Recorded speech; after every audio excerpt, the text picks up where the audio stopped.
chantry teaches us that it is the hubris of men which brought the Darkspawn into our world. The mages had sought to usurp heaven, but instead they destroyed it.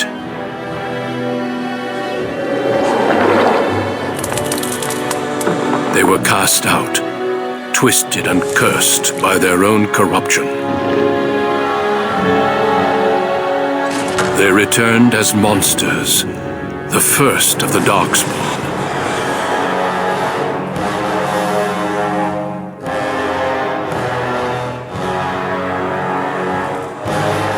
They became a blight upon the lands, unstoppable and relentless. The dwarven kingdoms were the first to fall, and from the deep roads, the Darkspawn drove at us again and again, until finally we neared annihilation.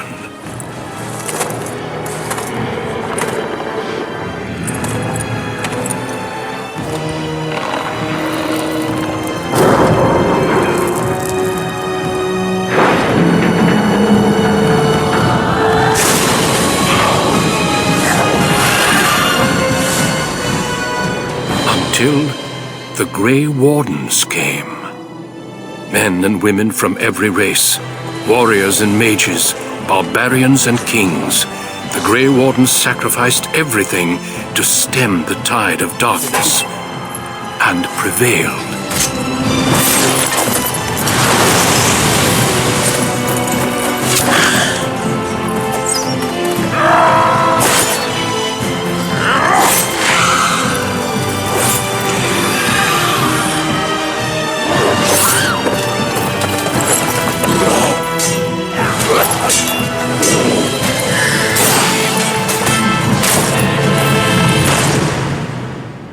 It has been 4 centuries since that victory, and we have kept our vigil. We have watched and waited for the Darkspawn to return. But those who once called us heroes have forgotten. We are few now, and our warnings have been ignored for too long.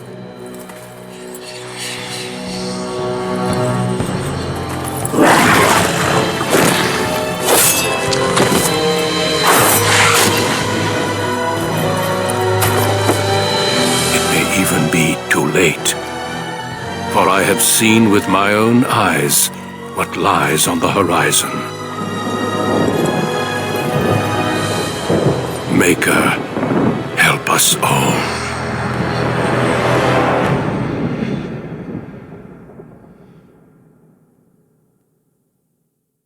Generations, your family, the Kuzlans, has stewarded the lands of Highever, earning the loyalty of your people with justice and temperance. When your country was occupied by the Orlesian Empire, your father and grandfather served the embattled kings of your land. Today, your elder brother takes up House Kuzlan's banner in service to the crown, not against the men of Orlais, but against the bestial Darkspawn rising in the south. I trust then that your troops will be here shortly. I expect they will start arriving tonight, and we can march tomorrow. I apologize for the delay, my lord. This is entirely my fault. No. The appearance of the Darkspawn in the south has us all scrambling, doesn't it? I only received the call from the king a few days ago myself. I'll send my eldest off with my men. You and I will ride tomorrow just like the old days. True. Though we both had less grey in our hair then, and we fought Orlesians, not monsters. At least the smell will be the same. I'm sorry, Pup, I didn't see you there. Hal, you remember my son? I see he's grown into a fine young man. Pleased to see you again, lad. My daughter Delilah asked after you. Perhaps I should bring her next time. Good. She goes on about your prowess as a warrior. I think you have an admirer, young man. At any rate, Pop, I summoned you for a reason. While your brother and I are both away, I'm leaving you in charge of the castle.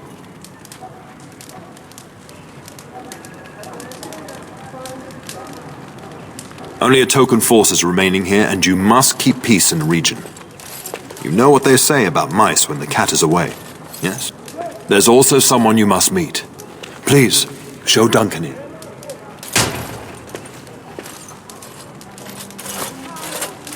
It is an honor to be a guest within your hall, Tyrn Cousland. Your lordship, you didn't mention that a Grey Warden would be present. Duncan arrived just recently, unannounced. Is there a problem? Of course not. But a guest of this stature demands certain protocol. I am at a disadvantage. We rarely have the pleasure of seeing one in person, that's true. Pup, Brother Aldous taught you who the Grey Wardens are, I hope.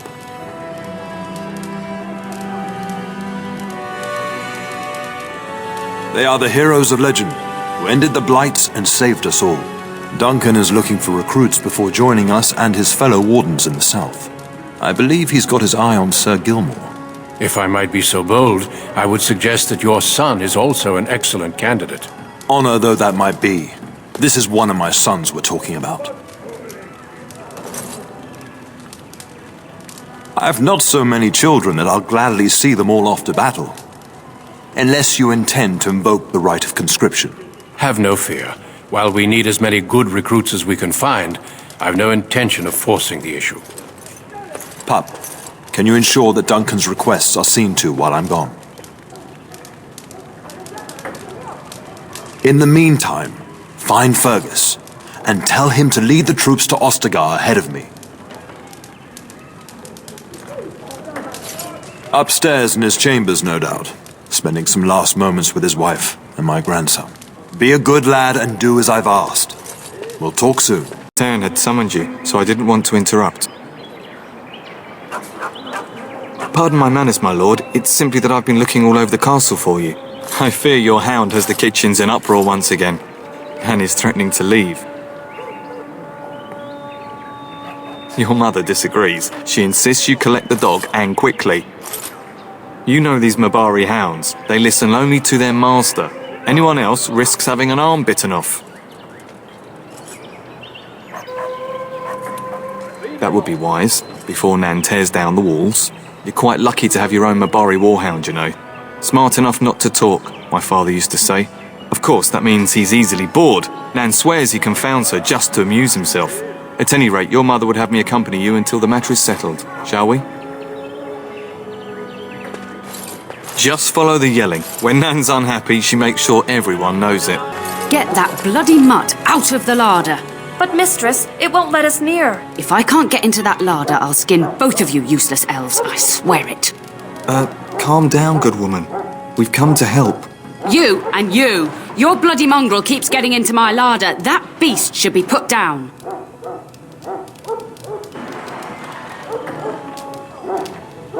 A blight wolf is what he is. How am I supposed to work like this? Oh dear. Mistress, calm down, please. That's it.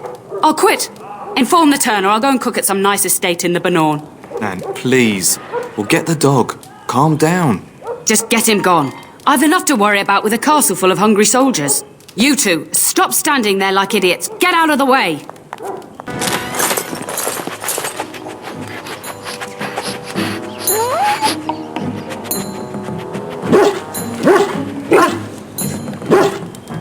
Oh, look at that mess. How did he even get in here?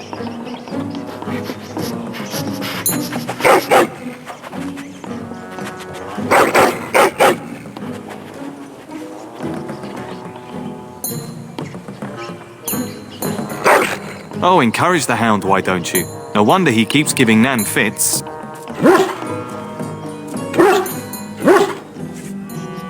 He does seem like he's trying to tell you something. Wait, do you hear that? Giant rats? It's like the start of every bad adventure tale my grandfather used to tell. Your hound must have chased them in through their holes. Looks like he wasn't raiding the larder after all. Those were rats from the Kokari Wilds. Best not to tell Nan. She's upset enough as it is. But seeing as you've got your Mabari well in hand, I'll be on my way. I'm to prepare for the arrival of more of the Jarl's men. There he is, as brazen as you please, licking his chops after helping himself to the roast, no doubt. What? Rats? Not the large grey ones. They'll rip you to shreds, they will! See, now you've gone and scared the servants. I expect those filthy things are dead. Oh, I bet that dog led those rats into there to begin with. Oh, don't even start with the sad eyes. I'm immune to your so-called charms. Here then, take these pork bits and don't say that Nan never gives you anything. Bloody dog. Thank you, my lord. Now we can get to work. That's right, you two. Quit standing about. And my dear Bryce bought this back from Orlais last year. The Marquis who gave it to him was drunk, I understand, and mistook Bryce for the king. Ah, here is my younger son. I take it by the presence of that troublesome hound of yours that the situation in the kitchen is handled. You've always had a way with her.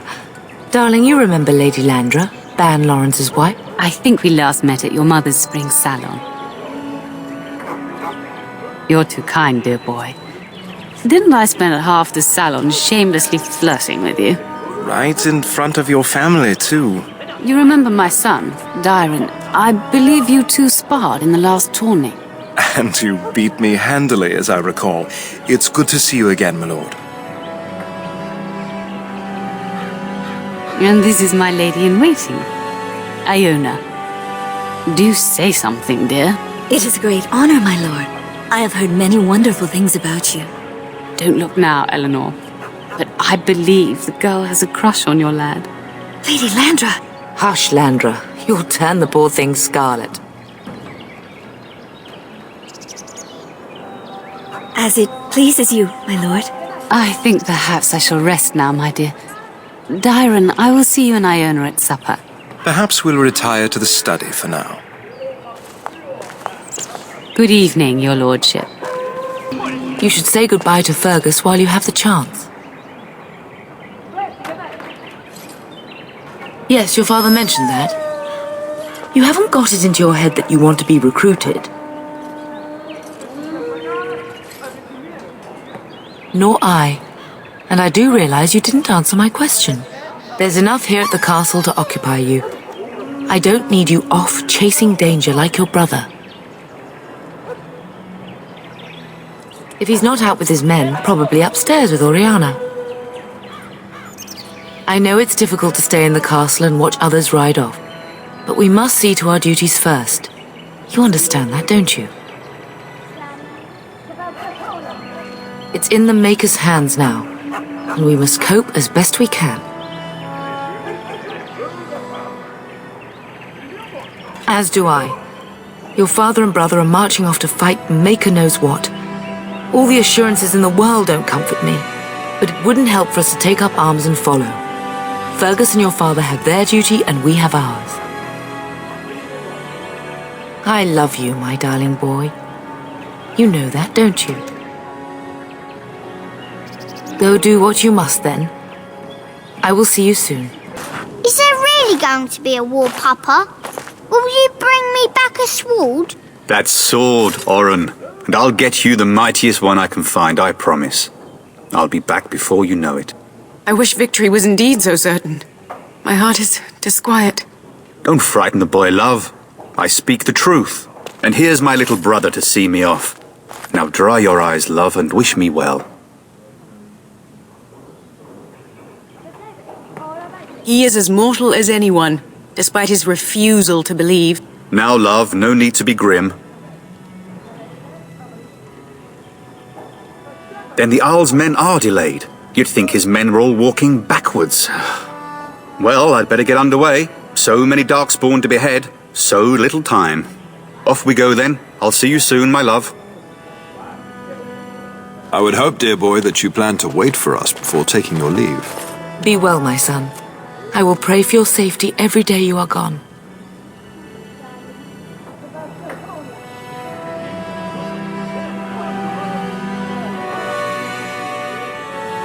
I keep telling you, no Darkspawn will ever best me. The Maker sustain and preserve us all. Watch over our sons, husbands and fathers, and bring them safely back to us. And bring us some ale and wenches while you're at it. For the men, of course.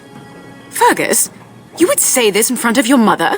What's a wench? Is that what you pull on to get the bucket out of the well? A wench is a woman that pours the ale in a tavern, Oren. Or a woman who drinks a lot of ale.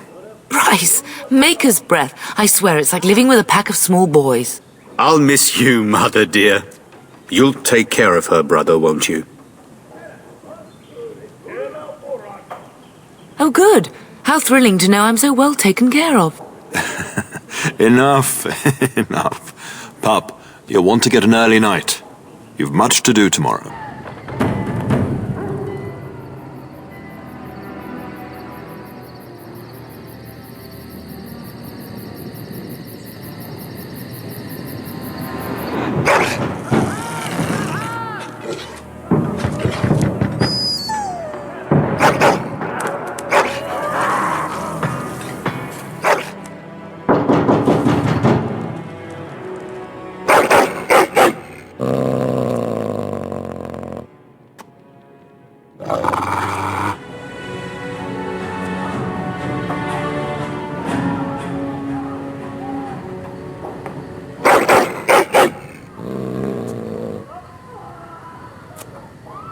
My lord!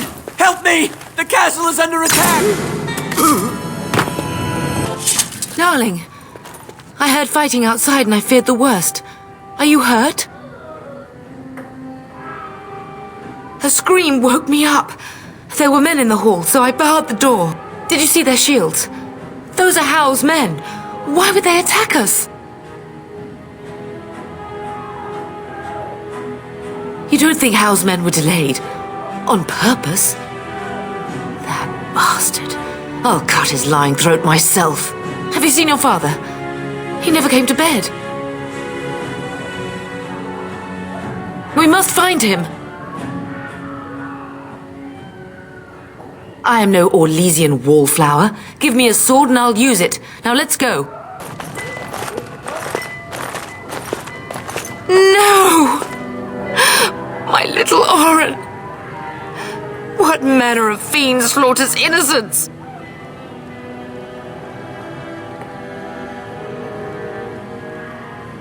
How is not even taking hostages? He means to kill all of us. Oh, poor Fergus. Let's go, I don't want to see this. Hal's men must be everywhere.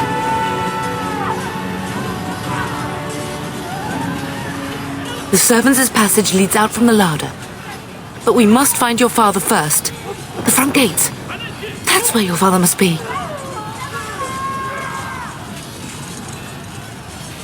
I have my treasury key. We could go there first and take the Kuslan sword from the vault. If anything is worth fighting to keep out of Hal's hands, it's that sword. But it may be a dangerous path. If Hal's men are inside, they must already control the castle. We must use the servants' entry in the larder to escape. Do you hear me? Then let us be swift. Go, man the gate. Keep those bastards out as long as you can. Your ladyship, my lord, you're both alive. I was certain Hal's men had gotten through. He was looking for you two. He told us to hold the hall as long as possible. When I realized what was happening, it was all I could do to shut the gates. But they won't keep Hal's men out long. If you've another way out of the castle, use it quickly.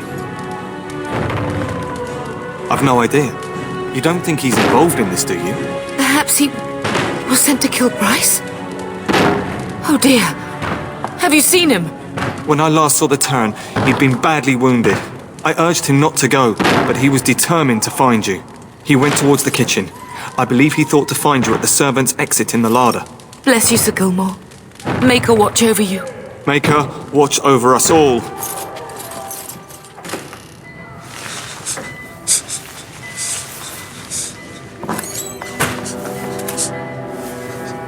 There, you both are. I was Bryce!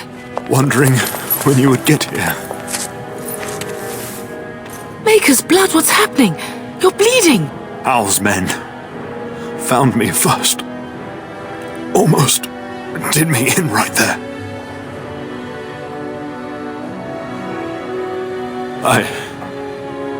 I won't survive the standing, I think.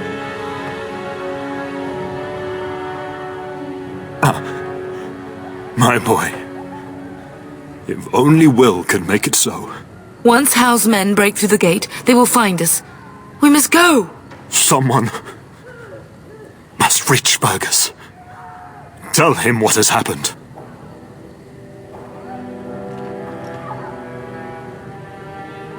Yes. Vengeance. Bryce, no. The servants' passage is right here. We can flee together, find you healing magic. The castle is surrounded. I cannot make it. I'm afraid the turn is correct. House men have not yet discovered this exit, but they surround the castle. Getting past will be difficult. You are Duncan, then? The Grey Warden? Yes, your ladyship. The turn and I tried to reach you sooner. My younger son helped me get here. May her be praised. I am not surprised. I fear your thanks are premature. I doubt I have saved him. Whatever is to be done now, it must be quick. They are coming. Duncan, you are under no obligation to me. But I beg you, take my wife and son to safety. I will, your lordship, but I fear I must ask for something in return. Anything. What is happening here pales in comparison to the evil now loose in this world. I came to your castle seeking a recruit. The Darkspawn threat demands that I leave with one. I understand.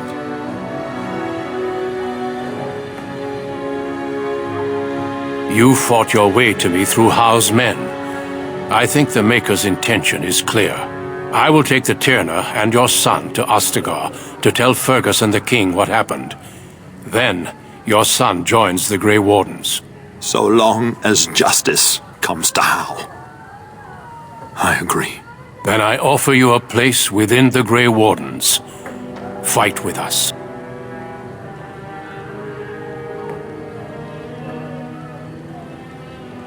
We will inform the king, and he will punish Howe. I am sorry, but a Grey Warden's duties take precedence even over vengeance. Howe thinks he'll use the chaos to advance himself. Make him wrong, bub. See that justice is done. Our family always does our duty first. The Darkspawn must be defeated. You must go. For your own sake and for Ferelden's. We must leave quickly then. Bryce, are you sure? Our son will not die of Howe's treachery. He will live and make his mark on the world. Darling, go with Duncan. You have a better chance to escape without me. Eleanor. Hush, Bryce. I'll kill every bastard that comes through that door to buy them time. But I won't abandon you.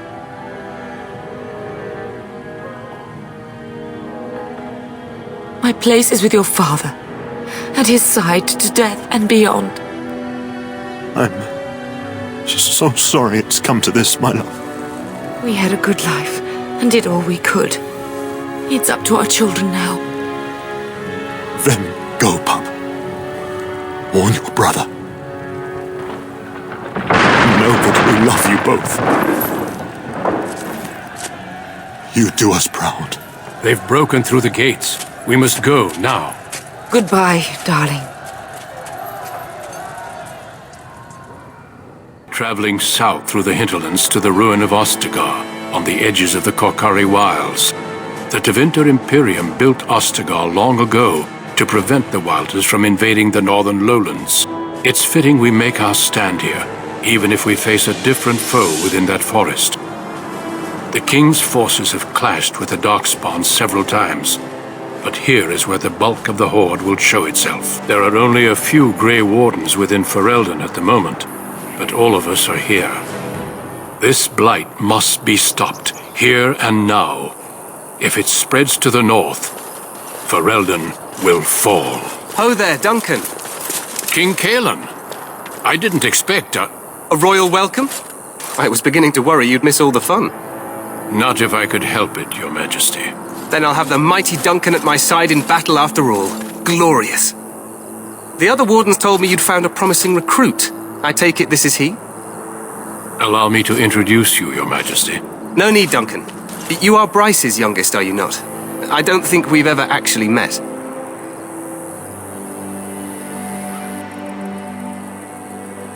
Is it about your father?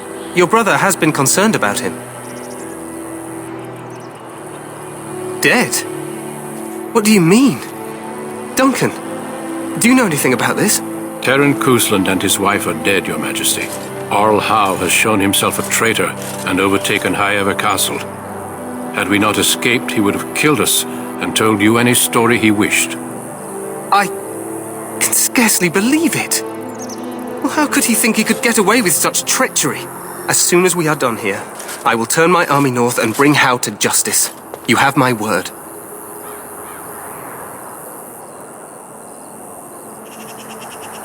He will hang. I know that will not bring your family back, but Howe will not profit from this. No doubt you wish to see your brother. Unfortunately, he and his men are scouting in the wilds. Not until the battle is over, I fear. Until then, we cannot even send word. I apologize, but there's nothing more I can do. All I can suggest is that you vent your grief against the Darkspawn for the time being. I'm sorry to cut this short, but I should return to my tent. Loghain waits eagerly to bore me with his strategies. Your uncle sends his greetings and reminds you that Redcliffe forces could be here in less than a week. Ha! Eamon just wants in on the glory. We've won 3 battles against these monsters, and tomorrow should be no different.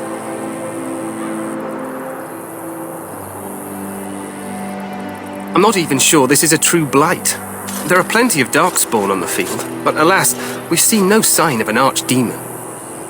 Disappointed, Your Majesty? I'd hoped for a war like in the tales. A king riding with the fabled Grey Wardens against a tainted god. But I suppose this will have to do. I must go before Loghain sends out a search party. Farewell, Grey Wardens.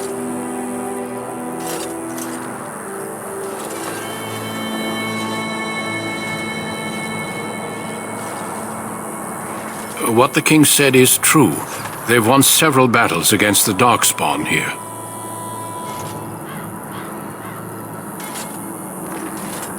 Despite the victory so far, the Darkspawn horde grows larger with each passing day.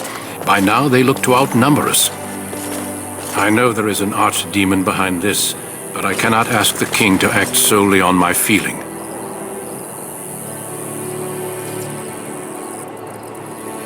Yet not enough to wait for reinforcements from the Grey Wardens of Orlais.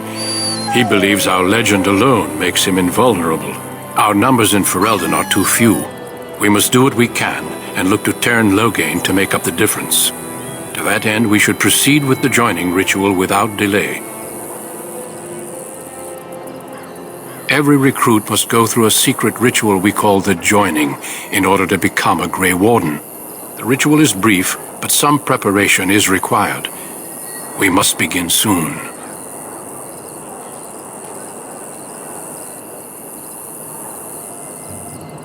No, there are 2 other recruits here already. They have been waiting for us to arrive. The joining is dangerous. I cannot speak more of it except to say that you will learn all in good time. Until then, you must trust that what is done is necessary. Feel free to explore the camp here as you wish. All I ask is that you do not leave it for the time being. There is another Grey Warden in the camp by the name of Alistair. When you're ready, seek him out and tell him it's time to summon the other recruits. Your hound can stay with me while I attend to some business. The Grey Warden tent is on the other side of this bridge. You will find us there should you need to. Greetings, young man. You are Duncan's newest recruit, are you not? He's not a man easily impressed. You should be proud. Allow me to introduce myself. I am Wynne, one of the mages summoned by the king. Well met, and good luck to you on the battlefield. To us all, in fact. Not precisely. The Grey Wardens will be on the front lines, not the mages. Still, we have our parts to play. To defeat the Darkspawn, we have to work together. It's not an idea everyone seems able to grasp. Stragglers, yes. Not the vast horde the scouts speak of. I wonder, how much do you know of the connection between Darkspawn and the Fade?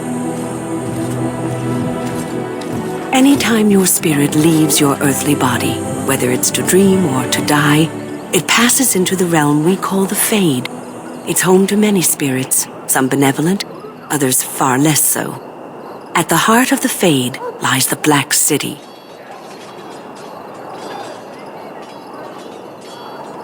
Some say the Black City was once the seat of the Maker. But when the mages from the Tevinter Imperium found a way into the city, it was tainted with their sin. That taint transformed those men, turning them into twisted reflections of their own hearts. And the Maker cast them back to the earth, where they became the first Darkspawn. At least that's what the Chant of Light says.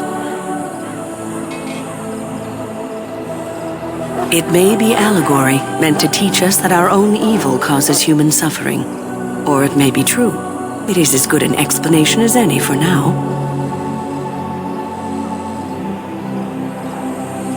Yes, occasionally it's wise to contemplate one's actions. But I'm certain Duncan has more for you to do than talk to me. Well, you're not what I thought you'd be. The name's Daveth. It's about bloody time you came along. I was beginning to think they'd cooked this ritual up just for our benefit. Just to give us a good scare. No, they don't really seem the type. I happened to be sneaking around camp last night, see, and I heard a couple of Grey Wardens talking. So, I listened in for a bit. I'm thinking they plan to send us into the wilds. We're right on the northern edge of the Kukari Wilds here, miles and miles of savage country. My home village isn't far, and I grew up on tales about the wilds. Even been in there a few times. Scary place. I'm told the Blight started in the forest, so the army's here waiting for them to come out, dangling meat in front of the bear, if you catch my meaning. It's all too secretive for me. Makes my nose twitch. I guess we'll have to wait and see, like we have a choice. I've got nowhere else to go after what Duncan saved me from. Anyway, I expect it's time to get back to Duncan. That's where I'll be if you need me for anything. Greetings. You must be the third recruit we've heard about. Sir Jury is my name. I hail from Redcliffe, where I served as knight under the command of Arlayman. You have the bearing of a man who knows how to fight. If I may ask, were you a soldier before you came here?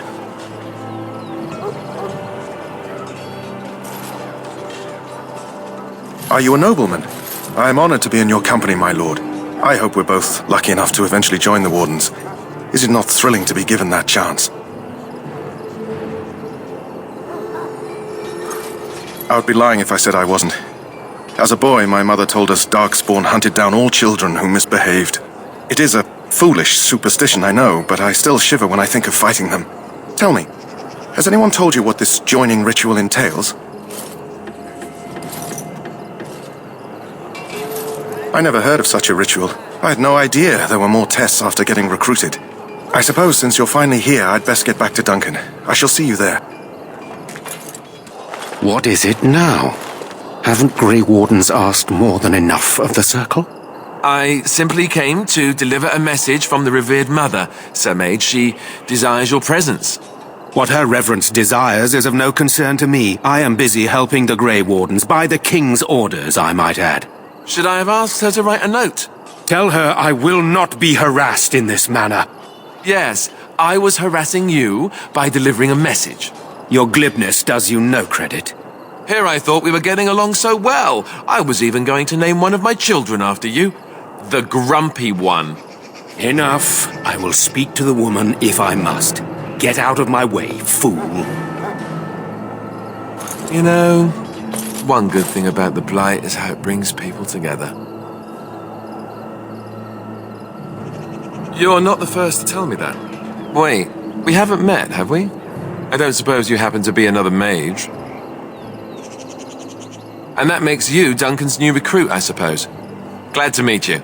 As the junior member of the Order, I'll be accompanying you when you prepare for the joining. Right, that was the name. So I'm curious. Have you ever actually encountered Darkspawn before? When I fought my first one, I wasn't prepared for how monstrous it was. I can't say I'm looking forward to encountering another. Anyhow, whenever you're ready, let's get back to Duncan. I imagine he's eager to get things started. With the mage, the circle is here at the king's request, and the chantry doesn't like that one bit. They just love letting mages know how unwelcome they are, which puts me in a bit of an awkward position. I was once a Templar. Not that that's all Templars do, but yes, the chantry raised me until Duncan recruited me 6 months ago. I'm sure the revered mother meant it as an insult, sending me as her messenger, and the mage picked right up on that. I never would have agreed to deliver it, but Duncan says we're all to cooperate and get along. Apparently they didn't get the same speech. If you have any questions, let me know. Otherwise, lead on. You found Alistair, did you? Good. I'll assume you're ready to begin preparations. Assuming, of course, that you're quite finished riling up mages, Alistair. What can I say? The revered mother ambushed me. The way she wields guilt, they should stick her in the army. She forced you to sass the mage, did she? We cannot afford to antagonize anyone, Alistair. We don't need to give anyone more ammunition against us. You're right, Duncan. I apologize. Now then, since you're all here, we can begin. You four will be heading into the Kokari Wilds to perform 2 tasks. The first is to obtain 3 vials of darkspawn blood, 1 for each recruit. For the joining itself, I'll explain more once you've returned. You weren't recruited out of charity. All 3 of you are skilled and resourceful. Alistair is the most junior member of our order and will accompany you as is tradition. Do not worry. I doubt you will need to go far into the wilds to find what you seek.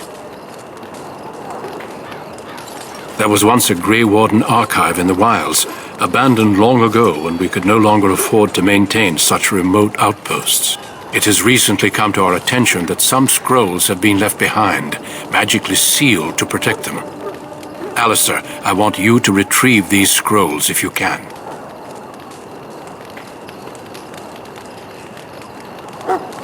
Old treaties, if you're curious. Promises of support made to the Grey Wardens long ago. They were once considered only formalities.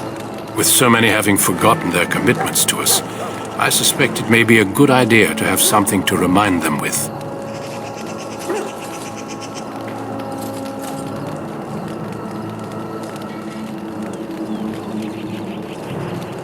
It's possible the scrolls may have been destroyed or even stolen, though the seal's magic should have protected them. Only a Grey Warden can break such a seal. I don't understand. Why leave such things in a ruin if they're so valuable? It was assumed that we would someday return. A great many things were assumed that have not held true. No, but the effort must be made. I have every confidence you are up to the task. It will be an overgrown ruin by now, but the sealed chest should remain intact. Alistair will guide you to the area you need to search. Watch over your charges, Alistair. Return quickly and safely. We will. Then may the Maker watch over your path. I will see you when you return. Who is that? Grey Wardens? Well, he's not half as dead as he looks, is he? My scouting band was attacked by Darkspawn. They came out of the ground. Please help me. I've got to return to camp. I have bandages in my pack. Thank you. I've got to get out of here.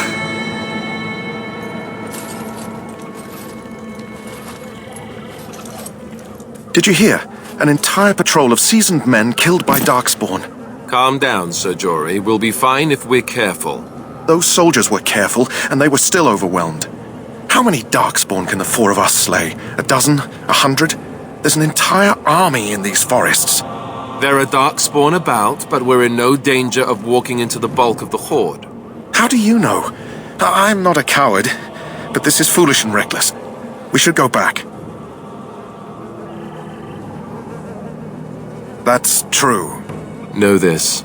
All Grey Wardens can sense Darkspawn. Whatever their cunning, I guarantee they won't take us by surprise. That's why I'm here. You see, Sir Knight, we might die, but we'll be warned about it first. That is reassuring. That doesn't mean I'm here to make this easy, however. So let's get a move on.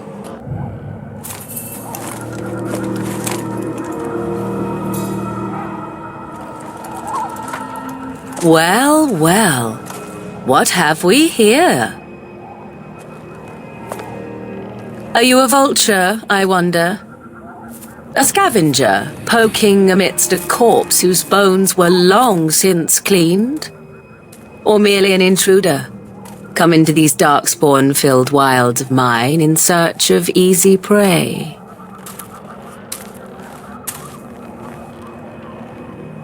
What say you, Scavenger or intruder? You are the intruder here. I believe the first question is rightfully mine. I have watched your progress for some time. Where do they go, I wondered. Why are they here? And now you disturb ashes none have touched for so long. Why is that? Don't answer her. She looks chastened, and that means others may be nearby. Oh, you fear barbarians will swoop down upon you. Yes, swooping is bad. She's a witch of the wilds, she is. She'll turn us into toads. Witch of the wilds. Such idle fancies, those legends. Have you no minds of your own? You there, handsome lad. Tell me your name and I shall tell you mine. Let us be civilized. Now that is a proper civil greeting, even here in the wilds. You may call me Morrigan. Shall I guess your purpose? You sought something in that chest? Something that is here no longer? Here no longer? You stole them, didn't you? You're some kind of sneaky witch thief. How very eloquent. How does one steal from dead men? Quite easily, it seems. Those documents are Grey Warden property, and I suggest you return them. I will not, for 'twas not I who removed them. Invoke a name that means nothing here any longer if you wish. I am not threatened. 'Twas my mother, in fact. There is a sensible request. I like you. I'd be careful. First it's, I like you, but then zap. Frog time. She'll put us all in the pot, she will. Just you watch. If the pot's warmer than this forest, it'd be a nice change. Follow me then, if it pleases you.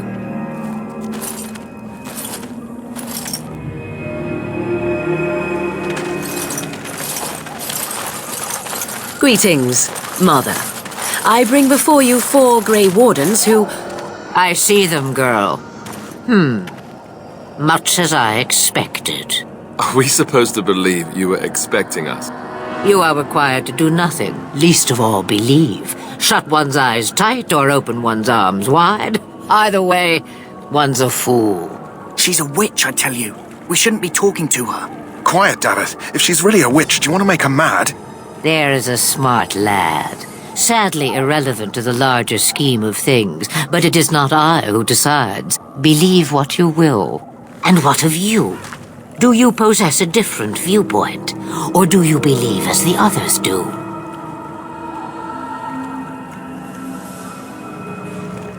They did not come to listen to your wild tales, Mother. True. They came for their treaties, yes? And before you begin barking, your precious seal wore off long ago.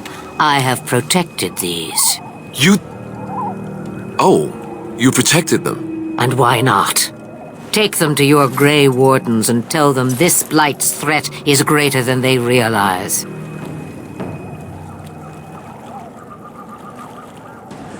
Either the threat is more, or they realize less. Or perhaps the threat is nothing. Or perhaps they realize nothing. Oh, do not mind me. You have what you came for. Time for you to go, then. Do not be ridiculous, girl. These are your guests. Oh, very well. I will show you out of the woods. Follow me. So you returned from the wilds. Have you been successful? Good. I've had the Circle mages preparing. With the blood you've retrieved, we can begin the joining immediately.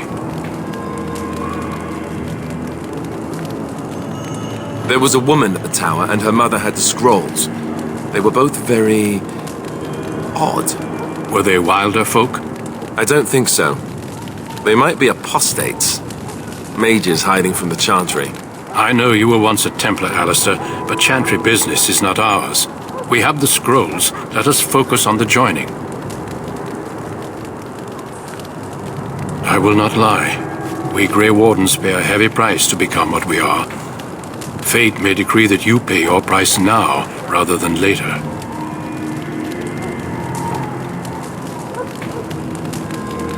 If only such secrecy were unnecessary, and all understood the necessity of such sacrifice. Sadly, that will never be so. Let's go then. I'm anxious to see this joining now. I agree. Let's have it done. Then let us begin.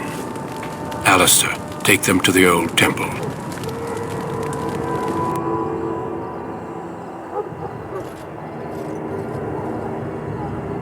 The more I hear about this joining, the less I like it. Are you blubbering again?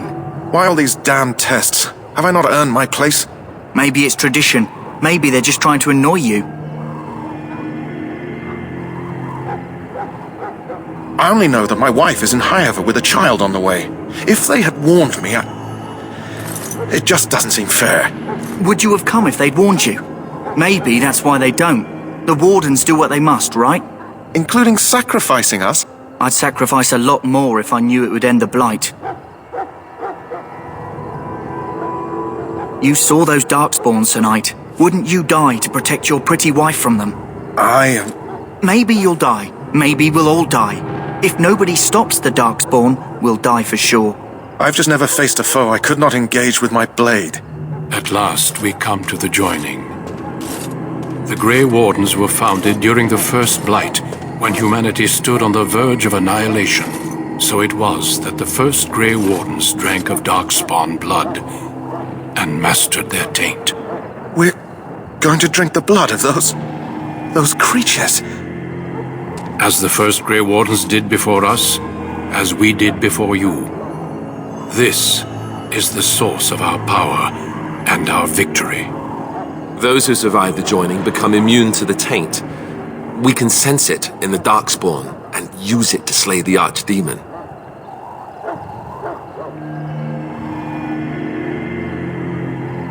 Not all who drink the blood will survive, and those who do are forever changed. This is why the joining is a secret. It is the price we pay. We speak only a few words prior to the joining, but these words have been said since the first. Alistair, if you would. Join us, brothers and sisters. Join us in the shadows where we stand vigilant. Join us as we carry the duty that cannot be forsworn. And should you perish, know that your sacrifice will not be forgotten, and that one day we shall join you. Davith, step forward.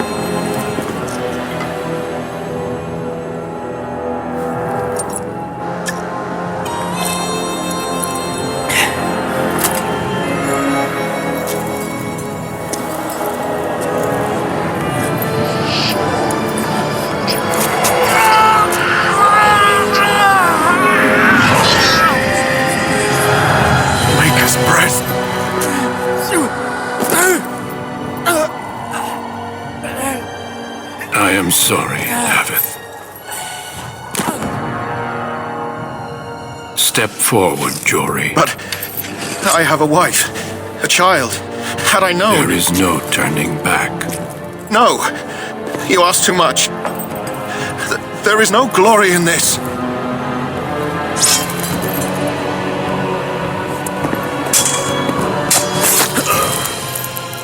I am sorry.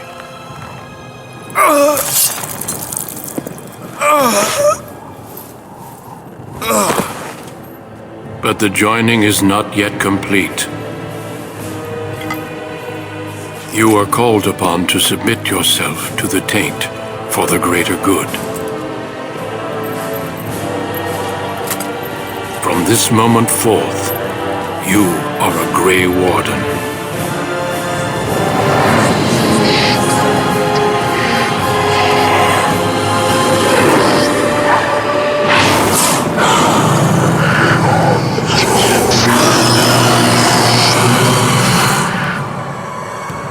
It is finished. Welcome. 2 more deaths. In my joining, only one of us died, but it was horrible. I'm glad at least one of you made it through. How do you feel?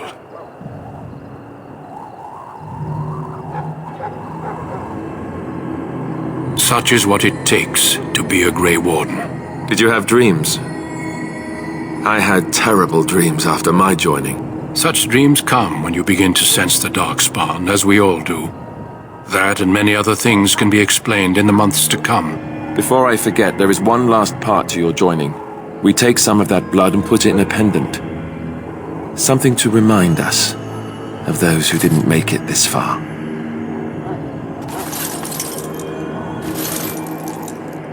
Take some time.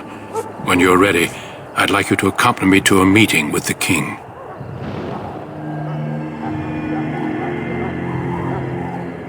The king is discussing strategy for the upcoming battle. I am not sure why he has requested your presence. The meeting is to the west, down the stairs. Please attend as soon as you're able. Loghain, my decision is final. I will stand by the Grey Wardens in this assault. You risk too much, Kalen. The Darkspawn horde is too dangerous for you to be playing hero on the front lines. If that's the case, perhaps we should wait for the Orlesian forces to join us after all. I must repeat my protest to your fool notion that we need the Orlesians to defend ourselves. It is not a fool notion. Our arguments with the Orlesians are a thing of the past, and you will remember who is king. How fortunate Marek did not live to see his son ready to hand Ferelden over to those who enslaved us for a century. Then our current forces will have to suffice, won't they? Duncan, are your men ready for battle? They are, Your Majesty. And this is the young lord from Highever I met earlier. I understand congratulations are in order. Every Grey Warden is needed now. You should be honored to join their ranks.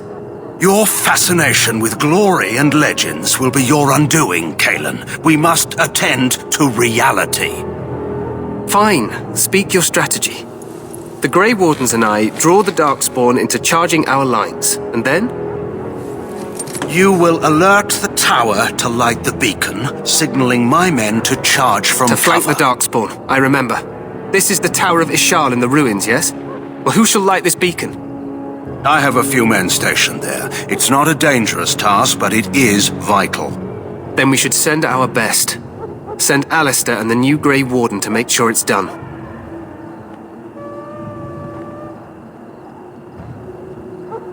You rely on these Grey Wardens too much. Is that truly wise? Enough of your conspiracy theories, Loghain. Grey Wardens battle the Blight no matter where they're from. Your Majesty, you should consider the possibility of the archdemon appearing.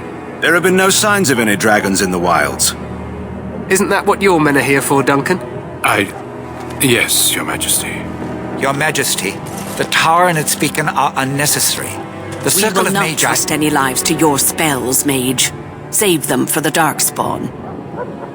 Enough! This plan will suffice. The Grey Wardens will light the beacon. Thank you, Loghain. I cannot wait for that glorious moment. The Grey Wardens battle beside the King of Ferelden to stem the tide of evil. Yes, Kalen.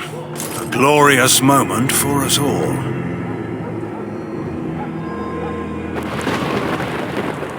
You heard the plan. You and Alistair will go to the Tower of Ishal and ensure the beacon is lit. What? I won't be in the battle. This is by the King's personal request, Alistair. If the beacon is not lit, Tern Loghain's men won't know when to charge. So he needs 2 Grey Wardens standing up there holding the torch, just in case, right?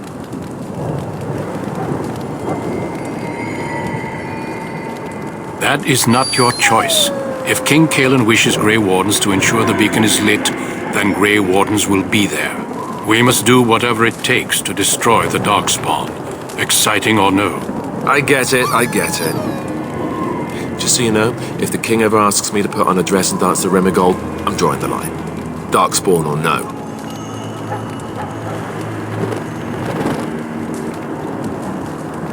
I happen to be quite fetching in a dress.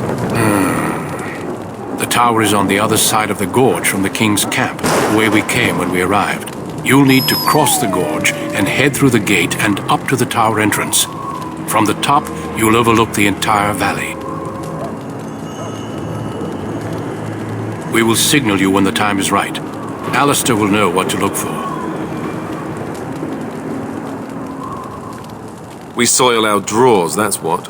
If it does, leave it to us. I want no heroics from either of you. The battle is about to begin. Once I leave, move quickly. You'll have less than an hour. Of course, even the best laid plans go awry. So do what you must. I trust you both. Just not enough to actually fight with the rest of you. There will be plenty of battles, Alistair. Be patient. Stay with the Terran's men and guard the tower. If you are needed, we will send word. Then I must join the others. From here, you two are on your own. Remember, you are both Grey Wardens. I expect you to be worthy of that title. Duncan, may the Maker watch over you. May he watch over us all.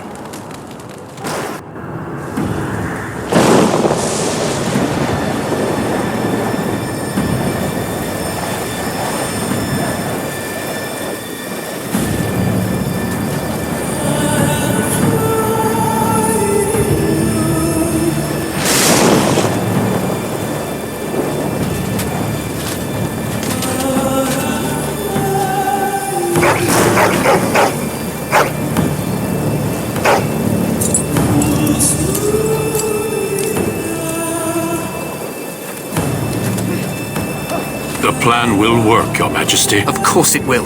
The Blight ends here.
You're Grey Wardens, aren't you?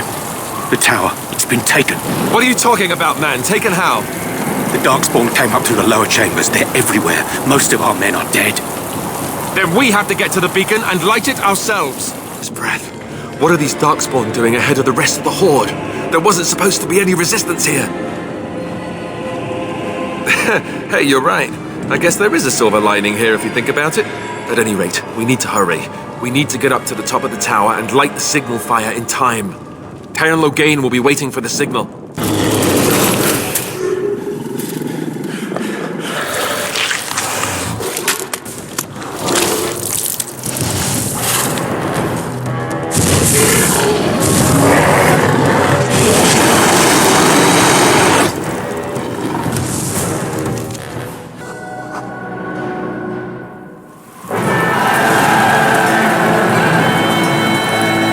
Sound the retreat.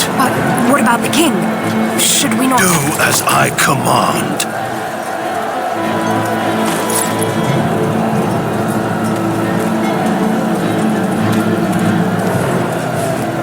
Pull out! All of you, let's move!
Ah, your eyes finally open.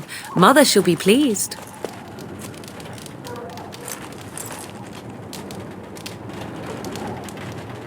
I am Morrigan, lest you have forgotten, and we are in the wilds where I am bandaging your wounds. You are welcome, by the way. How does your memory fare? Do you remember Mother's rescue? Mother managed to save you and your friend, though 'twas a close call. What is important is that you both live. The man who was to respond to your signal quit the field. The Darkspawn won your battle. Those he abandoned were massacred. Your friend, he is not taking it well. The suspicious dim-witted one who was with you before, yes. He is outside by the fire. Mother asked to see you when you awoke.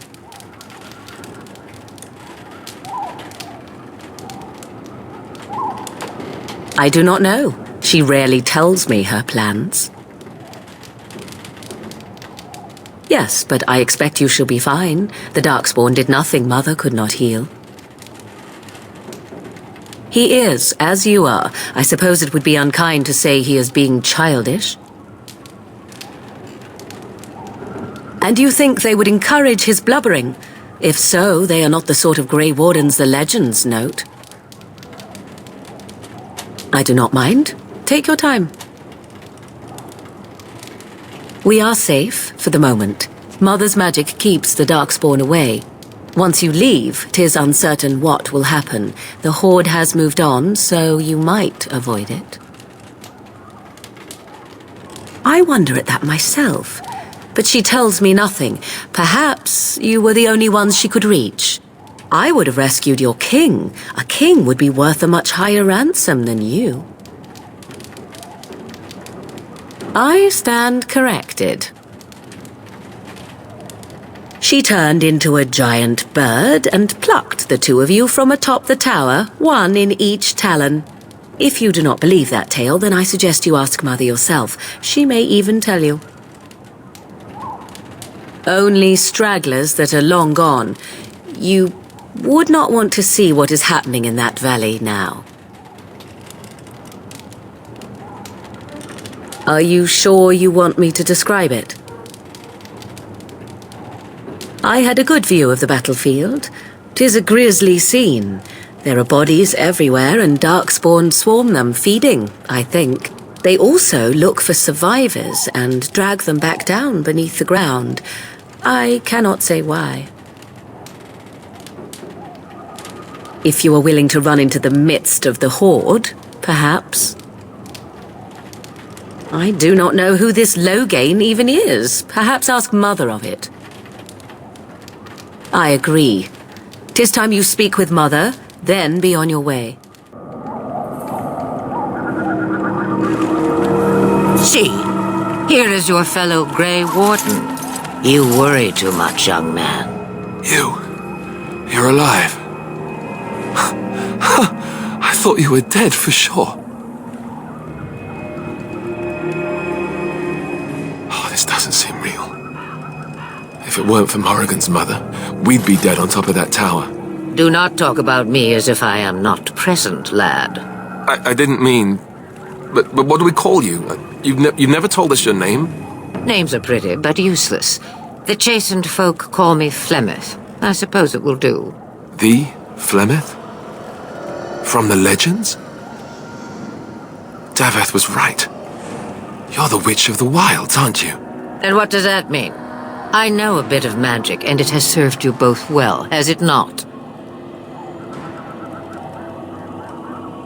Well, we cannot have all the Grey Wardens dying at once, can we? Someone has to deal with these Darkspawn. It has always been the Grey Warden's duty to unite the lands against the Blight. Or did that change when I wasn't looking?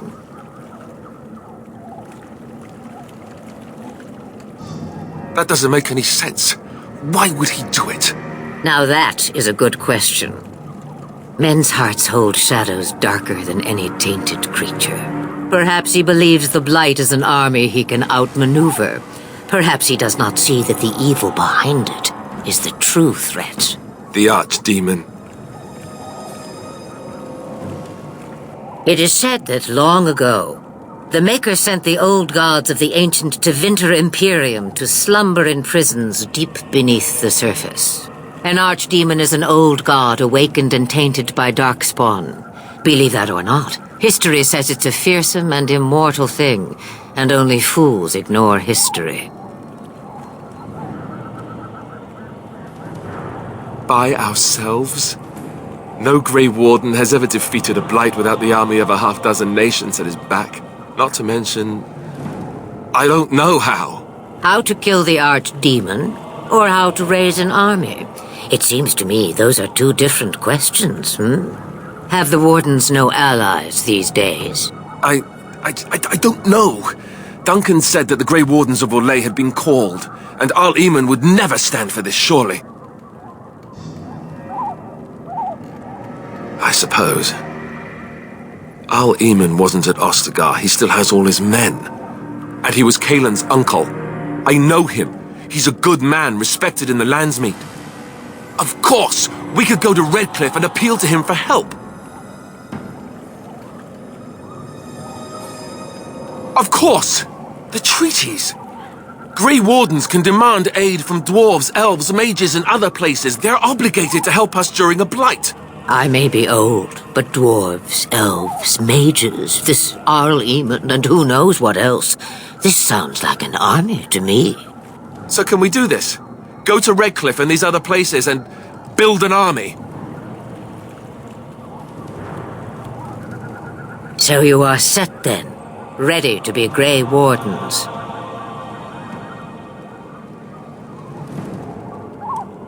No, thank you. You are the Grey Wardens here, not I. Now, before you go, there is yet one more thing I can offer you. The stew is bubbling, Mother dear. Shall we have 2 guests for the eve, or none? The Grey Wardens are leaving shortly, girl. And you will be joining them. Such a shame. What? You heard me, girl. The last time I looked, you had ears. Her magic will be useful. Even better, she knows the wilds and how to get past the Horde. Have I no say in this?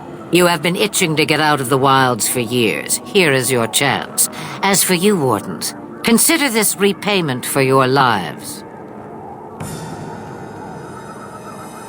Not to look a gift horse in the mouth, but won't this add to our problems? Out of the wilds, she's an apostate.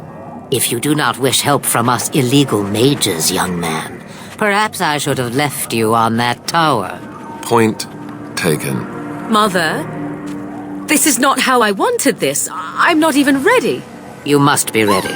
Alone, these 2 must unite Ferelden against the Darkspawn. They need you, Morrigan.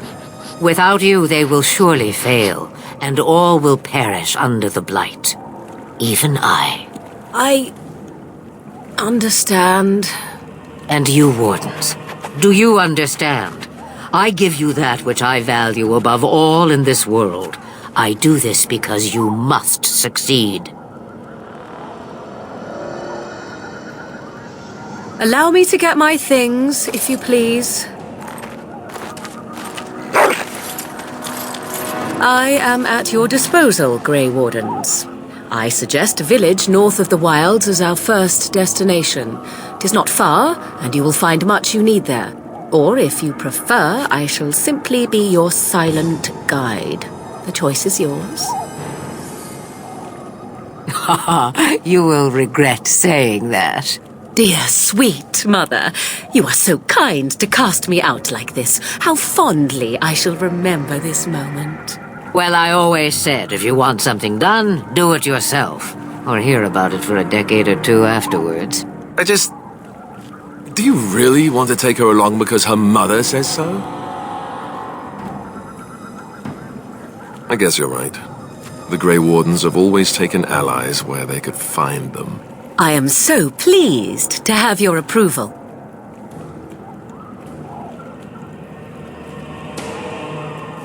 Farewell, Mother. Do not forget the stew on the fire. I would hate to return to a burned-down hut. Bah! 'Tis far more likely you will return to see this entire area, along with my hut, swallowed up by the Blight. All I meant was... Yes, I know. Do try to have fun, dear.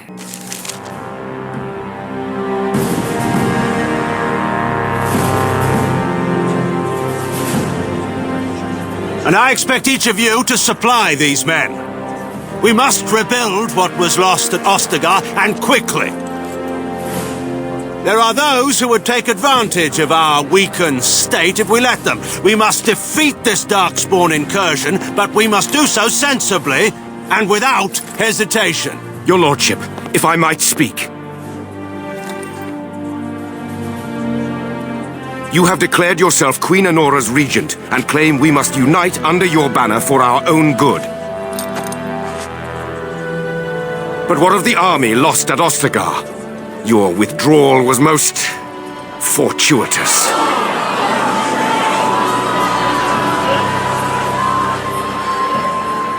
Everything I have done has been to secure Ferelden's independence. I have not shirked my duty to the throne, and neither will any of you! The Banorn will not bow to you simply because you demand it. Understand this. I will brook no threat to this nation from you or anyone.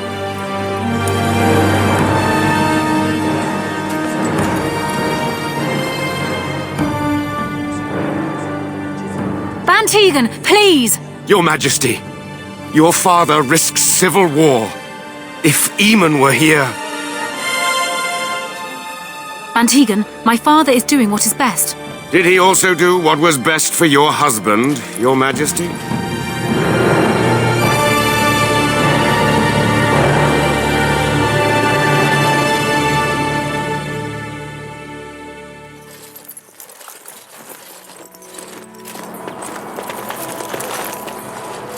Wake up, gentlemen. More travelers to attend to. I'd guess that fellow is the leader. They don't look much like them others. You know, maybe we should just let these ones pass. Nonsense. Greetings, travelers. Highwaymen, preying on those fleeing the Darkspawn, I suppose. They are fools to get in our way. I say, teach them a lesson. Now, is that any way to greet someone? A simple 10 silvers and you're free to move on. What did I tell you? No wagons, and this one looks armed. The toll applies to everyone, Henrik. That's why it's a toll, and not, say, a refugee tax. Oh, right. Even if you're no refugee, you still gotta pay. Well, I can't say I'm pleased to hear that. We have rules, you know. Right. We get to ransack your corpse then. Those are the rules. Did he say he's a Grey Warden? Them ones killed the king. Traitors to Ferelden, I hear. Tern Loghain put quite a bounty on any who are found. But aren't them Grey Wardens good? I mean, really good? Good enough to kill a king? You have a point. Well, let's forget about the toll. We'll just leave you to your Darkspawn fighting, king-killing ways. You don't say. They is really good, boss. Remember? Well, yes. 20 silvers? That's all we've collected today. And just when we had things settled. Well, there it is. Lothering. Pretty as a painting. Ah, so you have finally decided to rejoin us, have you? Falling on your blade in grief seemed like too much trouble, I take it. Is my being upset so hard to understand? Have you never lost someone important to you? Just what would you do if your mother died? Before or after I stopped laughing. Right, very creepy. Forget I asked. His navel, I suspect. He certainly has been contemplating it for long enough. Oh, I get it. This is the part where we're shocked to discover how you've never had a friend your entire life. I can be friendly when I desire to. Alas, desiring to be more intelligent does not make it so. Anyway, I thought we should talk about where we intend to go first.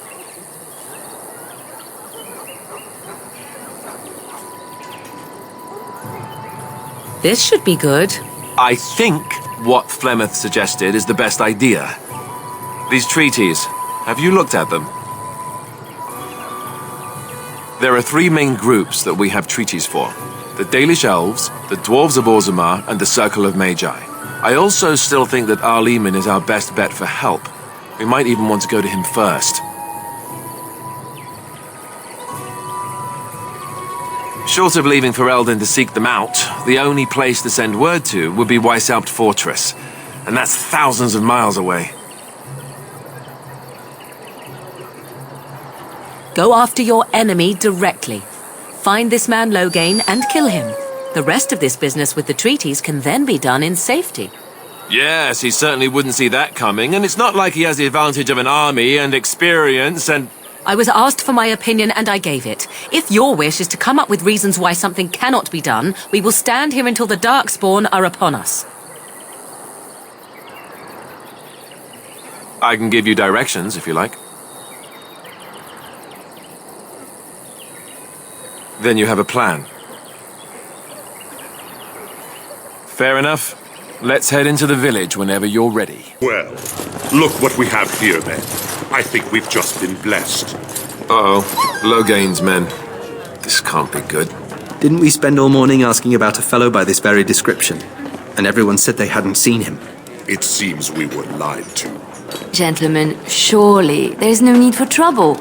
These are no doubt simply more poor souls seeking refuge. They're more than that. Now stay out of our way, sister.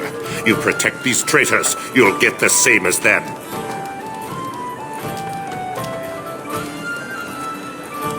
I doubt he would listen. He blindly follows his master's commands. I am not the blind one. I served at Ostagar, where the Turn saved us from the Grey Warden's treachery. I serve him gladly. Enough talk. Take the Warden into custody. Kill the sister and anyone else that gets in your way. Right. Let's make this quick. All right, you've won. We surrender. Good. They've learned their lesson and we can all stop fighting now. What do you want to tell him? I'll tell him. Right away, now. Thank you. I apologize for interfering, but I couldn't just sit by and not help.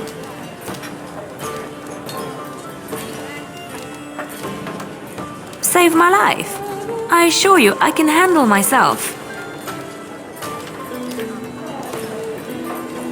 I wasn't born in the Chantry, you know. Many of us had more colorful lives before we joined. Let me introduce myself. I am Liliana, one of the lay sisters of the Chantry here in Lothering. Or I was. I joined the Chantry to live a life of religious contemplation.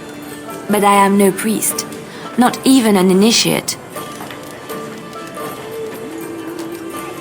Those men said you're a Grey Warden. You will be battling the Darkspawn, yes? That is what Grey Wardens do. I know after what happened you will need all the help you can get. That's why I'm coming along.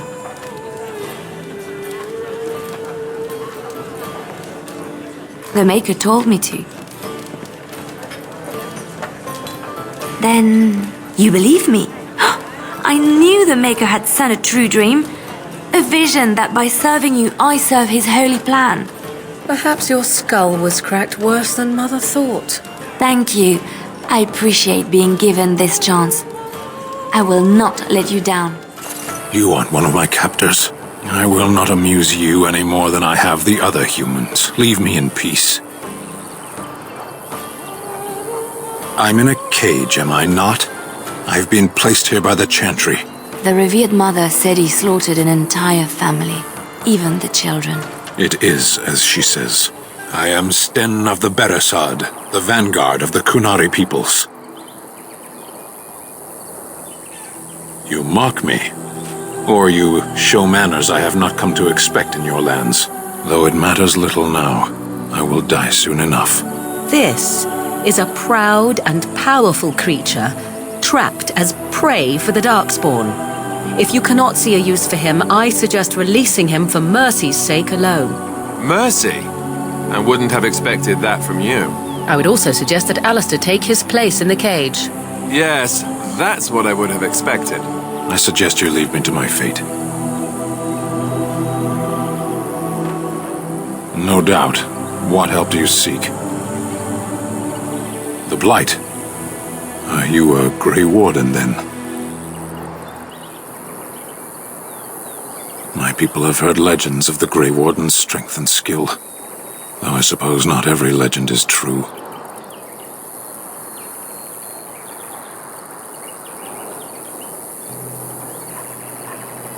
Perhaps if you told her the Grey Wardens need my assistance, it seems as likely to bring my death as waiting here.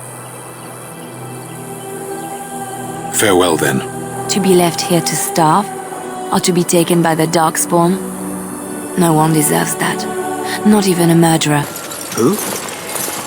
I beg your pardon. I did not see you approach. Sir Donald? Is that you? Alistair? By the Maker, how are you? I was certain you were dead. Not yet. No thanks to Turn Loghain. If Arl Eamon were well, he'd set Loghain straight soon enough. But if Arl Eamon is sick, why are you here? Our only hope now is a miracle. Every knight of Redcliffe has gone in search of the Urn of Sacred Ashes. Andraste's ashes are said to cure any illness, but I fear we are chasing a fable, With each day, my hope dims.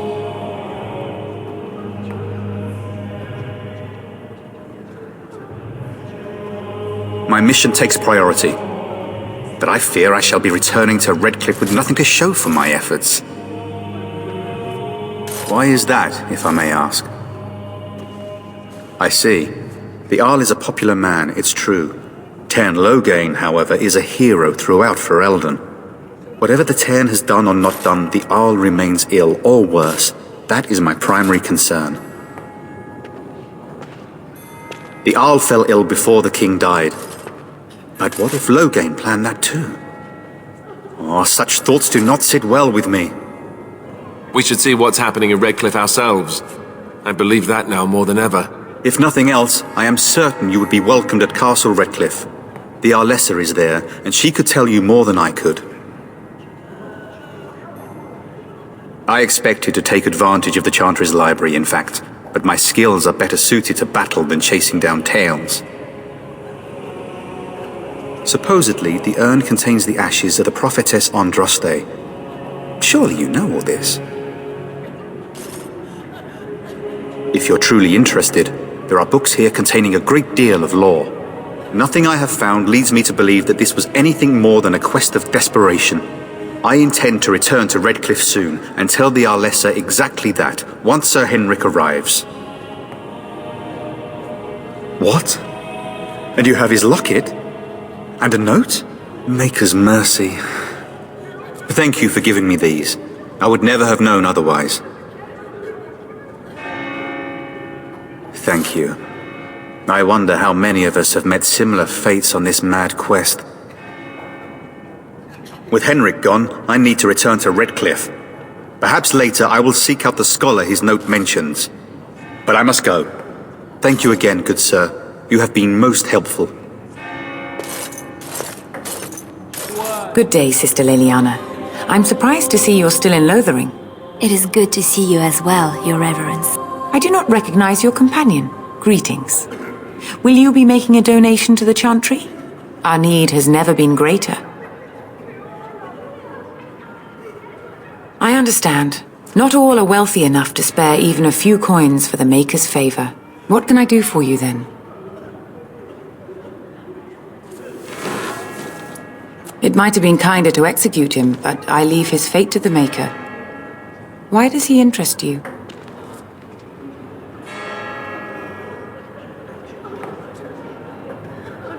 Then his next victims might count you and me as their murderers. And what do you say on this, Liliana? You know your friend better than I.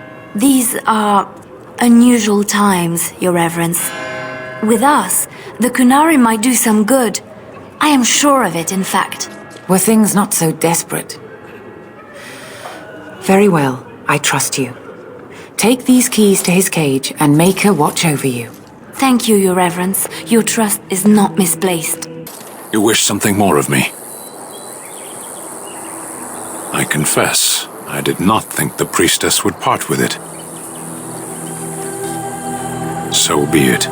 Set me free and I will follow you against the Blight. And so it is done. I will follow you into battle. In doing so, I shall find my atonement. Then I will find it myself. May we proceed? I am eager to be elsewhere. Mighty timely arrival there, my friend. I'm much obliged. The name's Bodon Feddick, merchant and entrepreneur. This here is my son, Sandal. Say hello, my boy. Hello. Road's been mighty dangerous these days. Mind if I ask what brings you out here? Perhaps we're going the same way. Complicated? Somehow I imagine that only says half of it. Thank you for the offer, but there may be more excitement on your path than is good for my boy and me. Allow me to bid you farewell and good fortune. Goodbye. Now then, let's get this mess cleaned up, shall we?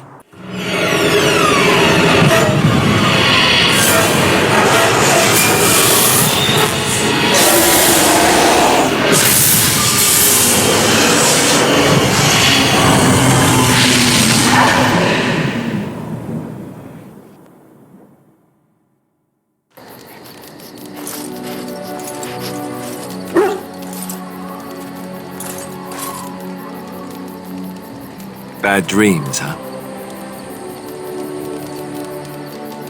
Well, it is real, sort of. You see, part of being a Grey Warden is being able to hear the Darkspawn. That's what your dream was, hearing them.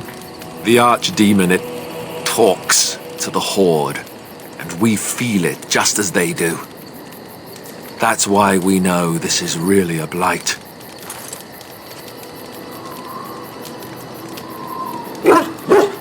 I don't know if it's really a dragon, but it sure looks like one. But yes, that's the Archdemon. It takes a bit, but eventually you can block the dreams out. Some of the older Grey Wardens say they can understand the Archdemon a bit, but I sure can't. Anyhow, when I heard you thrashing around, I thought I should tell you. It was scary at first for me too. Other than dying young and the whole defeat the blight alone thing, no. I'm all tapped out for surprises. Anyhow, you're up now, right? Let's pull up camp and get a move on. You don't have to do that. I know you didn't know him as long as I did. I should have handled it better. Duncan warned me right from the beginning that this could happen. Any of us could die in battle. I shouldn't have lost it, not when so much is riding on us, not with the blight and everything. I'm sorry. I'd like to have a proper funeral for him. Maybe once this is all done, if we're still alive. I don't think he had any family to speak of. I suppose he did. It probably sounds stupid, but part of me wishes I was with him, in the battle. I feel like I abandoned him.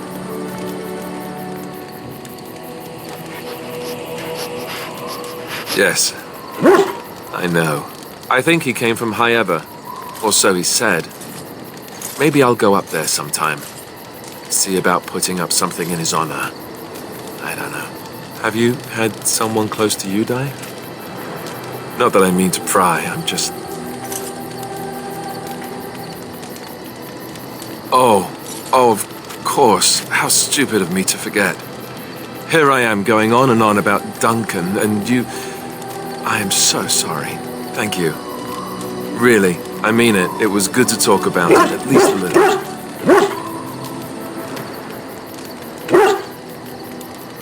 I'd like that. So would he, I think. I was not born such. 'Tis a skill of Flemeth's, taught over many years in the wilds. The chastened have tales of we witches, saying that we assume the forms of creatures to watch them from hiding. When a child is alone and separate from his tribe, that is when we strike, dragging the young boy kicking and screaming to our lair to be devoured. A most amusing legend. Changing her form, certainly. Devouring lost children, I cannot say. She has not done it in my experience, though in truth my lifespan is but a fraction of her own. Why do you ask? Is there something specific you wish to know? There were nights when the wilds called to me, 'tis true. You look upon the world around you and you think you know it well. I have smelled it as a wolf, listened as a cat, prowled shadows that you never dreamed existed. But my life is as a human. I am under no illusions to the contrary. They do not shy away from me. To their senses, I believe I seem like any other of their species. As to what they think, I truly cannot say. Just as I am still human, no matter my form, they are still animals. Thus they cannot speak, even were I to ask. The form of an animal is different from my own. One may study the creature, learn to move as it does, think as it does. In time, this allows one to become as it is. I gain nothing by studying another human. I already am the same as they are. I learn nothing. So the answer is no, my human form is the only one I possess.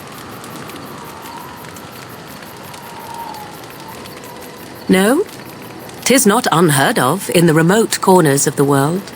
There are traditions of magic outside of the Circle of Magi, despite what those mages would have you believe.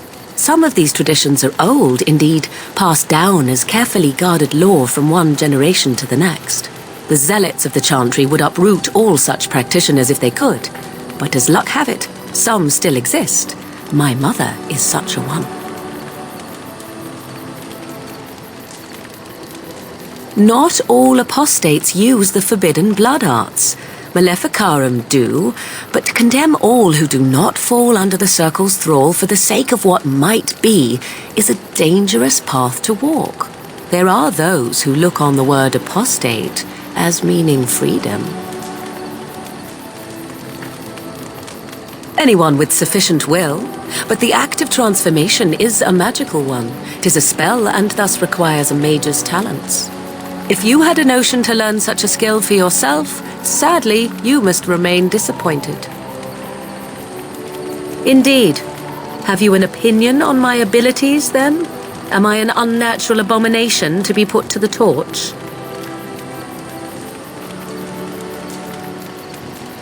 Oh, you're simply full of surprises, little man, aren't you? But enough of such talk. Let us proceed, lest the dust gather on us. I knew this would come up sooner or later. I don't know how to explain, but I had a dream. In it, there was an impenetrable darkness. It was so dense, so real. And there was a noise, a terrible, ungodly noise. I stood on a peak and watched as the darkness consumed everything. And when the storm swallowed the last of the sun's light, I fell, and the darkness drew me in.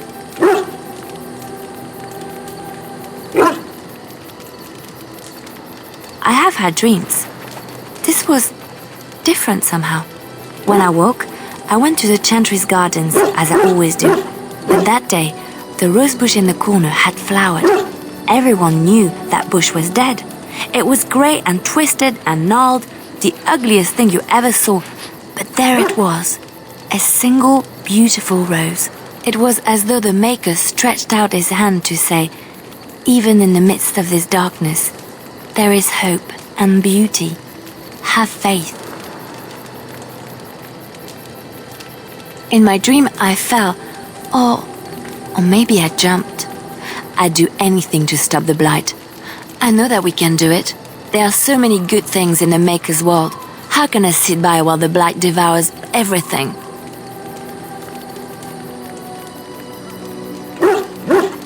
I don't know. He made this world. He could destroy it. But there is so much worth saving. You're such a pessimist. I am Kunari. I have given my word to aid you. We are not people of idle promises. I am. The Antam are the eyes, hands, and mouth of the Kunari. We are how my people know the world. Compared to what?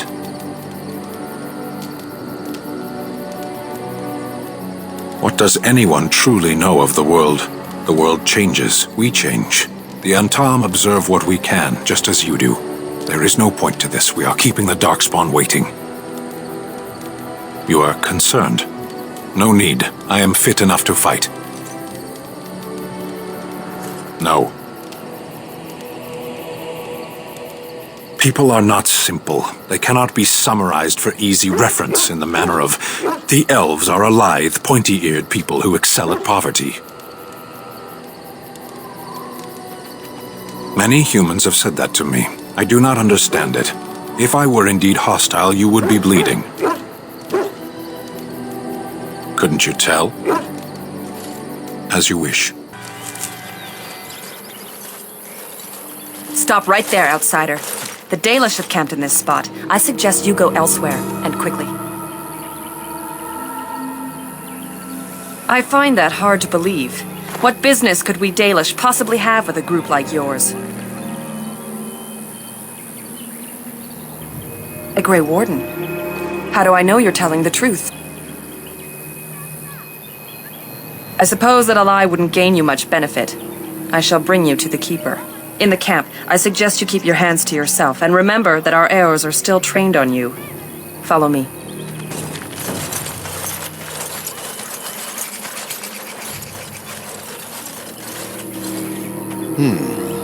I see we have guests. Who are these strangers, Mithra? I have precious little patience and less time to spend on outsiders today. This one claims to be a Grey Warden and wishes to speak with the clan. I thought it best to leave the decision to you. That was wise of you. Masirinus, Mithra, you may return to your post. Manuvinen, Keeper. Now, allow me to introduce myself. I am Zaphrian, the Keeper. Please do not give Athras false hope in this. He will accept the truth in time. I imagine you...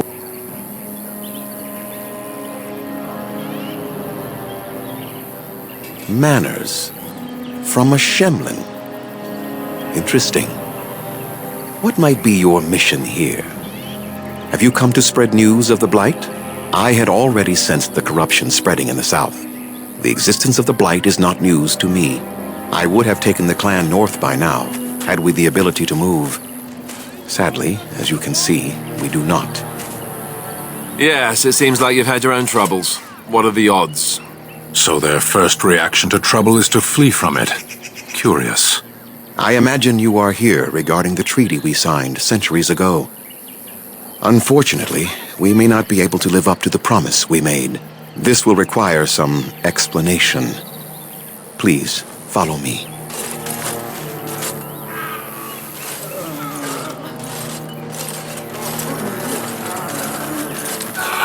The clan came to the Brazilian forest 1 month ago, as is our custom when we enter this part of Ferelden. We are always wary of the dangers in the forest, but we did not expect the werewolves would be lying in wait for us. They ambushed us, and though we drove the beasts back, much damage was done. Many of our warriors lie dying as we speak. Even with all our magic and healing skill, we will eventually be forced to slay our brethren to prevent them from becoming beasts. The Blight's evil must be stopped. But we are in no position to uphold our obligations. I am truly sorry.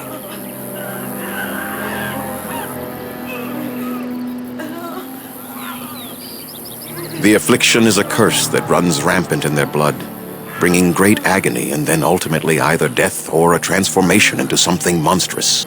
The only thing that could help them must come from the source of the curse itself. And that would be no trivial task to retrieve. Within the Brazilian forest dwells a great wolf. We call him Witherfang. It was within him that the curse originated, and through his blood that it has been spread. If he is killed and his heart brought to me, perhaps I could destroy the curse. But this task has proven too dangerous for us. I sent some hunters into the forest a week ago, but they have not returned. I cannot risk any more of my clan. From whom? The Children of the Stone? The Shemlin? Do you truly think they have time to spare for us? There is no guarantee that this will work, as I suspect. But it's the only hope we have left. We would assist with the Blight, of course. And you would have our gratitude. I must warn you that more than werewolves lurk in the Brazilian forest. It has a history full of carnage and murder, you see. Where there is so much death, the veil separating the spirit realm from our own becomes thin, allowing spirits to possess things, living or dead. But if you can indeed help, then I wish you luck.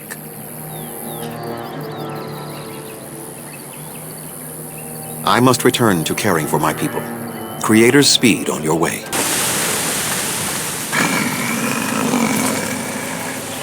The Watchwolves have spoken truly, my brothers and sisters. The Daily sent a human of all things to repay us for our attack, to put us in our place. What bitter irony! We are beasts, but we are no longer simple and mindless. Let that thought chill your spine. You speak to Swift Runner. I lead my cursed brothers and sisters. Turn back now. Go back to the Dalish and tell them that you have failed. Tell them we will gladly watch them suffer the same curse we have suffered for too long. We will watch them pay.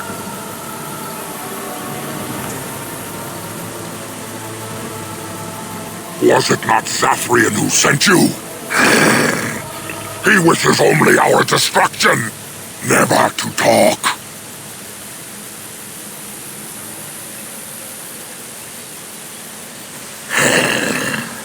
We have never met, he and I. He would not survive the experience. I swear it. You know nothing, do you? Nothing of us, and even less of those you serve. You are a fool, and we are done talking. Run from the forest while you can. Run to the Dalish and tell them they are doomed.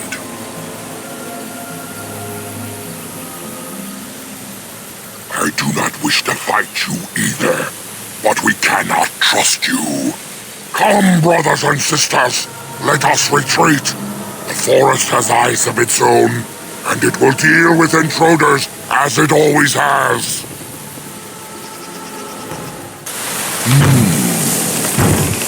What manner of beast be thee that comes before this elder tree?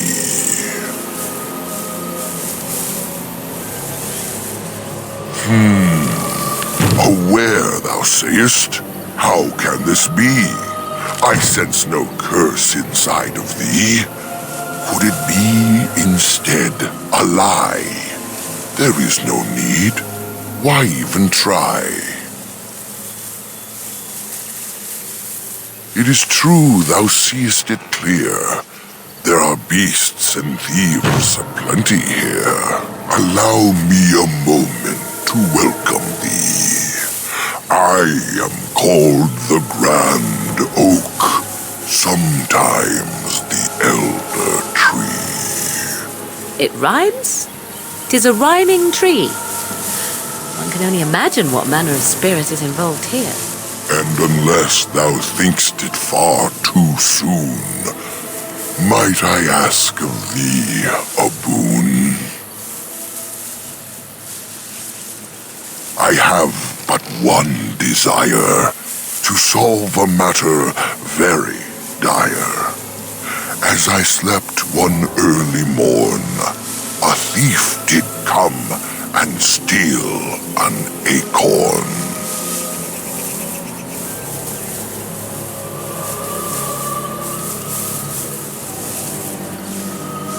All I have is my being, my seed.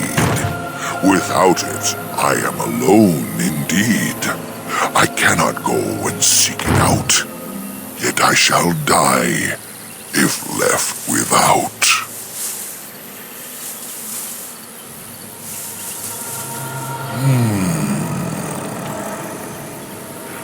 My wooden skin has some magic, see, and part of it I can give to thee. The forest would see thee as a tree, and so no harm would come to thee. In the center of the forest the wares do dwell, or so go the tales my fellows tell. But they cannot be followed there. The forest doth protect the wares.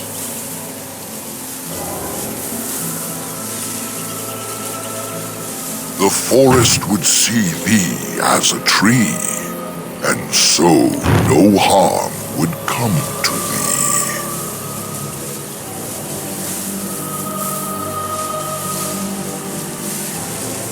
Wilt thou then perform the task? Wilt thou save me as I ask? go to the east to find this man. I shall await. Do what thou can. Oh dear, oh dear. Not a werewolf and not a spirit even. What are the woods coming to? Mayhap I did and mayhap I didn't. Have you come to claim it back? Oh, what fun. But we are getting ahead of ourselves already. Ask a question and you'll get a question, but give an answer and you'll receive the same. Oh, I do so love to trade. Wouldn't I have to ask you a question first? Would you know a question if it was asked? No, that is not a question. And if it be an answer, it'd be an answer to a question I've not asked. Have you no sense for the rules? Be cautious. This is no ordinary madman. He has magic. I can sense it. Powerful magic. No fair bringing mages to a guessing game. Will you play by the rules or not? I think it is your turn to ask, is it not? Ah, suddenly it all becomes clear. You here, that talking tree there, it all makes sense now. As a matter of fact, yes. I do have that tree's acorn. I stole it, and it was easy. Silly tree should have locked it up tighter. If you want it, you'll have to trade me for it. And nothing from that silly tree. No leaves or branches or anything. But that's all I have to say about that. An answer for an answer. There you go. May I? Oh yes, I think I might. Now, what shall be the first? Oh yes, what is your name? Aha, so you claim. They sent you, didn't they? But you're too tricky, and you're trying to fool me. Well, I'm on to you, just so you know. But it is your turn to ask now. Ask. Ask away, I dare you. Let's see. I'll trade you an acorn, a helmet I found, or a book I finished reading years ago, provided you have something interesting in return. Oh, and what do you have to trade for the acorn? Oh yes, many things are buried deep here. Treasures. Hey, I once had a ring like that. This one's shiny still. Yes, I'll take it. Give me that. There. Now that's done. What else have you got on your agenda, Oh, I see. You're going to report to them now, are you? Fine. Goodbye. My acorn is still gone, so I pray to thee. Hast thou any news for me? My joy soars to new heights indeed. I am reunited with my seed.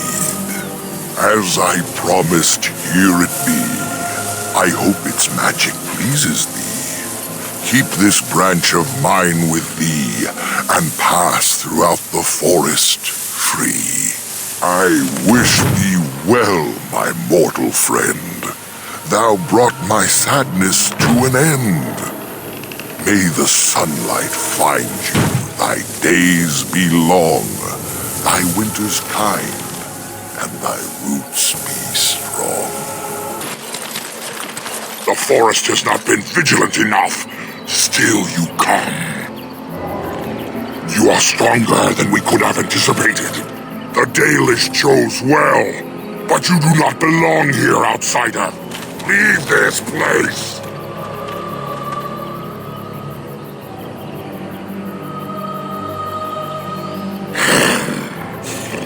You are sent by the treacherous Dalish to kill Witherfang. I will not stand by and allow that to happen.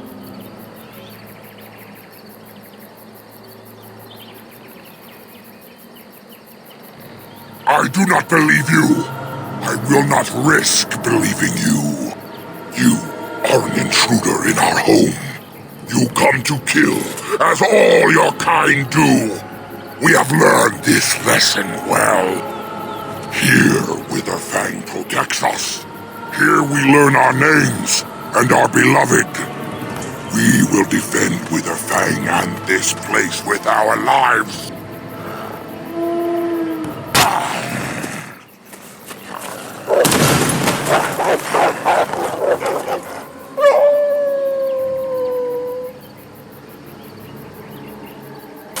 We are invaded! Intruders have deceived their way into the forest's heart! Fall back to the ruins! Protect the lady!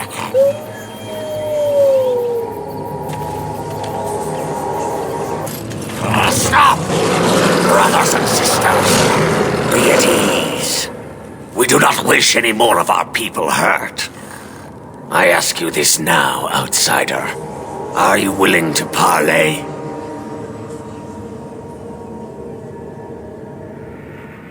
Not with me. I have been sent to you on behalf of the lady. She believes you may not be aware of everything you should be. She means you no harm, provided your willingness to parley in peace is an honest one. What would be the point? You have already proven your strength. We have no wish to anger you further. We would not let her. We will protect Our Lady to our last breath. It may yet come to pass that you will kill the rest of us, but until then we will not chance her coming to harm. Swiftrunner did not think it would matter. The Lady disagrees, and since you have forced your way this far, we must acquiesce to her wishes.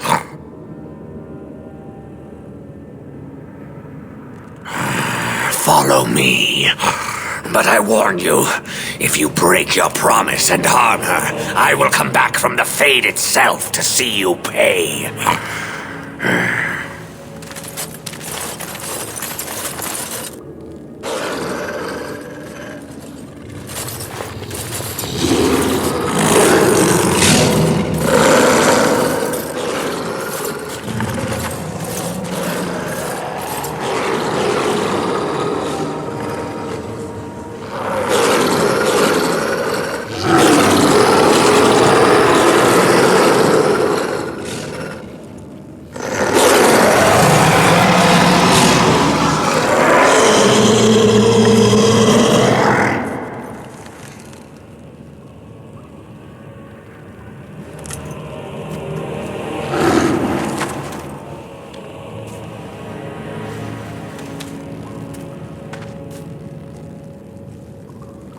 I bid you welcome, mortal.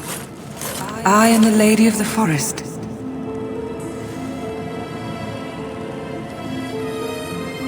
Do not listen to him, lady.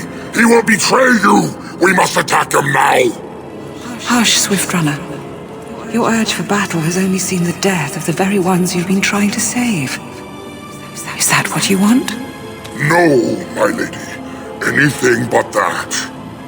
And the time has come to speak with this outsider, to set our rage aside. I apologize on Swiftrunner's behalf. He struggles with his nature.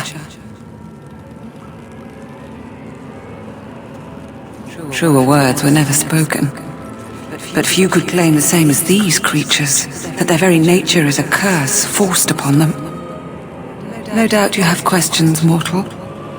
There are things that Zathrian has not told you.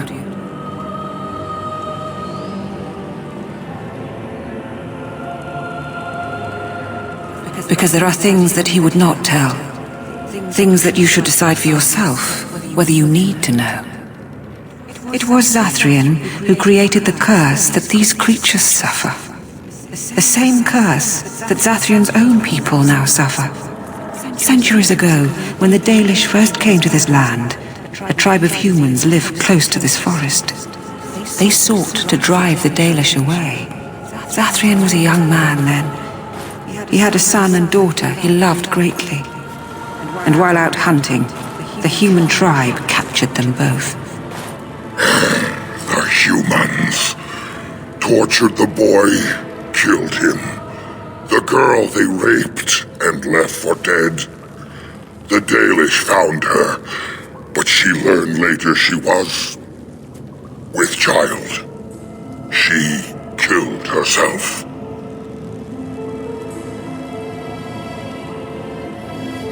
Zathrian came to this ruin and summoned a terrible spirit, binding it to the body of a great wolf.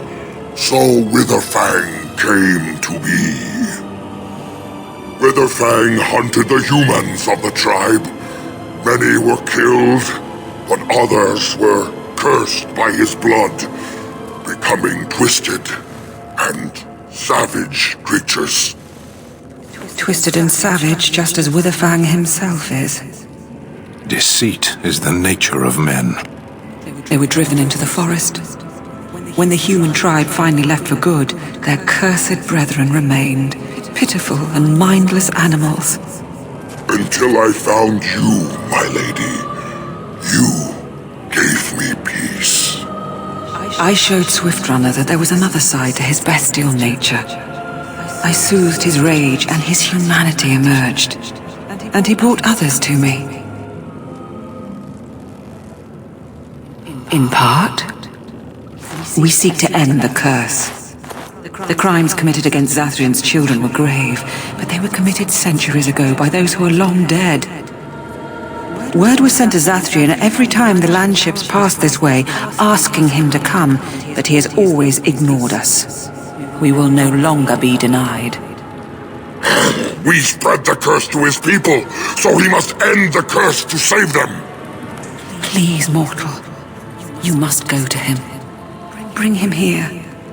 If he sees these creatures, hears their plight, surely he will agree to end the curse.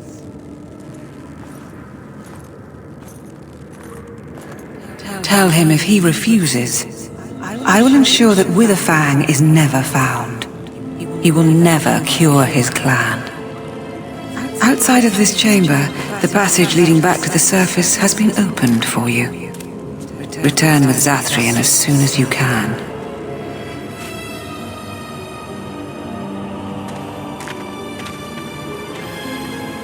Ah, and here you are already.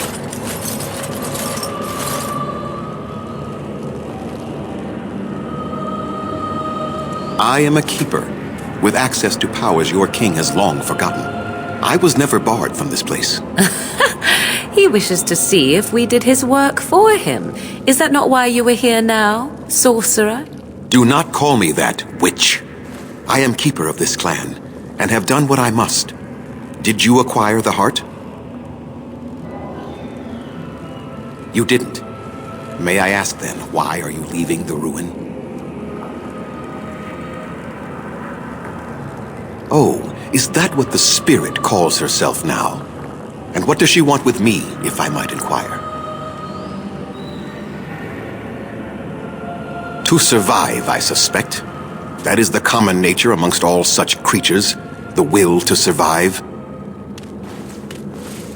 You do understand that she actually is Witherfang?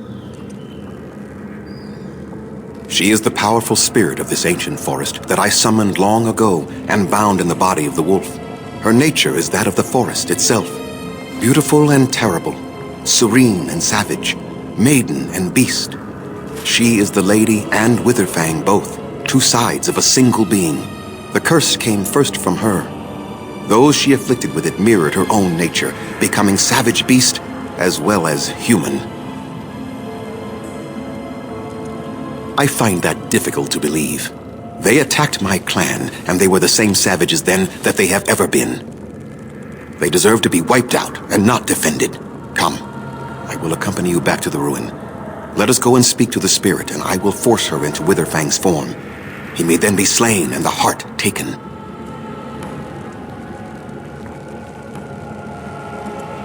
Why? You claim they have regained their minds, but they are still savage beasts. Their nature is unchanged.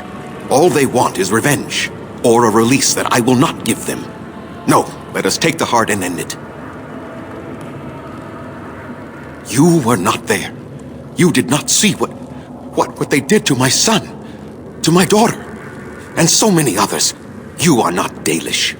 How can you know how we had to struggle to be safe? How could I have let their crimes go unanswered? I have sworn to protect my people, and I shall. I will not lift a finger to help the descendants of savages who deserved the curse they received. Tell me, if you held your own daughter's lifeless body in your arms, would you not also have sworn an eternity of pain on those who did such to her? Very well. You wish me to go and talk? I will do so. But what if it is only more revenge they wish? Will you safeguard me from harm? I fail to see the purpose behind this, but very well. It has been many centuries now. Let us see what the spirit has to say.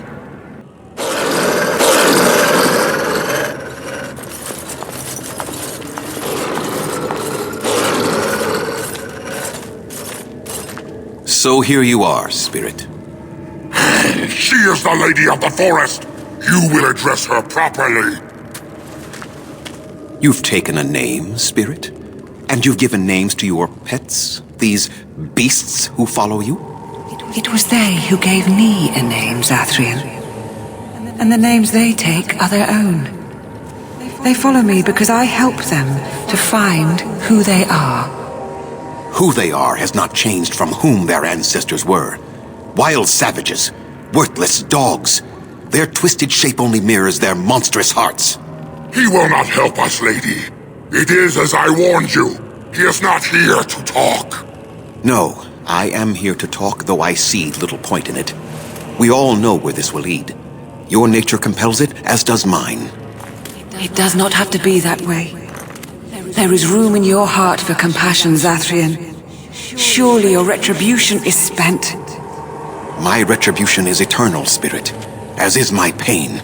This is justice, no more. Are you certain your pain is the only reason you will not end this curse? Have you told the mortal how it was created? And so he did. Witherfang and I are bound as one being.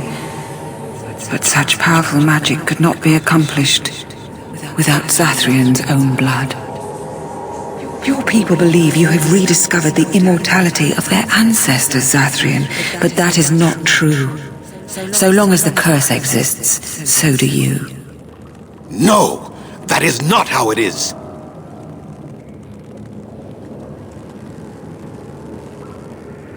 I did it for my people.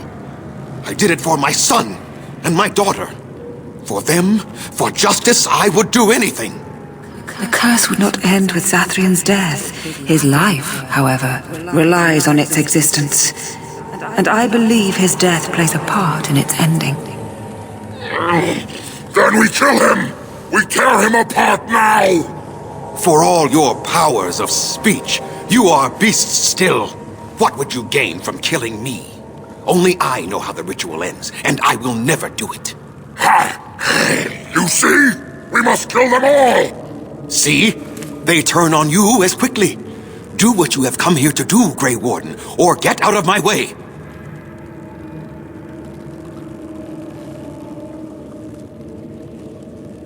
We're standing for what's right here, no matter what. Then you die with them. All of you will suffer as you deserve.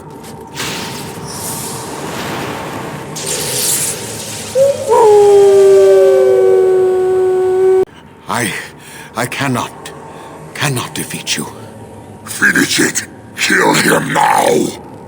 No, Swift Runner. We will not kill him. If there is no room in our hearts for mercy, how may we expect there to be room in his? I cannot do as you ask, Spirit. I am too old to know mercy. All I see are the faces of my children, my people. I cannot do it.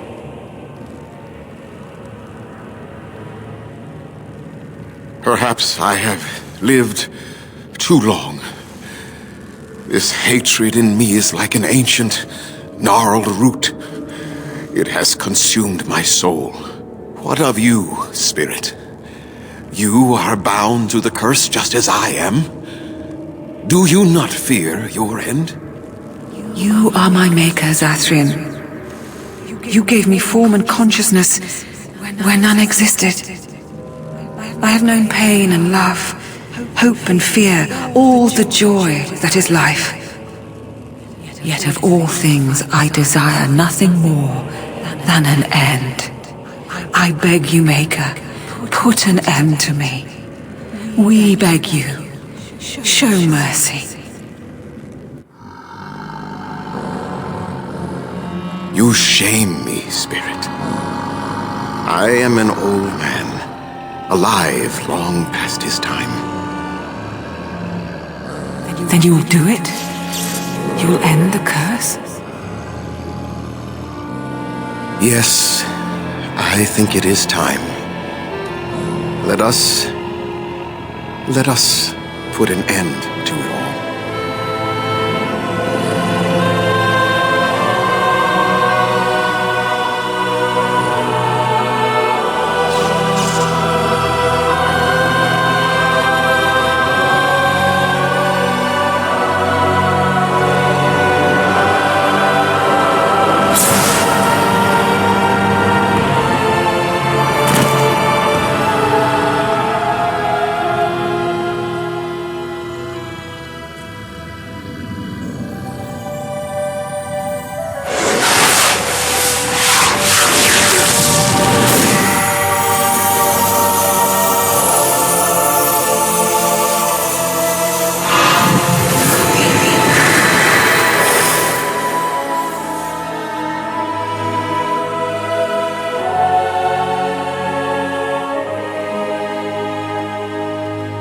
It's over.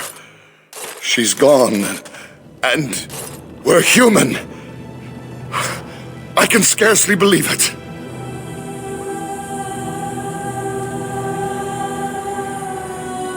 Compared to the beast inside that we had to fight every moment, this is just fine. It feels glorious. We'll leave the forest, I suppose. Find other humans, see what's out there for us. It should be quite interesting, don't you think? Thank you. We'll never forget you. Done. The essence of the wolf's heart has banished all traces of cursed blood from the hunters. It is too bad that Zathrian had to die. I felt it when he departed. I think he was ready to go. It will be difficult to fill Zathrian's shoes. He was our keeper for many centuries, and he will be sorely missed. But I am keeper now. Let me say it officially then. I hereby swear to uphold the terms of the ancient contract our people formed with the Grey Wardens. Call, and we shall come, with great speed and purpose, and we shall strike at your foes. This I swear. It has been a long time since the Dalish marched to war, but I trust that in the end, we shall make a difference for you. You were the Grey Warden who broke the curse! I demand to know what happened to the werewolves. Where did they go? That makes no difference. Those monsters killed my husband. They killed so many of my people. They have Dalish blood on their hands. If they are human once more, that shall make it all the easier to take vengeance for their crimes. Tell me where they are. It destroyed him. Yes, perhaps you speak wisely. If they are gone and never return here, then perhaps it is better to let it simply end there. We will go back to the camp then. Thank you for your words. Please accept this small token of my gratitude. It belonged to my husband, and I cannot carry it any longer. Quiet. It was a life suited for contemplation. In the cloister, away from the fuss and the flurry of the cities, I found peace. And in that stillness, I could hear the Maker. But it was not perfect. Some of my chantry fellows were condescending. That is the nature of religious folk, I suppose. When I talked about my beliefs, that the Maker reveals himself in the beauty of his world, they treated me with disdain. They want to believe that he's gone, so that when he turns his gaze on them, it means they are special, chosen. He cannot possibly have love for all, the sick and the weary, the beggars and the fools.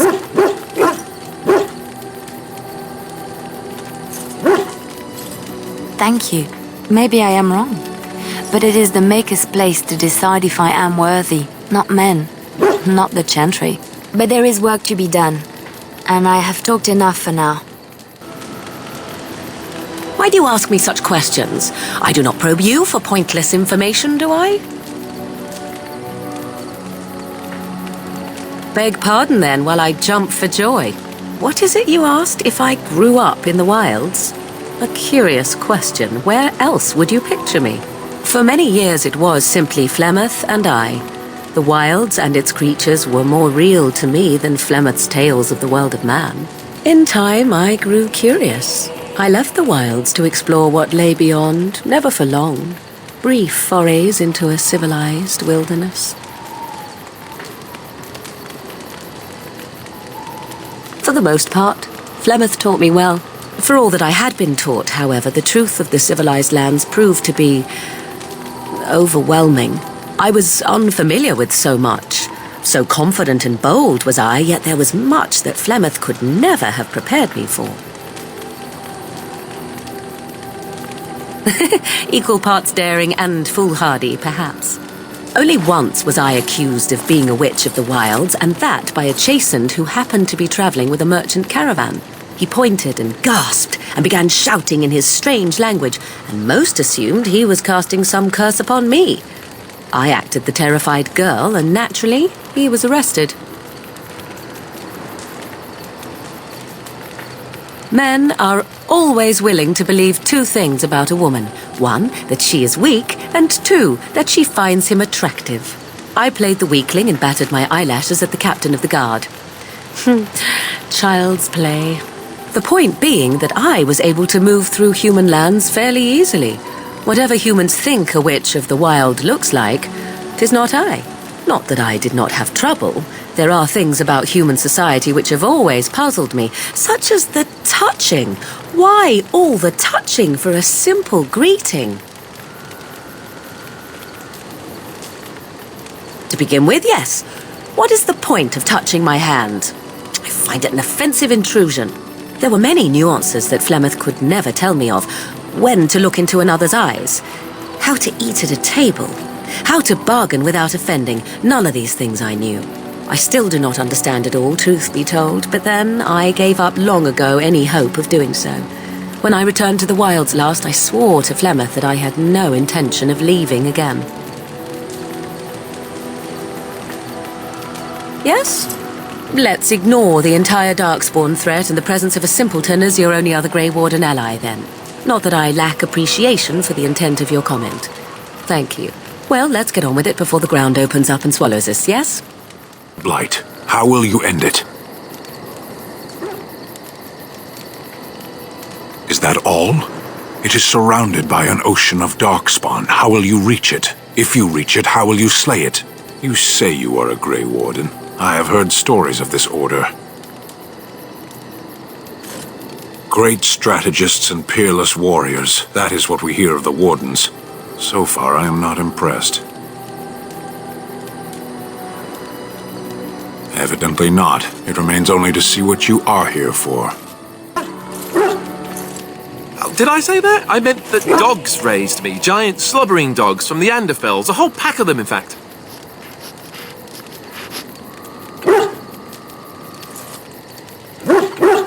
Well, it wasn't until I was 8 that I discovered you didn't have to lick yourself clean. Old habits die hard, you know.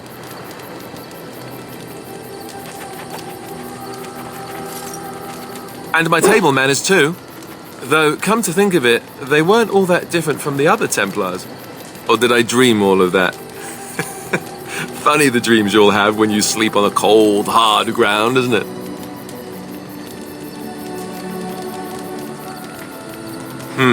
Point taken. Let's see, how do I explain this? I'm a bastard.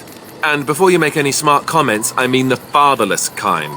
My mother was a serving girl in Redcliffe Castle who died when I was very young. Our Lehman wasn't my father, but he took me in anyhow and put a roof over my head. He was good to me, but he didn't have to be. I respect the man, and I don't blame him anymore for sending me off to the Chantry once I was old enough.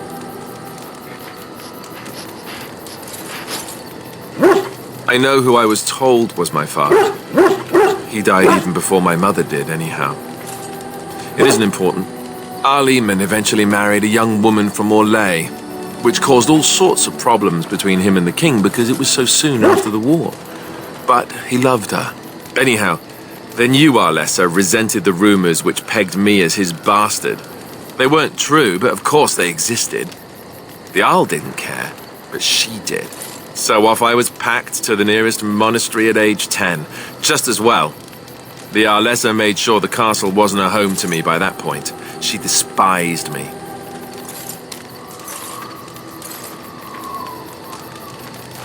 Probably. It was just a kindness he did to a woman who had served him anyway. I didn't sleep on silk sheets in the keep or anything. I remember I had an amulet with Andraste's holy symbol on it. The only thing I had of my mother's. I was so furious at being sent away, I tore it off and threw it at the wall and it shattered. Stupid, stupid thing to do. The Arl came by the monastery a few times to see how I was, but I was stubborn. I hated it there, and blamed him for everything. And eventually, he just stopped coming. And raised my dogs. Or I may as well have been, the way I acted. But maybe all young bastards act like that. I don't know. All I know is that the Arl is a good man, and well loved by the people. He also was King Kaelin's uncle, so he has a personal motivation to see Loghain pay for what he did. Anyway, that's really all there is to the story.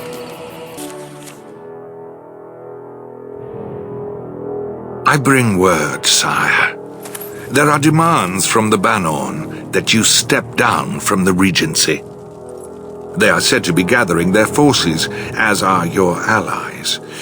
It appears it will be civil war after all, despite the Darkspawn. Pity. I also have an interesting report. There seem to be Grey Wardens who survived Ostagar.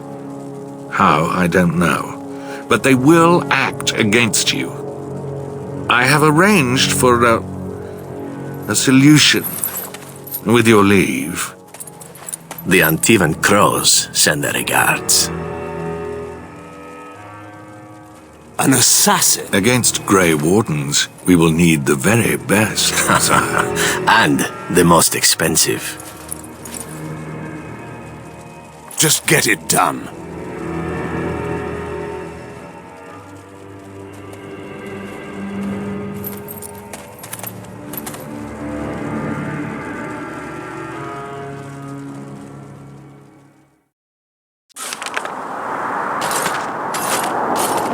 Look, can we talk for a moment? I need to tell you something. I should probably have told you earlier. I don't know. I doubt it. I've never liked it, that's for sure. I told you before how Al-Eman raised me, right? That my mother was a serving girl at the castle and he took me in? The reason he did that was because... well, because my father was King Marek, which made Kaelin my half-brother, I suppose. Ha! Yes, I guess it does at that. I should use that line more often. I would have told you, but it never really meant anything to me. I was inconvenient, a possible threat to Kaelin's rule, and so they kept me secret. I'd never talked about it to anyone.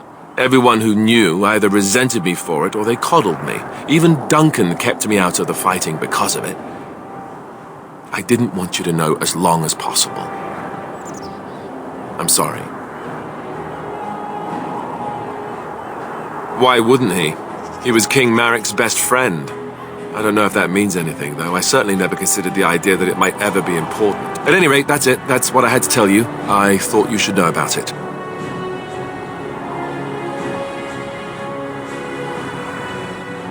Besides my unholy love of fine cheeses and a minor obsession with my hair, no, that's it.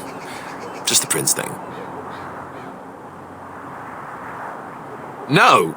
Maker's breath. Just hearing that gives me a heart attack. It's not true, anyhow. I'm the son of a commoner. It was always made clear that the throne is not in my future. And that's fine by me. No, if there's an heir to be found, it's Al Eamon himself. He's not of royal blood, but he is Kaelin's uncle, and more importantly, very popular with the people. Though, if he's really as sick as we've heard... Oh no, I don't want to think about that. I really don't. So there you have it. Now can we move on? And I'll just pretend you still think I'm some nobody who was too lucky to die with the rest of the Grey Wardens. Oh, lovely. I'm going to regret this. Somehow I just know it. I thought I saw travelers coming down the road, though I scarcely believed it. Have you come to help us? The Arl? Then you don't know. Has nobody out there heard?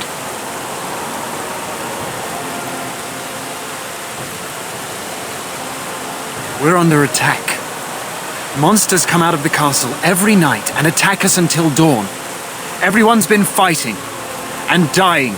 Apparently everyone seems to agree that a blight is the perfect time to start killing each other. Marvelous, really. We've no army to defend us. No Arl and no king to send us help. So many are dead. And those left are terrified they're next.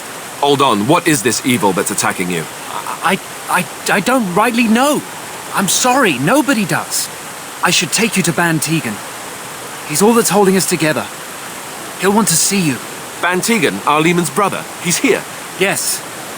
It's not far, if you'll come with me.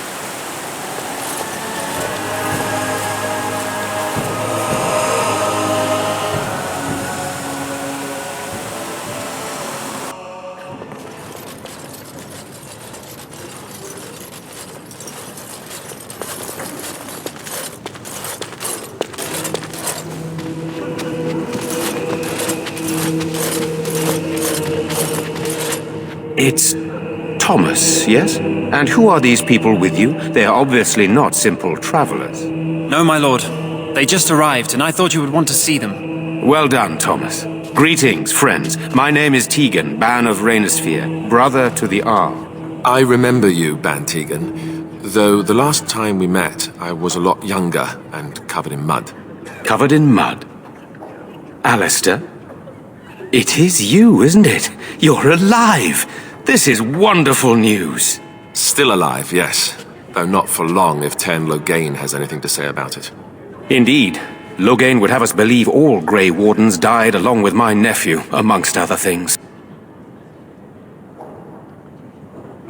What, that he pulled his men in order to save them? That Kaelin risked everything in the name of glory? Hardly. Loghain calls the Grey Wardens traitors, murderers of the king. I don't believe it. It is an act of a desperate man. So, you are a Grey Warden as well? Is it possible we've met? You seem very familiar.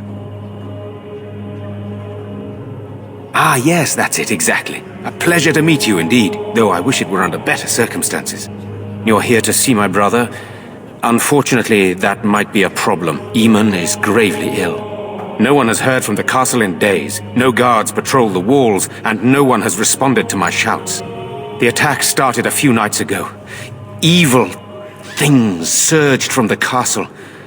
We drove them back, but many perished during the assault. Some call them the Walking Dead, decomposing corpses returning to life with a hunger for human flesh. They hit again the next night. Each night they come with greater numbers. With Kaelin dead and Loghain starting a war over the throne, no one responds to my urgent calls for help. I have a feeling tonight's assault will be the worst yet. Alistair, I hate to ask, but I desperately need the help of you and your friends. It isn't just up to me. Though the Grey Wardens don't stand much chance against Loghain without Al Eamon.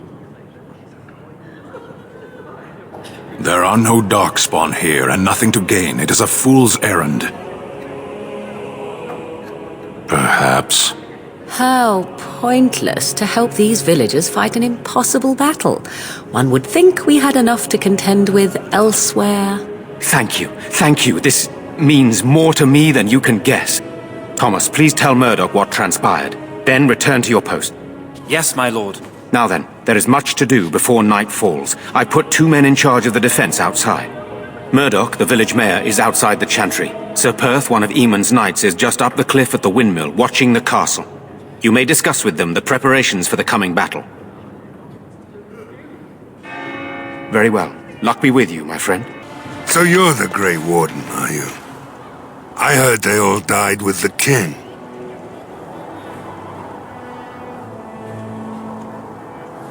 So you say, a damn Qunari could walk up and say he was a Grey Warden. I wouldn't know the difference. That much is clear.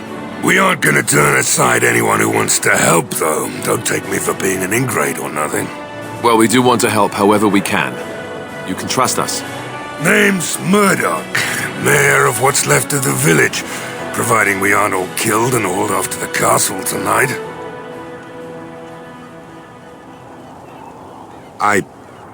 I hope you're right. I've been trying to hold us together, but it isn't easy. Anyhow, you're here, and they tell me you're in charge.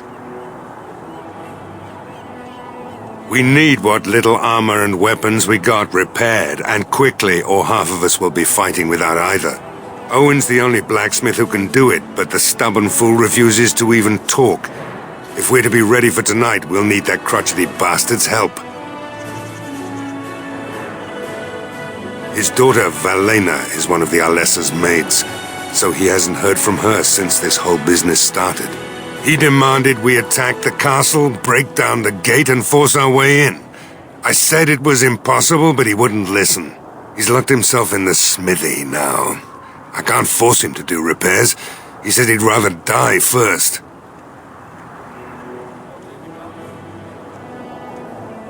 Not by nightfall, and not well enough that I'd be happy to test it in combat. If there were others, don't you think I'd ask them? We could use some extra bodies. Having a veteran like Dwyn in the militia would help a lot, but he flat out refuses. He's a trader, a dwarf, lives near the lake. Locked himself up in his home with some of his workers, he has. Says he doesn't need any of us. We could use somebody with his fighting experience, but he won't come out. Shouldn't you be trying to reason with Owen? Don't drink with him. That's how he sucks you in. Just my luck, our success hinges on the most foolish drunk of a smith ever to grace the Maker's lands. Go away. Curse you. Leave me in peace. You've already taken everything out of my stores. There's nothing left. Huh? Who is that? What do you want? I've been through enough. All right. Let me undo the locks. All I ask is that you don't make any trouble.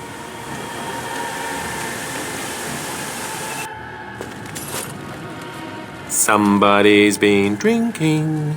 So I let you in. You wanted to talk. Now we're talking. Mind telling me who you are? A Grey Warden, is it? It takes all kinds. Anyhow, my name's Owen, though you might already know that. Care to join me as I get besotted? Or is there something in particular you wanted? Why should I help Murdoch when he won't help me? My girl, Valena, is one of the Alessa's maids, and she's trapped up there in the castle, but the mayor won't send anyone for her. She's been my life since my wife passed on 2 years ago. Now she's dead, or soon to be. I don't care what happens to me or the village, or anyone. It'd do me the world of good to think maybe someone like you could go in and find her. Provided any of us live through the night. If you look for Valena, I'll reopen the smithy and make some repairs for the militia. I can do that much. Not good enough. Murdoch said the same damn thing, and I didn't believe him either. You are asking a great deal, you wretched little man. I want a promise. Promise me that you'll look for her. That you'll bring her back to me if you can. I'll accept that. It's something to hope for, at least. Oh, lovely. Shall we next begin rescuing kittens from trees?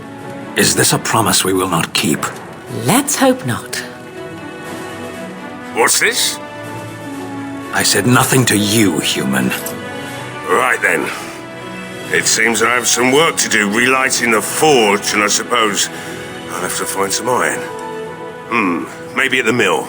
Murdoch just better send his men here as soon as possible if I'm gonna get to all these repairs and get them done by nightfall. If you need anything done, well, just let me know. I've got a lot to do now, so you'll have to excuse me.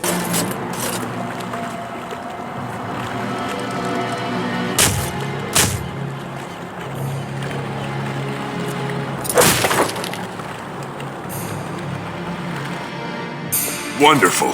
Intruders. I hope you have a good reason for breaking and entering into my home. No, have to run the place.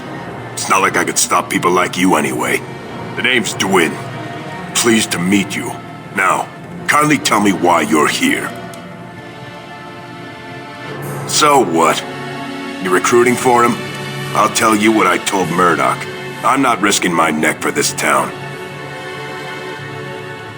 Thanks, but I'll take my chances in here. Everyone else can run around in the open waiting to die. So, that's what it comes down to, huh? Fine, I'll go, if you want me out there so badly. Don't thank me. I'm not doing this for you. I'm doing this because of you. Go tell Murdoch he won. And I better see you out there in the square when those creatures come. Well, it looks like Owen's finally doing the repairs we need. The damn fool is falling over drunk and still manages to make smithying look easy. Good enough, I say. I'll inform Bantigan the militia is ready to fight. We'll give those bastards a welcome they won't soon forget. I hope you're right. We may just be village folk, but we're going to fight like there's no tomorrow.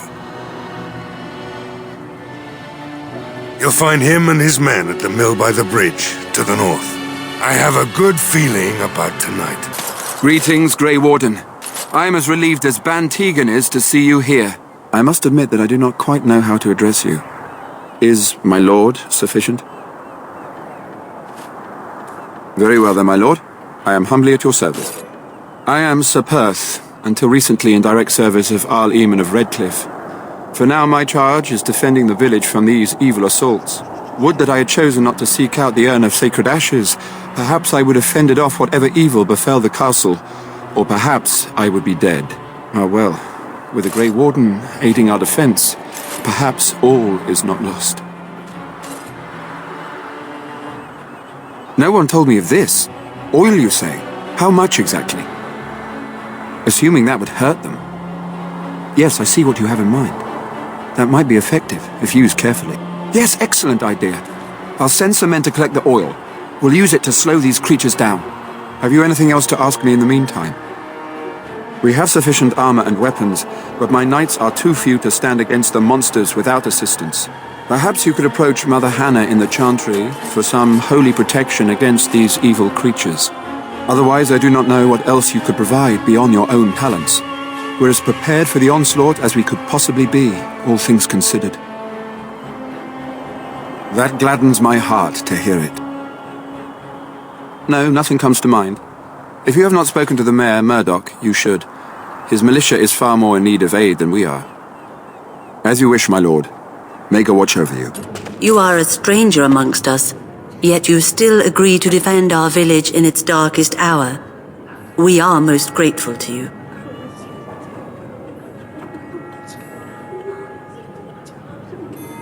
Not many in these modern days would honestly say the same. You are a man of worth, and the Maker will smile upon you. Allow me to introduce myself. I am revered Mother Hannah, head of this chantry, which for the moment is a place of refuge for these poor villagers. They are terrified of tonight's attack, and I fear these walls will not keep them safe. What can I do to help with your task? I have done all I can for them. I pray for them each night and seek the Maker's forgiveness for their sins before they face their deaths. What Sir Perth seeks is something that is not in my power to give. I can pray with them and give them my blessing, but Sir Perth wants me to call upon the Maker to shield them from evil. Well, can't you just tell him the Maker will watch over him? Morale is a powerful thing, you know. You mean you want me to let them think the Maker protects them in a real sense? I will not lie to them like that. I suppose their belief in the Maker's power could inspire them, but it just seems like trickery. Very well. If it keeps them alive, I will do what I must. I have a number of silver-cast holy symbols. Tell Sir Perth that he can have them, and that wearing them will confer the Maker's protection. Now please, let me tend to these poor folk. I must do what I can, and I suggest you do the same. The Knights of Redcliffe are ready to fight at your disposal. Have you spoken to the revered mother? Has she offered anything? If they are the same as the symbols worn by their priests, well, that would more than suffice. I will send some men to collect the amulets. Please give my regards to Mother Hannah for seeing some sense at last. No, nothing comes to mind. If you have not spoken to the Mayor, Murdoch, you should. His militia is far more in need of aid than we are. As you wish, my lord. May God watch over you. The repairs are underway surprisingly quickly, considering how drunk Owen is. We may just make it. Thanks for persuading him to come out here. He's going to be a great help. I just know it. There's not much time before sundown. Are you sure? There's still time left if you need to talk with Sir Perth or do anything else. Then good luck to you. You'll need it.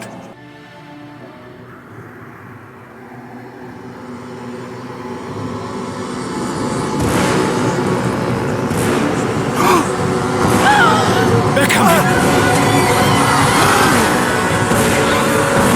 Get to your positions! Make ready!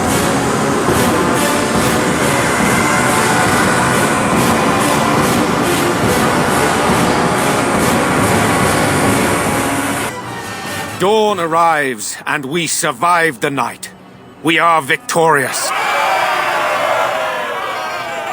And though this victory came at great cost, we must remember none of us would be here were it not for the heroism of these good folk beside me. I thank you, good sir. Truly the Maker smiled on us when he sent you here in our darkest hour. Surely these people deserve some small celebration, don't you think? There is time yet. Let us bow our heads and give honor to those who gave their lives in defense of Redcliffe.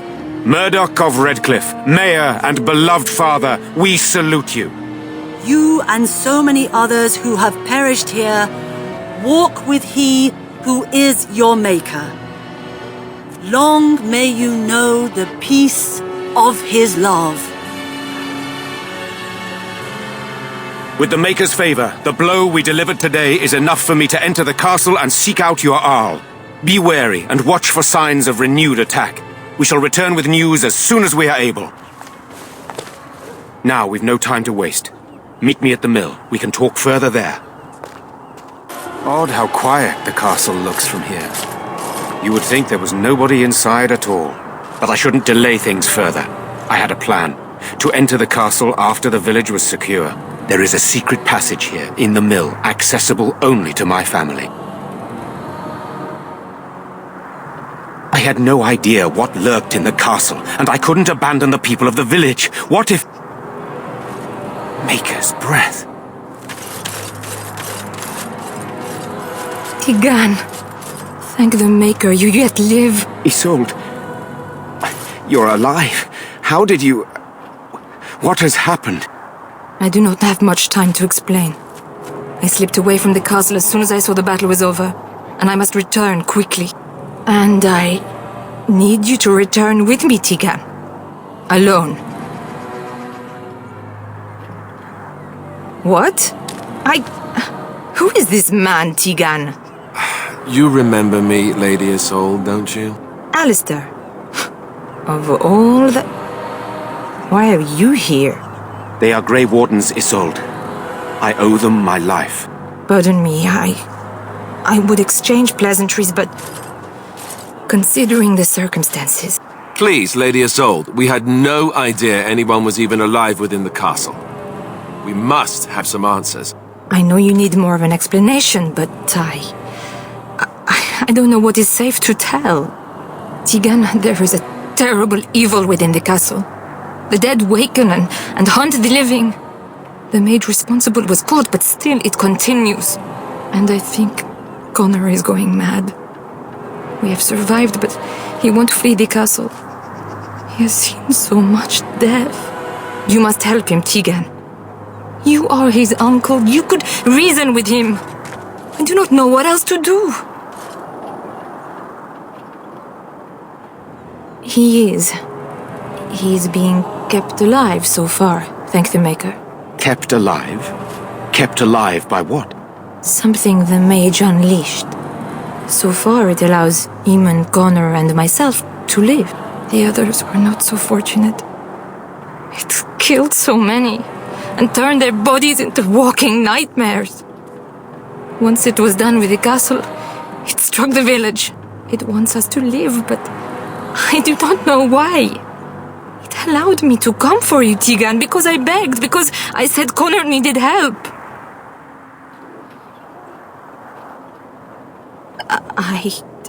I do not know. Oh, Maker's mercy. Could it truly be a demon? I can't let it hurt my Connor. You must come back with me, Tigan. Please.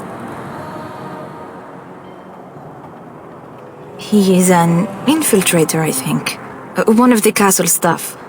We discovered he was poisoning my husband. That is why Eamon fell ill. Eamon was poisoned? He claims an agent of Terran Logains hired him. He may be lying, however. I cannot say. I beg your pardon? That's a rather impertinent accusation. An evil I cannot fathom holds my son and the husband hostage. I came for help. What more do you want from me? Tigan, I do not have much time. What if it thinks I'm betraying it? It could kill Connor. Please come back with me. Must I beg? For Connor's sake, I promised I would return quickly and only with Tigan. Tigan, I know you could order your men to follow me when I return to the castle. I beg you not to. For Connor's sake. The king is dead, and we need my brother now more than ever. I will return to the castle with you, Isolde. Thank the Maker. Bless you, Tigan. Bless you. I have no illusions of dealing with this evil alone. You, on the other hand, have proven quite formidable. Isolde, can you excuse us for a moment? We must confer in private before I return to the castle with you. Please do not take too long. I will be by the bridge.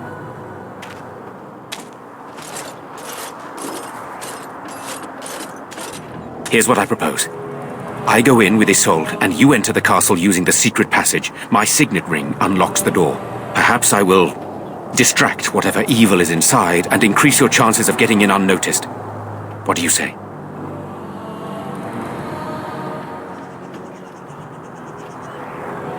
I wish I knew. I don't know any more about this evil force than Isolde seems to.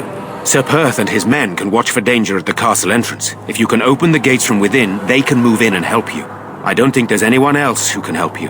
If you choose not to go, then it's up to me to do what I can. Here is my signet ring. It will open the lock on the door in the mill. Whatever you do, Eamon is the priority here. If you have to, just get him out of there. Isolde, me, and anyone else, we are expendable. You are a good man. The Maker smiled on me indeed when he sent you to Redcliffe. One fool plan on top of another. But I can delay no longer. Allow me to bid you farewell. And good luck. Who's there? Is there anyone alive out there? Wait, you don't look like the Arlessa's guards. Are you from outside the castle? You've spoken to her? Then you know what I did. I'm not proud of my deed. Poisoning Arl Eamon was what I was hired to do. Lady Isolde had no idea when she took me in to tutor her son, of course. I know it looks suspicious, but I'm not responsible for the creatures and the killings in the castle. I was already imprisoned when all that began. At first, Lady Isolde came here with her men, demanding that I reverse what I'd done. I thought she meant my poisoning of the Arl. That's the first I heard about the walking corpses. She thought I'd summoned a demon to torment her family and destroy Redcliffe. She had me tortured. There was nothing I could do or say that would appease her. So they left me to rot. I was instructed to by Terran Loghain. I was told that Arl Eamon was a threat to Ferelden, that if I dealt with him, Loghain would settle matters with the Circle. You see, I'm a Maleficar, a blood mage. You? A blood mage? Truly? I would never have guessed. A blood mage? Well, that isn't good. I dabbled in the forbidden arts, and they condemned me to death for it. I thought Loghain was giving me a chance to redeem myself. But he's abandoned me here, hasn't he? Everything's fallen apart, and I'm responsible. I have to make it right somehow. I have to. Connor had started to show signs. Lady Isolde was terrified the Circle of Magi would take him away for training. Connor? A mage? I can't believe it. She sought an apostate, a mage outside the Circle, to teach her son in secret so he could learn to hide his talent. Her husband had no idea. I thought that too. Connor has little knowledge of magic, but he may have done something to tear open the veil. With the veil to the Fade torn, spirits and demons could infiltrate the castle. Powerful ones could kill and create those walking corpses. Because he would be taken away forever. A mage cannot inherit a title, even the son of a powerful Arl. She's also a pious woman. Her son having magic was humiliating. No, she was adamant that he never find out. She said that he'd do the right thing, even if it meant losing their son, and that infuriated her. Some. But he's still very young. He can barely cast a minor spell, never mind something more powerful.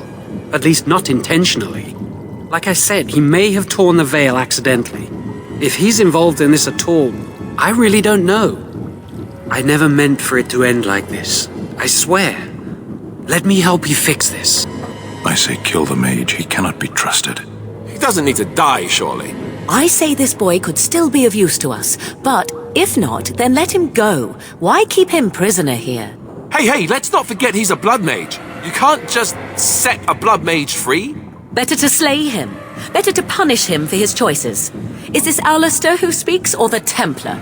I'd say it's common sense. We don't even know the whole story yet. Give me a chance, please. I tried to save anyone still up there.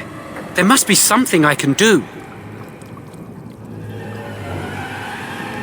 Afterwards, I assume I'll be arrested, or executed, or whatever people like me get. I'm tired of running from the Circle. I need to account for what I've done. I'm glad you think so. So what now? You're letting me out? And what then?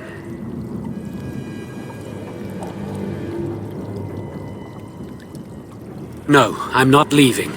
I made a mistake and I'm going to find some way to fix it.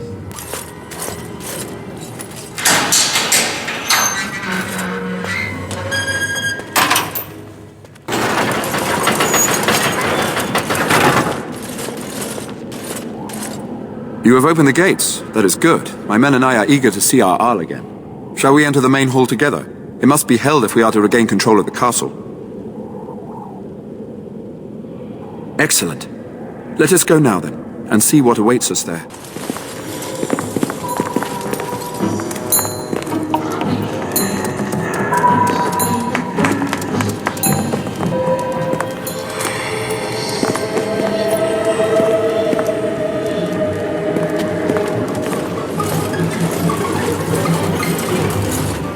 So these are our visitors? The ones you told me about, Mother? Yes, Connor. And this is the one who defeated my soldiers? The ones I sent to reclaim my village?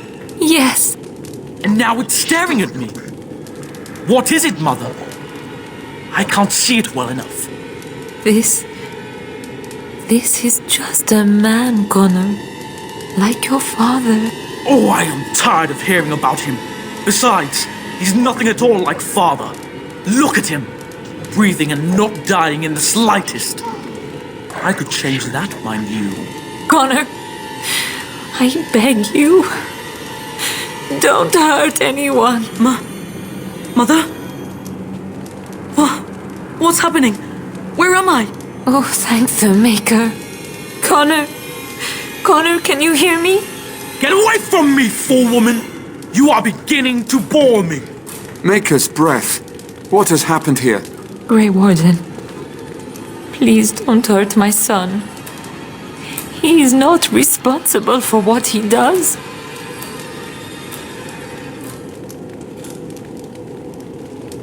Here I am. Here am I. I like him better this way. No more yelling. Now he amuses me. Connor didn't mean to do this. It was that mage, the one who poisoned Demon. He started all this. He summoned this demon. Connor was just trying to help his father. And made a deal with the demon to do so? Foolish child. It was a fair deal. Father is alive, just as I wanted. Now it's my turn to sit on the throne and send out armies to conquer the world. Nobody tells me what to do anymore. Nobody tells him what to do. Nobody! Ha ha ha ha! Quiet, Uncle! I warned you what would happen if you kept shouting, didn't I? Yes, I did. But let's keep things civil. This man will have the audience he seeks. Tell us, what have you come here for?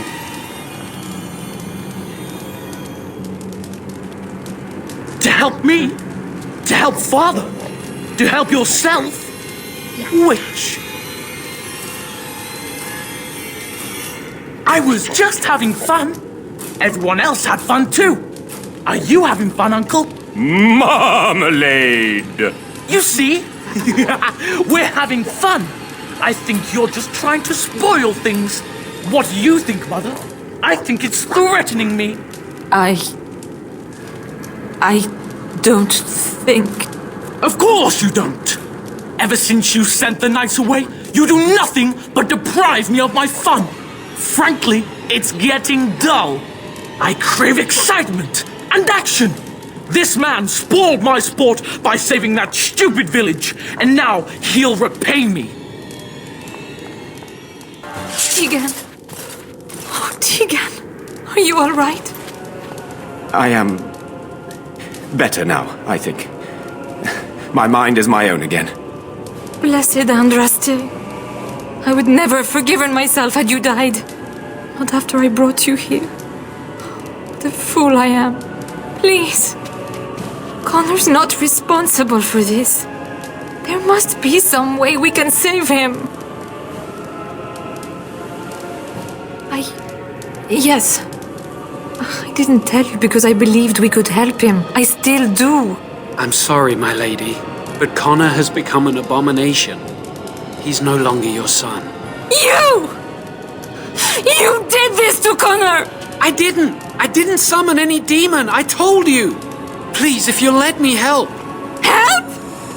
You betrayed me! I brought you here to help my son, and in return you poisoned my husband? This is the mage you spoke of? Didn't you say he was in the dungeon? He was. I assumed the creatures had killed him by now. He must have been set free.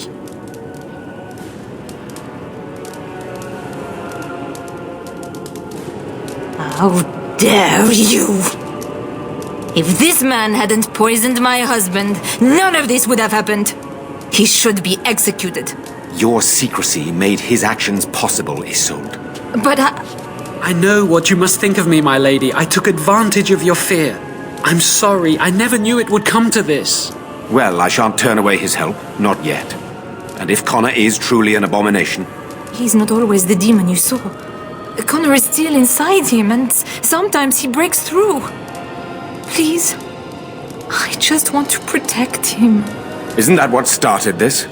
You hired the mage to teach Connor in secret, to protect him. If they discovered Connor had magic, then they'd take him away. I thought if he learned just enough to hide it, then...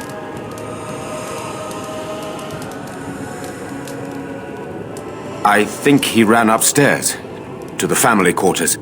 Violence scares him. I know that sounds strange. He may have run up to his room, or... I don't know.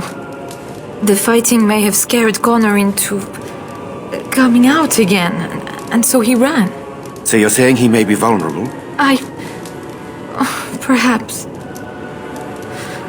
Is there no other way?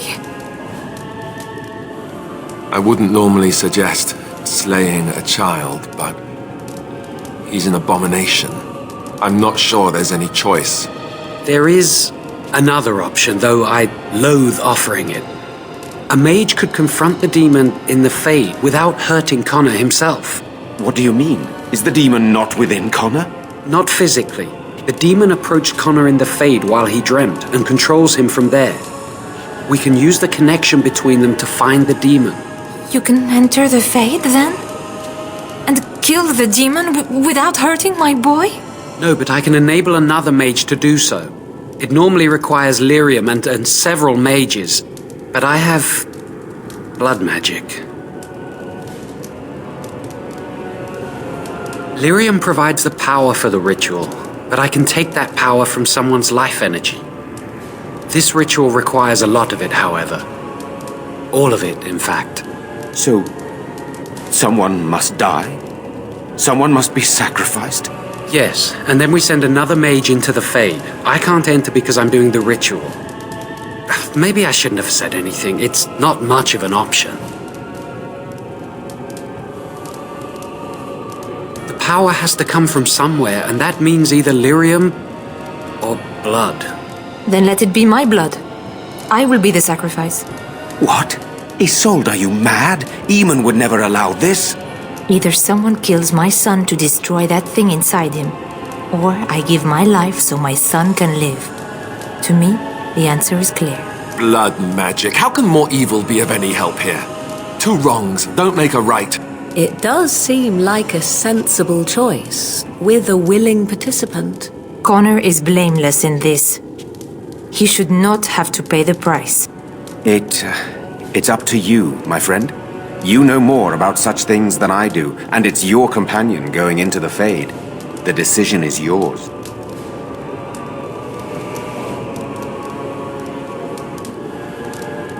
You can find lyrium and more mages at the Circle of Magi, if they would even do it. That is an excellent point. One of the treaties is also for the Circle of Magi, after all. The tower is about a day's journey across the lake. You could attempt to get the mages' help. But what will happen here? Connor will not remain passive forever. Very well. I will keep Jowan here as a precaution. He says he wants to help, so he will keep an eye on Connor with us.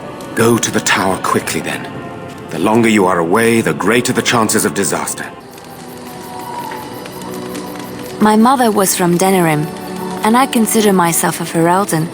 Mother served an Orlesian noblewoman who lived here when Orlais ruled. When Ole was defeated and the common folk began to resent the presence of any Orlesian, the lady returned to Ole. She took my mother with her. I was born in Ole and did not set foot in Ferelden until much later. Mother was always telling me stories of her homeland. I think she missed it. Mother died when I was very young. Lady Cecilie let me stay with her. I had no one else. She was quite old then, and she had me study music and dance to entertain her. It is unfair that I have more memories of Cecilie than my mother. Strangely, the only thing I really remember of Mother was her scent. She kept dry flowers in her closet amongst her clothes, small white Ferelden wildflowers with a sweet fragrance. Mother called them Andrastis Grace. They were very rare in Orlais. But enough about that. Let us move on. This is my mother's amulet. It has to be. But why isn't it broken? Where did you find it? Oh, the Arl study? Then he must have found the amulet after I threw it at the wall. And he repaired it and kept it. I don't understand. Why would he do that? I guess you could be right. We never really talked that much. And then the way I left... Thank you. I mean it. I thought I'd lost this to my own stupidity. I'll need to talk to him about this if he recovers from his... When he recovers, that is. I wish I'd had this a long time ago. Did you remember me mentioning it? Wow. I'm more used to people not really listening when I go on about things. I don't know what to say. I'm honored. Thanks again. Sitting, as you observed. It's what you asked. Warden, if I truly disliked you, I would leave. That I am still here, you may interpret however you choose. I did. Parshera. Was there anything else? I am hardly surprised. To answer a question. The Arishok asked what is the Blight. By his curiosity, I am now here. Yes. Never. I cannot go home. It doesn't matter now. Can we move on? We keep the Darkspawn waiting. You are very cute to ask so many questions. Really? Perhaps we should be wrapped in ribbons and adorned with flowers. So cute are we, too. My mother has been hunted from time to time, yes, by Templar fools like Alistair, which should tell you how successful they generally were. Flemeth made a bit of a game of it, in fact. The Templars would come again, and she would look at me and smile and say that the fun was to begin once more. I found the game fun. I was too young to understand the truth behind what was happening. Flemeth would warn them once. 'Twas a warning they inevitably failed to heed. And then the true game began. Often Flemeth would use me as bait. A little girl to scream and run and lure the Templars deeper into the wilds and to their doom.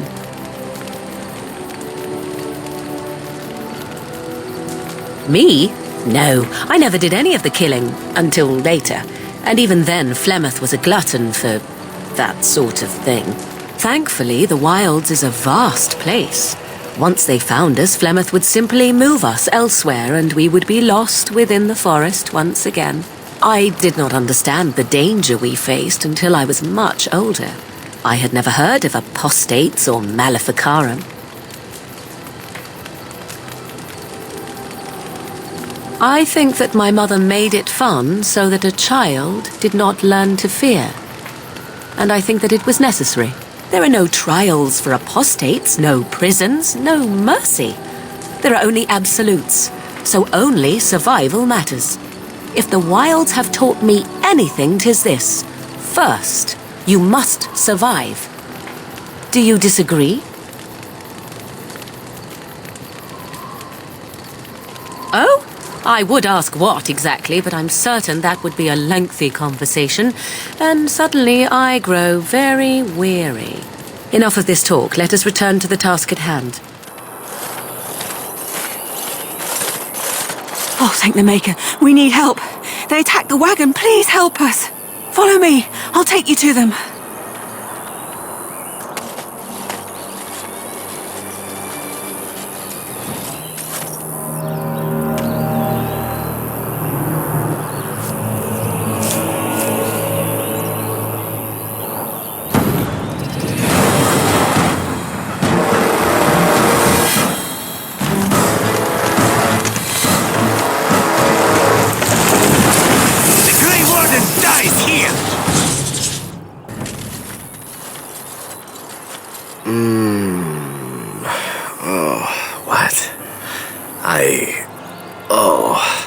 I rather thought I would wake up dead, or not wake up at all, as the case may be. But I see you haven't killed me yet.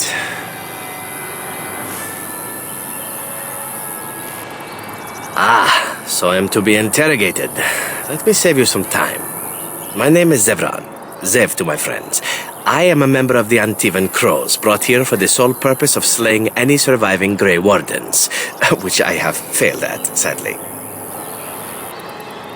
An order of assassins, of course, out of Antiva. I suppose you wouldn't hear much of them out here, but where I come from, we're rather infamous.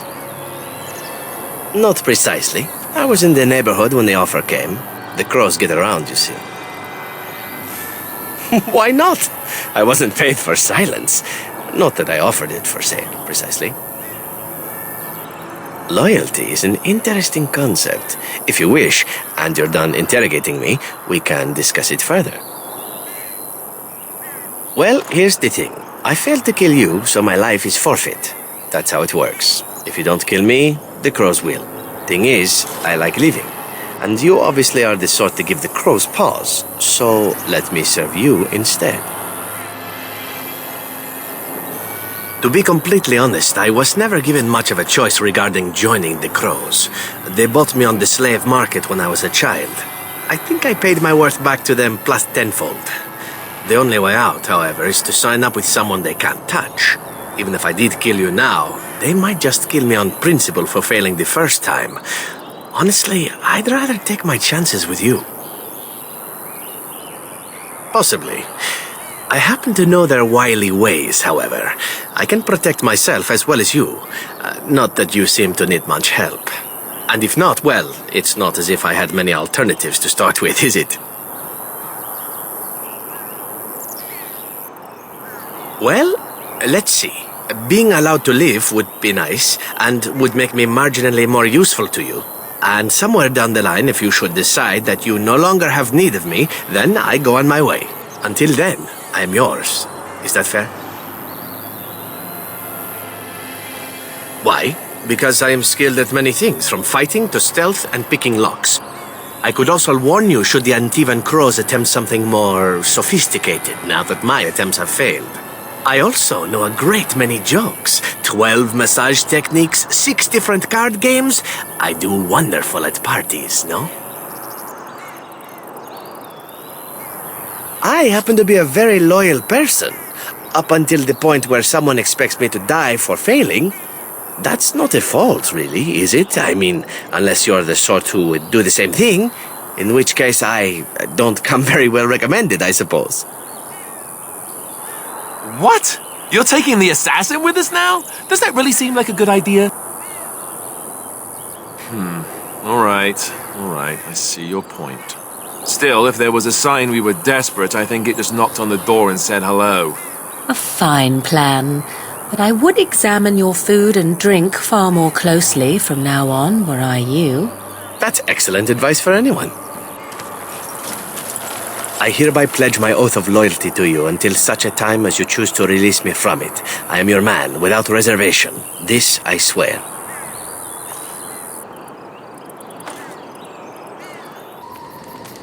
Well now, I imagine that's a very fair question. Being an assassin, after all, is a living, at least as far as such things go. I was simply never given the opportunity to choose another way. So, if that choice presents itself, why should I not seize upon it? To be truthful, I didn't even know the crows existed when I joined them. I was but a boy of 7 when I was purchased. For 3 sovereigns, I'm told. Which is a good price, considering I was all ribs and bone and didn't know the pommel of a dagger from the pointy end. The crows buy all their assassins that way. Buy them young, raise them to know nothing else but murder. And if you do poorly in your training, you die. Of course, you compete against your fellow assassins, and those who survive are rightfully proud of it. In Antiva, being a crow gets you respect. It gets you wealth. It gets you women. And men. Or whatever it is you might fancy. But that does not mean doing what is expected of you always. And it means being expendable. It's a cage, if a gilded cage. Pretty, but confining. I fancy many things. I fancy things that are beautiful and things that are strong. I fancy things that are dangerous and exciting. Would you be offended if I said I fancied you? Ah, that's too bad. I do so enjoy it when I get to be flirty. As for what I'll do in the future, presuming that there is one, I truly can't imagine. It might be interesting to go into business for myself, for a change. Far away from Antiva, of course. For now, naturally, I go where you go. Everything changes, my friend. Come now, enough chit-chat. Talking about the crows summons them, you know. Any Antivan fishwife could tell you so. You are not quite as callow as I thought. That is unexpected. You sound surprised. You must have heard this before. You'll get over it. Eventually. I caged myself. A weak mind is a deadly foe, as you are no doubt aware. That is complicated. I told you before that I was sent here. I was not sent alone. I came to your lands with 7 of the Beresad, my brothers, to seek answers about the Blight. We made our way across the Ferelden countryside without incident, seeing nothing of the threat we were sent to observe. Until the night we camped by Lake Calenhad. They came from everywhere. The earth beneath our feet, the air above us. Our own shadows harbored the darkspawn. I saw the last of the creatures cut down, too late. I fell. I am told no others survived. I don't know how long I lay on the battlefield among the dead, nor do I know how the farmers found me. I only know that when I woke I was no longer among my brothers. And my sword was gone from my hand. Perhaps. I searched for it, and when that failed I asked my rescuers what had become of it. They said they found me with nothing. I did. I knew they didn't have the blade. They had no reason to lie to me. I panicked. Unthinking, I struck them down. That sword was made for my hand alone. I have carried it from the day I was set into the Beresad. I was to die wielding it for my people. Even if I could cross Ferelden and Tevinter unarmed and alone to bring my report to the Arishok, I would be slain on sight by the Antam. They would know me as soulless, a deserter. No soldier would cast aside his blade while he drew breath. If I knew where to look, it would be in my hand now. Near Lake Calenhad. Perhaps those words are empty, but thank you all the same. What is meant by someone like me?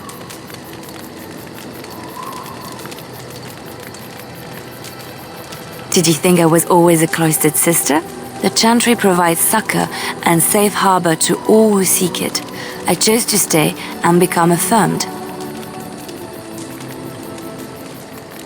The Chantry does not pride, and you should. I desired time apart from the world. I was a traveling minstrel in Orlais. Tales and songs were my life. I performed, and they rewarded me with applause and coin. And my skill in battle? Well, you pick up different skills when you travel, yes? Yes, of course. Let's move on. I have a thought. We have an opportunity that I believe we should take advantage of. To the point. My mother was once divested of a particular grimoire by a most annoying Templar hunter. It occurred long before I was born, but even today, Flemeth speaks of the loss with great rage. With the circle of magi in such disarray, it occurs to me that this might be the perfect time to recover the tome from their possession, for surely it eventually ended up in their hands.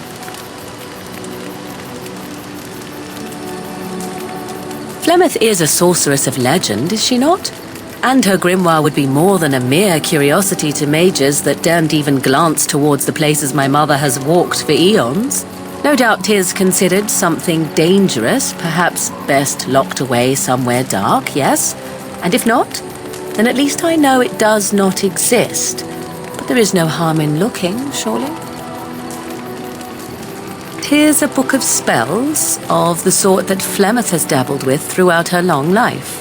'Tis not the sort of thing that would benefit a mage of the standard variety. They were taught a different path. I, however, was taught by my mother. I know a way around the wards my mother would have placed on such a tome. I know the language that she would have written it in. I would find such a tome most useful. Useful in the way that it might increase my power. Useful in the way that I would become more useful to you. Does that not follow? Dangerous? All knowledge is potentially dangerous.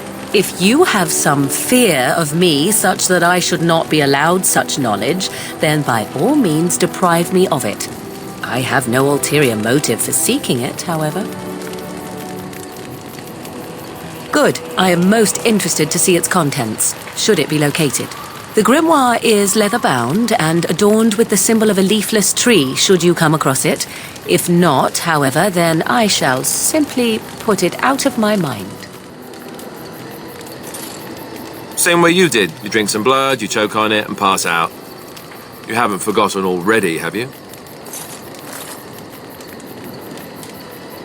Let's see, I was in the Chantry before. I trained for many years to become a Templar, in fact. That's where I learned most of my skills. You're telling me I was banished to the kitchens to scour the pots more times than I can count. And that's a lot. I can count pretty high. The Grand Cleric didn't want to let me go. Duncan was forced to conscript me, actually, and was she ever furious when he did. I thought she was going to have us both arrested. I was lucky. I wondered that myself. It's not as if she valued me highly. I think she just didn't want to give anything to the Grey Wardens, is all. The Chantry didn't lose much. And I think I can do more fighting the Blight anyhow, rather than sitting in a temple somewhere. I'll always be thankful to Duncan for recruiting me. If it hadn't been for him, you know, I wouldn't have.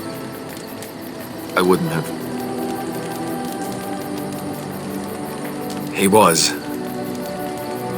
a good man who didn't deserve his fate. That much I'm sure of. Come on, let's go. I think I'm done talking. Back off! I was here first! Why, you looking to buy one? A Q what? Well, honestly, I don't have any swords. The spot was picked pretty clean when I got here. I got part of a glove the wolves didn't chew too badly, though. I think it was a glove, anyway. I know, don't say it, I got cheated. I knew the guy who was here before me. He sold me this spot. Said he found giants and all kind of crazy valuables. He didn't mention that he'd taken everything but the bones and the dirt already. His name's Ferrin. Squirrely little bastard, if you ask me. Which you didn't, but I said it anyway. No, that's some freeholder or other. He just sold me the looting rights. I'm not building a house here or nothing. He was going to Orzammar, he said. I imagine he's gotten there by now. If you find him, tell him I sent you. It'll scare the piss out of him. You're not looking to get across to the tower, are you? Because I have strict orders not to let anyone pass. Oh, you're a Grey Warden, are you? Prove it. Yes. Oh, a Grey Warden seal. Aha! So you're claiming to be one of those. You know, I have some documents, too. They say I'm the Queen of Antiva. What do you think of that? Don't question royalty. Anyway, it was nice chatting with you. Now, on your way, right now, go. Is that bad? Look, I'm just trying to do my job. I'll take you right now, just like you wanted. Come along, I suppose.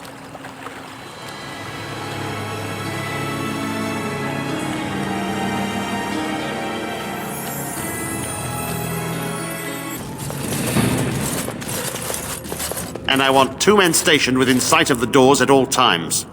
Do not open the doors without my express consent. Is that clear? Yes, sir. The doors are barred. Are they keeping people out or in? Now we wait and pray. Who are you?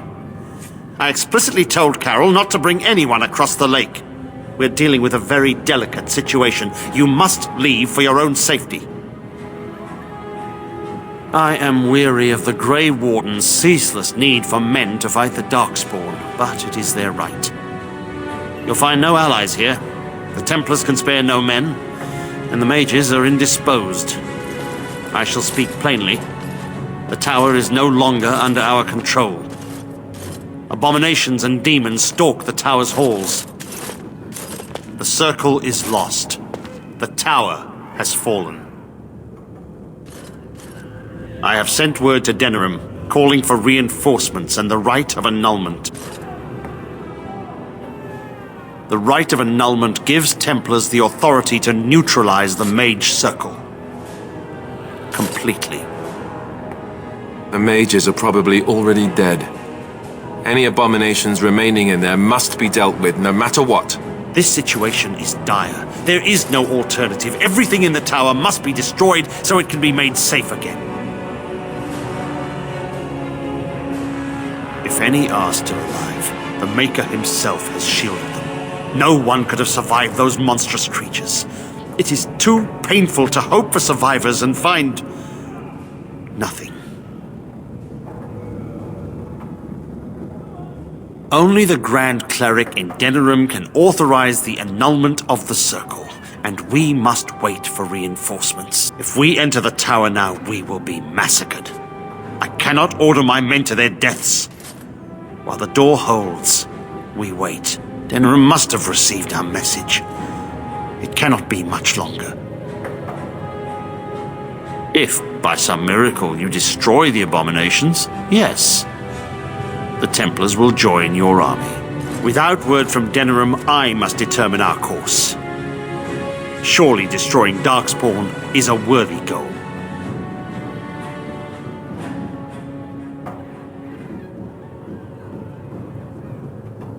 A word of caution. Once you cross that threshold, there is no turning back. The great doors must remain barred. I will open them for no one until I have proof that it is safe. I will only believe it is over if the first enchanter stands before me and tells me it is so. If Irving has fallen, then the circle is lost and must be destroyed. May Andraste lend you her courage, whatever you decide. Say.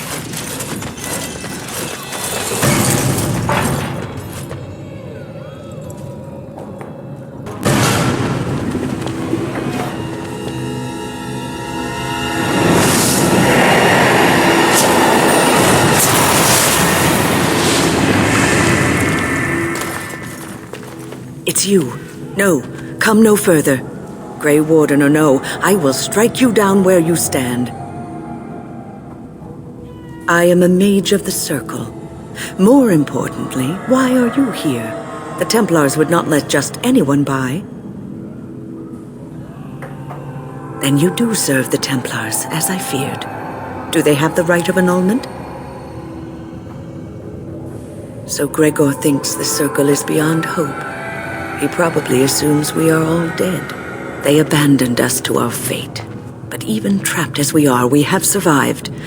If they invoke the right, however, we will not be able to stand against them. If you are here to kill abominations, let me help you. I erected a barrier over the door leading to the rest of the tower, so nothing from inside could attack the children. You will not be able to enter the tower as long as the barrier holds, but I will dispel it if you join with me to save this circle. Once Gregor sees that we have made the tower safe, I trust he will tell his men to back down. He is not unreasonable.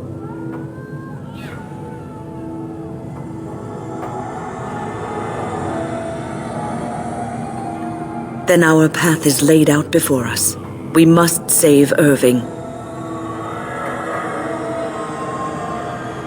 Petra and Kenan will watch them. If we slay all the fiends we encounter on our way, none will get by to threaten the children. You want us to assist this preachy schoolmistress to rescue these pathetic excuses for mages? They allow themselves to be corralled like cattle, mindless. Now their masters have chosen death for them, and I say, let them have it.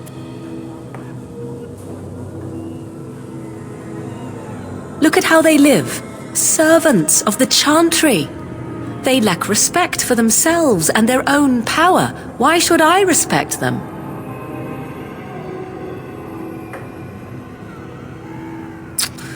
Have it your way. Petra, Kenan, look after the others. I will be back soon. When? Are you sure you're all right? You were so badly hurt earlier. Maybe I should come along. The others need your protection more. I will be all right. Stay here with them. Keep them safe and calm. Your confidence is refreshing, though you should make sure it does not blind you to your weaknesses. If you are ready, let us go end this. Here we are. I'm somewhat amazed at myself for having kept it in place this long.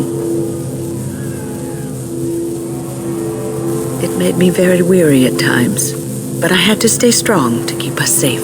Be prepared for anything. I do not know what manner of beasts lurk beyond this barrier. Are you ready? All right. Be on your guard. Please refrain from going into the stockroom. It is a mess, and I've not been able to get it into a state fit to be seen. I am called Owain, and I manage the Circle's magical stockroom. I was trying to tidy up, but there was little I could do. I tried to leave when things got quiet. That was when I encountered the barrier. Finding no other way out, I returned to work. Owain, you should have said something. I would have opened the door for you. The stockroom is familiar. I prefer to be here. He is one of the Tranquil. The Tranquil do not have emotions. I would prefer not to die. I would prefer it if the tower returned to the way it was. Perhaps Niall will succeed and save us all. I do not know, but he came here with several others and took the litany of Adralla. But that protects from mind domination. Is blood magic at work here? I do not know. Niall was in the meeting. He would know. Blood magic. I was afraid of this. We should find Niall. The litany will give us a fighting chance against any blood mages we encounter. I wish you luck. Perhaps this will be over soon and things will return to the way they were. Goodbye. Oh, look, visitors. I'd entertain you, but too much effort involved. But why? Aren't you tired of all the violence in this world? I know I am. Wouldn't you like to just lay down and forget about all of this? Leave it all behind. Can't keep eyes open. Someone pinch me. This is ridiculous. You cannot expect me to rest on a floor sticky with blood. Resist. You must resist. Else we are all lost. Why do you fight? You deserve more. You deserve a rest. The world will go on without you. Ah, there you are. I'm not disturbing you, am I? Dead? Me? I have been close many times, but I never quite made it all the way. I just wanted to make sure you were happy here in Weishaupt. These grand halls were built by the first Grey Wardens. Isn't it breathtaking? Everything is as it should be. We have eradicated the Darkspawn, and the world is at peace. But now it is, for the first time in history, and you played a part in the making of that history. Do you not remember? It was a triumph for all of us, bringing down the archdemon and setting the underground lairs ablaze. Foolish child, I have given you so much and you cast it back in my face. Can you not be content with the peace I offer? It seems only war and death will satisfy you. So be it. Have your war and your darkspawn. May they be your doom. Where did you come from? Are you a demon? No, I see that you're not. You're like me. Congratulations on getting out of that trap. You came here with others. Then yes, they would be trapped. The demon traps everything that comes here in a dream it thinks they can't or won't try to leave. I thought I'd escape too, but I've been wandering these empty grey spaces for a lifetime. Yes, I am. My name is Njal. I was trying to save the Circle when I encountered the Sloth Demon. I expect our experiences were similar. Owain helped me greatly. I suppose I'll never be able to repay him. Litany was our weapon against the Blood Mage's domination. But it's too late. Everyone's dead. I don't know. They must have been practicing in secret, even teaching others. I knew these people, trusted them. The Litany was our only hope of saving the Circle. But now, this place drains you of everything. Hope, feeling, life. No, there is no way out of here. You think there might be, but you'd be wrong. You see that pedestal there? I've studied the runes on it. Runes that signify different islands of the Sloth Demon's domain. The Sloth Demon itself is on the center island, but you can't get there. The 5 islands around the center somehow form a protective ward. I thought I was getting somewhere when I figured that out, and I went to each island in turn only to have my hopes dashed. There's always an obstacle. You'll see the path but be unable to get to it, and it taunts you and drives you mad. I don't know. There are many dreamers. You might find a way to reach them through the islands, if you're lucky. Don't mind me, then. Thank you, but too late for me. Kill Yevina, the demoness that rules here. She protects her master, Sloth. There's a door only demons can see. The key must be in another realm. Take my power. Save any others trapped in nightmares. Kill the demons that guard Sloth. Make my... You look a little different. What happened? Did you? Did it help? I know I saw the tiny holes. Were you small enough to get through? You're so much braver than I am. I was so sure it was impossible to get anywhere. Do you think you could learn other shapes? Maybe they could help you get to places you couldn't otherwise. What did you do? I felt something. Like the earth was shifting. Except it probably wasn't the earth. You did. You managed to get to it. I didn't think it was possible. Killing that demon must have opened something. Perhaps the pieces are falling into place now. Uldred is the mastermind behind it all. At Uldred's suggestion, the Circle was about to ally itself with Loghain when the Tern's treachery was revealed. Uldred made excuses, but we were having none of it. He panicked then, tried to leave. Irving would not let him. I don't know. I don't believe we got to that part. I was barely paying attention. Such meetings are boring. The course of action usually decided before we even congregate. Uldred let loose a bolt of energy that flung us all against the far wall. That woke me. Maker, forgive me. I failed them all. They died and I did not stop it. What about all this? How can you say that when you are faced with this? Death. Can you not see it? It's all around us.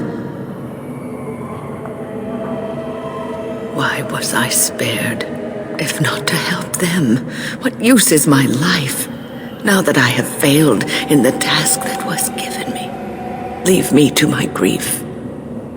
I shall bury their bones, scatter their ashes to the four winds, and mourn their passing till I too am dead.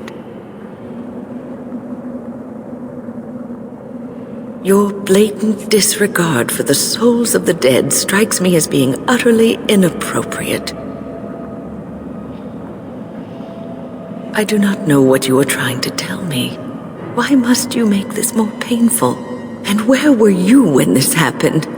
I trusted you as an ally, and you were nowhere to be found. I do not know what this will accomplish, but I will do this if it will satisfy you. It is difficult to focus. It feels as though something is stopping me from concentrating. I've never had so much trouble. Perhaps some time away from this place will help me think clearly. Don't leave us, Wynne. We don't want to be alone. Holy Maker, stay away, foul creature. Stay, Wynne. Sleep soundly in the comforting embrace of the earth. Do not fight it. You belong here with us. No, not yet. My task is not yet done. It is not time yet. Come away to your rest. Is it over? Thank the Maker for you. Wait, what's happening? Where are you going? Away with you. I shall have no more of your pestering. I am your mother. Do you not love me? You are as much my mother as my little finger right here is the Queen of Ferelden. I know you, Fade Spirit. You cannot fool me. Are you more clever than your own dear mother? Surely such pride must be punished. There! That is for not showing respect. That is far more like it, but it is too little too late, Spirit. 'Tis you at last. Come and rid me of this vexatious spirit. I weary of being prodded. You ask me? It cannot even read my mind well enough to form a decent copy, yet it hounds me still. She doesn't even acknowledge her own mother. My heart, it breaks. Oh, slay it, and quickly. Even the true Flemeth was never as annoying as this. That was most... Wait, what is this? No, not this again. I refuse. Hey, it's great to see you again. I was just thinking about you. Isn't that a marvelous coincidence? This is my sister, Goldana. These are her children, and there's more about somewhere. We're one big happy family, at long last. Oh, that's what everyone says about their relatives. But I've never been happier. I'm overjoyed to have my little brother back. I'll never let him out of my sight again. I don't think I'll be coming. I don't want to spend my life fighting, only to end up dead in a pit along with rotting darkspawn corpses. Well, Alistair, Is your friend staying for supper? Say you'll stay. Goldana's a great cook. Maybe she'll make her mince pie. You can't you? Of course, dear brother. Anything for you. How can you say that about Goldana? She's the soul of goodness. You're acting really strangely. All right, if it makes you happy. It's a little fuzzy. That's strange. Alistair, come and have some tea. No. Wait. I remember a tower. The circle. It was under attack. There were demons. That's all I really remember. Are you saying this is a dream? But it's so real. Of course it's real. Now wash up before supper and Something doesn't feel quite right here. I think I have to go. No, he is ours, and I'd rather see him dead than free. Goldana? I can't believe it. How did I not see this earlier? Yes, well, try not to tell everyone how easily fooled I was. Are we going now? Wait, where are you going? What's happening to me? What do we have here? A rebellious minion? An escaped slave? My, but you do have some gall. But playtime is over. You all have to go back now. Oh, here I am. And there you are. You just disappeared. Well, no matter. You made a dangerous enemy, demon, by toying with my mind. You will not hold us, demon. We found each other in this place, and you cannot stand against us. If you go back quietly, I'll do better this time. I'll make you much happier. Can't you think about someone other than yourself? I'm hurt. So very, very hurt. You wish to battle me? So be it. You will learn to bow to your betters, mortal. You defeated the demon. I never expected you to free yourself. To free us both. When you return, take the litany of Adrala from my body. It will protect you from the worst of the blood magic. I cannot go with you. I've been here far too long. For you, it will have been an afternoon's nap. Your body won't have wasted away in the real world while your spirit lays in the hands of a demon. Every minute I was here, the sloth demon was feeding off of me, using my life to fuel the nightmares of this realm. There is so little of me left. I was never meant to save the circle or survive its troubles. I am dying. It is as simple as that. I do not fear what may come. They say we return to the Maker in death, and that isn't such a terrible thing. My only regret is that I could not save the circle. But you can take the litany off my body when you return. It is important. I'm not a hero. Perhaps trying to be one was foolish.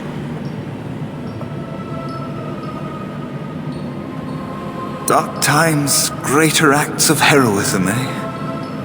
You may be right. Before I was taken to the circle, my mother said I was meant for greatness. That I would be more than my ancestors could have ever dreamed. I hope I haven't disappointed her. It is time for us both to be on our way. Remember the litany of Adrala. The circle is all that matters now. Thank you, and goodbye, friend. This trick again? I know what you are. It won't work. I will stay strong. The boy is exhausted. And this cage, I've never seen anything like it. Rest easy. Help is here. Enough visions. If anything in you is human, kill me now and stop this game. You broke the others, but I will stay strong for my sake. For theirs. Filthy blood mages getting in my head. I will not break. I'd rather die. What others? What are you talking about? Irving and the other mages who fought Aldred. Where are they? They are in the harrowing chamber. The sounds coming up from there. Oh, Maker. We must hurry. They are in grave danger, I am sure of it. You can't save them! You don't know what they've become. They've been surrounded by blood mages whose wicked fingers snake into your mind and corrupt your thoughts. His hatred of mages is so intense. The memory of his friends' deaths is still fresh in his mind. You have to end it now, before it's too late! Are you really saving anyone by taking this risk? To ensure this horror is ended, to guarantee that no abominations or blood mages live, you must kill everyone up there! Thank you. I knew you would make a rational decision. Rational? How is this rational? Do you understand the danger? I know full well of the dangers of magic, but killing innocents because they might be Maleficarum is not justice. I know you are angry. You know nothing! I am thinking about the future of the Circle, of Ferelden!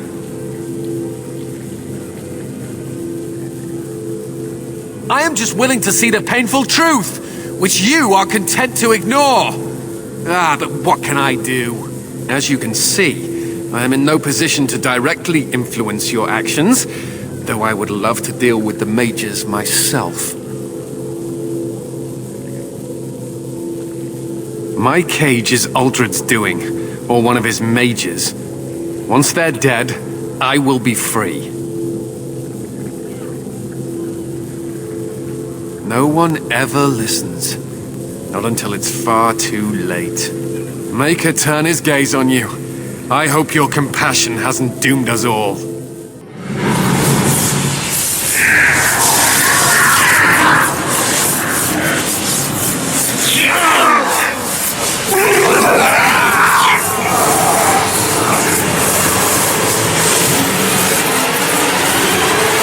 Do you accept the gift that I offer?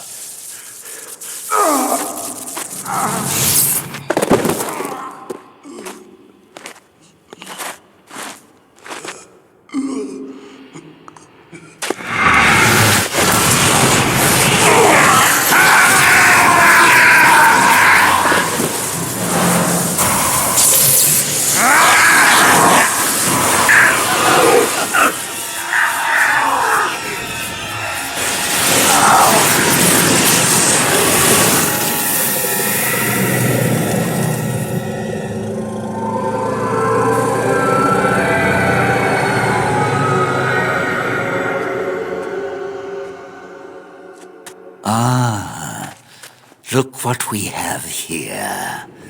An intruder. I bid you welcome. Care to join in our revels? Oh, very observant. I'm quite impressed you're still alive.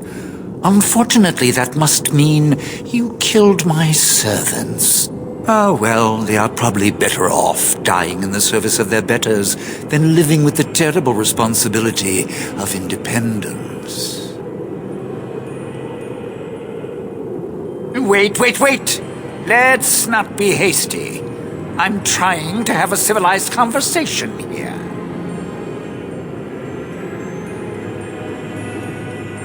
A mage is but the larval form of something greater. Your chantry vilifies us, calls us abominations, when we have truly reached our full potential. Look at them. The chantry has them convinced. They deny themselves the pleasure of becoming something glorious. You're mad. There's nothing glorious about what you've become, Uldred. Uldred? He is gone. I am Uldred, and yet not Uldred. I am more than he was. I could give you this gift to win. You and all the mages. It would be so much easier if you just accepted it. But some people can be so stubborn. Fight, if you must. It will just make my victory all the sweeter. Don't forget the litany. It will thwart Uldred's attempts to control the mages. Maker, I'm too old for this. Irving, are you all right? I've been better. But I am thankful to be alive. I suppose that is your doing, isn't it, Wynne? I wasn't alone. I had help. The Circle owes both of you a debt we will never be able to repay. Ready to leave yet? We should tell the Templars about what went on here. I'll need you to guide me down the stairs. Curse whoever insisted the Circle be housed in a tower. Irving? Maker's breath. I did not expect to see you alive. It is over, Gregor. Uldred is dead. Uldred tortured these mages, hoping to break their wills and turn them into abominations. We don't know how many of them have turned. What? Don't be ridiculous. Of course he'll say that. He might be a blood mage. Don't you know what they did? I won't let this happen again. I am the Knight Commander here, not you. We have won back the tower. I will accept Irving's assurance that all is well. But they may have demons within them, lying dormant, lying in wait. Enough! I have already made my decision. Thank you. You have proven yourself a friend of both the Circle and the Templars. I promised you aid, but with the Circle restored, my duty is to watch the mages. They are free to help you, however. Speak to them. The Templars guard and advise, but the first enchanter has the last word in what happens in the Circle. Please excuse me. And Irving, it is good to have you back. I'm sure we'll be at each other's throats again in no time. The tower in disarray, the Circle nearly annihilated. Oh, it could have been much, much worse. I am glad you arrived when you did. It's almost as though the Maker himself sent you. The least we can do is help you against the Darkspawn. I would hate to survive this, only to be overcome by the Blight. Do not underestimate us. Even one mage will be a great help to you. You have my word. As first enchanter, the Circle will join the Grey Wardens in the fight. Irving, I have a request. I seek leave to follow the Grey Warden. Wynne, we need you here. The Circle needs you. I appreciate the sentiment, Irving. But the Circle will do fine without me. The Circle has you. This man is brave and good, and capable of great things. If he will accept my help, I will help him accomplish his goals. You were never one to stay in the tower when there was adventure to be had elsewhere. Why stay when I can be of service elsewhere? Then I give you leave to follow the Grey Warden. But know that you will always have a place here. There is much to be done here, and I must go. You must forgive me for not being a proper host. The child is possessed. but killing the demon would mean killing the... Unless you intend to enter the Fade. Yes, it can be done with a group of mages. I shall gather what mages I can, and we shall leave promptly. A life is at stake. What? You found Flemeth's grimoire? But when I spoke of it to you, I did not truly hope... This is a most fortuitous event. You have my thanks. I will begin study of the tome immediately. Secrets. My mother has many of them, and this tome represents the one time that they were able to get away from her. I do not intend to squander this opportunity to learn more than Flemeth wished me to know. This should be... interesting. You never asked? We are friends. I didn't mean to... It wasn't supposed to... Oh, let me explain. The thing is, I'm used to not telling anyone who didn't already know. It was always a secret. Even Duncan was the only Grey Warden who knew. And then, after the battle, when I should have told you... I don't know, it seemed like it was too late by then. How do you just tell someone, however?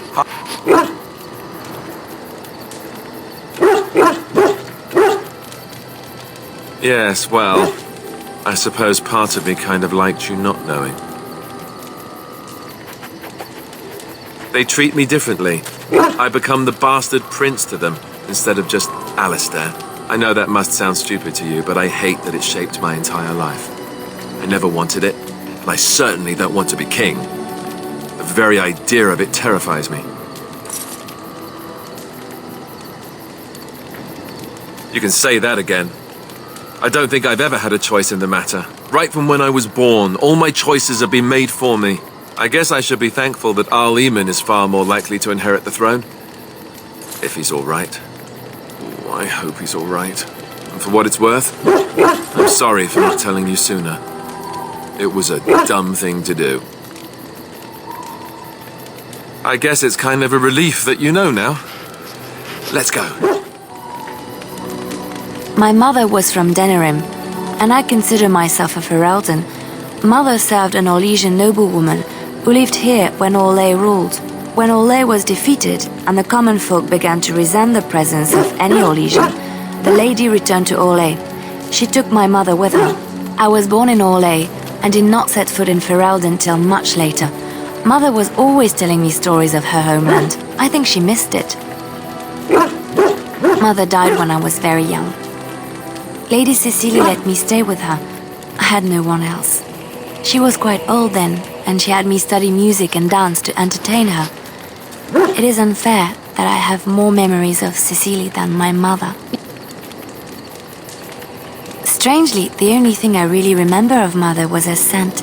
She kept dry flowers in her closet amongst her clothes, small white Ferelden wildflowers with a sweet fragrance. Mother called them Andrastis Grace. They were very rare in Orlais. But enough about that. Let us move on. Oh, it's been a long day. Rest would be welcome. Yes, of course. I am just a little weary. As you may have noticed, I'm no spring chicken. Ha, very funny. But in all honesty, I do not know how many years I have left in me. I have lived for such a long time, but there is always something else to do. And I have to keep going in order to do it. I think I will be glad when I am done. Oh, no. I'm not the sort of person that leaves things unfinished. I'll see this through, I promise. Oh, you wish to know about Antiva, do you? The only way to truly appreciate it would be to go there. It is a warm place, not cold and harsh like this Ferelden. In Antiva it rains often, but the flowers are always in bloom. Or so the saying goes. Every land has its assassins. Some are simply more open about their business than others. I hail from the glorious Antiva city, home to the royal palace. It is a glittering gem amidst the sand, my Antiva city. Do you come from someplace comparable? Oh, I have never seen that place. I am sure it has its charms, and its dogs. You know what is most odd? We speak of my homeland, and for all its wine and its dark-haired beauties and the lilo flutes of the minstrels, I miss the leather the most. I mean the smell. For years, I lived in a tiny apartment near Antiva City's leather-making district, in a building where the crows stored their youngest recruits, packed in like crates. I grew accustomed to the stench, even though the humans complained of it constantly. To this day, the smell of fresh leather is what reminds me most of home more than anything else. Oh, not so long, I know. It is my first time away from Antiva, however, and the thought of never returning makes me think of it constantly. Before I left, I was tempted to spend what little coin I possessed on leather boots I spotted in a store window. Finest Antivan leather. Perfect craftsmanship. But I was a fool to leave them. I thought, Zevran, you can buy them when you return as a reward for a job well done. More the fool I, no? True, and it's a comforting thought. One simply never knows what is to come next. How could I have suspected I would end up defeated by a handsome Grey Warden? A man who then spares my life? I did not. Quite right you are. I see the Grey Wardens do not recruit fools. Now, if it is all the same to you, I would prefer not to speak more of Antiva. It makes me wistful and hungry for a proper meal. There you are. We have brought lyrium and begun preparations for the ritual. We can start any time. Yes, we haven't sufficient lyrium at present to send more than one mage into the Fade. It truly depends on the manner of demon. It sounds like a spirit of greed and desire, one of the more powerful in the hierarchy. It will likely engage you in dialogue and tempt you with an offer. Avoid it. Making deals with demons never turns out well. It only works because the child gave himself to the demon willingly. If the demon takes over the host forcibly, we must slay the abomination. We have only enough lyrium for one attempt. I hope you succeed. Such a young lad deserves better than execution. I'm glad we decided to take this route. This is really the best option. Very well. Who will go into the Fade? Then let us begin forthwith. You there? Have you seen my son? I can hear him, but I cannot find him. This blasted fog has me turning in circles. This is the Fade. Your kind cannot navigate it any more than you could navigate a dream. I don't understand. Where is my Connor? I will find him for you, since I foolishly gave my word that I would. Leave me to it. No. No, you're trying to lead me astray. I do not believe you. Connor! Connor, where are you? Who are you? Are you the one that made Father ill? Tell me now! I do not have time for fool children. Now tell me where this demon is. Fool? You won't get near her. I won't let you.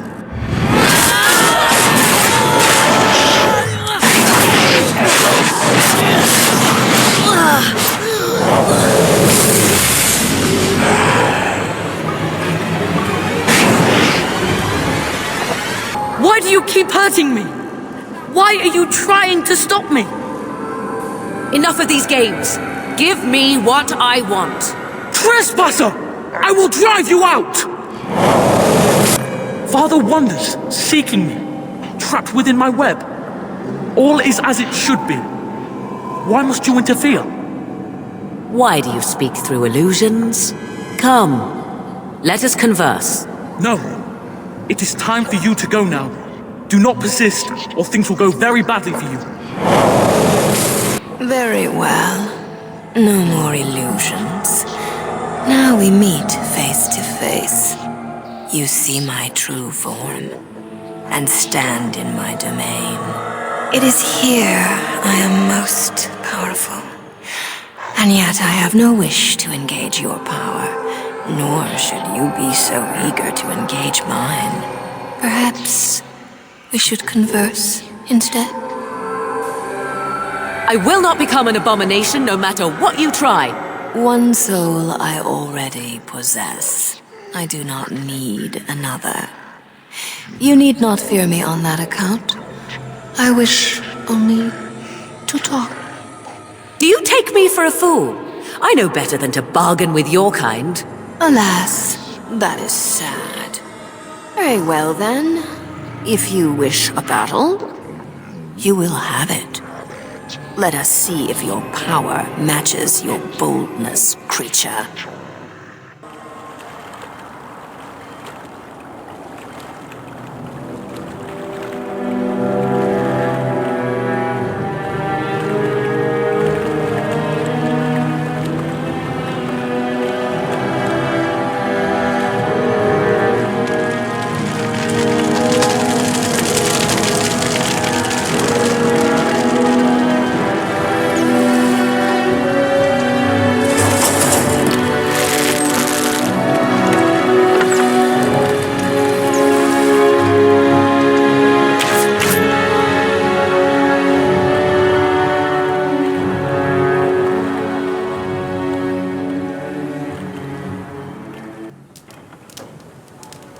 So it is over.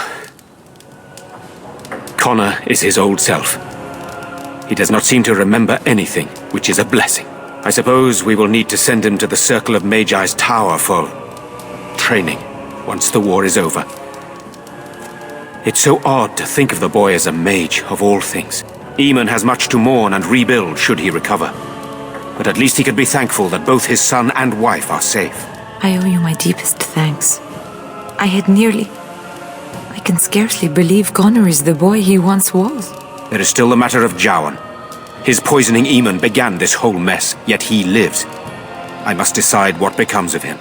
We will hold him for Eamon to decide his fate. If he doesn't recover, Jowan's fate is sealed. What do you think?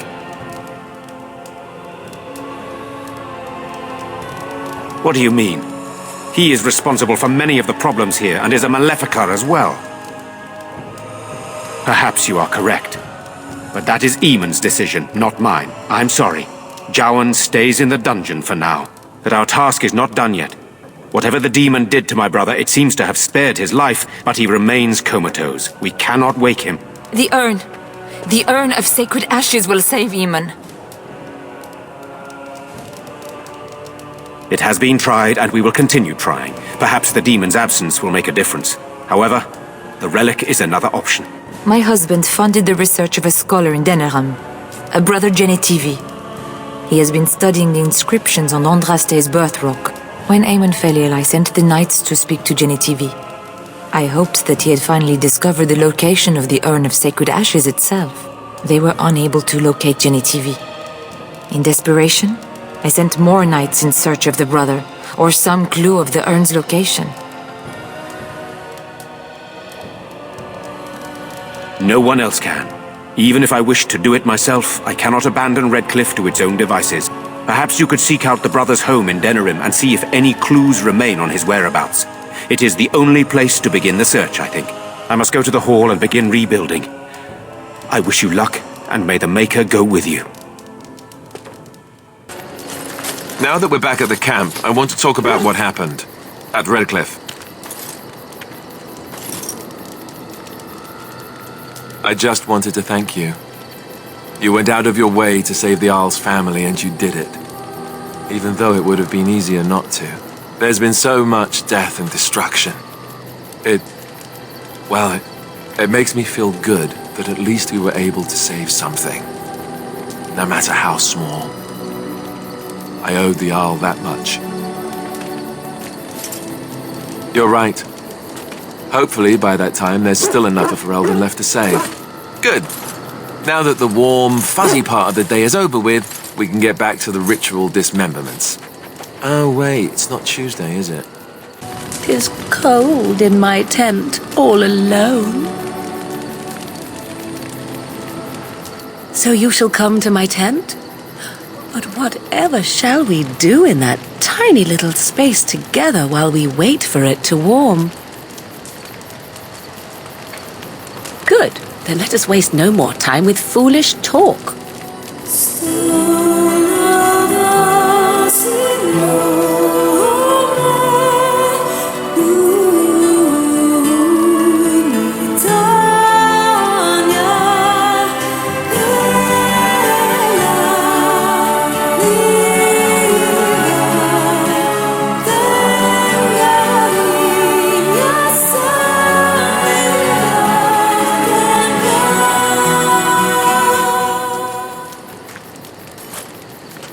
I see the stories they tell of Grey Warden endurance are not exaggerated.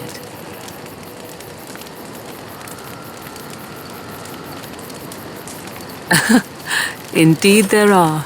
The unanswered question, of course, is whether the endurance exists because of the taint within you, or because the Grey Wardens are by nature so very healthy. I enjoy the thought that 'tis a little of both. Natural prowess, driven by a darker side. That is entirely up to you. Simply know that I have no designs on your independence.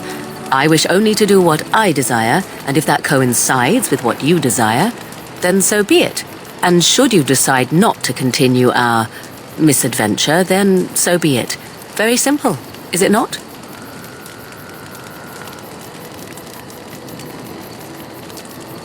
Oh, now you ruin the mood by speaking profanities. Silly man. Come then, let us be off before the others begin to stare. Where did you hear this? And did you not think that this could be historical fact and no longer true? Not all minstrels are spies. Most are just singers and storytellers, but some of them are what we call bards. Many use the two words minstrel and bard interchangeably, but to do so in Orlais would cause misunderstanding. Bards are minstrels and more, spies as you say. Some say there is a bard order, but I don't think this is true. Many bards work alone or in small groups, doing the bidding of a patron who pays for their services. If there is an organization behind it all, no one knows who they are. Some do. Mostly it is nobles spying on other nobles. In Orlais, there is much rivalry amongst the highborn. They fight over land, influence, and the favor of the empress. But they cannot do this openly because it is impolite, and in public, they wear smiling faces and pretend to be civil. In secret, they plot and scheme to destroy each other. It is a game completely meaningless to anyone but its players. I have revealed too much, it seems, but it doesn't matter what I used to be. It is the past. My skills served me well, but the day finally came when I decided to just put them aside. I found myself in Ferelden and sheltered from bad weather in the Chantry, and when the storm passed, I just did not want to leave. I like to say the Maker brought me here. Have you encountered many abominations, apart from the ones in the Circle Tower? Ah, yes, Connor, of course. The first time I saw an abomination, my blood turned to ice. It was months before the nightmares stopped. It was the knowledge that I could easily become one of them that frightened me the most. One slip. All it takes is one slip, and everything you are is simply gone, replaced by madness. And there is no turning back, or at least that's what they say. Of late, I have begun to wonder if there is any way an abomination can be cured. Or if a mage could be so possessed and still retain their sanity, their humanity.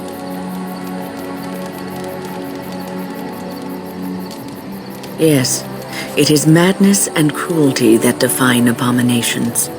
If those are lacking, if the mage remembers the person they truly are, then they are not an abomination. I never saw that. Thank you for showing me another way of looking at it. I've a question, if I may. Well, here's the thing. I swore an oath to serve you, yes? And I understand the quest you're on, and this is all very fine and well. My question pertains to what you intend to do with me once this business is over with, as a point of curiosity. Would I? And what if I didn't wish to leave? Indeed. I might even be glad to call myself such, come to think of it. It is good to know what my options might be, but that is for another time. For now, we have much to do, yes? You'll have to forgive me if I seem a bit nervous. Not many people travelling in this part of Ferelden. Of course, that's part of my problem, isn't it? Mule got spooked by a wisp and ran off into the woods. Now what do I do? Oh, no, I sent the elf to do that. I wouldn't dream of asking a stranger to do it. Allow me to introduce myself. Felix de Grosbois, merchant and entrepreneur at your service. I don't normally take this route, but with the war, I was hoping for a bit of luck and good weather in the mountains. Sadly, I've had neither.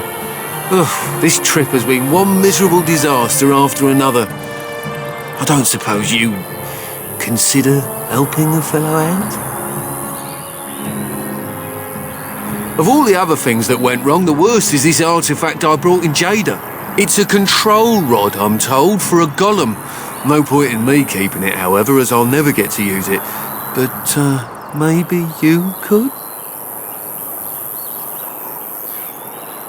The dwarf I brought it from said it activates and controls a golem. So long as you have it in your hand, the golem does what you say. Might be useful, no? I mean, you look like the sort who could use one, yes? Just as well. You'll find the golem in a village named Honleith, in the hinterlands. Here, I'll mark it on your map. I've heard it might be dangerous there with all the darkspawn about, but I'll wager that's not an issue for someone like you. Just hold up the rod and say Dulaf Gar. That will wake the golem up, so I'm told. I hope it works. Best of luck to you then. Now, I guess it's up to me to find that mule myself. What we are looking at is a golem. It would appear it is defunct, though there may be a way to revive it yet. By the Maker, we're saved! You weren't sent by the ban, were you? To save us?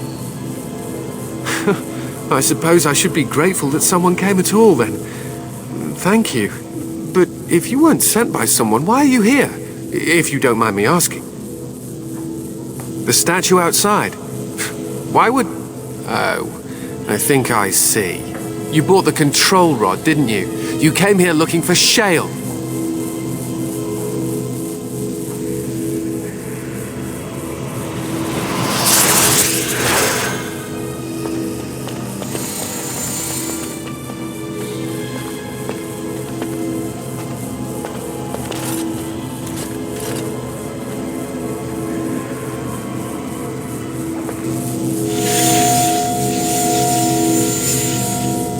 That damnable golem brought us nothing but trouble. My mother sold the rod years ago after it killed my father, and good riddance! My father's name was Wilhelm, mage to the Isles of Redcliffe and a hero in the war against Orlais, and what did he get? One day my mother found him outside the tower, with so many broken bones she could barely recognize him, and Shale standing over him just like it is now. My father deserved better than that. But if you really want to wake Shale up, well, it's yours now. My mother might have passed along the wrong command phrase when she sold the rod. She said she never wanted to see Shale active again. Look, I'll tell you the command phrase. but I'll need your help first. I know you already saved my life, and I'm grateful, but my daughter is inside the laboratory. She was afraid and ran too far in before I could stop her. I don't know how she made it past my father's defenses. One of the men tried to go after her. He was killed, but you could find her, couldn't you? I don't, it's true. I'm terrified that something's happened to her and she's lying in there, injured. I can't leave here until I know for certain. Surely you can understand that. You will? Thank the Maker! My father's laboratory is just past the next area, I think. She has to be there. Oh look, someone's come to play. You have come to play, haven't you? We're playing a guessing game. It's better with more people. Father? Oh, you can tell him I'm fine. Maybe he'll come and stay with us, too. Anyway, you should go if you're not going to play. Kitty finds you distracting. Kitty's clever. She says you want to take me back to my father, but I'm not going. She would be lonely. You are so kind, Amalia. I would miss you dearly if you left. Of course she's a cat. She just talks, that's all. Talking is simple enough, once you know how. Oh, bug whistles, you're just no fun. I'm going to ignore you now. Nothing you say will convince Amalia to go with you. She loves only me now. I am her friend, while you are just a stranger. It seems we are at an impasse, so let me propose a compromise of sorts. Release me, mortal, and let me have the girl. Let us return to her father and leave this place forever. That's such a crude way of putting it. I do not wish to harm Amalia. I merely want to see your world through her eyes. Is that so wrong? Thank you. You are very gracious. The mage's wards hold me within this chamber, and only a mortal may approach them. There is a trick to disarming the wards, but I do not know it. Perhaps you will succeed where the girl failed. Oh, this is so exciting! Kitty is going to be free! Yes. I can feel the magic fading. Oh, I had forgotten how it feels not to be caged. Kitty? What's happening? A wonderful thing, my dear, for both of us. Betrayal! You will not take the girl. She is mine! Kitty! You're scaring me! I won't let you inside me! I won't!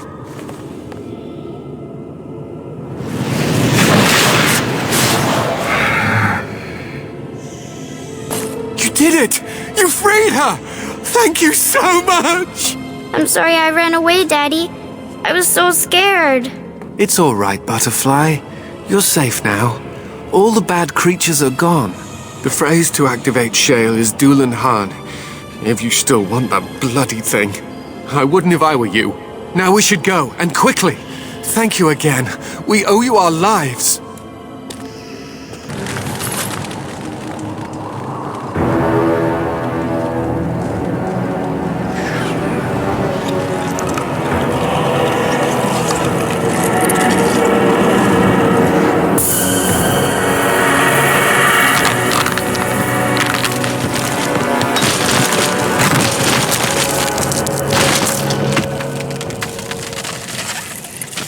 I knew that the day would come when someone would find the control rod. And not even a mage this time. Probably stumbled across the rod by accident, I suppose. Typical. I stood here in this spot and watched the wretched little villagers scurry around me for, I have no idea how long. Many, many years.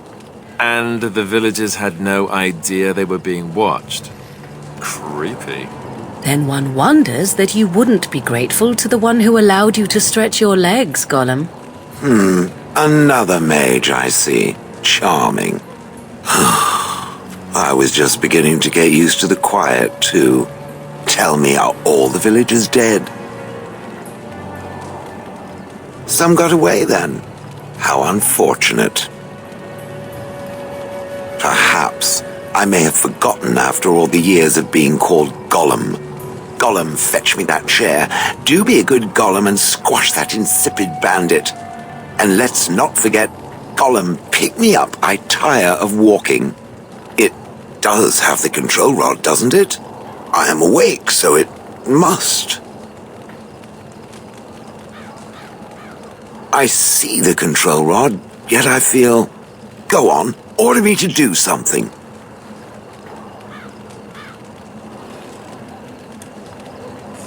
I don't appreciate foreign objects invading my personal space. Well, usually. And, nothing. I feel nothing. I feel no compulsion to carry out its command. I suppose this means the rod is broken?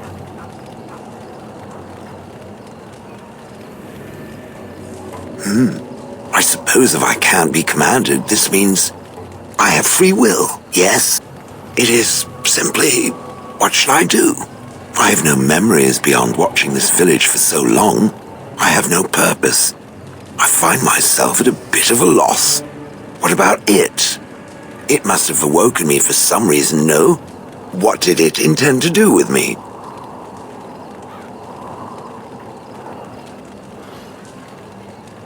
I see. Wonderful. I suppose I have two options, do I not? Go with it or go elsewhere? I do not even know what lies beyond this village. I watched this village for so long, unable to move or act. My memories of anything before are vague at best, so I have no idea what I want to do. I'm glad to be mobile. Is that not enough? Did I? I remember that I had a former master. The mage with the furry brows who poked and prodded and barked orders. Did I kill him? I hope I did kill him. Perhaps the last order he barked was, "Gollum, stop crushing my head." Ah! Yes, I'm just funny that way. Are you certain you want to bring that thing with us? It could be dangerous and large. Good point. Better it than me, anyhow. I will follow it about then. For now. I am called Shale, by the way. This should be interesting.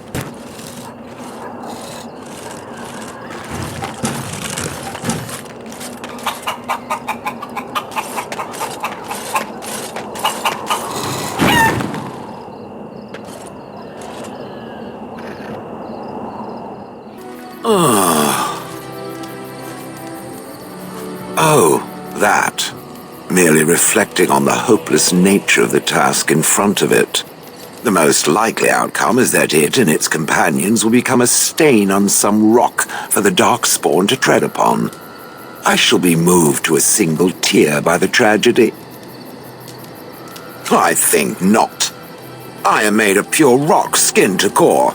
At best, I can become a pile of dust, but a smear I will definitely not leave behind. That's for softer, squishier things like itself and its friends. What's that? Did it hear flapping wings? There may be pigeons nearby. We should be alert. I assume you were actually asking whether Flemeth herself gave birth to me. Truly, I do not know. I once asked Flemeth that very question, and she merely laughed at me. It is not inconceivable that she could capture a chastened man, or perhaps change to a more attractive form to attract him willingly. I find it more difficult to imagine her with child.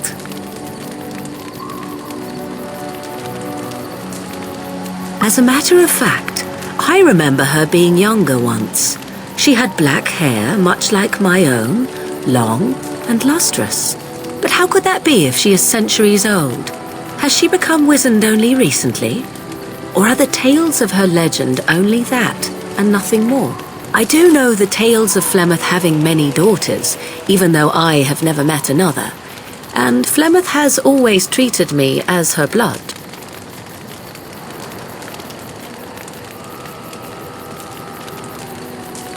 I sense a hint of judgment in your words. Flemeth taught me everything I needed to learn. How to survive, the meaning of power, the truth of men. If other mothers do not teach these things, then I believe them the lesser. You suppose it's true? 'Tis true. Take yourself. You do not honestly desire such things from me, do you? 'Tis better to be free of such cloying and cluttering delusions as love.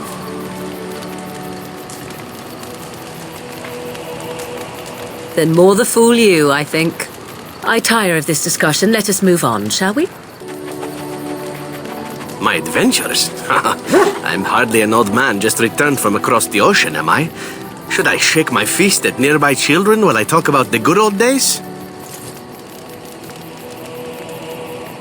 Falling down a flight of stairs is an adventure. Falling into someone's bed, also an adventure. I am assuming what you're looking for are professional anecdotes. Let's see, my second mission ever for the Crows was a bit intriguing. I was sent to kill a mage who had been meddling in politics. In Antiva, nobody is too important to escape the reach of the Crows. They've killed kings and queens. That is simply how it is. As it turned out, the mage in question was quite a delightful young woman. Long, divine legs, as I recall. I caught her in a carriage on her way to escape to the provinces. After I killed her guard, she got down on her hands and knees and begged for her life. Rather aptly, I might add. So I joined her in the carriage for the night and left the next morning. Well, yes, twice, actually. Then she decided to try and use me instead. The woman had actually convinced me to speak to the Crows on her behalf. What can I say? I was young and foolish at the time.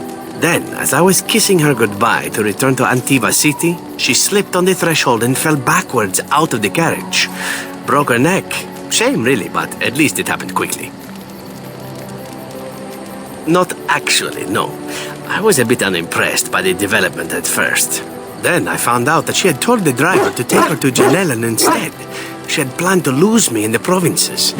I would have looked very foolish to the Crows. As it was, my master was very impressed that I had done such a fine job of making it look like an accident. The Circle of Magi was unaware of foul play, and everyone was happier all around. Like being spared by a benevolent Mark who then helps me escape from the Crows? Yes, it does seem to happen now and again, doesn't it? It was after that when I learned that one needn't let a pretty face go to your head. Professionalism was key. That's my moral of the day, you see. And one that not everyone learns, I'm sad to say. But that's enough tale spinning from me for the moment. Talking about the mage has made me a bit nostalgic, I'm afraid. Ah, the good old days. You mean other than becoming a Grey Warden? You know, I asked Duncan this too, and all I got was, "You'll see." Oh, it's not that Duncan wants to keep it secret, it's just that the Grey Wardens don't discuss it much. I gather it's not a pleasant topic. The first change I noticed was an increase in appetite. I used to get up in the middle of the night and raid the castle larder. I thought I was starving. I'd slurp down every dinner like it was my last. My face all covered in gravy. When I'd look up, the other Grey Wardens would stare, then laugh themselves to tears. Really? I saw you eating dinner the other day. Savage. Ah yes, the classy camaraderie of two men traveling out in the open. I take it you were like this before the joining, then. Oh, and then there were the nightmares. Duncan said it was part of how we sense the Darkspawn. We tap into their, well, I don't know what you call it, their group mind. And when we sleep, it's even worse. You learn to block it out after a while, but at first it's hard. It's supposed to be worse for those who join during a blight. How is it for you? Some people never have much trouble, but that's rare. Others have trouble sleeping their entire life. They're just more sensitive, I suppose. Everyone ends up the same, though. Once you reach a certain age, the real nightmares come. That's how a Grey Warden knows his time has come. Oh, that's right. We never had time to tell you that part, did we? Well, in addition to all the other wonderful things about being a Grey Warden, you don't need to worry about dying from old age. You've got 30 years to live, give or take. The taint, it's a death sentence. Ultimately, your body won't be able to take it. When the time comes, most Grey Wardens go to Orzammar and die in battle rather than waiting. It's tradition. You'll always find Darkspawn down where the dwarves are. The oldest Grey Wardens head to the deep roads for one last glorious battle. Not that there's a shortage of Darkspawn during a blight, but that's the tradition. The dwarves respect us for it. And you wondered why we kept the joining a secret from the new recruits. Well, there you have it.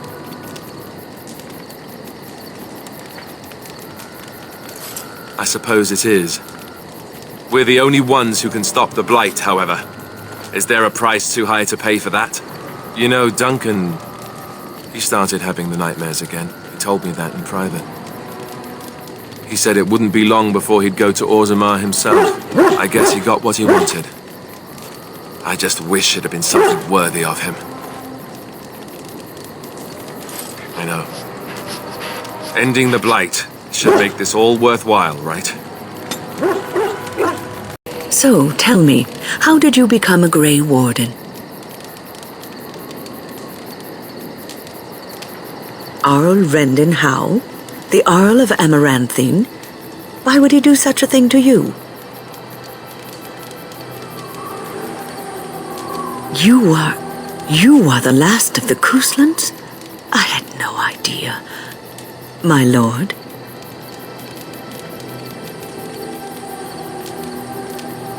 Yes, I suppose so. You can no longer have a title, can you? But that does not mean you must forget utterly where you came from. Take heart, dear friend. You survived, even when you were not expected to. We do not know yet what lies in store for you, or the name you carry. It is not so bad, is it, being a Grey Warden?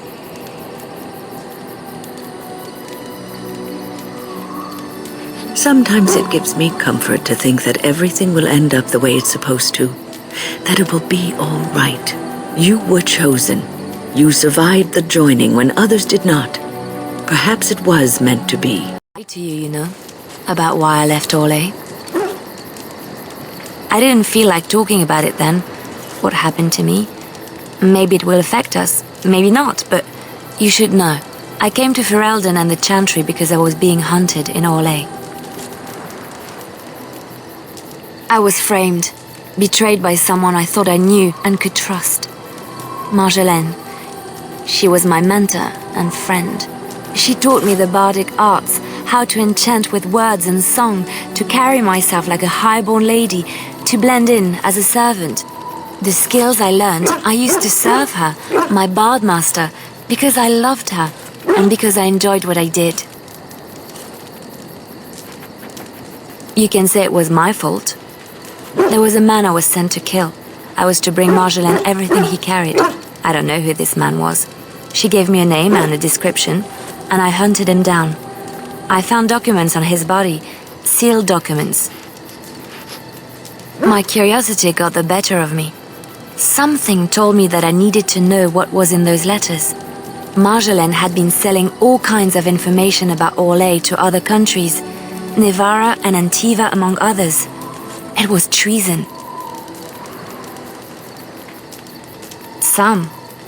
But I had always assumed Marjolaine only operated within Orlais. This was an unhappy surprise for me. My life as bard taught me that my loyalties should be kept fluid. My concern was not that she was a traitor, but that her life would be in danger if she was caught. Orlais has been at war with so many countries. It takes a harsh view of such things, as I later discovered. I should have left well alone, but I didn't. I had to tell Marjolaine I feared for her life. She brushed aside my concern. She admitted her guilt, but said it was in the past. That is why the documents had to be destroyed, she said. I believed her. I kept believing up till the moment they showed me the documents, altered by her hand, to make me look the traitor. The Orlesian guards, they captured me. Did terrible things to make me confess and reveal my conspirators. It was a traitor's punishment I endured. And at the end of it, all that awaited me was eternity in an unmarked grave. The skills Marjolaine taught me were good for something at least. I broke free when I saw the opportunity. I did not seek Marjolaine out. If she thought I was coming for her, she would have me caught again. I was tempted to confront her. I was furious, betrayed. But what could I do against her? And so I fled to Ferelden, to the Chantry and the Maker. Ferelden protected my person, and the Maker saved my soul. And that is the reason I am here. The real reason. No more lies between us, at least in this. It feels good to have this off my chest. Thank you for listening and understanding. Him. He is no common bandit. None of them were. Their weapons and armor are of fine make, and they are well trained. You know what I'm talking about, don't you? Who are you? Someone who regrets taking you on. I was told it would be an easy job. Kill the little red-haired girl. Deal with the others as we pleased. Kill the... You came to kill me? Wait, just 1 second. Who sent you? Why am I wanted dead? I don't pay to ask why someone wants someone else dead. I just need to know what to do and where to get my money. Ha! Money. I'll be lucky to get away with my life, it seems. Maybe we could work something out. You like the idea? Speak quickly. I've no real quarrel with you. Wasn't me that wanted you dead. But I know how you can find the one who does. I have some directions written down on how to get to the house. It's in Denerim. Yeah, it's the best I can do. Thank you. Now leave. I never want to see you again. Don't worry. I'll not trouble you no more. It's Marjolaine. It has to be. Maybe someone saw me. Maybe she's finally found me and wants to finish what she started. Perhaps it's time to settle this score for good. Liliana! Oh, so lovely to see you again, my dear. Spare me the pleasantries. I know you're... Oh, you must excuse the shabby accommodations. I try to be a good host, but you see what I have to work with. This country smells like wet dog everywhere.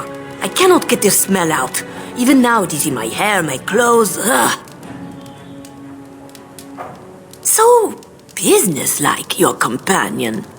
You framed me, had me caught, and tortured. I thought that in Ferelden I would be free of you, but it seems I am not. What happened to make you hate me so? Why do you want me dead so badly? Dead? Nonsense. I know you, my Liliana. I know what you are capable of. 4 or 5 men you can dispatch easily. They were sent to give you cause to come to me.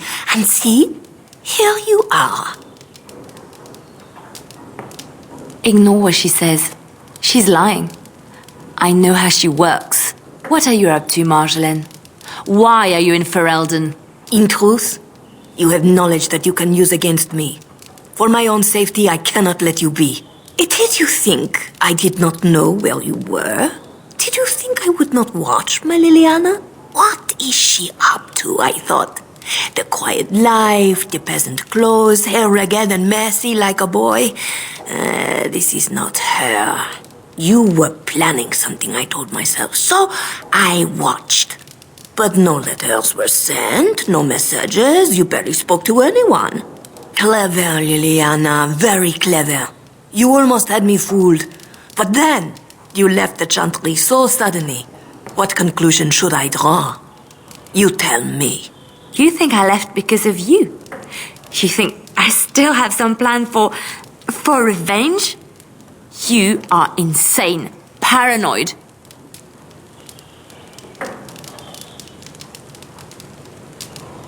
Oh, is that what you think?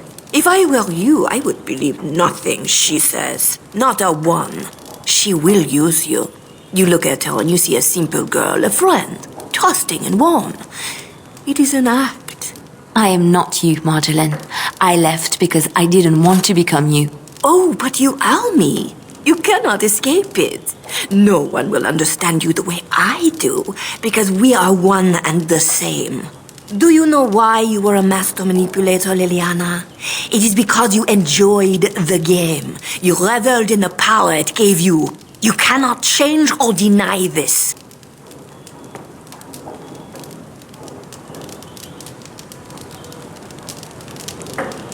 You will not threaten me or my friends again, Marjolaine. I want you out of my life forever.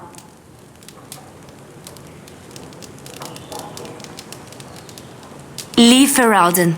Go back to Orlais and never return. What you do is no longer my concern. I see. I will go, for now. But you carry a dangerous secret of mine, Liliana. It is not over. Not for us. Yes? What are you doing here? Brother Genitivi? Why? He was on the trail of the Urn of Sacred Ashes, yes. Whether he found it, the Maker only knows. I haven't seen Brother Genitivi in weeks. He said no word. It's so unlike him. I'm afraid something has happened. Genitivi's research into the urn may have led him into danger. Perhaps the urn has been lost for a reason. I pray for Genitivi's safety, but hope dwindles with each passing day. I tried to send help, but some knights came from Redcliffe looking for him not long ago. I sent them after Genitivi, and they too have disappeared.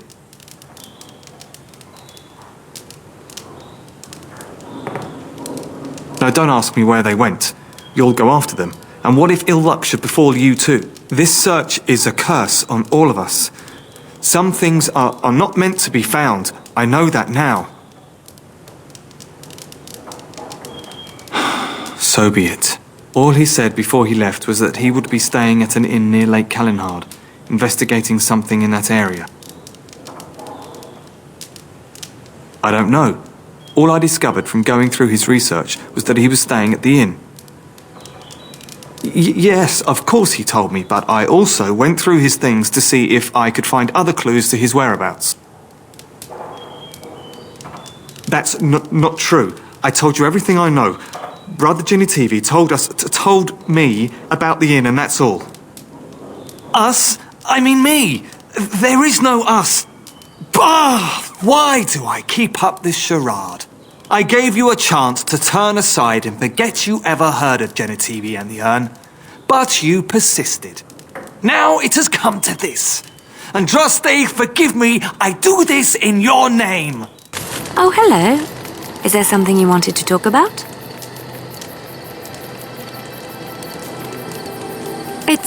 It's nothing, I'm fine. I'm just thinking. I can't get what happened out of my head. I'd been in Lothering for years, and she still thought I was plotting against her. She didn't trust me. Maybe she never did. She loved me when she could use me and control me. And now that she can't, she wants me dead. It hurts to realize that I never really knew her. I knew she was ruthless, but I didn't know how far she could go. She is self-serving, cruel. She uses people, then discards them. But that's how she survives in the life she leads. What if she's right? What if we're the same? I should just have stayed in the Chantry.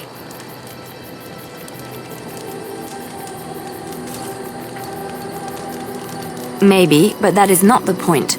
I was a different person there. I forgot my life as a bard while I was in the cloister. I felt safe. I didn't have to watch my back all the time. That's what made Marjolaine the person she is, don't you see? It ruined her. It will ruin me too. Even now, I feel some regret at not ending her life in order to protect my own. Isn't there? It's the first step down this dark path. First thought, then action. What we're doing, what we've done. Hunted men down, killed them. Part of me loves it. It invigorates me, and this scares me. I feel myself slipping. How can you be so sure? Do you really think so? Hearing you say that gives me comfort. I would like to be alone for now. I have many things to consider. Thank you for listening to me. I know little enough at the Dalish other than the fact that my mother was one, or so I was told. She had fallen in love with an elven woodcutter and accompanied him back to the city, leaving her clan behind for good. And there, of course, the woodcutter died of some filthy disease and my mother was forced into prostitution to pay off his debts. Oldest tale in the book. A Dalish whore, thank you very much. It was my sole distinction amongst the other elven boys in the whorehouse. I didn't know my mother either, of course. She died giving birth to me. My first victim, as it were. We were all raised communally by the whores. It was a happy enough existence, ignoring the occasional beating. Until eventually I was sold to the crows. I brought a good price, so I hear. It could have been much worse. Shall I tell you about what happened to the other whorehouse boys who did not fetch a decent price with the crows? Surely your life has not been so idyllic. People like you and I are not the product of happy lives of contentment, after all. My original point is that my mother's Dalish nature was always a point of fascination for me. Through all the years of my crow training, the one thing of my mother's that I possessed was a pair of gloves. They were of Dalish make, I knew that much, and beautiful. I had to keep them hidden, of course, as we were not allowed such things. Eventually, they were discovered, and I never saw them again.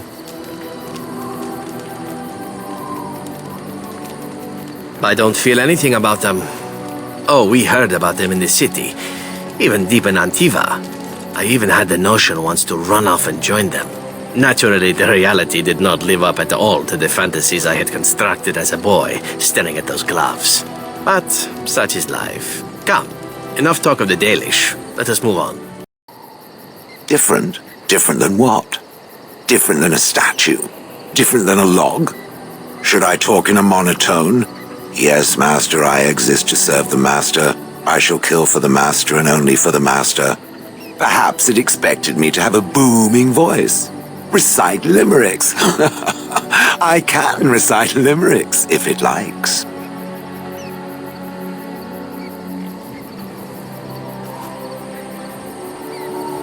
I have never met another golem. I have no idea what one might be like, or why I wouldn't be like them. Why? Has it met other golems?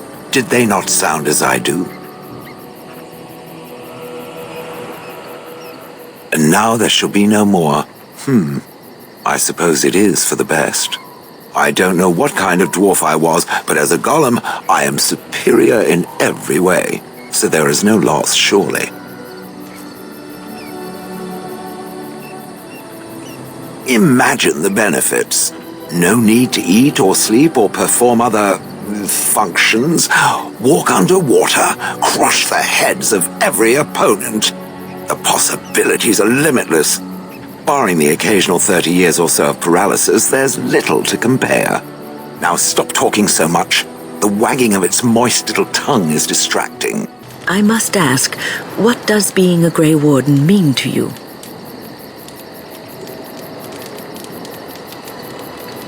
There's that, of course. But there's more to being a Grey Warden than killing Darkspawn and saving the world from the Blight. Ultimately, being a Grey Warden is about serving others. About serving all people, whether elves or dwarves or men.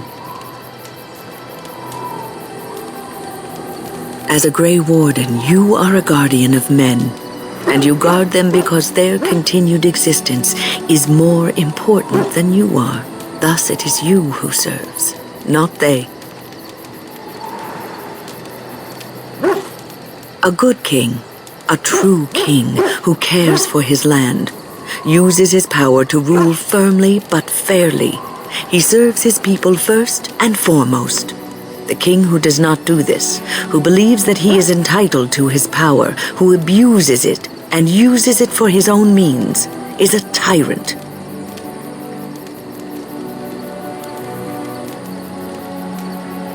If you live apart from others and your actions affect only you, then you may do as you wish. But if you have power, influence, and strength, your every action will be as a drop of water in a clear, still pond. The drop causes ripples, and ripples spread. Think of how far they will go, how wide they will become, how will they affect the pond.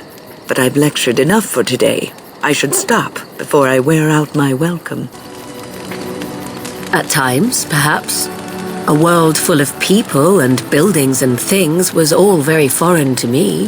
If I wished companionship, I ran with the wolves and flew with the birds. If I spoke, 'twas to the trees. Don't be foolish. I recall the first time I crept beyond the edge of the wilds. I did so in animal form, remaining in the shadows and watching these strange townsfolk from afar. I happened upon a noblewoman by her carriage, adorned in sparkling garments the likes of which I had never before seen. I was dazzled. This, to me, seemed what true wealth and beauty must be. I snuck up behind her and stole a hand mirror from the carriage. 'Twas encrusted in gold and crystalline gemstones, and I hugged it to my chest with delight as I sped back to the wilds. She was not. Flemeth was furious with me. I was a child and had not yet come into my full power, and I had risked discovery for the sake of a pretty bauble. To teach me a lesson, Flemeth took the mirror and smashed it upon the ground. I was heartbroken.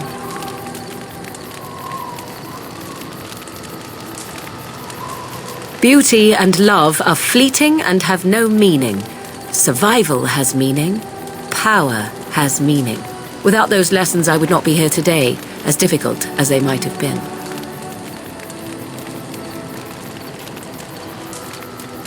They did indeed. To return to your original question, perhaps my time in the wilds was indeed lonely, but such was how it had to be. I find myself at times wondering what might have become of the girl with the beautiful golden mirror, but such fantasies have no place amidst reality. I didn't know them for very long, but I guess it was longer than you. You never met them all, did you? They were quite a group. Actually, they felt like an extended family since we were all cut off from our former lives. We also laughed more than you'd think. There was this one time...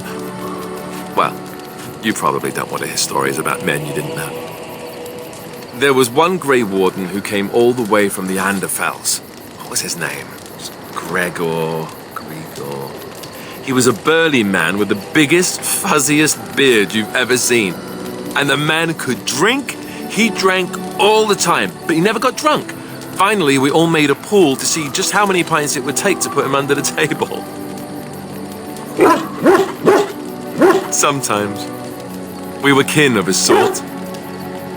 All of us had gone through the joining, so we knew... Anyhow, it doesn't have to be deadly serious all the time. Anyhow, we never did find out. He said he'd drink a pint for every half pint that the rest of us drank. He was still going by the time the rest of us were passed out. I'm told that Duncan walked in later on and saw us all passed out from one end of the hall to the other, and Gregor still drinking. Duncan laughed until he nearly...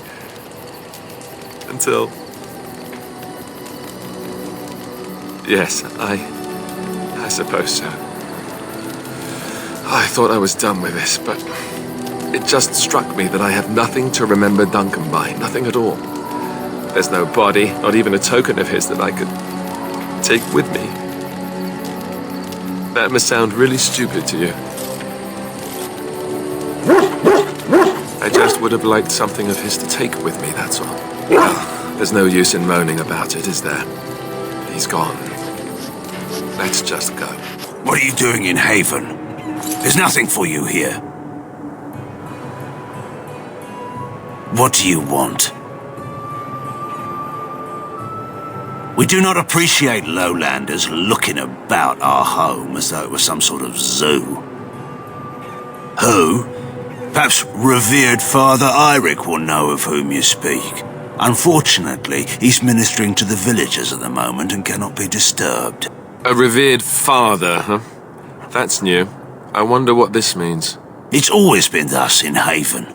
We do not question tradition.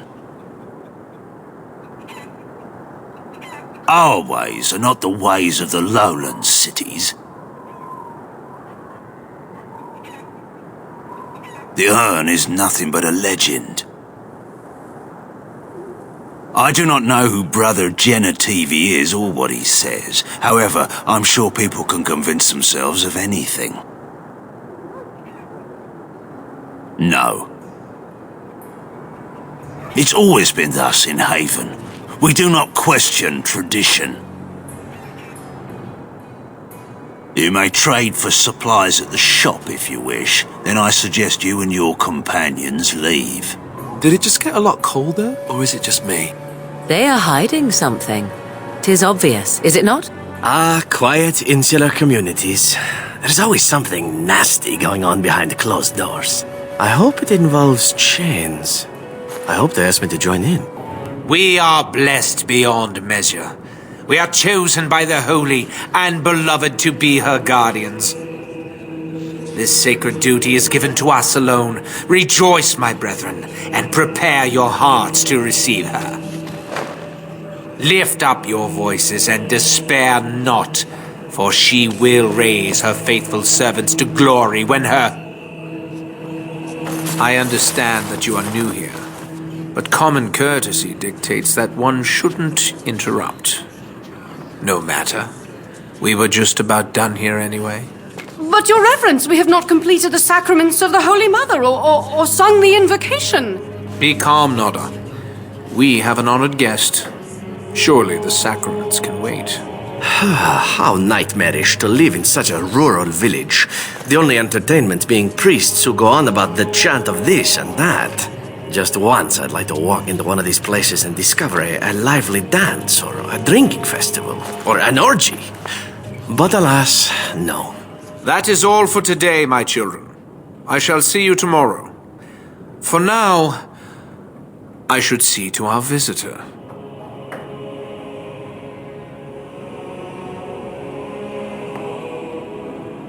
It is better this way. Many of the villagers are uncomfortable in the presence of strangers. We find outsiders disruptive. They bring others, and before long, Haven is changed.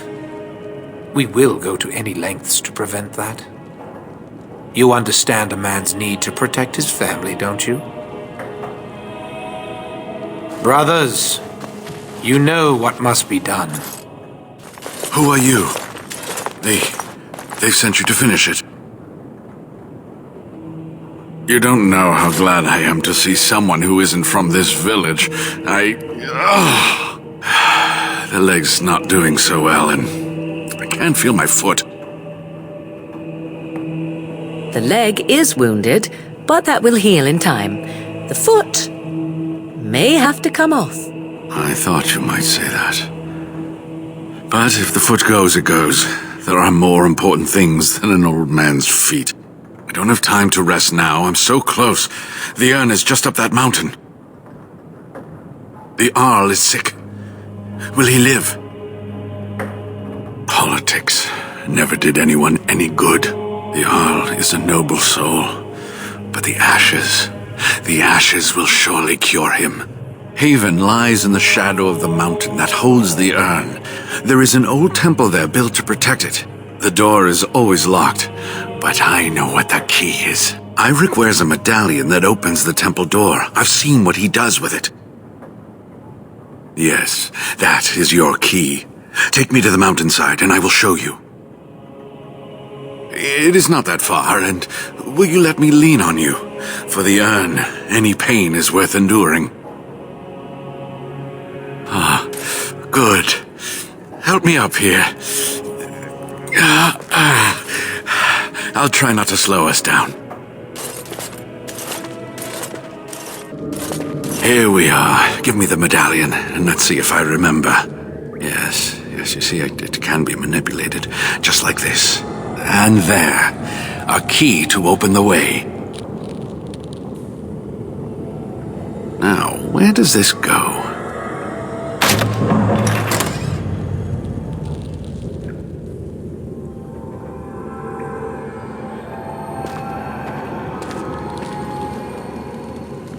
Oh, what I would give to have seen this hall in all its splendor, as it was meant to be.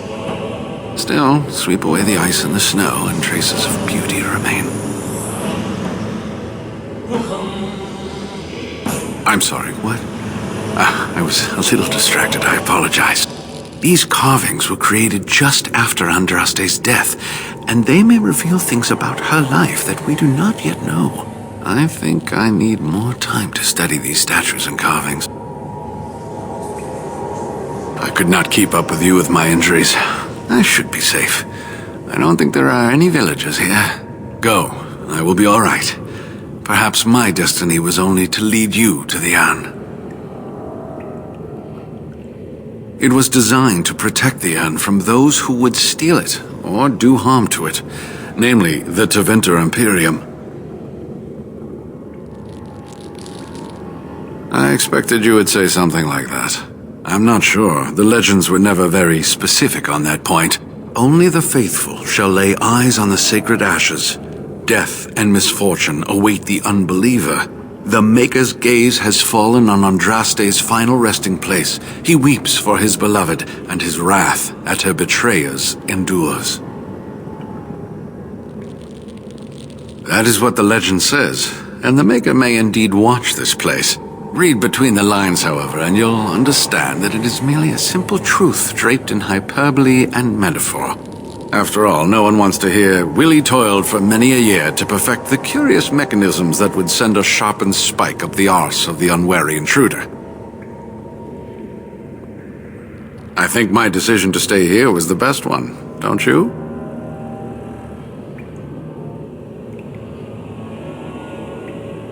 I'll be right here if you need me. Stop! You will go no further! You have defiled our temple. You have spilled the blood of the faithful and slaughtered our young. No more! You will tell me now, intruder, why you have done all this. Why have you come here? You did this all for an ancient relic. Know this, stranger. The prophet Andraste has overcome death itself, and has returned to her faithful in a form more radiant than you can imagine. Not even the Tevinter Imperium could hope to slay her now. What hope do you have? None but the disciples may approach Andraste. She is not ready yet. But when the time is right, she will descend upon the nations in fiery splendor, and all will know her.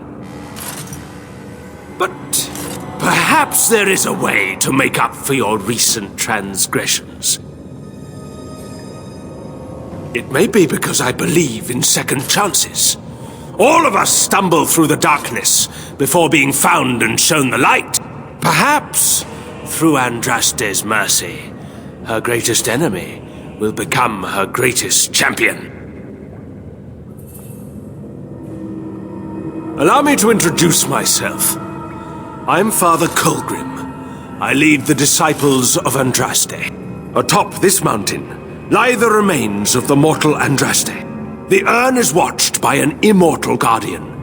He is trapped in the past and refuses to accept the risen Andraste. Now the ashes prevent holy Andraste from fully realizing her new form.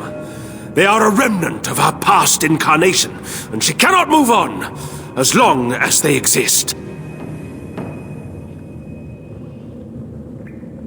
The beloved needs to reclaim the ashes, to make them her own again. All it would take is a drop of her blood.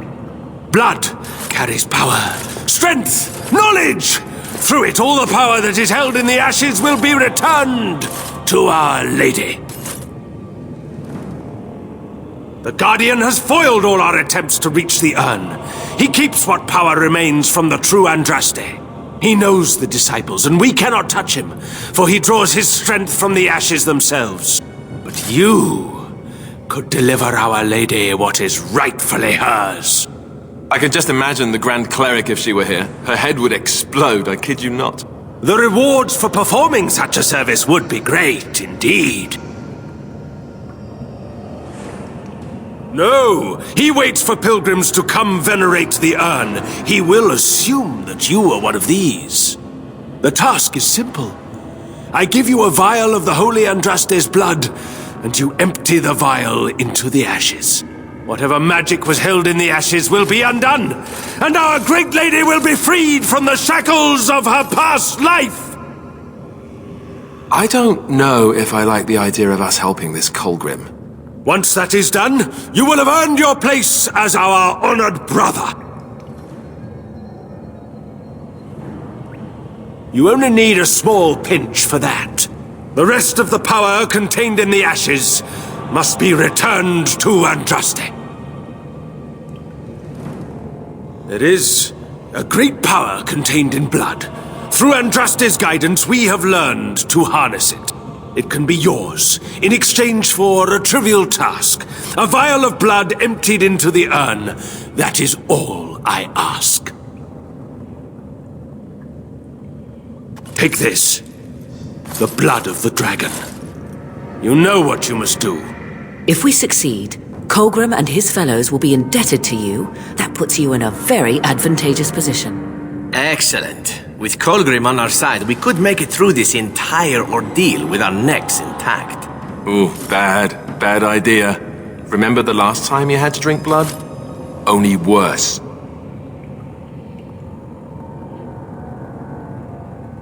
I'm just going to assume you have something amazing and tricky up your sleeve. Now, I shall beseech the Holy Andraste to let you pass safely into the inner sanctum.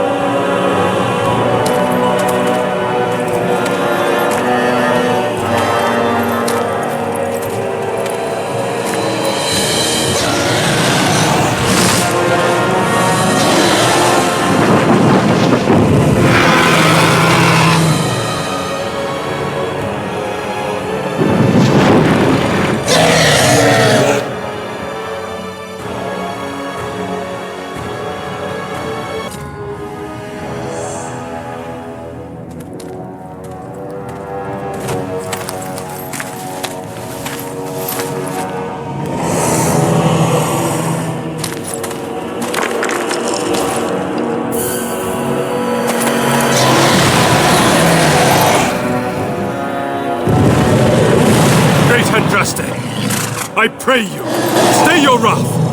I bring before you your champion, who will fall upon your enemies as a cleansing flame, paving the way for your glory.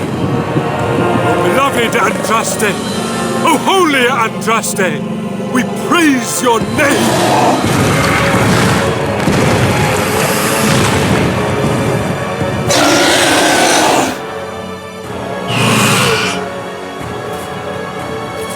I have spoken to the beloved Andraste. She will let you pass. We await your triumphant return. I bid you welcome, pilgrim. Yes, I am the guardian of the ashes. I have waited years for this. You are the first to arrive in a very long time. It has been my duty, my life, to protect the urn and prepare the way for the faithful who come to revere Andraste. For years beyond counting have I been here, and shall I remain until my task is done and the Imperium has crumbled into the sea. Ah, is it not? Then perhaps this is the beginning of the end.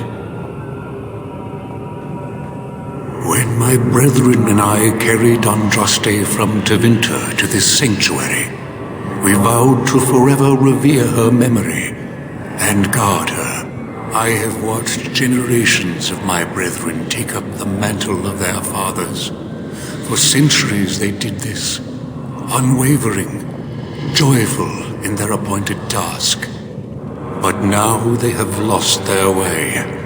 They have forgotten Andraste and their promise. I am all that remains of the first disciples. I swore I would protect the urn as long as I lived, and I have lived a very long time.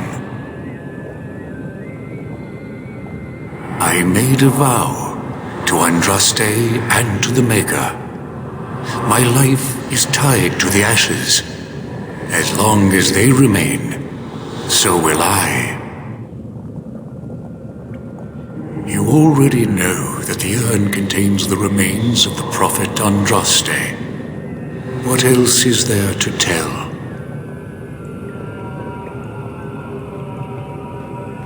No. Our Andraste has gone to the Maker's side. She will not return. The dragon is a fearsome creature, and they must have seen her as an alternative to the absent Maker and his silent Andraste. A true believer would not require audacious displays of power. It began with an ancestor of the one known as Colgrim. He saw himself as a new prophet, preaching the rebirth. Some disagreed with him. I heard their cries of pain and loss, which were quickly silenced. You have come to honor Andraste, and you shall, if you prove yourself worthy.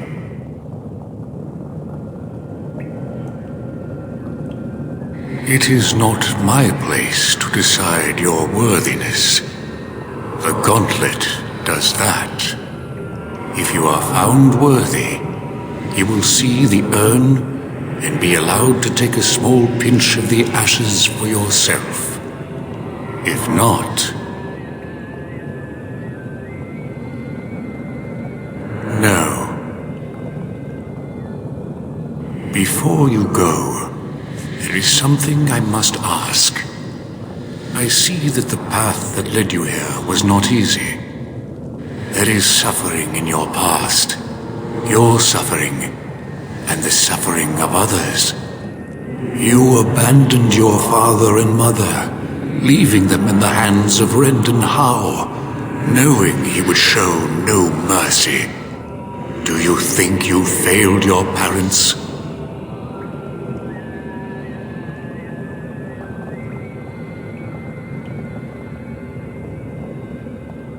Then you do not dwell on past mistakes, neither yours nor someone else's. It's easy for others to judge what you've done in hindsight, but it doesn't make it any better. One wonders what this Guardian's purpose is. Be wary of his traps. Oh, good. For a moment there, I thought you were going to go on a weepy tirade and try to share your feelings. And what of those that follow you? Alistair, Knight, and Warden. You wonder if things would have been different if you were with Duncan on the battlefield. You could have shielded him from the killing blow. You wonder, don't you, if you should have died and not him? Yes. If Duncan had been saved and not me, everything would be better. If I just had the chance, maybe I... And the Antivan elf. Oh, is it my turn now? Hurrah! I'm so excited. Many have died at your hand. But is there any you regret more than a woman by the name of... How do you know about that? I know much. It is allowed to me. The question stands, however. Do you regret? Yes, the answer is yes, if that's what you wish to know. I do. Now move on. And you, Morrigan, Flemeth's daughter, what? Begone, spirit. I will not play your games. I will respect your wishes. The way is open. Good luck, and may you find what you seek. My dearest child, you know that I am gone, and all your prayers and wishes will not bring me back. Pup, I know you miss me, but my death and my life no longer have a hold on you. This is how it should be.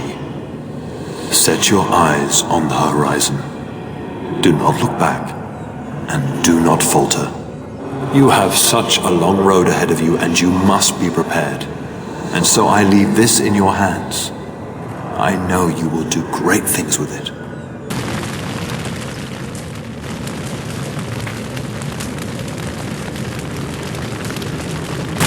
You have been through the trials of the Gauntlet. You have walked the path of Andraste, and like her, you have been cleansed. You have proven yourself worthy, pilgrim. Approach the sacred ashes.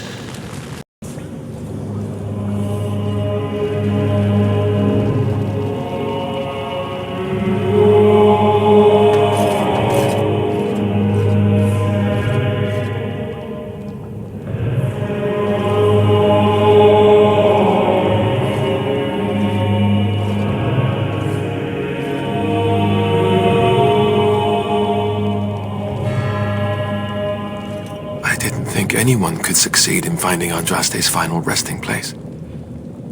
But here she is. I stand in awe. Really? Nice vase. I should get one for my house.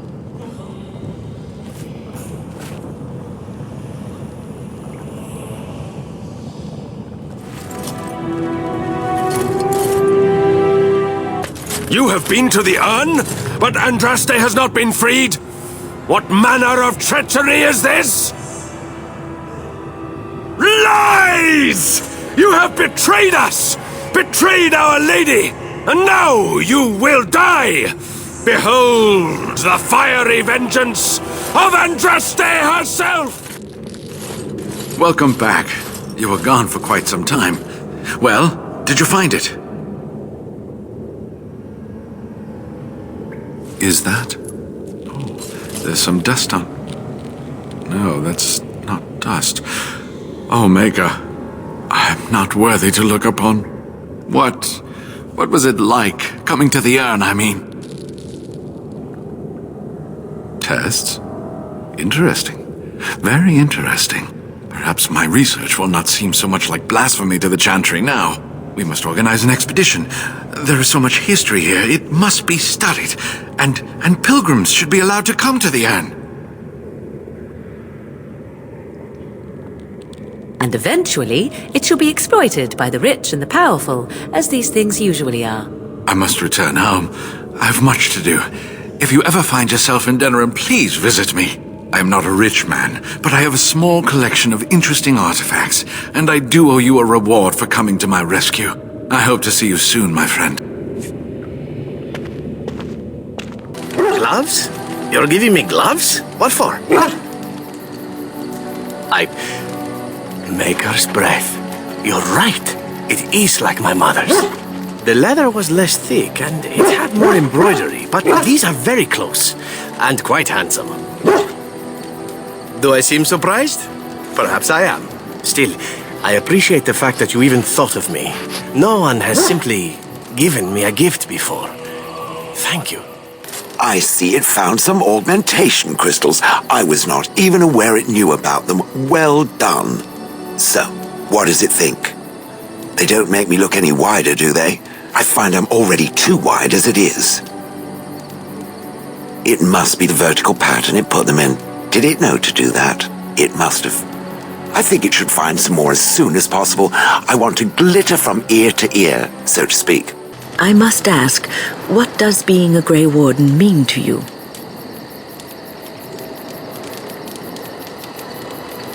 There's that, of course. But there's more to being a Grey Warden than killing Darkspawn and saving the world from the Blight.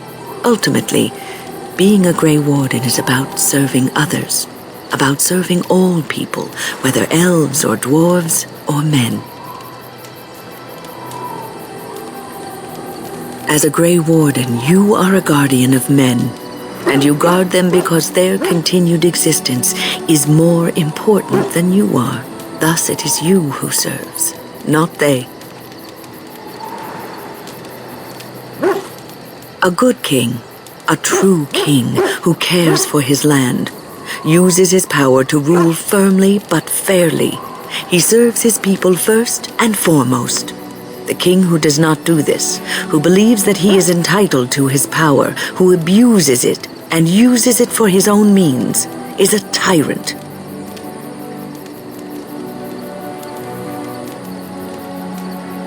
If you live apart from others and your actions affect only you, then you may do as you wish.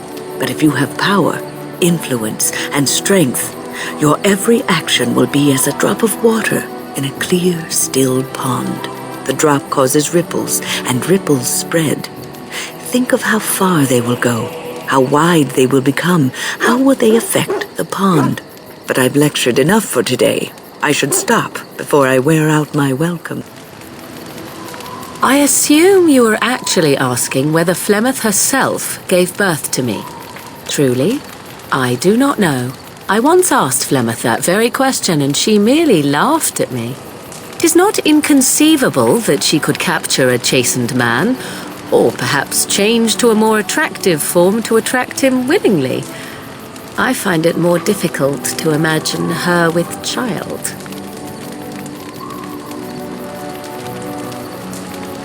As a matter of fact, I remember her being younger once. She had black hair, much like my own, long and lustrous. But how could that be if she is centuries old? Has she become wizened only recently? Or are the tales of her legend only that, and nothing more? I do know the tales of Flemeth having many daughters, even though I have never met another. And Flemeth has always treated me as her blood.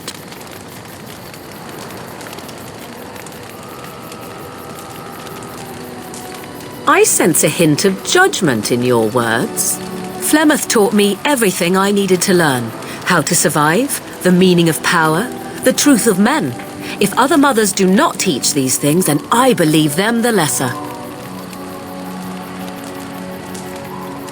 You suppose it's true? 'Tis true. Take yourself. You do not honestly desire such things from me, do you? 'Tis better to be free of such cloying and cluttering delusions as love.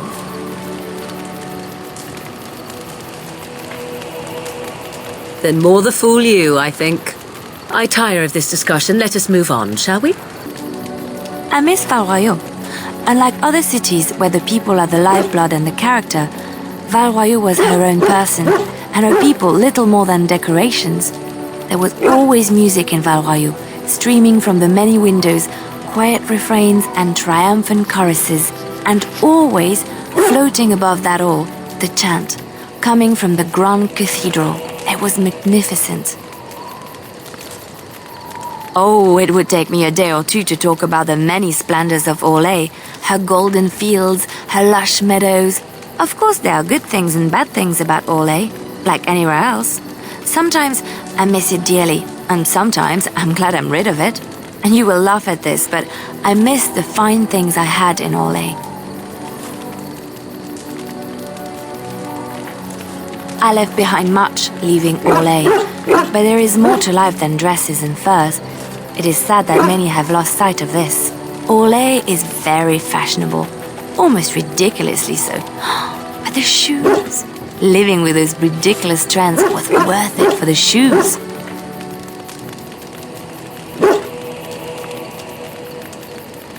Perhaps. Ferelden folk are so much more practical. I don't see them making use of something simply for its looks. When I left Orlais, the fashion was shoes with delicate tapered heels and embellishments in the front. A ribbon, perhaps, or embroidery.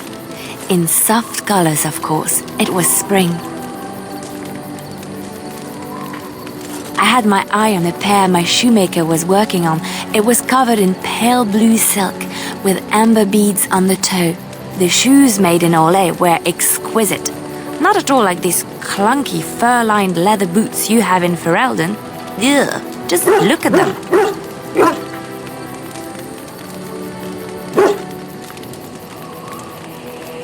They're sturdy shoes, but sometimes a girl just wants to have pretty feet.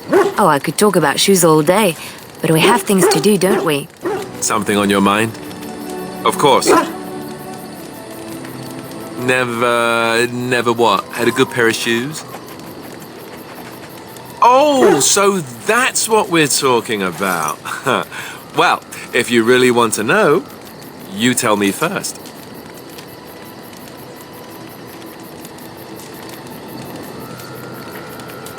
And apparently you have no shame as well. Well, all right, I'll play along. I myself never had the pleasure. Not that I haven't thought about it, of course. But, you know.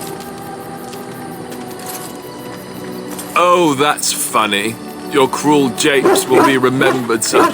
If you hear sobbing later, that's me crying myself to sleep. Ha ha ha. Your cruel interrogation will be remembered forever. Or maybe just until lunch. Lunch makes everything better. Oh, look, I have cheese. You return. Might you have news? You have? Wonderful. Let us go at once to Eamon's side and see if the urn's healing powers live up to their reputation.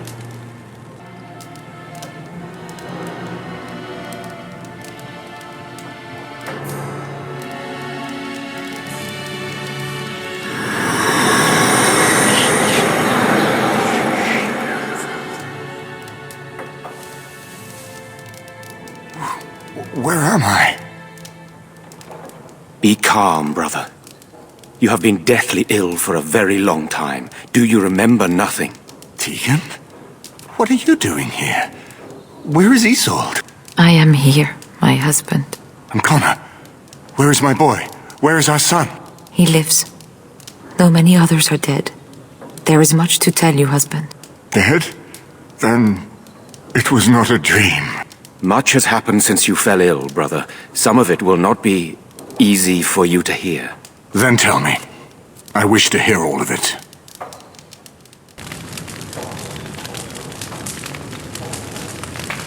This is most troubling.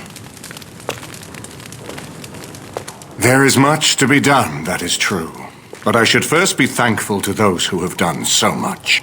Grey Warden, you have not only saved my life, but kept my family safe as well. I am in your debt. Will you permit me to offer you a reward for your service? I understand, but regardless of your motivations, I feel you are worthy of a reward. I would like to honor your efforts, nothing more. Then allow me to declare you and those traveling with you champions of Redcliffe.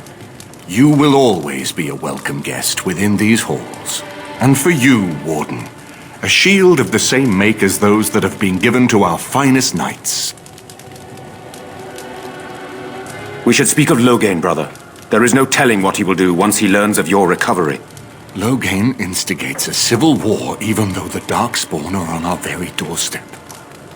Long I have known him. He is a sensible man, one who never desired power. I was there when he announced he was taking control of the throne, Eamon. He is mad with ambition, I tell you.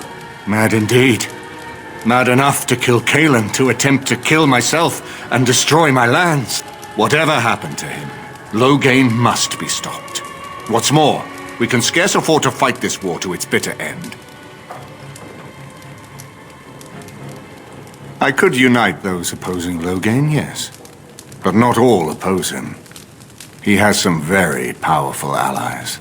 We have no time to wage a campaign against him. Someone must surrender if Ferelden is to have any chance at fighting the Darkspawn. I will spread word of Loghain's treachery, both here and against the king. But it will be but a claim made without proof. Those claims will give Loghain's allies pause, but we must combine it with a challenge Loghain cannot ignore. We need someone with a stronger claim to the throne than Loghain's daughter, the Queen. Are you referring to Alistair, brother? Are you certain? I would not propose such a thing if we had an alternative, but the unthinkable has occurred.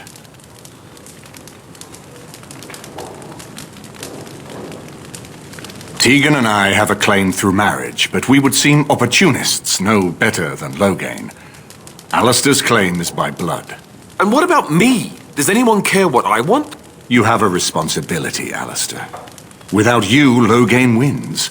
I would have to support him for the sake of Ferelden. Is that what you want? But I... No, my lord. I see only one way to proceed.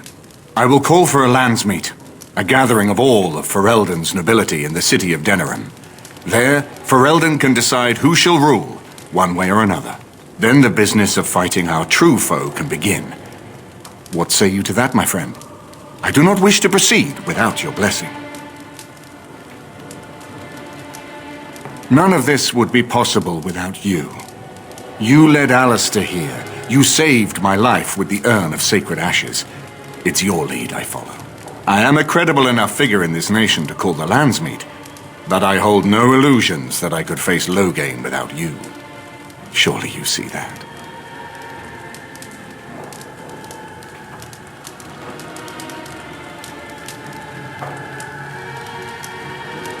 I'm not sure that would help our cause. We would become the criminals, and our accusations would become excuses. Furthermore, I'm not even certain where Loghain might be. Why do you think he had me poisoned? He wanted me gone without having to confront me directly. If I call for a landsmeet, refusing the compromise and attacking Redcliffe will only support our accusations. I'm sure he'd rather I died from the poison. Had the demon not interfered, that's exactly what would have happened. That depends. If we cannot get a consensus in the landsmeet for Alistair, we cannot afford to oppose Loghain either. Does that mean Loghain could win? A man who killed his own king, who has gone mad with power? Perhaps. We must see that he does not. I hope that's a joke. I hope it does not come to that. If you are suggesting surrender, consider that he has already sought your death. You think he will spare you, knowing what you know? Ferelden must stand united to defeat the Darkspawn. A fractured nation will not defeat the Blight, even given my army and those gathered with your treaties.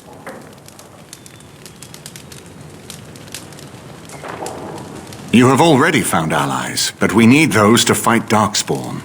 I truly believe the landsmeet is our best option. We could attempt to wage a military campaign against Loghain, but even if we win, would we have enough left to defeat the Darkspawn? No, but neither would Loghain. Perhaps Loghain gambles on this attitude, that everyone will decide facing the Darkspawn is more vital than facing him, so that he leads us against the Horde. Very well, I will send out the word. But before we proceed, I believe there is the matter of the mage, my son's tutor. He still lives, I understand. He does. He is in the dungeon, brother. Have him brought here, Tegan. I wish to see him. Jowan, what you have done is not in question. You tried to assassinate me and set into motion a series of events that nearly destroyed everything I cherish. What have you to say in your own defense? Nothing, my lord. Other than to say I am sorry. I expect no mercy for what I've done. I see. Grey Warden, have you anything to say on Jowan's behalf? Oh? That is unexpected. And what would you have me do? As the injured party, my ability to see the merciful path is strained. True enough, and wisely said. Jowan, I hereby turn you over to the Tower of the Circle of Magi. May the Maker have mercy on your soul. Thank you, my lord. Now, back to the matter of the landsmeet. It will take some time to recall my forces and organize our allies. I would prefer to wait until that is done before calling the landsmeet. In the meantime, I suggest you pursue the remainder of the Grey Warden treaties. We will need all the allies we can get if we are to defeat the Darkspawn Horde. You're a hard man to find. Where are my manners? The name is Levy Dryden. Did Duncan ever mention me? Levy of the Coins? Levy the Trader? But Tern Kuzlan's son should be well aware that in politics things are seldom as they seem. Say what you will of my family, we are ardent Warden supporters and have been since the beginning. But here I am carrying on while you have a blight to stop. Don't want to waste your time. But you see, Duncan promised that together we'd look into something important for the Wardens. And for me. But poor Duncan's... well, no more. A tragedy it is, at that. But I know he would want his work carried on, his pledge fulfilled. Well, as you know, my family's name is mud around noble circles. My great-great-grandmother, Sophia Dryden, was the last Warden Commander of Ferelden back when the Wardens were known as freeloaders. So King Arland banished the Wardens and he took House Dryden's land and titles. Hard to say. After King Arland died, there was a civil war, loads worse than this last one, and our family was on the run, hunted by enemies, with nary a friend in the world. But Drydens are tough. We rebuilt, became merchants, and we never lost our pride. Our family's only crime was guarding the kingdom against the blight. We're not ashamed of that. I ask for the truth. My family reveres Sophia Dryden. We know she died at the old Grey Warden base, Soldier's Peak. We want evidence to clear her name. It won't restore our land or our titles, but it'll restore our honour. Well, no one's been to Soldier's Peak since Arland's days. At least none that's come back. I spent years mapping the maze of tunnels to the peak, and I found the way a few years back. So I went to Duncan, I did. And I said that he could reclaim the old base and my family could have its honour. I can pick my way through the tunnels at the base of Soldier's Peak, but the place, well, they say it's haunted, and it'll be dangerous for certain. Will you think on it at least? 1,000 blessings upon you, Warden. I'll mark down the location on your map. When you arrive, we'll pick our way through the tunnels together. And here we are, Soldier's Peak. Maker's breath. Look at the size of her. What a fortress. I told you the map would get us through the tunnels. I wasn't lost, it's just that the map got soggy. Bah, we're here. So, I'll follow you about, from a distance. This place has the stench of death. I expect there's trouble up ahead.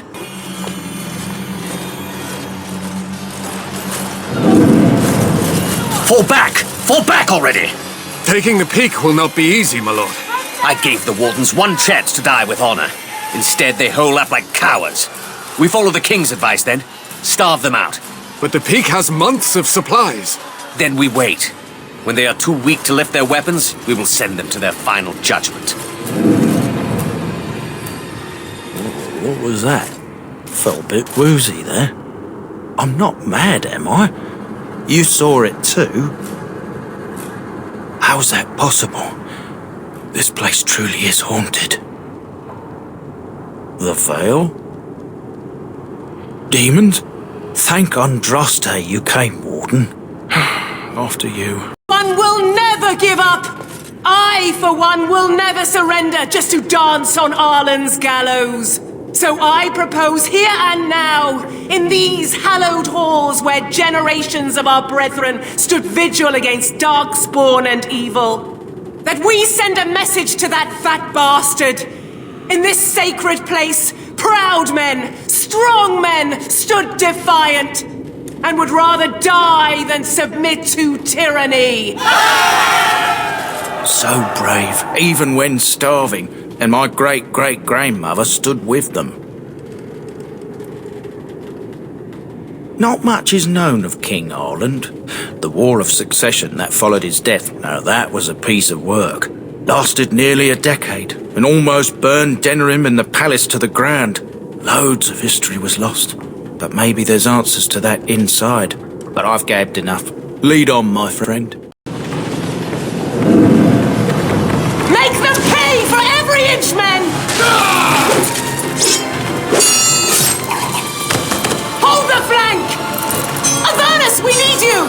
Nelate Obrasuth Sifan Nitbekon.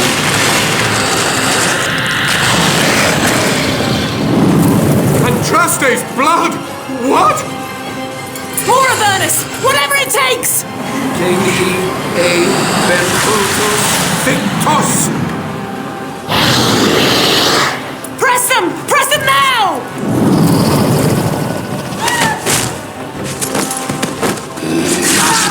No! I command you, fight the king's men! Fool! So much death, suffering, and oh yes, blood. The veil is torn now. Your soul is mine, Avernus. Acolytes, retreat now! The battle is lost! Avernus! What just happened? Oh no, more fighting! The wardens summoned demons. Can't believe it. And my grandmother, she knew. I believed that my family was better than that. But answers may lay up ahead. Step no further, Warden. This one would speak with you. This one is the Dryden, Commander, Sophia. All these things. Grandmother? You have slain many of the demon ilk to get here. This one would propose a deal. That, or she's really let herself go. My great-great-grandmother is dead. I don't know what that is. This one has tasted her memories, seen her thoughts and hidden places. But she is food for this one. No more, no less.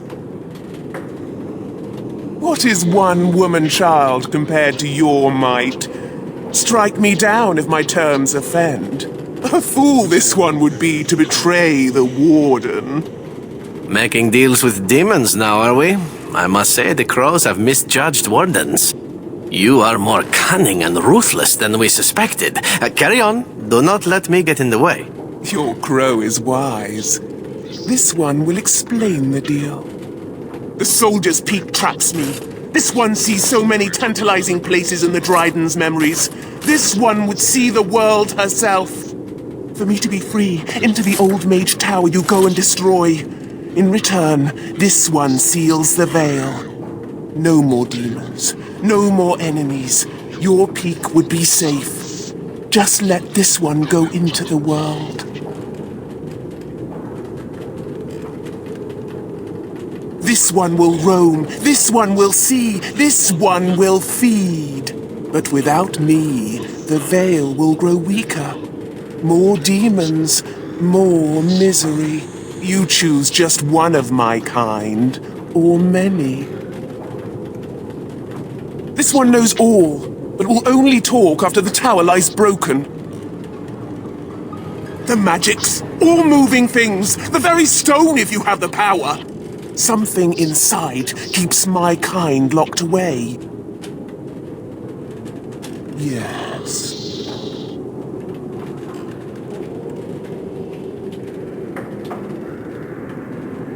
This one smells the sweet stench of lies upon you. You seek to betray this one.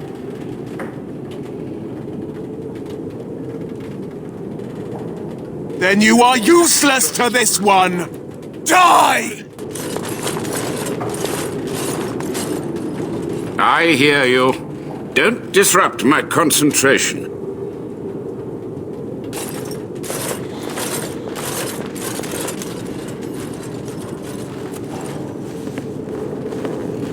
Even now, the demons seek to replenish their numbers.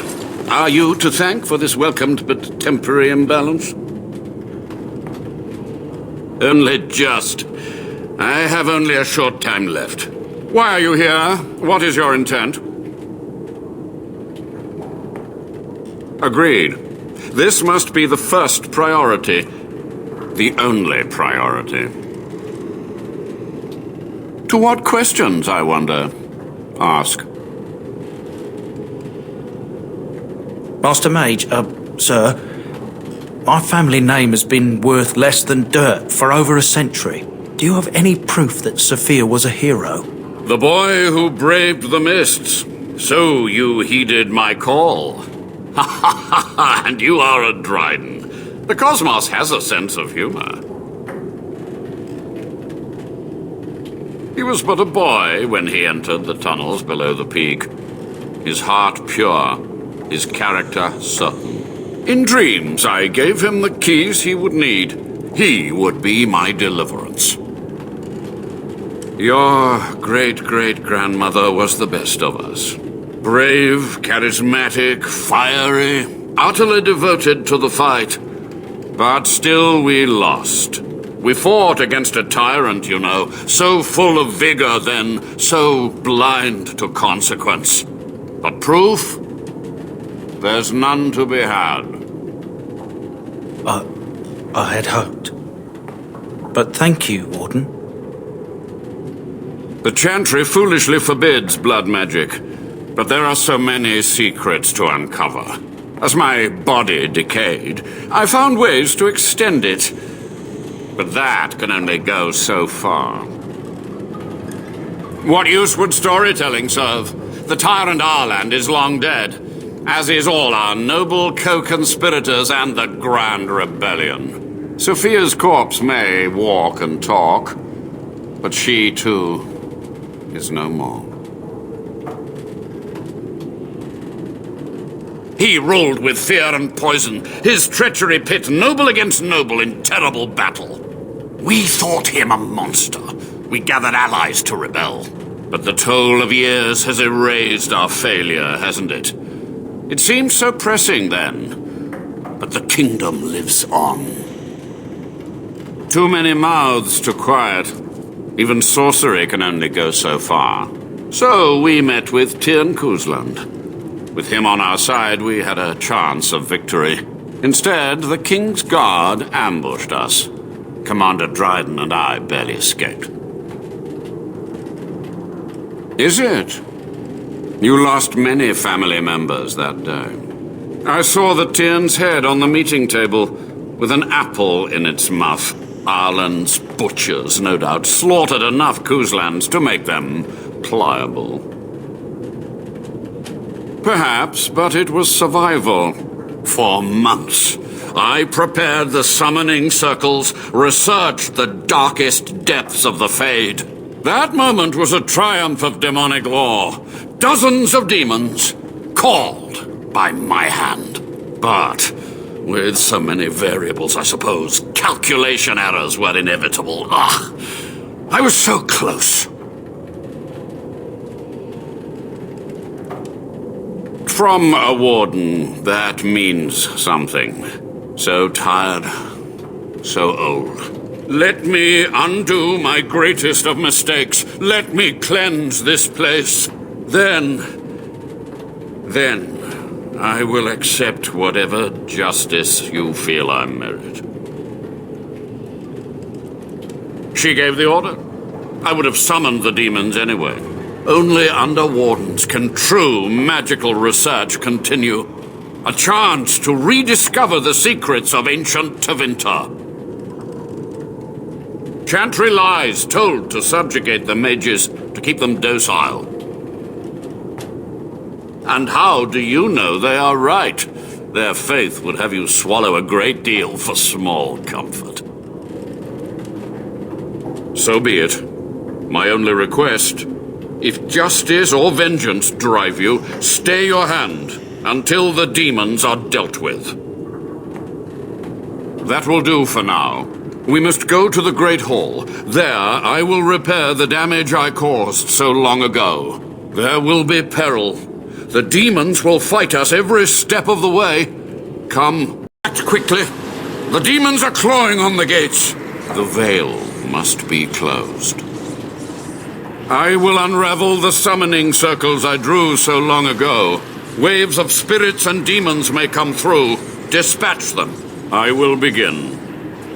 First, I must summon the magical energies. I feel them. They're coming. It's over. The veil is strong now. Stronger, at least. I said I'd submit to judgment. And so I shall. Can I be left to experiment in peace?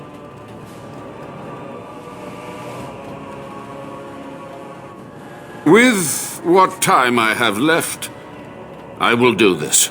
It may take months or years for my research to reach fruition. When it does, I will send for you. Thank you for this, Warden. You've done it, Warden. Soldier's Peak is safe again.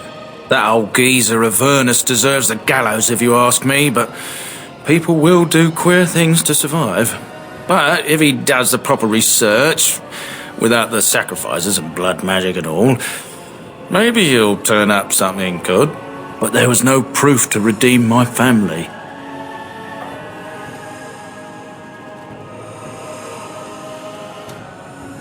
For so long, I was focused on the past, on answers. But I think I would have been better off had I stayed at home. Enough of that, though. I find myself at a loss. You've got a whole fortress now.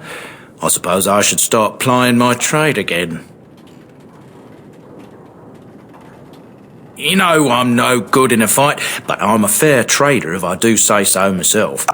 My cousins have been looking for a safe place to store trade goods, and the Peak will do nicely. Whatever the Drydens have to offer are yours, for a sizable discount. Looks like we're done here. A demonic invasion thwarted, a warden base safely rescued. We do good work. The Circle is in good hands. Irving knows what to do, and he doesn't need me underfoot. For now, I will support those that battle the Darkspawn. I do feel I left things unfinished in Ostagar. There is so much left to do, and I would be part of it. The Grey Wardens, all 2 of you, need all the help you can get. I will see this through to the bitter end, and after that, if I am still left standing, then I will return to the Circle. Perhaps. Flowers? Thank you. They're very pretty. These were her favorite. I haven't seen these in such a long time. They smell just like Mother used to. Thank you. Thank you so much for remembering. Did I not already tell it that I do not remember doing such? I remember having a master. My memories of what happened to him are vague. Clever and true. Oh, very well. Let me see what I can recall. My former master enjoyed experimenting upon me. I remember that much. There was tinkering with spells, and then the crystals. He was very eager to alter my function, I think. Bah! I am no mage, and he did not explain himself to me, any more than it would explain itself to a sword. He possessed my control rod, and back then, it would have prevented me from doing anything he did not command me to, no matter how I might have wished to. So what happened? I am unsure. He was experimenting, and then nothing. Oh, ho, ho. It does like to laugh, does it? But who knows? I may have such a thing. And then he was gone. I was standing where I was, in the village, and I could no longer move. The villagers came, poked and prodded me in fear, and then realized they could neither move me nor destroy me. So they simply left me. And in time, I forgot I hadn't stood there all along.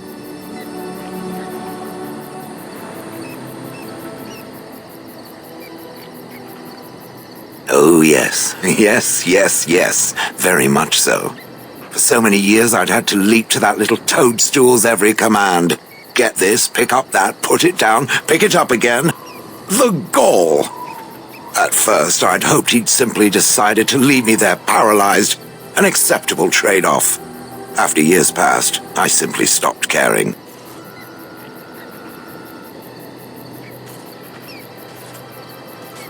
I think I was ready to move on. Another few years and the moss would have covered my face. And then where would I have been? Whatever the mage did seemed to render the control rod useless, for which I should be thankful, yes? And provided it doesn't decide to copy his experiments, not that I would allow it, it is nothing to fear from me. Much. The things that it fights, and it fights things often, that is a different story. Let us get back to the walking and the fighting. My stone is beginning to itch again. Again? Well now, what might interest you, I wonder? Shall I describe the stages involved with Lanthrax poisoning? I watched a man go through all 7 once. No, I'll not inflict that upon you just yet. Let's see, how about the largest battle I ever took part in? That would have been the slaughter of Prince Azrin. Did you hear of that down in these parts? Me? Not personally, but I did take part in the attack. Prince Azrin was 4th in line to the throne, you see.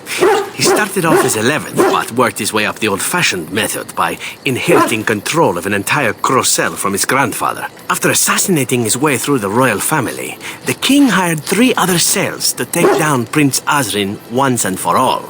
I was in one of those cells. Antivan royalty is very much bound up in the Crows. You wouldn't want it run by a bunch of commoners, after all, would you? And this means they get involved in politics quite often. This particular fight nearly bankrupted the nation, I understand. It almost ended up putting a Crow on the throne, a commoner. But that's a whole different story. I played a very small part. Antiva might seem a bit odd in that way to outsiders. We take it in stride, however. Assassins are simply part of the landscape, so to speak. My part in the entire battle was taken up trying to reach Princess Verina, who had thrown in with her brother. I killed about 11 of her guards personally before I got knocked out of a window. I landed in a river and nearly drowned. I was fished out by some urchins who robbed me blind. Made off with my boots, too. At least they didn't cut my throat. And that was my part in history.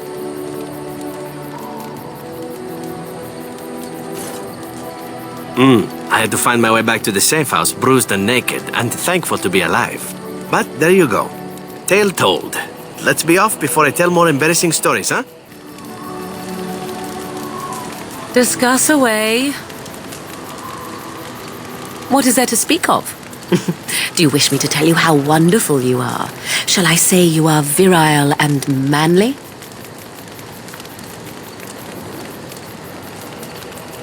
An odd question, is it not? What do you foresee? Marriage? Children?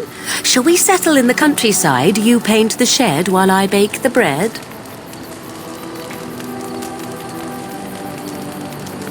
What do I want? You are a rather curious and frustrating man. Is what you already possess not enough? Must you always want more? Enough. I grow tired of this topic. Let us speak of it another time.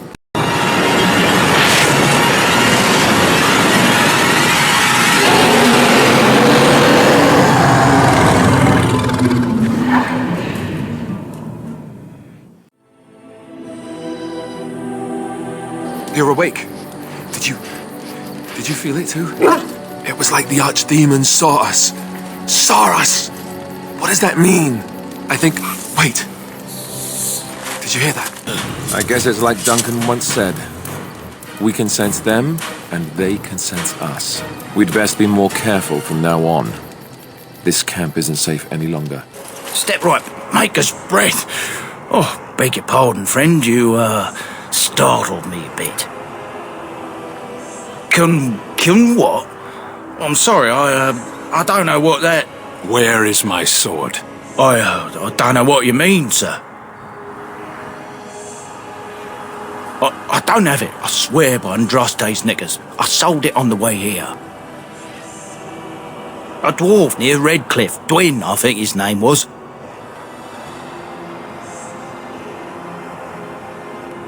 He's the one who has the sword, I promise you. Said he was a collector. We'll see. Vieta, this land is held in trust for the sovereign dwarven kings. I cannot allow entry at this time. King Loghain demands the allegiance of the Desher, or lords, or whatever you call them in your assembly. I am his appointed messenger. I don't care if you're the king's wiper. Orzammar will have none but its own until our throne is settled. Who doesn't? If I don't get in, no one should. Orzammar has no king. Endrin Idukan returned to the stone not 3 weeks ago, sick over the loss of his sons. The Assembly has gone through a dozen votes without agreeing on a successor. If it is not settled soon, we risk a civil war.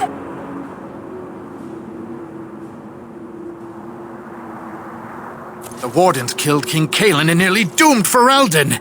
They're sworn enemies of King Loghain. Well, that is the Royal Seal. That means only the Assembly is authorized to address it. Grey Warden, you may pass. You're letting in a traitor? And a foreigner? In the name of King Loghain, I demand that you execute this stain on the honor of Ferelden. You'll hear of this. King Loghain will see you quartered. You are free to enter Orzammar, Grey Warden, though I don't know what help you will find.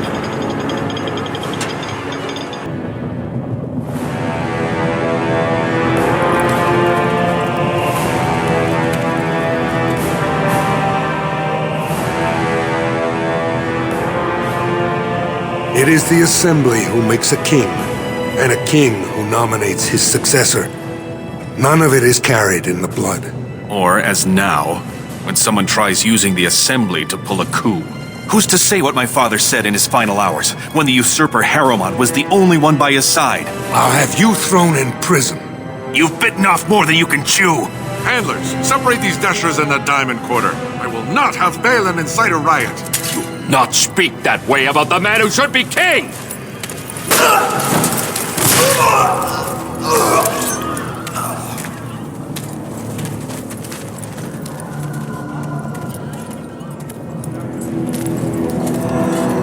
Vieta, Surfacer.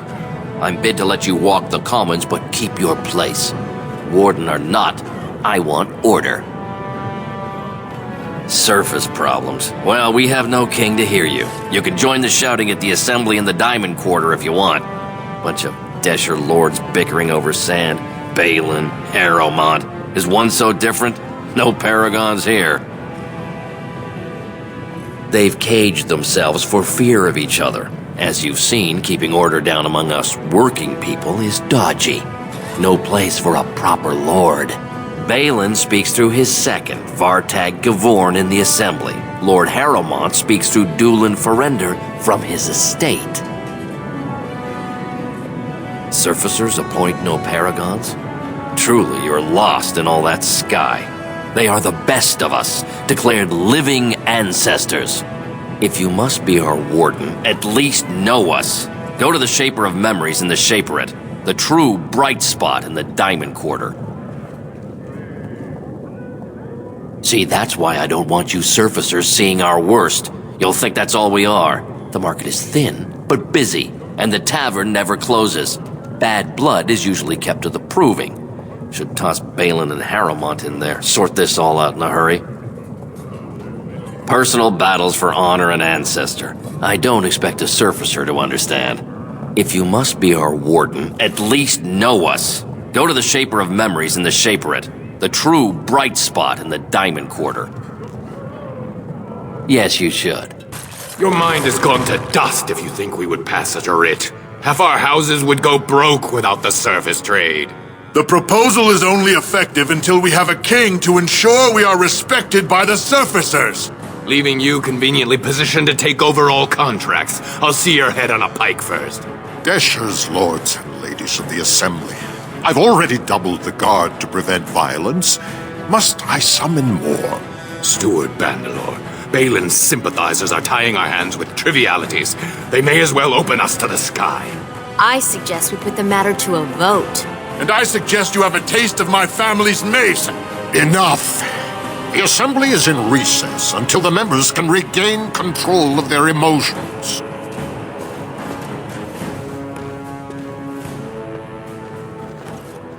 Stone-forsaken fools and dusters. I'm sorry. This is the Assembly of the Clans. Only dashers and occasional guests of state are allowed in. Forgive me. I am so exhausted. I completely forgot about the message from the gate guard. Welcome to Orzammar, Warden. I hope you can forgive our unrest. The loss of our king has hit us hard. Respect for your role is great, but you won't receive a proper hearing until we have a king on the throne. I must admit, Warden, I am at a loss myself. It lies with Prince Balin or Lord Harrowmont, and they are slow to trust anyone in these uncertain times. I only wish there was more I could do for you. Warden, it is always a blessing for Orzammar to host your order. I am Vartak Gavorn, top advisor to our good Prince Balin. What news do you bring? Ah, ancient documents indeed. These were signed in the reign of Eithnar Bimo, Paragon and King. That was 16 generations ago. Now the difficulty is that the treaty only compels our king, and we are sadly lacking one of those right now. My prince is the rightful king, but a disappointing number of lords back the upstart Harrowmont for the throne. If you show your support for Prince Balin, he might be able to assist with your requests. That hurts worst of all. That Harrowmont would take advantage of the dying king's delirium to plant such poisonous suspicions against his own son. After that, you understand why Balin cannot trust the word of a stranger, however reputable that stranger might be. Would you be willing to prove that? Harrowmont has engaged in a campaign of bribery and coercion to ensure that every house serves him. But if a neutral party, a stranger, were to approach certain key members, perhaps with irrefutable evidence of Harrowmont's deception, I'm certain my Lord Prince would show his gratitude. Harrowmont promised the same portion of his estate to two different Deshers, Lady Dace and Lord Helmy. Harrowmont can't possibly grant it to both of them, but they won't find out until after the vote is cast. I have copies of the promissory notes Harrowmont gave each of them. Once they see those, they should both reconsider their votes. Lady Dace doesn't leave the quarter much, but Lord Helmy's adventurous, likes to spend his time at Tapster's in the Commons. Remember, don't tell them you got these papers from me. You learned of them and drew your own conclusions. What do you want? Ah, I suppose you're the Grey Warden everyone's talking about. It's fascinating the surface has an entire order dedicated to fighting darkspawn. Down here, that's just what fighting means. But I'm sure it's more difficult on the surface. It must be much harder to find them. I am? And what business would you have with me? Well, this isn't exactly a surface broadsheet. Where did you get these? Never mind. It is true enough, but there's nothing I can do about it. This deal was made on behalf of our entire house. Only my father can revoke it. He is leading a Deep Roads expedition, trying to secure an ancient Tig. It's unlikely he'll be back before the election, but perhaps this vote is important enough for you to brave the tunnels to tell him? The Dace family would be in your debt. He was searching an old Idukan site. He left me with this map, in case his expedition never returned. I'll give you a pass as well. Usually, no one is allowed past the front lines. Does that mean you'll go? So Balin's victory means enough for you to risk your life. How interesting. I'm sorry, but I cannot allow you past the front lines without Adesh's permission. And I've heard nothing of any new patrols scheduled to leave today. I see you have his daughter's seal, so I will not stop you. But be careful. Just because the beasts have pulled back from Orzammar doesn't mean there are any fewer in the deep roads. Either we finally have the edge, which I doubt, or the beasts are building up numbers for the next attack. The surface? But I thought the vermin never went up that far except during blights. Ancestors save us if that's what's happening. What anyone knows? She went out there with her entire house and she's never coming back. You don't think maybe she's still there, Commander? She is a paragon, after all. And now she's an ancestor. No one lasts 2 years in the tunnels. Of course not. Down here, you're bound to run into giant spiders, deep stalkers, and other vermin. Ugly beasts they are. Walk on 2 legs, but they have the head of a worm and hunt in packs. Watch out. They're not afraid to take on a group their own size. A few outposts. Legion of the Dead, mostly. Fools that they are. Some scavenger types, too. It's an independent company of soldiers. They accept no command but their own. Anyone who can bear arms can join, no matter his crimes, or sanity. They hold a funeral when they join, and swear their only goal is a glorious death. Best of luck. You pulled us from a tight spot, friend. You have my gratitude. I am Lord Anwar Dace. So what's a human doing out here anyway? I don't understand. What could... These are the terms of a deal we made with Lord Harrowmont, but... the charlatan. He's promised the exact same land to Helmy. Thank you for bringing this to my attention. I owe you twice now. My life and my house's fortune. We will certainly not support a man who would use my family like that. I will tell everyone I know what a wretched trick Harrowmont tried to play. I must return now. My men need healing and I want to look into this. You wish to travel with us? Then let us reach Orzammar before more beasts find our scent. Lord Dennick Helmy, honored Desher of the Orzammar Assembly, and terrible disappointment to my esteemed mother, who doesn't like me spending time in taverns. You understand what I'm saying, right? On the surface, there are no castes, and it works fine. Am I right, Warden? Very good. I guess someone already told you I was good for nothing, drinking my life away at tapsters. Or did they leave off at greatest shame to ever fall upon the Assembly? I've always liked that one. You know, most smiths and tavern keeps would make decent deshers if we gave them a chance and a seat in the Assembly. Orzammar is so mired in tradition, no one bothers asking if the castes are even necessary. Oh, well, I'd ask for proof, or why you care, but frankly, I'm so tired of it I'm not even surprised anymore. I don't even want the land, but my house would kill me if I turned it down. Responsibilities, you know. Now I'll have to go through the whole process of rejecting the deal. And we'll both have to try something else. And I thought it was going to be a nice day. I actually thought he was the better candidate. You must think I'm pretty soddy naive, huh? They're all the same, well-dressed, blood-sucking cave ticks. I'll have to inform Mother that Lord Harrowmont hasn't bought our vote after all. What do you want? Hey, I heard about you. Grey Warden, coming from the surface. Great crisis in the world. Someone saw you talking to Vartag Gavorn, and now it's all over that you've been doing dirty errands for Balin. I figured you'd be the one, you know, who could help me find Branka. But I guess you're just like all the rest. Branka's a paragon. Only one smart enough to be raised in the last 4 generations. She's a smith. Invented some kind of new coal that burns clean. It's been 2 years since she disappeared down the deep roads, and your boss never gave her a thought. I wonder, what does he think he can get from her now? I know he's been poking around, trying to find things out about her, what she was looking for. Won't tell me spit, though.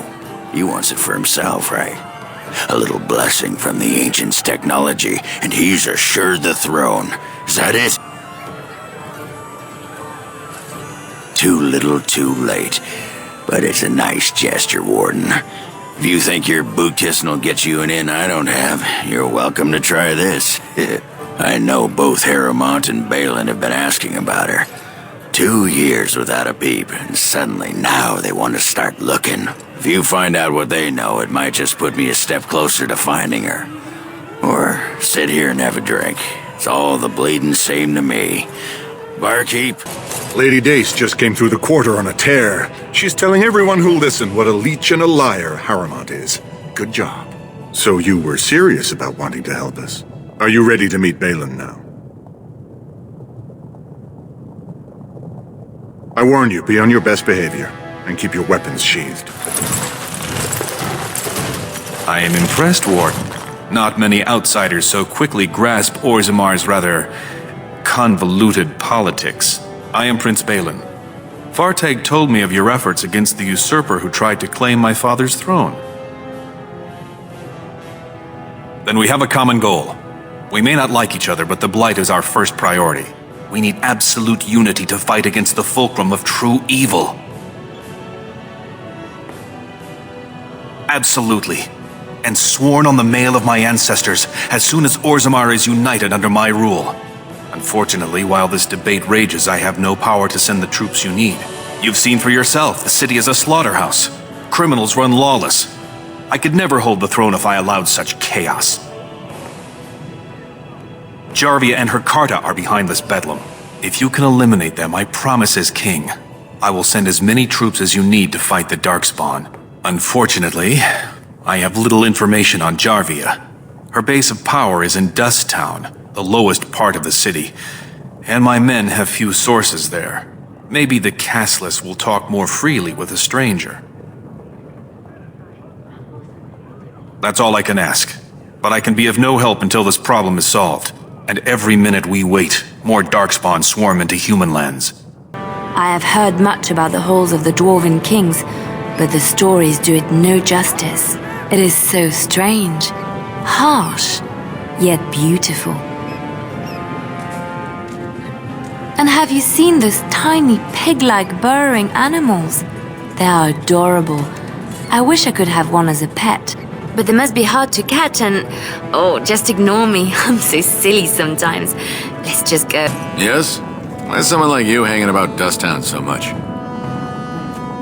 Nugs? Yes. They don't got much meat on them, but down here you can't be picky. Better than nothing.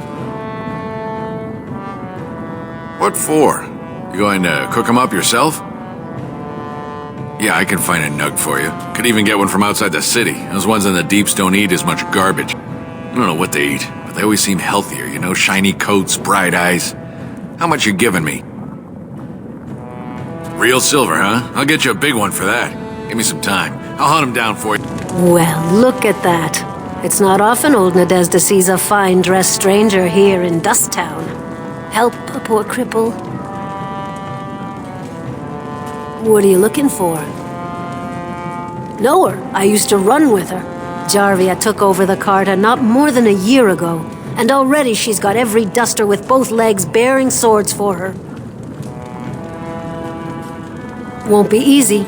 She's gotten real careful since Barat died. Real paranoid. She's got Carta members all carrying these fingerbone tokens. She scratches some mark into them so she'll know they came from her. There's doors to her base all over the city, but only one is ever open at a time. And if you show up without a token, you'd never know it was there. Can't help you there, Selrocka. The Carta members keep them real tight. But that's worth something, right? Maybe just a little. I'll think of you when I go to bed with a full stomach. Well, look what we have here. Jarvia said you were looking for trouble. Congratulations. You found it. Sisters, what do they teach you on the surface? You fight like a bleeding archdemon. Sweet bloody stone, look at them all. The base is below the city. You can get to it through the wall of the third house on this row.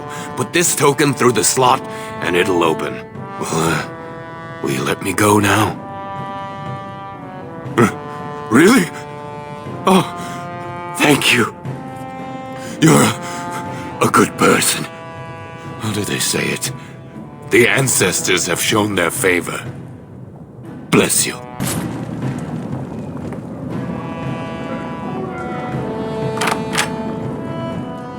What's the password?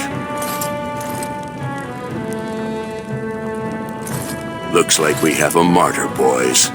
So Balin finally realized his throne means nothing if he can't hold it, yet he still doesn't bother to send his own men. Well, you picked the wrong side, stranger. It doesn't matter who's king, as long as there's a queen. You'll pay for their deaths 100 times over.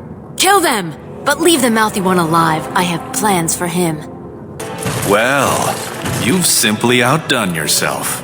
They're talking all over the city about how someone finally went through Dusttown and slaughtered the Carta like genlocks. Not yet. Killing Jarvia brought me greater favor. But to truly displace Harrowmont, we'll need something dramatic enough to end the debate forever. What do you know of the Paragon Branca? 2 years ago, she heard of something the Ancients created. It inspired her to leave everything behind and venture into the deep roads. She is the only Paragon in 4 generations, and she turned her back on her responsibilities. A Paragon is like an ancestor born in this time. If she returned, her vote would outweigh the entire assembly. Anyone with her support could take the throne unchallenged. I hope you will bring her back to endorse me as king. She had an entire house with her, dedicated to her protection. With the number of ruins still intact, they could last for a long time, and Harrowmont is looking as well. It's too risky to assume she's dead only to have him take credit for finding her. I was hoping you could use your legendary charm to persuade her that the rightful king should take the throne. However, if the deep roads have addled her wits, it might be best she not return before the kingship is decided. I did not know her personally. 2 years ago, I was still considered a child, not one to consort with Orzamar's finest. From what I hear, her intellect was unrivaled, but the social graces were beneath the notice of one so gifted. Then we will both go down in history as a Paragon's saviors. So far, my men have traced Branca to Caridin's Cross, an ancient crossroad lost to the Darkspawn 4 centuries ago. Her trail ends there. Perhaps with your warden's expertise, you can find what my men could not. You have my thanks. Seek her in Caridin's Cross. I will try to delay the vote until you return. So, you were serious before when you said you wanted to help Branca, huh? I'm Ogren. I don't know if you remember. People seem to forget me these days. Or ignore. I forget which. I have. For all the sodding good it's done me. I'm the only one who still cares about her as a person. Everyone else thinks she's just a symbol they can leave in the deep roads where she can't offend anyone. I know what Branca wanted, and how she was looking. You presumably know everything Balin's scouts have discovered about where she disappeared. If we pool our knowledge, we stand a chance of finding Branca. Otherwise, good sodding luck. It's the deep roads. I'll kill Darkspawn. Outside of that, what difference does it make? Branca was a brilliant girl, but half the time she'd add 2 and 2 and make it 50. You want to find her, you need someone who knows how she thinks. You should know that Branca was looking for the Anvil of the Void, the secret to building golems, which was lost centuries ago. The smith Caridin built it, and with it, Orzammar had 100 years of peace, while it was protected by the golems forged on the anvil. As far as anyone knows, the anvil was built in the old Orton Tig. Branca planned to start looking there, if she could ever find it. All she knew was that it was past Caridin's Cross. No one's seen that Tig for 500 years. If we're going, let's get moving. Branca's not gonna sodding find herself. I can't believe Balin actually tracked this place down. This used to be one of the biggest crossroads in the old Empire. You could get anywhere from here, including Orton Tig. Aye. Branka dug up some maps of the ancient empire. It's a little tough to tell with so much of it collapsed now, but near as I can figure, we're on the right path to Orton Tig. Not a one, but trust me, we will once we're on the path to the old Orton Tig. She was going to Caridin's home. I've been waiting for someone to say that for 2 sodding years. Well, look what we have here. Some of Balin's new toadies. Let's show him who's king. By the tits of my ancestors. Orton Tig. I never thought I'd see this place in the flesh. I can see Branka all over this place. She always took chips from the walls at regular intervals when she was in a new tunnel. Checked their composition. If she was still here, though, she'd have sentries out by now. Well, aren't you a sodding bright spot today? If everyone's dead, there'd be evidence of a major battle, wouldn't there? 300 or so dwarves don't just fade away. This was Caridin's home Tig. He was an Orton before he got raised to Paragon. Even stayed here when he could have had his own house. I guess he didn't want to move his people to Bunamar. The city of the dead. Caridin built it to honor the Legion of the Dead, but it was more like a sodding mausoleum than anything. Of course, that was all before he built the anvil. After that, he was the city's pet genius until he angered the king and fell into disfavor. No, there was a Tig here. The Orton Tig. Bunamar is north and west of here, but that's not important. Or at least I hope it isn't. The City of the Dead is known as the Dead Trenches since the Darkspawn conquered it. Much of the Legion was destroyed when the fortress fell. No one does. At the time, Orton Tig was almost part of the main city. No one bothered to mark where the anvil was stored. Now it's impossible to know if it's been moved or even destroyed. But trust me, if we find it, we find Branka. Couldn't have said it better myself.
Trasvala, Grey Warden. I've never seen one of your kind in the deep roads. In the Legion of the Dead, we abandon our lives to be free of fear, free of hopeful blindness.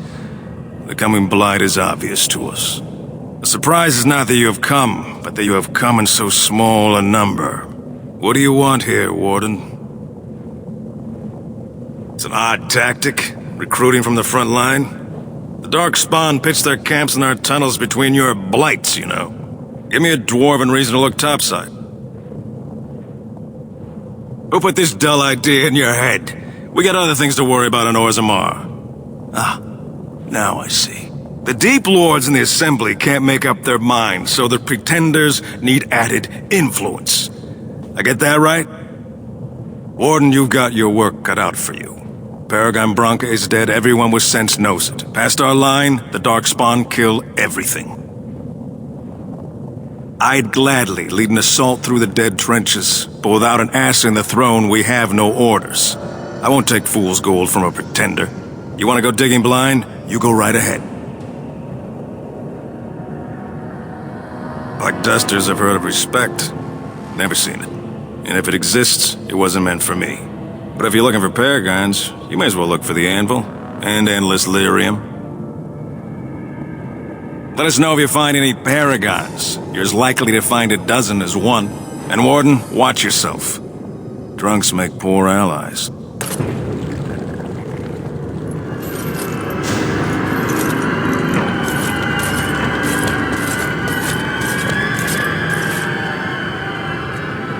What is this? A human? Bland and unlikely.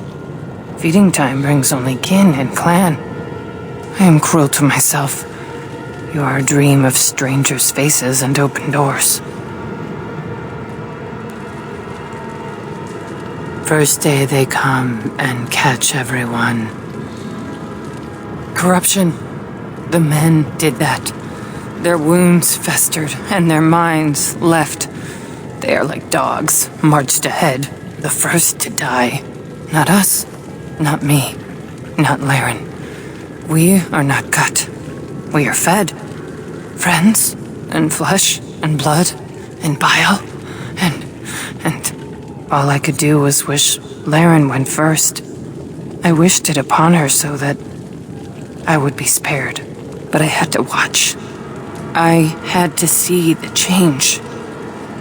How do you endure that? How did Branca endure? Do not talk of Branca, of what she did. Ancestors preserve us. Forgive me. I was her captain, and I didn't stop her. Her lover, and I could not turn her. Forgive her. But no, she cannot be forgiven. Not for what she did. Not for what she has become. I will not speak of her, of what she did, of what we have become. I will not turn. I will not become what I have seen. Not Laren, not Branca.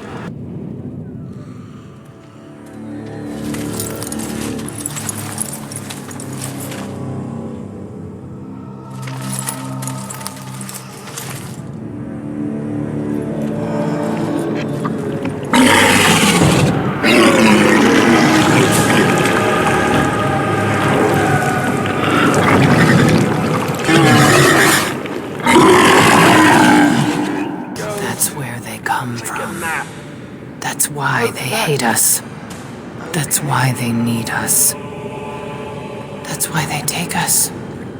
That's why they feed us. But the true abomination is not that it occurred, but that it was allowed.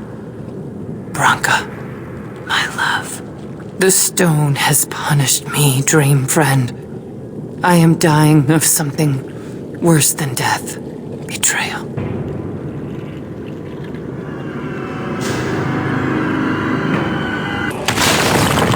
What's that?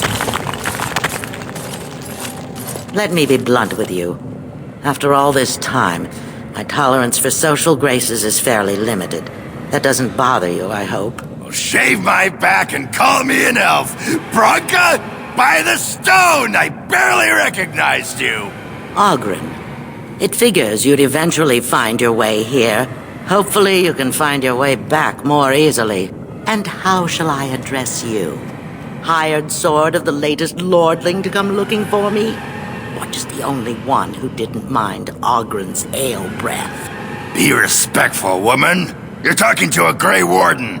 Ah, so an important errand boy, then. I suppose something serious has happened. Is Endrin dead? That seems most likely. He was on the old and wheezy side. A king won't defeat a blight. We've had 40 generations of kings and lost everything. I don't care if the Assembly puts a drunken monkey on the throne. Because our protector, our great invention, the thing that once made our armies the envy of the world, is lost to the very darkspawn it should be fighting. The Anvil of the Void. The means by which the ancients forged their army of golems and held off the first archdemon ever to rise. It's here, so close I can taste it. 1,000 Balins could die and history wouldn't notice. I'm looking for the one thing that will return our days of glory. The anvil lies on the other side of a gauntlet of traps designed by Caradon himself. My people and I have given body and soul to unlocking its secrets. This is what's important. This has lasting meaning. If I succeed, the dwarven people benefit. Kings, politics, all that is transitory. I've given up everything and would sacrifice anything to get the Anvil of the Void. Enough questions. If you wish me to get involved with this imbecilic election, I must first have the anvil. There's only one way out, Warden. Forward. Through Caradon's maze, and out to where the anvil waits. What has this place done to you? I remember marrying a girl you could talk to for 1 minute and see her brilliance. I am your paragon.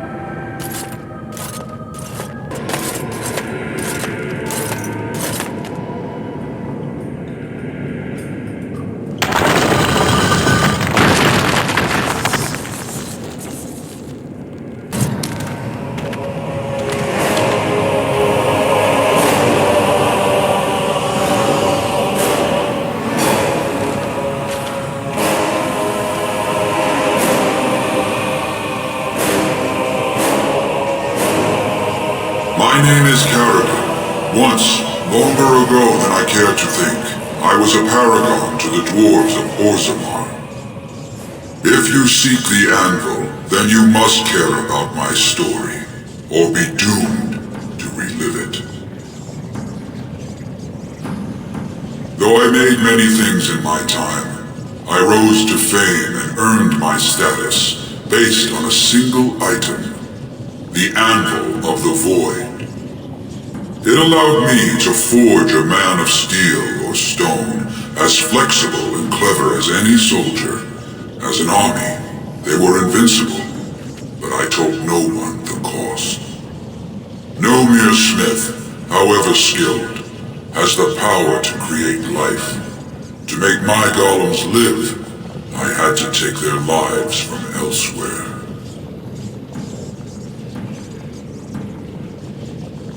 So said my king.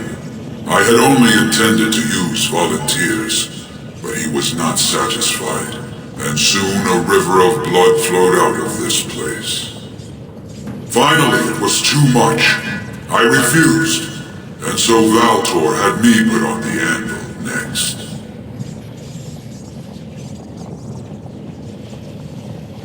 No! I entombed myself here to find a way to destroy the anvil. It must not be used again! No! The anvil is mine! No one will take it from me! You, please, help me destroy the anvil. Do not let it enslave more souls than it already has.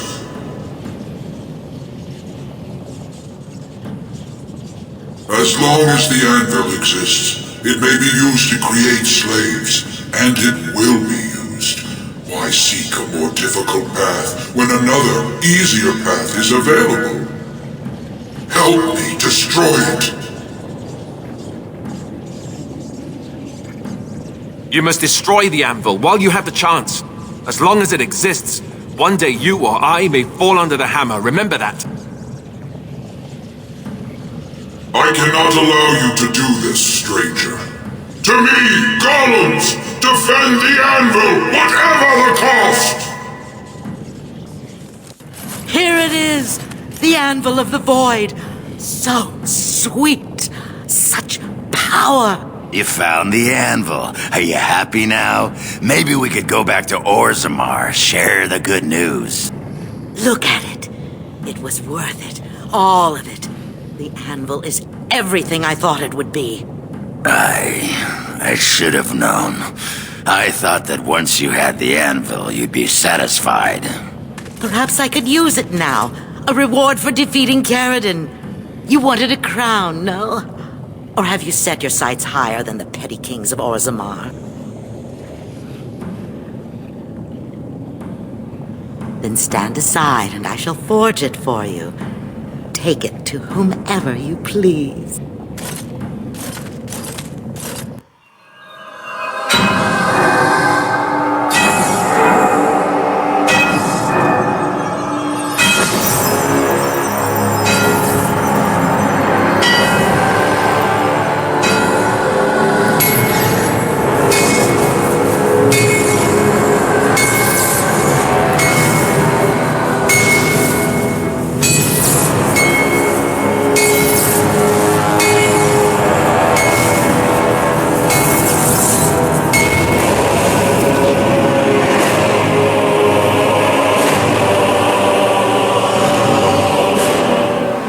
There it is. An ugly lump of hot metal to go over a couple of empty heads. Now leave. It will take me some time to fully realize the mysteries here. Once Orzammar settles on its petty king, have him send for me. When next you lead your armies against the archdemon, they will be shielded by a tide of steel men. I hope this makes you happy, Branka. I don't think you understand what it costs to get you here. Oh, stuff a rag in it, Oghren. Move on. Find a few whores. Sodding stone, I never thought you'd be the pining type. Now be gone. Well, I guess you both got what you wanted. Hope it was worth the cost. We should get back to the city now. Share the news. Yeah, those Deshirs have been trying to destroy the city for years. Haven't managed yet. This place is familiar. No, this is something earlier. There is a place, a cavern that is not far from here. I know where it is. I remember. Its offer is appreciated. I will mark the location on its map. If we can journey there soon, I am most curious as to what we will find. This is it. Kadash Taig.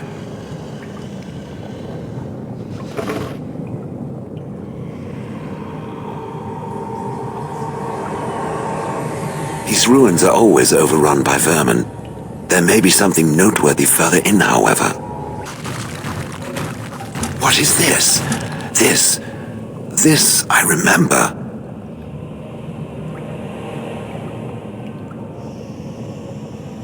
It has dates and names.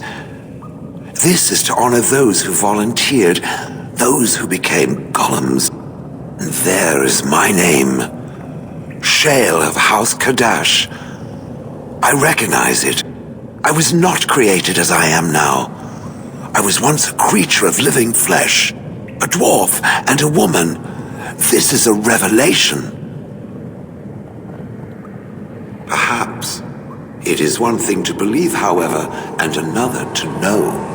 I will need to think on these things I have learned. Perhaps I will speak to it of them soon. For now, let us carry on as we have. Lords of the Assembly, I call for order. This argument gets us nowhere. Then why these delaying tactics? I call for a vote right now. My father has one living child to assume the Idukan throne. Who would deny him that?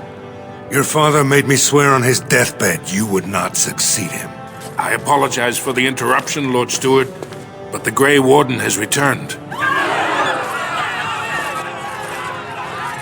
Well, Warden, what news do you bring? Branka still lives. Though she's mad as a nug at a tanner shop.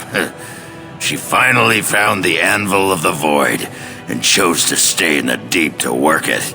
She tasked this Grey Warden to give her crown to Orzammar's next king, chosen by the ancestors as the first in a millennium to lead a Gollum army against a blight. I would like to believe Argren's word, but it's well known the Grey Warden is Balin's hireling. Silence! Then tell us, Grey Warden, which king did Paragon Branca endorse? Why would a paragon trust someone who knows nothing of us with such a decision? This is preposterous. We've argued in these chambers for too long. The will of the Paragon is that the Grey Warden decide. At last, this farce is ended, and I can take my rightful place on my father's throne.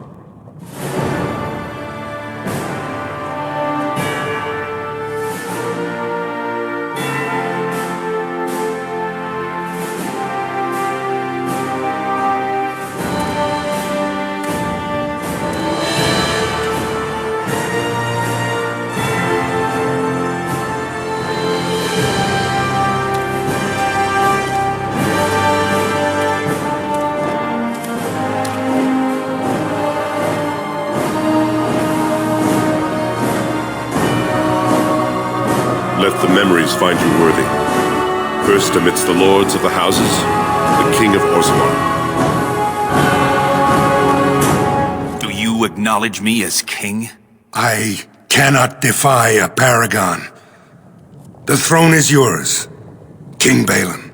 Then as my first act as king, I call for this man's execution. Guards, seize him!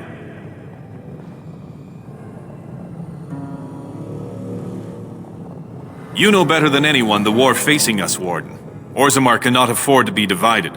Anyone undermining my reign is serving only the Darkspawn. I will return to my palace to gather my generals and prepare our forces for the surface. I will see you there, Warden. You have my gratitude for all you have done for me. You have proven yourself and more, Warden. Without your aid, I would not have taken this throne so smoothly or so soon.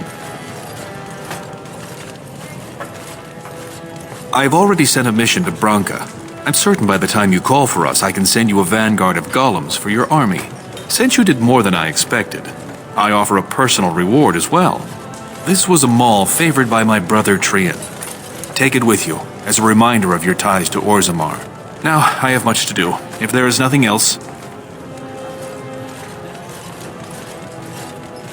I'll see what I can do. Now, I must address my other petitioners. Come back and visit sometime. If I'd heard it secondhand, I'd have called it a sodding lie. Warden, we've got a king because of you. The rest, impressive, but the Legion is grateful most for restored leadership. It frees us to fight to the Darkspawn properly. Nay, our place is down here. When you break the Blight, and you've got the skill, we'll make sure they have nowhere to retreat. You'll have us indirectly. That's more than any surfacer can say. You alone have the skill to back up your words. Each of the Legion owes our homeland a death, but if our lives are better shed on the surface, so be it. Back to Orzammar when we win, though. I'll not stay topside to lose my stone sense. I got him. He's all squirmy, but he's a big fella. I knew you'd be good on your word. Nice doing business. Oh, it's one of those subterranean bunny pigs. Oh, look at him. Come here, you. Thank you so much. You've made my day. Give me a moment. Why, the stone. I feel like I'm about to fall off the world with all that sky up there. Strange? Strange is your wife turning out to prefer the ladies, not living in a world without a bleeding ceiling. Well, let's get moving. We're losing, daylight. Yes, a little better. Time heals all wounds, so they say. Scars remain, but they are just colors in the painting that is my life, no?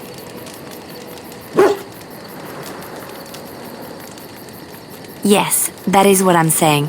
I wish things had happened differently, but knowing her and knowing me, I don't think it could have. We had good times, though, and I look back on those fondly. Whatever happened after will never change the truth of the past. Yes, once, a long time ago, she was a worldly woman and there was so much she knew and was willing to share with me. I would have done anything for her once.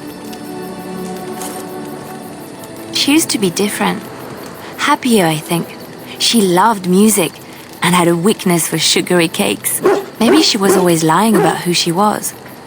Or maybe she changed over the years. I do. And I probably always will. I will just move on. And I think I have.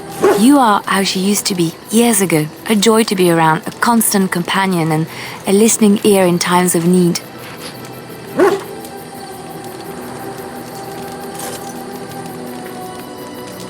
Yes, I know that. I don't think you would ever do what she did to me. I have never regretted leaving Orlais.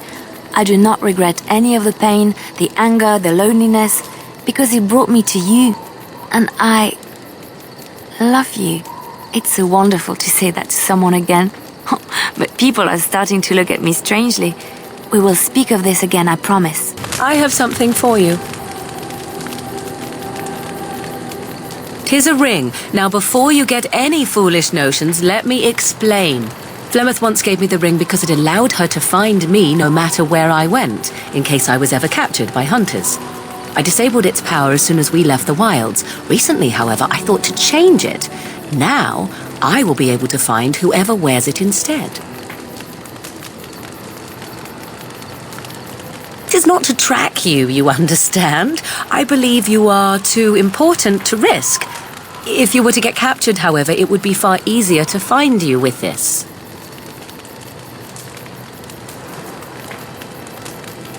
Now you are mocking me. Do you wish the ring or not? I am tempted to simply keep it.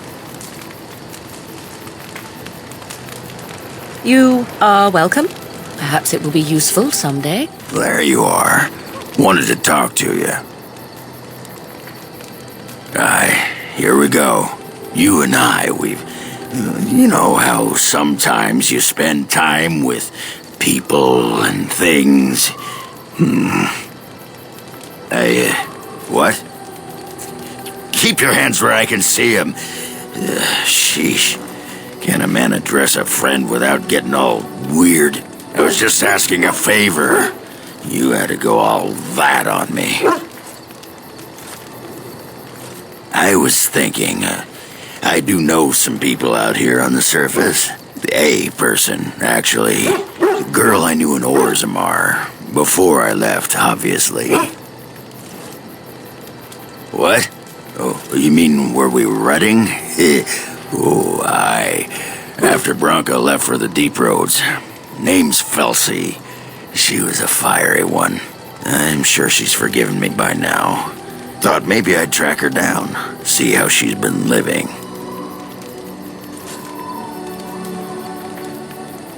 Me? Cheat? Ah! That iron-thighed shrew had left me long before, and she'd cheated on me with that tramp Hespeth. I grant you, I didn't find out about that till after, but hey, truth is truth. Anyway, she left for the surface a year back, and I haven't seen her since.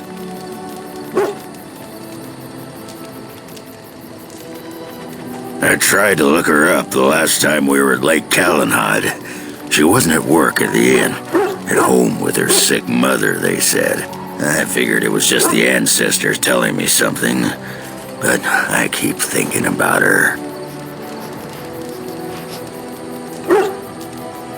Ah, you suspicious sack of pebbles. You always have to think the worst of someone. Ah, you whipped out the knife, didn't you? Look, Felsi and me, we didn't leave things on the best of terms. Yeah, she was jealous of Branka. And she got to be controlling, and Oghren was meant to be free, you know what I mean? Anyway, she couldn't handle everyone wishing they could be with me. So she left. Honest truth. Well, you go ahead. Wait, so we're going? Well, and a good friend you are, Warden. I'll think about you if we ever... no, actually, that would be gross. You know, maybe this isn't the best time to be thinking about this, but I've something to ask you. Chances are we'll be heading to Denerim soon. And when we're there, I wonder if we might be able to look someone up. I'm not talking about a friend, exactly. And no, it's not that sort of friend either. The thing is, I have a sister, a half-sister. I told you about my mother, right? She was a servant at Redcliffe Castle and she had a daughter. Only I never knew about her.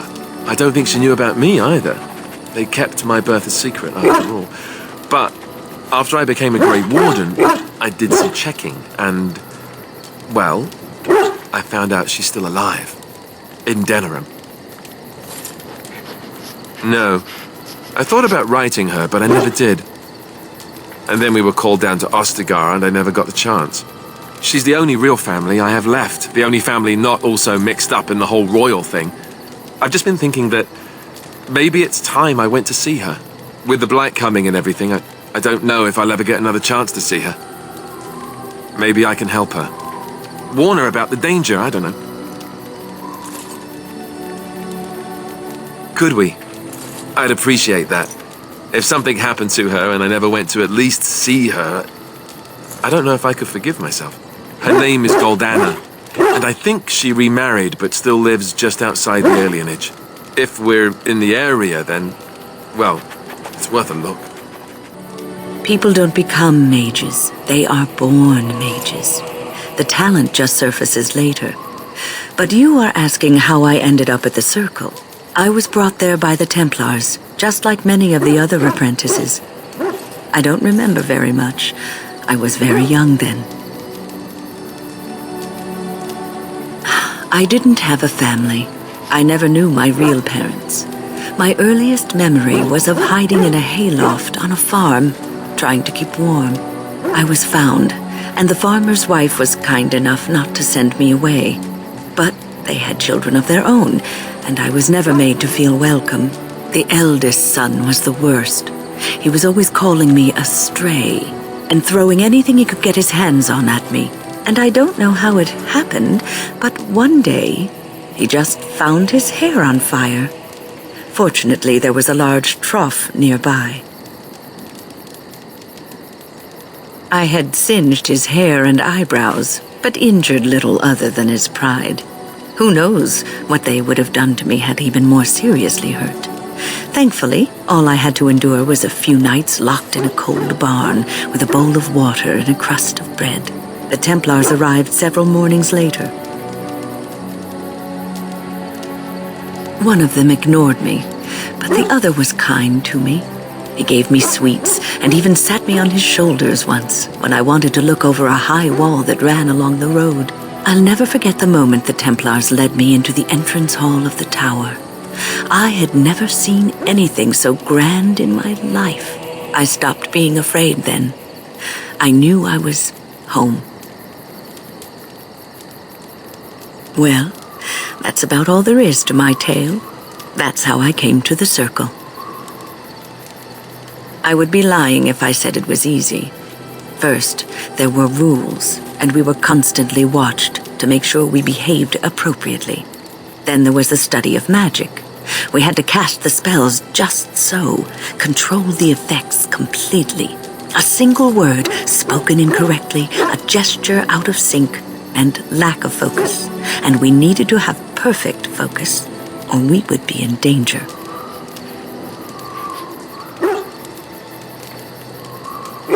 Without the Circle and my mentors, I would not have been where I am today. And there was joy in life at the Circle. The joys of fellowship, in knowing that you were not alone in your struggles. In spite of everything, I was happy in the tower, and I loved it. Go celebrate, or whatever you have to do. Now, why would you be interested in that? It's mine.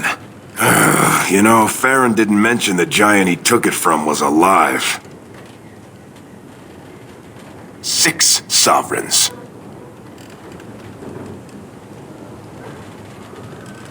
good enough. It's in my strongbox. Here's the key. Now, why don't you leave me alone? Strange. I had almost forgotten it. Completion. Are you sure you are a Grey Warden? I think you must be an Ashkari to find a single lost blade in a country at war. I would thank you for this, if I knew how. And I could deliver a much more satisfying answer to the Arishok's question if the Blight were ended. Don't you agree? Then lead the way. I understand you've acquired all the allies you could. That's good. We can call the Landsmeet if you are ready. I would prefer not giving Loghain time to consider, but it is up to you. I do not wish to go to Denerim unless you are with me. Excellent. I shall make the arrangements. Let us be off to Denerim, and may the Maker watch over us. Denerim is the heart and soul of Ferelden. It was the city of King Calanhad, the birthplace of Andraste.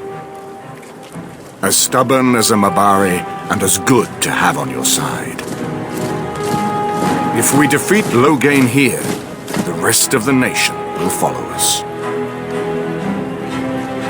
By calling the Landsmeet, I've struck the first blow. The advantage, for the moment, is ours. He will have little choice but to show himself, to oppose us directly. He will strike back at us. The only question that remains is how soon. Loghain, this is an honor, that the Regent would find time to greet me personally. How could I not welcome a man so important as to call every lord in Ferelden away from his estates, while a blight claws at our land? The Blight is why I'm here. With Cailan dead, Ferelden must have a king to lead it against the Darkspawn. Ferelden has a strong leader. Its queen. And I lead her armies. And who is this, Eamon? Some new stray you picked up on the road? And here I thought it was only royal bastards you played the nursemaid to. Well, you're admitting the royal part. That's a start. You have my sympathies on what happened to your order. It is unfortunate that they chose to turn against Ferelden. You should curb your tongue. This is my city, and no safe place to speak treason. For anyone. There is talk that your illness left you feeble, Eamon. Some worry that you may no longer be fit to advise Ferelden. Illness? Why not call your poison by its true name? Not everyone at the Landsmeet will cast aside their loyalties as easily as you and these sycophants. How long you've been gone from court, Eamon? Don't you recognize Rendon Howe, Arl of Amaranthine, and Terran of Highever? And current Arl of Denerim, after Urian's unfortunate fate at Ostagar. Truly, it is an embarrassment of riches. You have no rights. Your family surrendered them when I revealed them to be traitors to the king.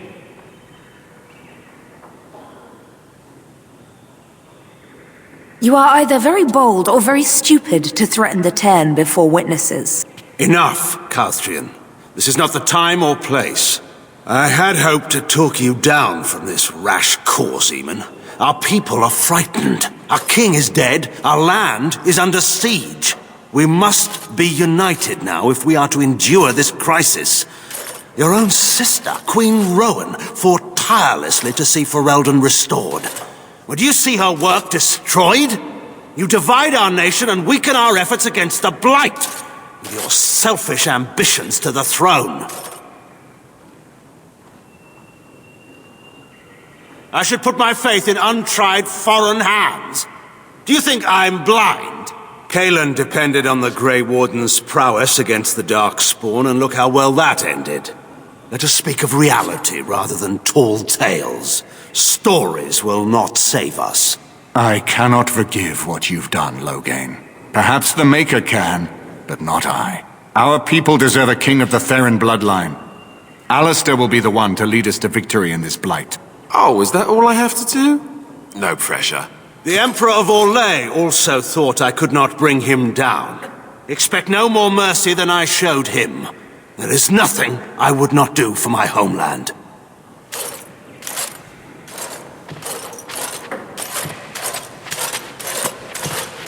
Well, that was bracing. I didn't expect Loghain to show himself quite so soon. I would not ask you to, but bear in mind that he will be well protected by his alliance with Loghain. He always seemed the kind of man who enjoyed kicking stray dogs. I would not have thought Loghain would trust him. We need eyes and ears in the city. Loghain has been here for months. The roots of all his schemes must begin here. The sooner we find them, the better we can turn them to our advantage. Go have a look around, and see what you can turn up. Better yet, find the nobles who have arrived for the landsmeet. Test the waters. See how many will support us. When you're ready to talk strategy, come upstairs to my sitting room. We can lay out our plans for the landsmeet then. Ah, Warden. I trust you've made yourself comfortable. Good, because it's likely to be your last rest for a while. This is Elena, she's... I am Queen Enora's handmaiden. She sent me here to ask for your help. Or perhaps the young lady prefers to speak for herself. The Queen, she is in a difficult position. She loved her husband, no? And trusted her father to protect him. When he returns with no king and only dark rumors, what is she to think? She worries, no? But when she tries to speak with him, he does not answer. He tells her not to trouble herself. My queen suspects she cannot trust her father. And Loghain, he is very subtle, no? But when and how, he is privy to all the secrets and not so subtle. So she goes to how? A visit from the queen to the new Isle of Denrum is only a matter of courtesy. And she demands answers. He calls her every sort of name, traitor being the kindest, and locks her in a guest room. If the palace guard besiege House Estate, my lady will certainly be killed before they can reach her. I think her life is in danger. I heard House say she would be a greater ally dead than alive, especially if her death could be blamed on Owl Eamon. We may have no choice but to trust Enora. The Queen is well loved. If Loghain succeeded in pinning her death on me, I'm not sure that's a risk we can afford to take. I have some uniforms. I'll hire so many new guards every day. A few more will not cause much stir. I will show you to the servants' entrance. We must slip in and out with my queen before anyone is the wiser.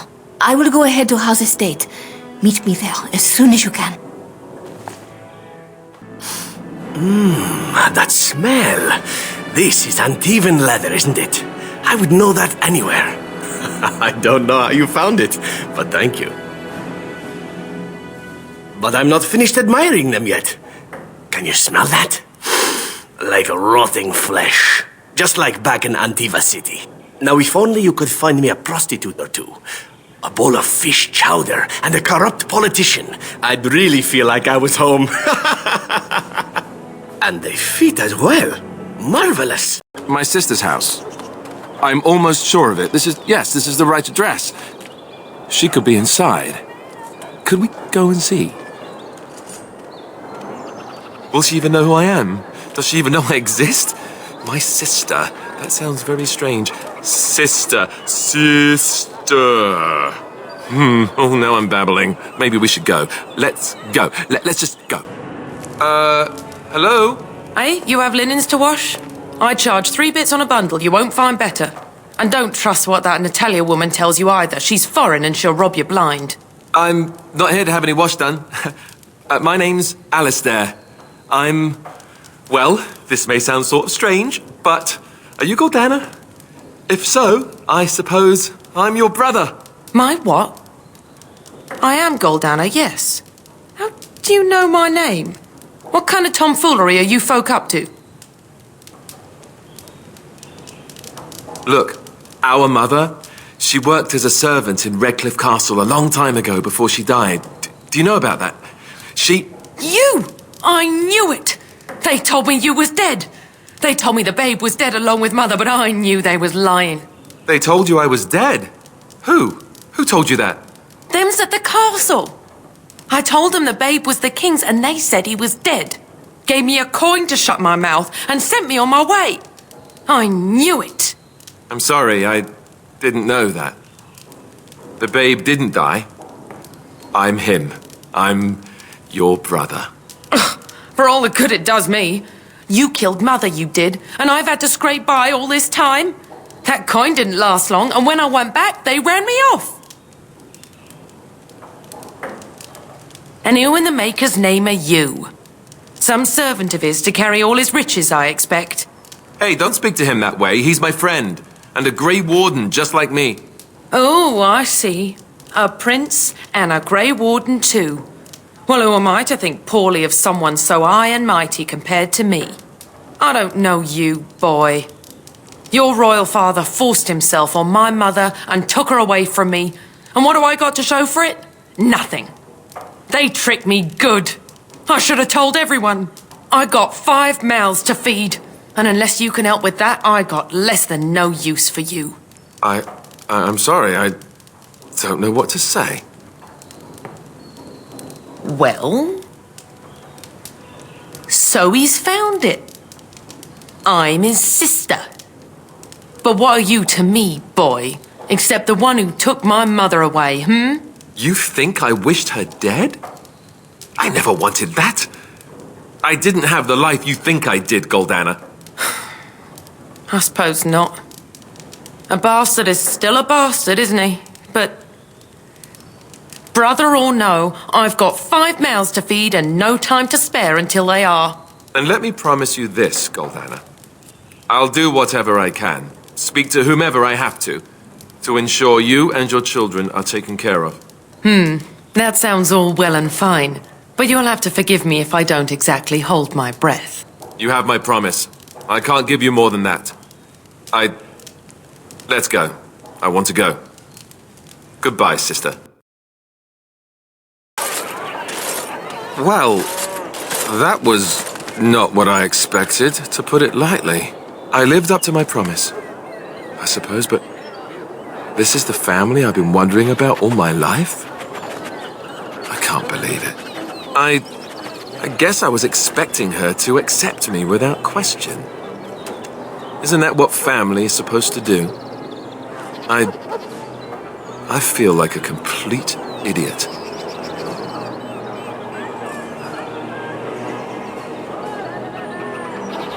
Yes, I'm sorry too.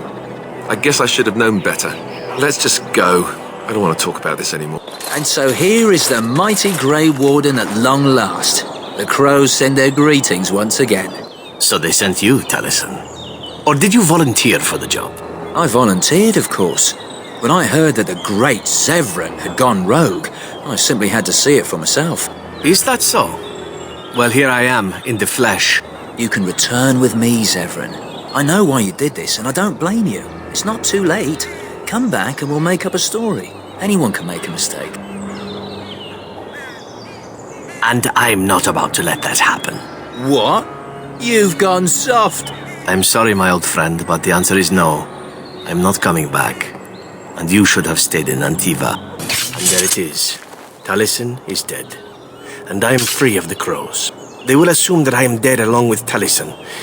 So long as I... And there it is. Taliesin is dead. And I am free. I do not know. It seems I have options now, whereas once I had none. I have enjoyed our company, but I am wondering if it is not time for me to leave. That would be the practical thing to do, no? There is a freedom awaiting me that I have never known. But I suppose the decision is yours. Will you let me go? All right. You make a convincing argument. You do seem to stumble onto treasure on a regular basis somehow. Let us return to the task at hand, then. There is still much to be done, yeah? The servants' entrance is on the other side of the house. We must slip past this crowd to reach it. We will have to be very careful. Al-How is inside. Yes, and wherever he goes, a great many guards go with him. I beg you, do not put my lady in danger for your revenge. We must get her out first. The estate is in poor repair. The new owl, he has not been very prompt in paying his workmen. I will be right behind you. I can distract the guards, but you must move quickly. Hurry! My lady does not have much time. Are you all prepared? I will go distract the guards. These two know who is allowed to come and go. They will not be fooled, but the uniform should work on most of those inside. I will lure them into the courtyard. Wait in the bushes. Oh, you must come! I saw something! By the fountain! I think it was a darkspawn. Darkspawn? They will drag us all underground to be eaten! Should we call for help? Did you fall off a cart full of stupid? Call for help? So they can see us act like scared little girls because of some knife-eared wench? They will eat us all alive! Please, get help! If there is something out there and we don't sound the alarm, we'll look worse than scared. Andraste's holy knickers. Fine, we'll check the courtyard, if it'll keep you from wetting yourself.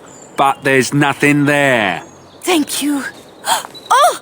It was over here! Quickly! It took me forever to be rid of those two. You must be careful now. The servants, they will not look closely at anyone in uniform. All guards are alike to a cook, no? But you should not draw attention to yourself. Most of the guards are new. They will not know you for a stranger at a glance. It is best you keep your distance from all of them and try to blend in. She is in the guest room of the main hall. Andraste, guide us.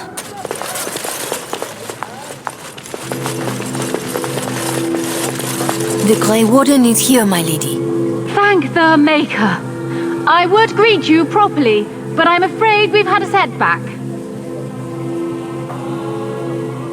My host was not content with leaving me under heavy guard. He sealed the door by magic. Find the mage who cast the spell. He'll most likely be at Howe's side. Well, if he didn't know you were here, he soon will. Thank you, Warden. My prayers go with you. Count Howe will probably be in his rooms. They're at the end of the hall, on the left. What? Who goes there?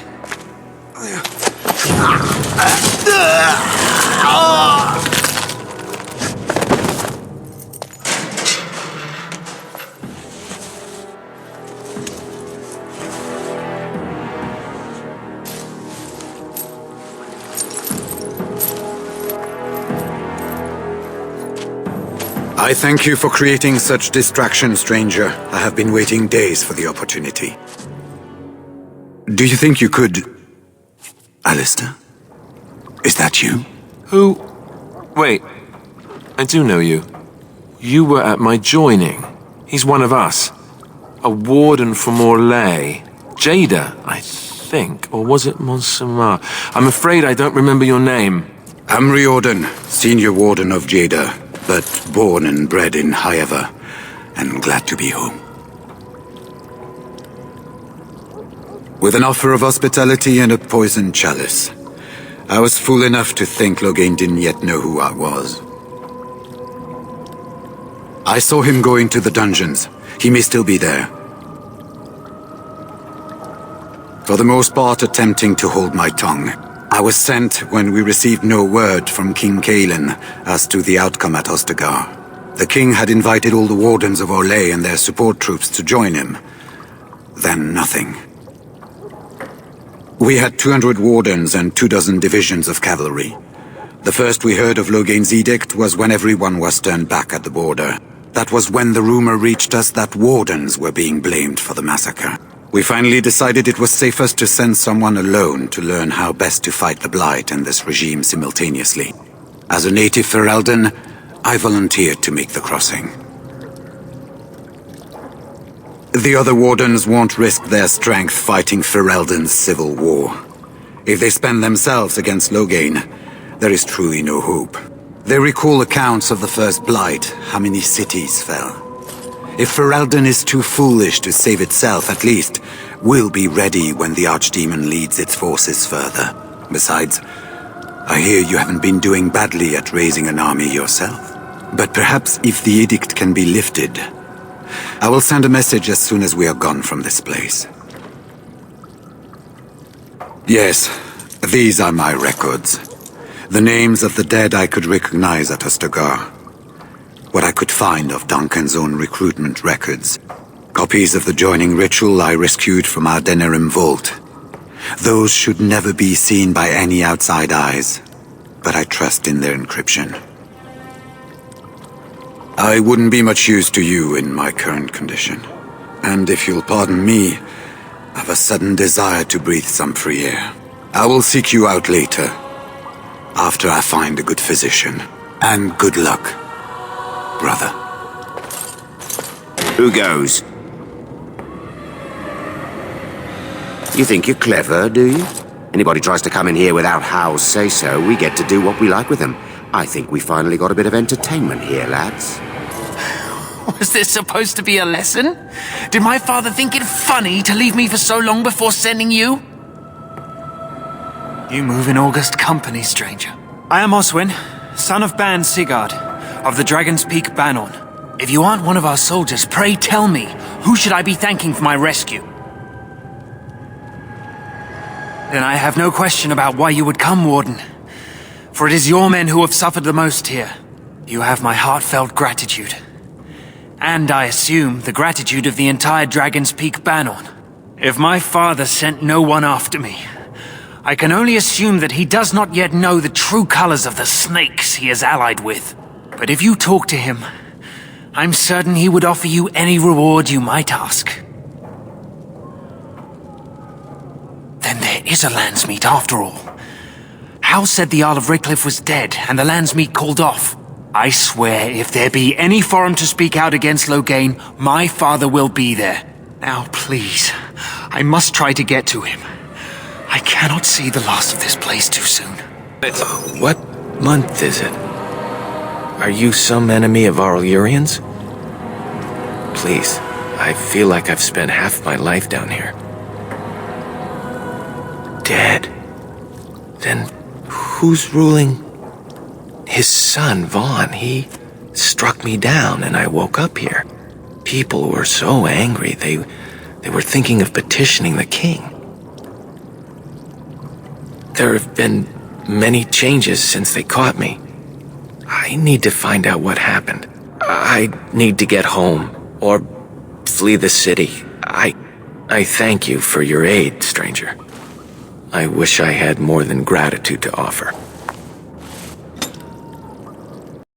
Well, well. Bryce Cousland's little boy, all grown up, and still trying to fit into Daddy's armor. I never thought you'd be fool enough to turn up here. And then, I never thought you'd live, either. A clumsy appeal, child. He was a traitor to me and a coward to his nation. Trips to Orlais, gifts from old enemies, all while I sank in obscurity. Your family squandered glory that was rightfully mine. How suitable that their deaths should raise me to the ear of a king. If you think you can take this from me, that I will allow it, you are very much mistaken. Make her spit on you. I deserved more.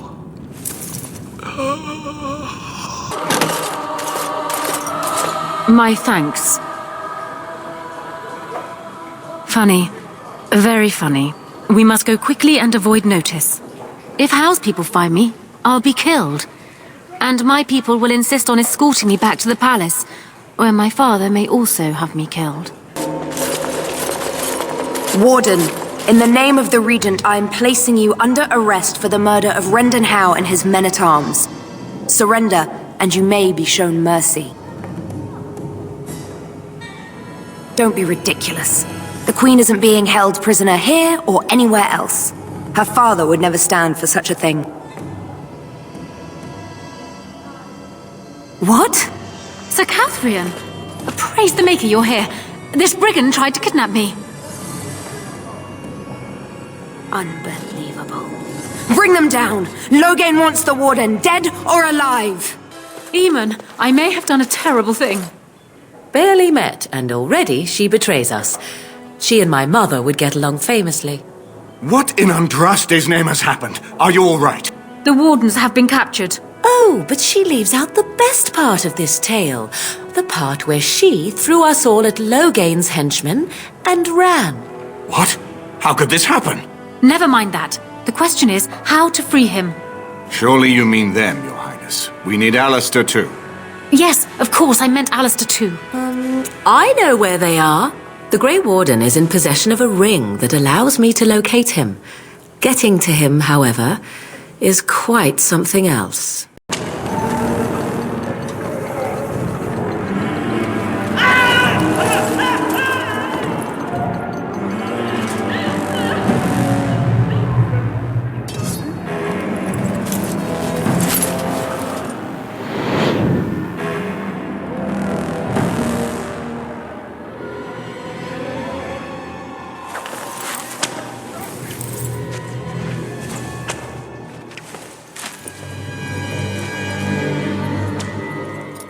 Oh, you're awake. I was starting to worry.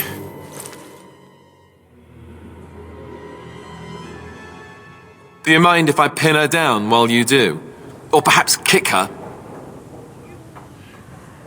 Who do you think will come? Oh, I wish I could see that. One person assaulting Fort Draken all alone. I hope you're right. State your business. We have a delivery for your fort from the Weaver Craft Hall. I wasn't told about anything being shipped in today. That is hardly my concern, is it? Now go get whoever is in charge, like a good little boy. Ah, fine. Wait over there. I'll get the captain. Fate truly has a sense of humor. That tale should have fooled no one. Yeah, especially the way you act. A Bronto in a bonnet would do a better job of passing for a merchant. Feel free to do all the talking when the captain arrives. Oh, is that a challenge? Yeah, I just might. All right, what's this about? Got a delivery for you. No one told me about any deliveries today. Well, that's because it's a... Oh, sod all. Forget this. Just jump him! Men, we're under attack! We need a plan here. It's just one officer, by a room full of guards, in a fortress full of them. What could go wrong?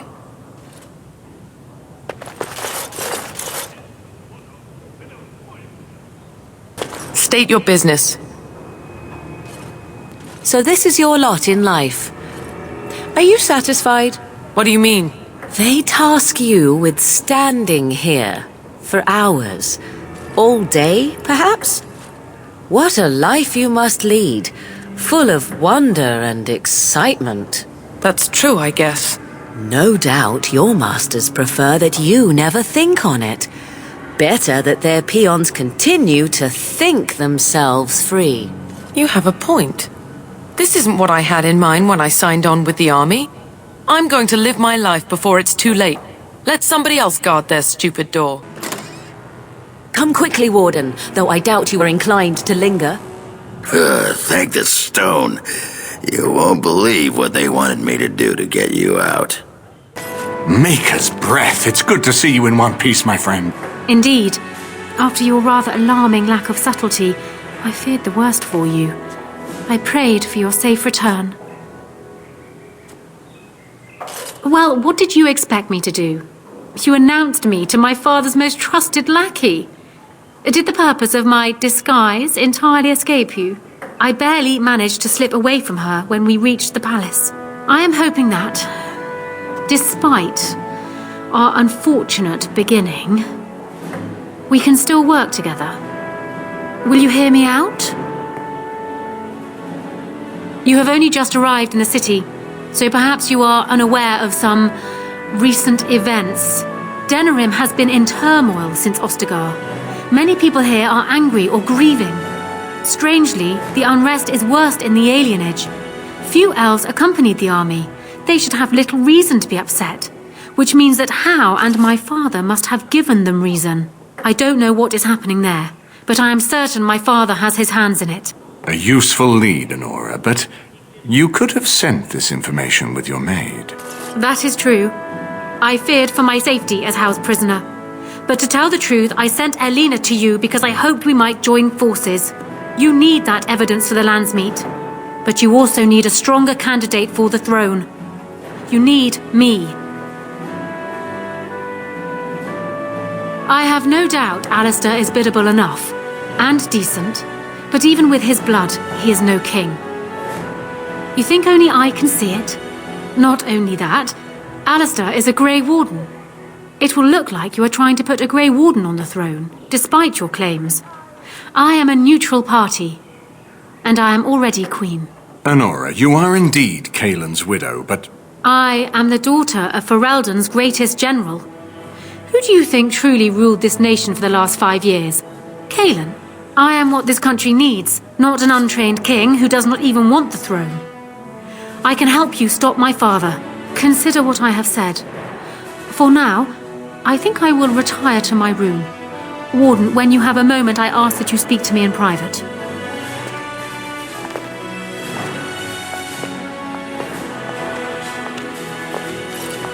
well, she's quite spirited. I remember when Loghain first brought her to Denerim. Poor Galen was a good boy, but Honora was always 2 steps ahead. Had him jumping when she snapped since the first time she batted her eyelashes. I cannot help thinking she may be trouble, but we should keep her close, all the same.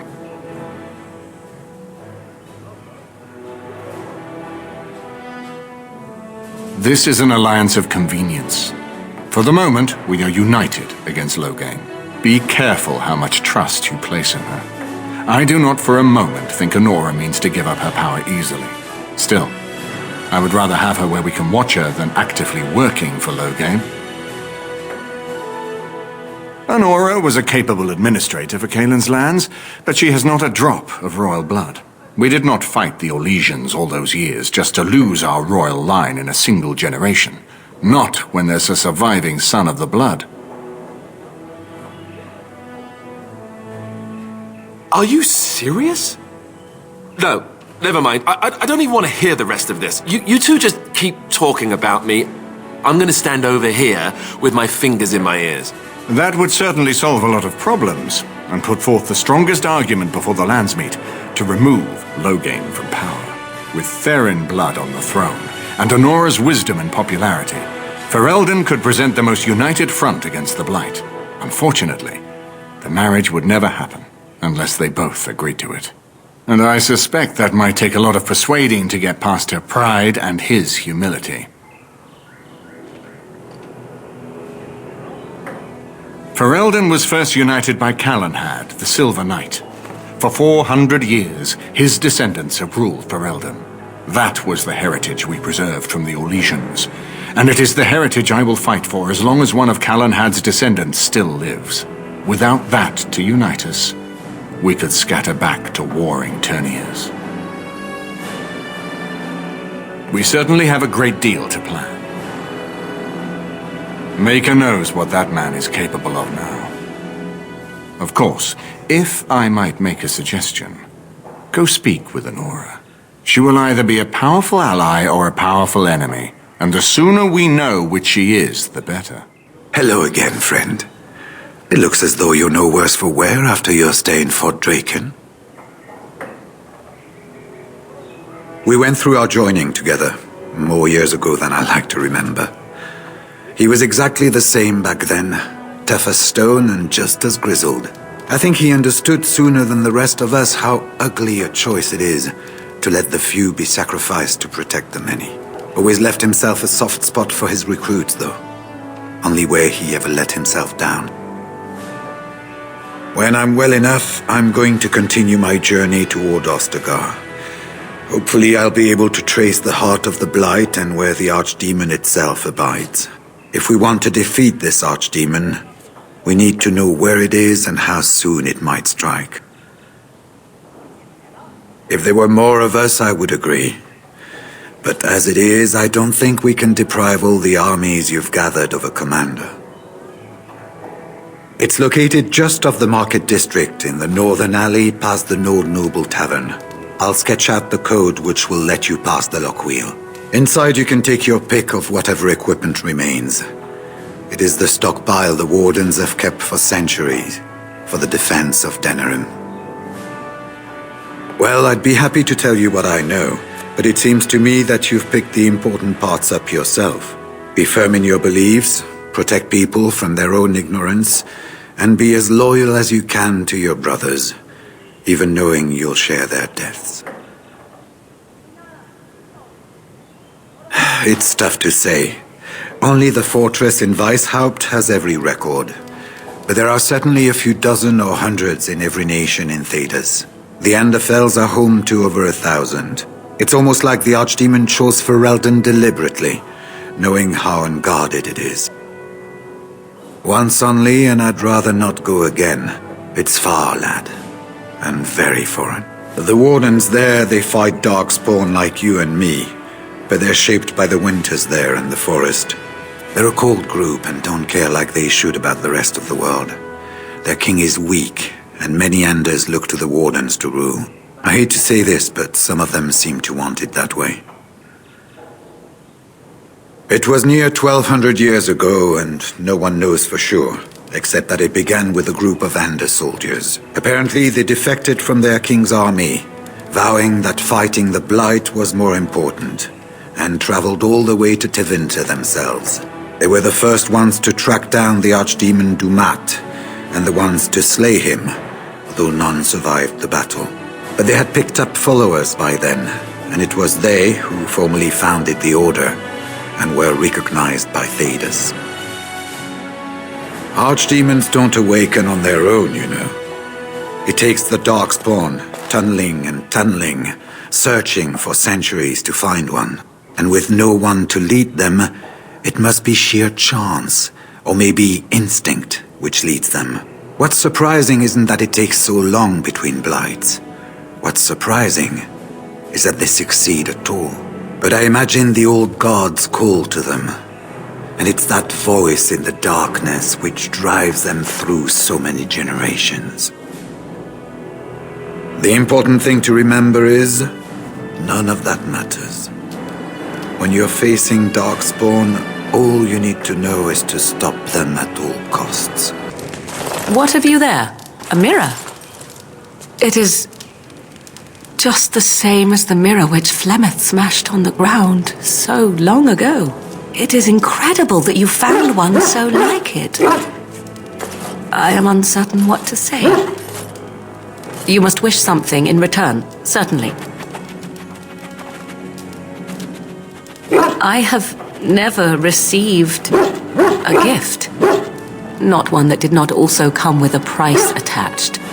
Perhaps there is a price to pay yet. Hmm? If so, 'tis deserved. Thank you. Truly. Hello again, Warden. It is good that you came to speak with me. First, let me say that I knew your family. Eleanor, in particular, was dear to me, and what Hal did was unforgivable. How fitting he died at your hands. I will be blunt. I can see that your voice will be a strong one in days to come. It is to you that Eamon listens, and with good reason. My father must be stopped, but once that is done, Ferelden will need a ruler. I would welcome your support for my throne. That is exactly what I am proposing. When the time comes, you support my bid in the Landsmeet to remain on the throne. You will be seen as my father's enemy, yet you will be in support of his daughter. You will be seen as supporting the interests of Ferelden, as opposed to solely those of the Grey Wardens. In return, I add my voice to yours. Do you see? Together we can do what alone we cannot.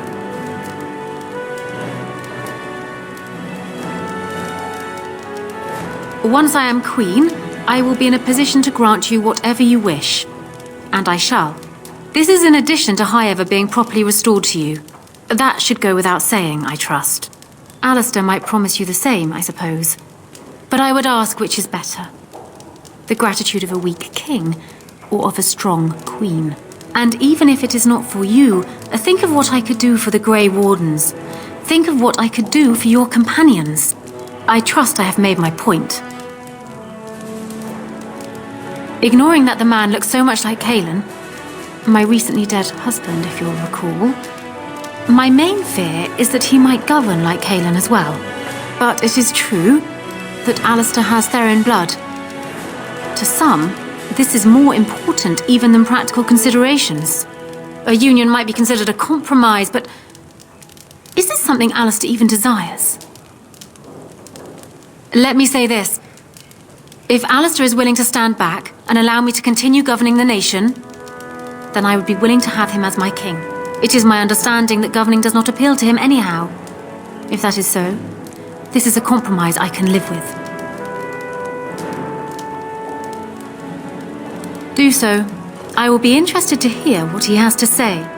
So I'm guessing someone told Honora I was planning to steal her throne. She has a nasty glare. Did anyone mention this wasn't my idea? I think she's a great queen. As far as I'm concerned, she's welcome to it. Really? Whatever will give you that idea? Well, it's nice that you think so. What do you think I should do? Go ahead and be king, just to let it happen? Marry her? As in marriage, as in be her husband? You've spoken to her about this? You did, didn't you? Why would you do that? Did you take a blow to the head? That's crazy. Yes, I suppose you're right. The Landsmeet will probably see that too. Go ahead then. Tell her I'll do it if it comes to that. Now excuse me while I go have a small heart attack somewhere. No big deal, right? Well, have you spoken to my lucky betrothed yet? Or will we be reduced to passing notes? He has? I wasn't expecting that, to tell you the truth. To marry Kaelan's brother. Well, I suppose stranger things have happened. If it will truly help matters... Is this it then? I agree to marry Alistair to retain my throne, and in exchange I give you my support. If not, then tell me now. Done. So, we have a deal, Warden. I trust you'll keep your end of the bargain. Now, I suppose, comes the task of dealing with my father. That will be no small feat, of course, but I am certain you already know this. I've got children at home. I can't wait out here for another day. So go home. The best thing you can do for your children is not trust these charlatans. Everyone remain calm. We will help as many as we can today, so long as we can do this in an orderly fashion. Oh, you're helping us, are you, Shem? Like Valendrian and my uncle Syrian, you helped them, didn't you? Help them never to be seen again. We've explained this to you before, girl. More whining will not persuade us to let you into the quarantine to carry plague back out to the alienage. Quit trying to get us all killed, Shiani. Some of us have still got things to live for. If this spell of theirs works, why are half the people they quarantine perfectly healthy? What's wrong, Shem? Did you get bored and decide to come watch the elves die of plague? Wait. Sora's told me about you. You're the one who freed him from the dungeons. These foreigners say they're here to help with our outbreak of plague. Funny thing, though, all the people they help disappear. That's not true, and you know it, Shiani. Both my sisters got the Tevinter spell cast on them, and they're fine. Where's your niece, then? And my uncle Syrian, and Valendrian?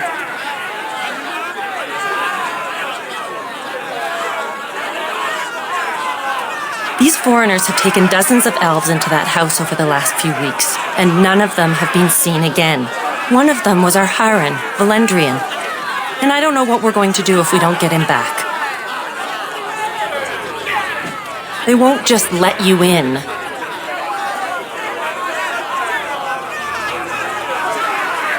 Well, just be careful.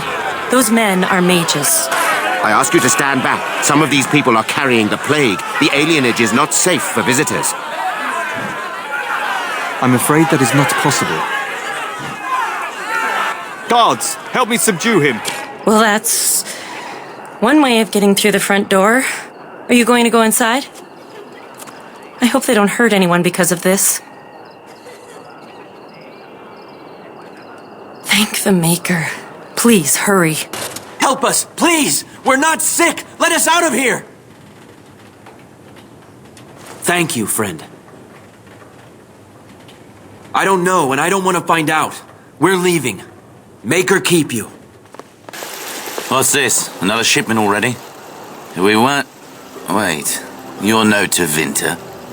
Who are you supposed to be? What? No, you're not.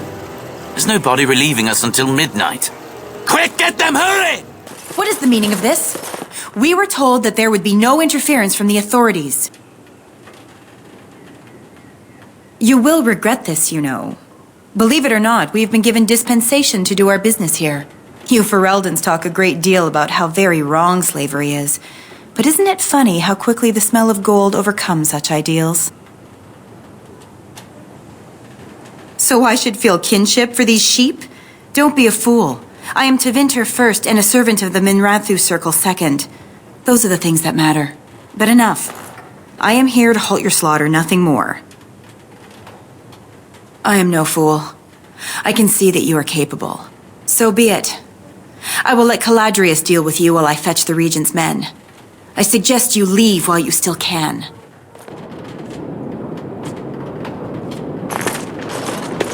I am Caladrius, and you, I assume, must be the Grey Warden I've heard so much about. What I want is for my business here to be concluded smoothly. If that requires that you and I come to some terms, then so be it. An exchange, perhaps. I've heard that you're trying to erode Logain's support. It must be a difficult task, yes, like washing away a mountain. Perhaps you could use some help. Truth be told, there was always a limit to how long we were going to be able to operate here. We've paid for many of Logain's troops, but once the Landsmeet is done, we become inconvenient. So, here is my offer. 100 sovereigns from you for a letter with the seal of the Terran of Guaren upon it, implicating him in all of this. Then, we leave a few days earlier than planned with our profits and remaining slaves unharmed. I suggest you look those elves in the eyes before you agree to have them hauled off to slavery, my friend. I feel dirty. We're not considering this, are we? So, do we have a deal?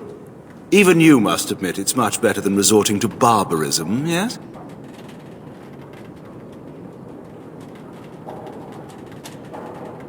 Interesting.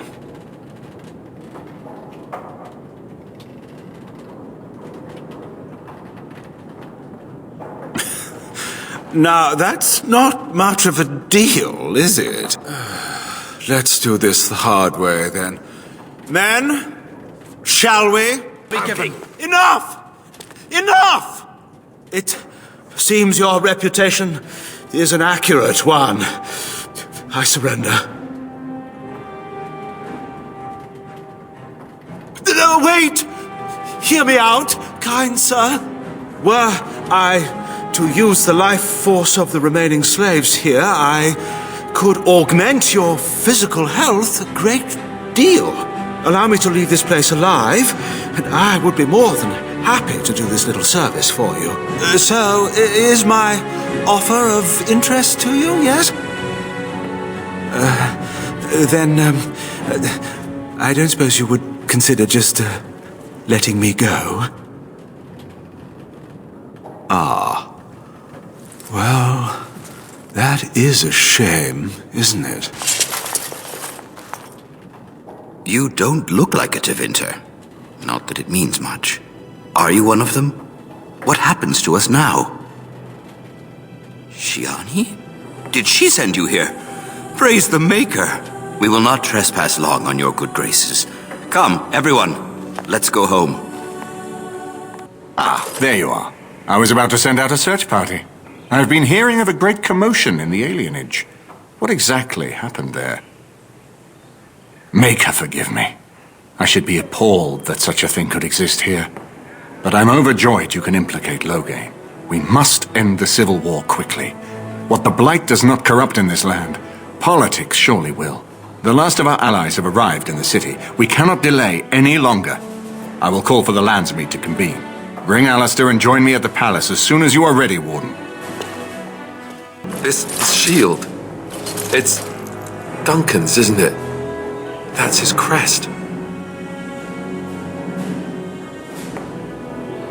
Thank you. Truly, I had no idea his shield wasn't with him. This is perfect.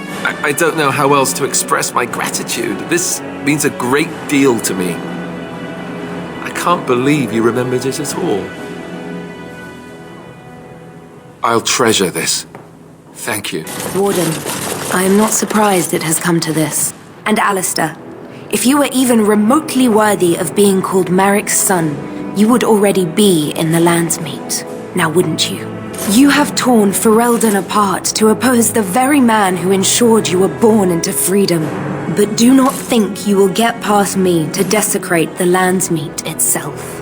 The nobles of Ferelden will confirm my lord as regent, and we can finally put this to rest once you are gone.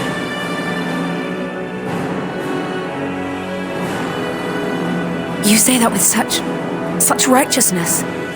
Loghain used to have that ring in his voice. He has not sounded that way in many months now. It is not so clear an enemy when it is your own people you fight. Cailan was a fool. He grew up a spoilt child in his ancestors' palace. He never knew what it was to be hunted, to starve. Maybe the Grey Wardens killed him, or maybe my lord let him die of his own foolishness. Either way, it may have saved Ferelden. I am not so blind as you think, Warden. I saw the tension between Cailan and Loghain. My lord is a man of fierce passions, none fiercer than defending this land. If Cailan threatened that, but whatever he did, it was only in defense of Ferelden. What was he supposed to do? You and Eamon were harassing him at every side, forcing him to empty the treasury to fight you. He never wanted a civil war. After Cailan died, everyone was supposed to rally, come together to fight the Darkspawn without crying to Orlais for aid. He never anticipated Merrick's bastard would challenge the throne and force this war. Fine, you're right. What would you have me say, Warden? Loghain is a great man, but his hatred of Orlais has driven him to madness. He has done terrible things. I know it. But I owe him everything. I cannot betray him. Do not ask me to. I will not stop you, Warden. Please, show mercy. Without Loghain, there would be no Ferelden to defend. My lords and ladies of the Landsmeet, Tyrn Loghain would have us give up our freedoms, our traditions, out of fear. He placed us on this path, yet we should place our destiny in his hands? Must we sacrifice everything good about our nation to save it? A fine performance, Aemon. But no one here is taken in by it. You would attempt to put a puppet on the throne, and every soul here knows it. The better question is who will pull the strings. Ah! Here we have the puppeteer. Tell us, Warden, how will the Orlesians take our nation from us? Will they deign to send their troops, or simply issue their commands through this would-be prince? What do they offer you? How much is the price of Ferelden honor now? There are enough refugees in Mybanor now to make that abundantly clear. The South is fallen, Loghain. Will you let Darkspawn take the whole country for fear of Orlais? The Blight is indeed real, Wolf. But do we need Grey Wardens to fight it? They claim that they alone can end the Blight, yet they failed spectacularly against the Darkspawn at Ostagar. And they asked to bring with them 4 legions of Chevaliers. And once we open our borders to the Chevaliers, and we really expect them to simply return from whence they came?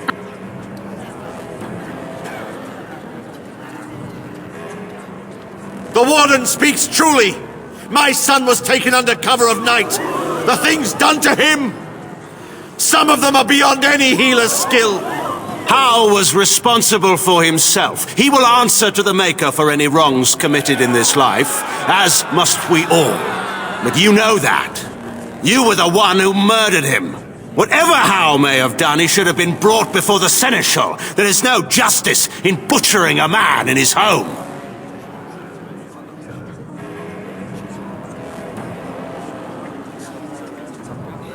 Selling elves. Explain this, Loghain. This is war. Did you believe it would be like the old tales? Knights with pennants flying over battlefields where all outcomes are decided simply and with honor. War is cruel. Every soul who fought alongside Marek knows this. And in it, there are no such things as innocence, only the living and the dead, and the degrees of guilt both bear. Sacrifices were made. If they were too great, the Maker will judge me for it. But enough of this.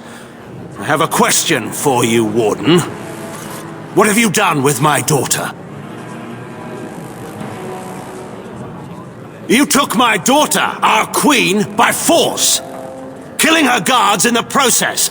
What arts have you employed to keep her? Does she even still live? I believe I can speak for myself. Lords and ladies of Ferelden, hear me. My father is no longer the man you know. This man is not the hero of Riverdane.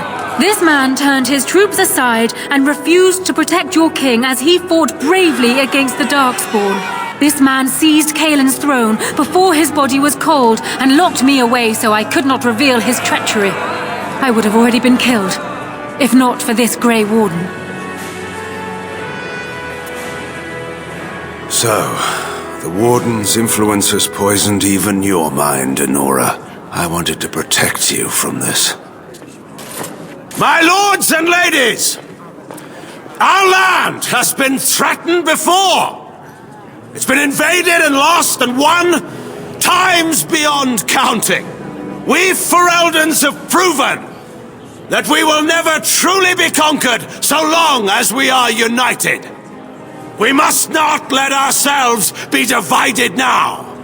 Stand with me, and we shall defeat even the Blight itself! Southreach stands with the Grey Wardens. The Warden helped me personally in a family matter. Waking Sea stands with the Grey Warden. Dragon's Peak supports the Warden. The Western Hills throw their lot in with the Wardens. Make her help us. I stand by Loghain. We've no hope of victory otherwise. I stand with the Warden. The Blight is coming. We need the Grey Wardens. Traitors! Which of you stood against the Orlesian Emperor when his troops flattened your fields and raped your wives? You fought with us once, Eamon. You cared about this land once, before you got too old and fat and content to even see what you risk. None of you deserve a say in what happens here. None of you have spilled blood for this land the way I have. How dare you judge me?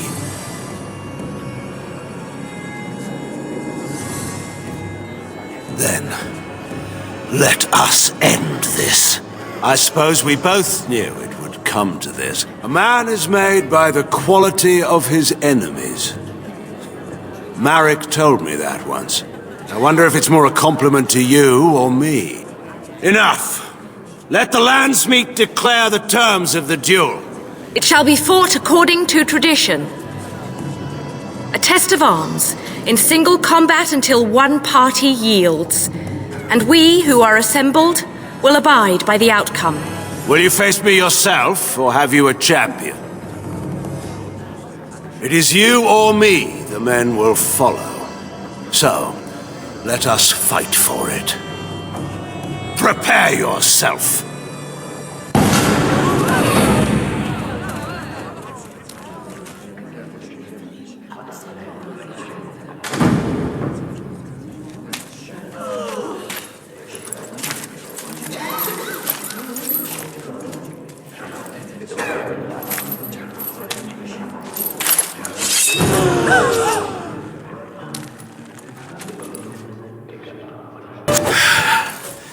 I underestimated you, Warden. I thought you were like Kalen, a child wanting to play at war.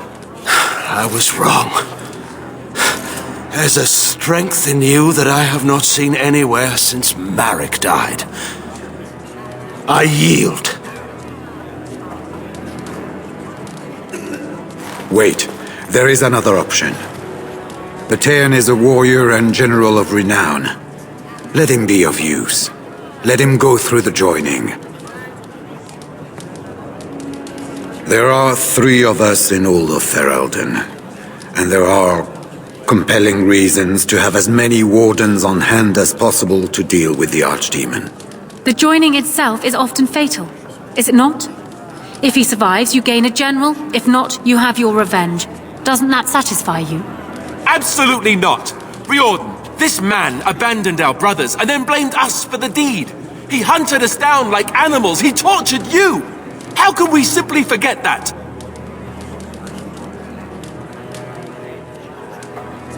You can't do this. My father may have been wrong, but he is still a hero to the people. Honora, hush. It's over. Stop treating me like a child. This is serious. Daughters never grow up, Honora. They remain 6 years old with pigtails and skinned knees forever. Father. Just make it quick, Warden. I can face the Maker knowing that Ferelden is in your hands.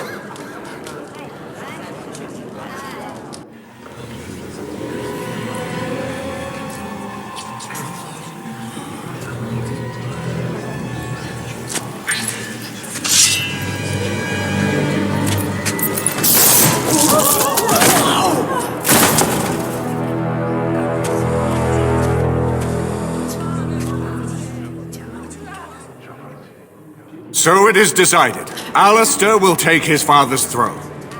Wait, what? No. When did this get decided? Nobody's decided that. Have they? So much for our plan to rule together. If Alistair would rather not have the throne, I am more than willing to take it. I hardly think you're the appropriate person to mediate this, Honora. Warden, will you help us?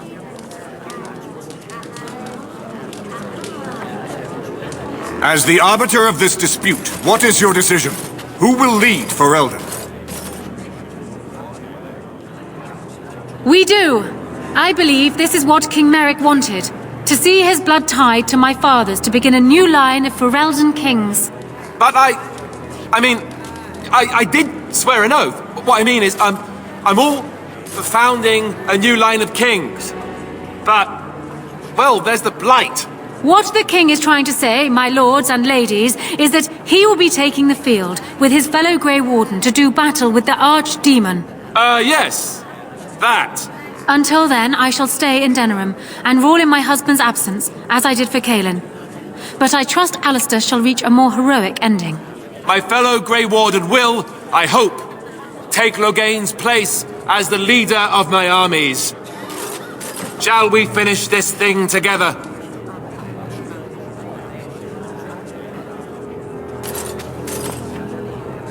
Everyone, get ready to march! It's going to take all of Ferelden's strength to survive this blight. But we will face it, and we'll defeat it! Ferelden is depending on you all.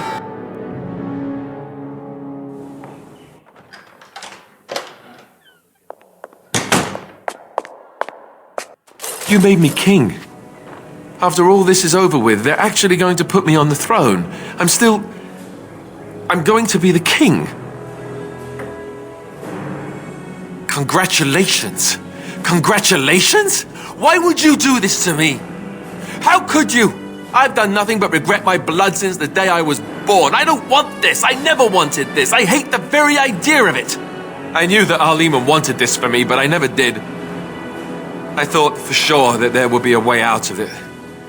But then you went and put me on the throne yourself. Why?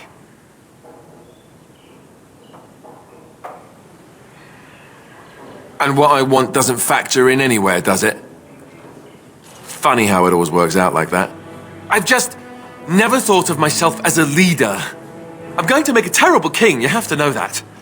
How can I make decisions that are going to affect the lives of everyone in the kingdom? I guess I don't really have a choice in this now, do I? I'll do my best, of course, and I expect that you'll be there to help me, right? Good. Then it's settled. Arleman has left for Redcliffe. He says the army has gathered there and is almost ready to march. As soon as we're ready, we should head to Redcliffe ourselves. The Blight awaits, right?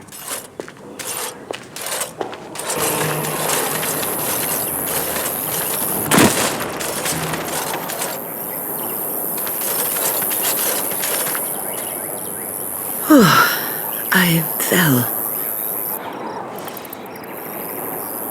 For a moment there, I thought it was all over. No, I thought I was. I will explain everything when we are back at camp. Now is not the time. Think I owe you an explanation for what happened earlier. You should know that something happened to me at the tower before you came along. Remember my apprentice, Petra? She encountered a demon in the tower. It would have killed her had I not intervened. I saved her life that day, but I did not survive that encounter with the demon. Let me explain fully. I engaged a very powerful demon to rescue Petra. It sapped me of all my energy and will and left me drained. It took everything I had to defeat it. And when I was done, I no longer had the strength to keep my heart beating. I remember my life ebbing away. Everything receded from me. Sound, light. I remember being enveloped in complete, impenetrable darkness. And then I sensed a presence enfolding me and cradling me, whispering quietly to me. The sensation is impossible to describe. I was being held back, firmly but gently, as a mother would a child eager to slip from her grasp. I felt life and warmth flowing through my veins again. I began to be aware of small sounds and the discomfort of my hip pressing into the cold stone of the tower floor. The Fade contains spirits both benevolent and malicious. The benevolent spirits seldom make themselves known because they want nothing from mortals, unlike the demons. It was one of these spirits that saved me. Without it, I would be dead. And it has not left me. It is with me even now, bonded to me. You see, I am supposed to be dead. It is the spirit that is keeping me in this world. And this is not the way of things. Perhaps the spirit did not expect this, but it is weakening gradually. I am living on borrowed time. Yes, that we will. Oh yes, that I remember quite well. My former master, the Mage Wilhelm, he brought me. As I recall, he had acquired some position with whatever lord ruled the land. I, being little more than a glorified possession at the time, was brought along. Oh, how he enjoyed impressing the villagers with me. Gollum, snarl at that villager there, be fearsome. And of course, I would have to do it.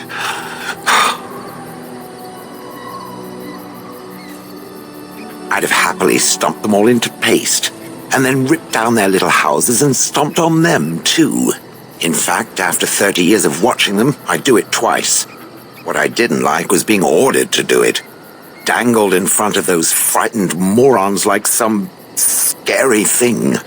Once I was a statue, It took those villagers years before they'd even approach me. The first one to actually work up the nerve to touch me urinated himself. Ugh. That is where Wilhelm kept me. He wanted me out in the open where I could be frightening like a scarecrow. I was supposed to watch for thieves. Pah! Plus, his wife didn't want me indoors. She said there wasn't room for me. Hag. Humph! I was once larger, 10 feet tall. Then the loathsome hag complained that I couldn't fit through the doors. So the mage had me shrunk down. Can it believe it? And she still wanted me out. With a chisel and a lot of nerve. He did love using that control rod. Fondled it so much his wife actually threatened to throw it in the lake. Ha! I would have liked to have seen that. Which reminds me, where did it find the rod? Did it pay a great deal for it? Hag. I traveled with the mage. He did a lot of traveling, I remember that. But where we went, it is rather fuzzy. I remember great battles, fighting many humans long ago. They were all very soft and squishy. And before that, No, there are only images. I was somewhere dark. Good. I was just about done talking about it. It does like to have a good chat now and again, doesn't it? I have been studying Mother's grimoire. Do you wish to hear what I have found? 'Tis not what I expected. I had hoped for a collection of her spells, a map of the power that she commands. But this is not it. Disturbed? Yes, perhaps that is the right word. One thing in particular within her writings disturbs me. Here, in great detail, Flemeth explains the means by which she has survived for centuries. That is closer to the truth than you might think. Flemeth has raised many daughters over her long lifetime. There are stories of these many witches of the wilds throughout chastened legend, yet I have never seen a one, and always wondered why not. And now I know. They are all Flemeth. When her body becomes old and wizened, she raises a daughter, and when the time is right, she takes her daughter's body for her own.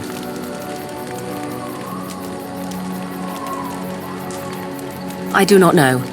Perhaps 'tis as she said, the Darkspawn threaten her as much as they threaten anyone else. Or perhaps she believes that this journey will make me more powerful. According to the tome, if the host is already powerful and trained in magic, it takes far less time for Flemeth to settle in. Not by any natural means. Perhaps I should take this as a vote of confidence from her on my capabilities. Or perhaps she simply wished me gone from the Kolkari wilds so she could prepare her ritual in peace. A disturbing thought.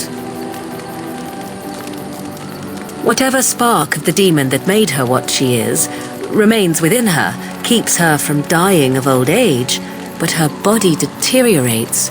Eventually, she would be so wizened as to be senseless and immobile. So, she must seek a new body, a fresh body, and start the cycle anew. I am uncertain. According to her writings, certain hosts are better than others. The more a host is prepared, the quicker the transition will be. I am sorry. This simply takes me by surprise. I would have thought I would have had some inkling, some notion. Flemeth is no doting mother. She is an abomination and a sorceress, and I should have at least suspected something. There is only one possible response to this. Flemeth needs to die. I will not sit about like an empty sack waiting to be filled. Flemeth must be slain, and I need your help to do it. Because if she is slain while I am near, I am not certain that she will not simply be able to take possession of me right there. so obviously I cannot be the one to do it.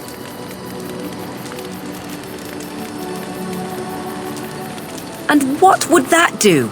At best, I would receive pointless reassurances. At worst, Flemeth would imprison me once she became aware I know what I do. I know my mother well enough to be confident she would show no mercy when it came to her own survival. I must do the same. Then what needs to be done is for you to go back to Flemeth's hut in the Kakari Wilds without me. Confront her and slay her quickly. I doubt she will truly be dead even then, but it will take her years to find a new host and recover her power, if that is even possible. The thing I must have is her true grimoire. With it, I can defend against her power in the future. Everything else in her hut is yours.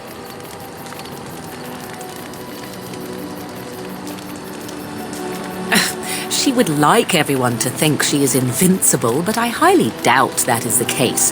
And besides that, you are not truly killing her. I am grateful.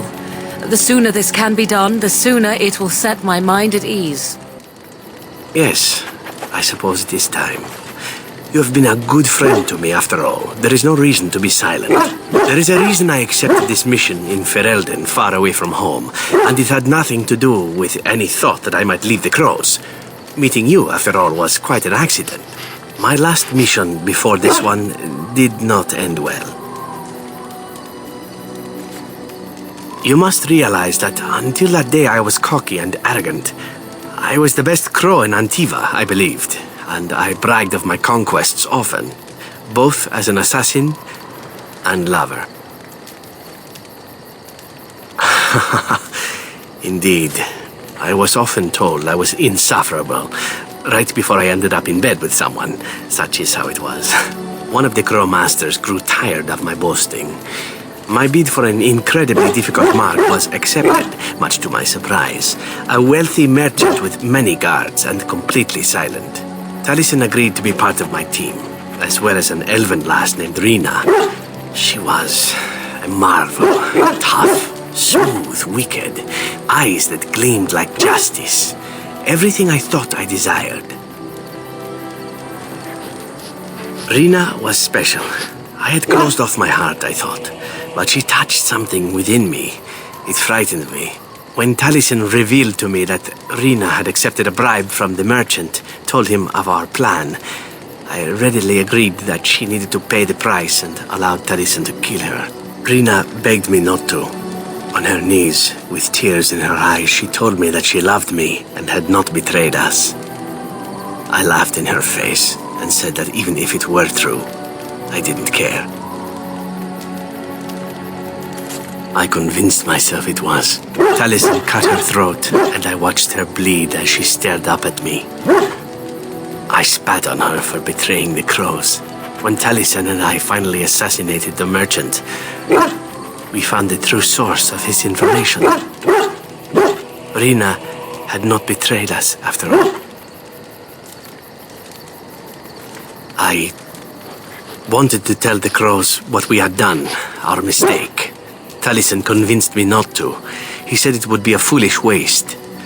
So we reported that Rina had died in the attempt. We needn't have bothered. The crows knew what we had done. The master who disliked me told me so to my face. He said the crows knew, and they didn't care. And one day, my turn would come.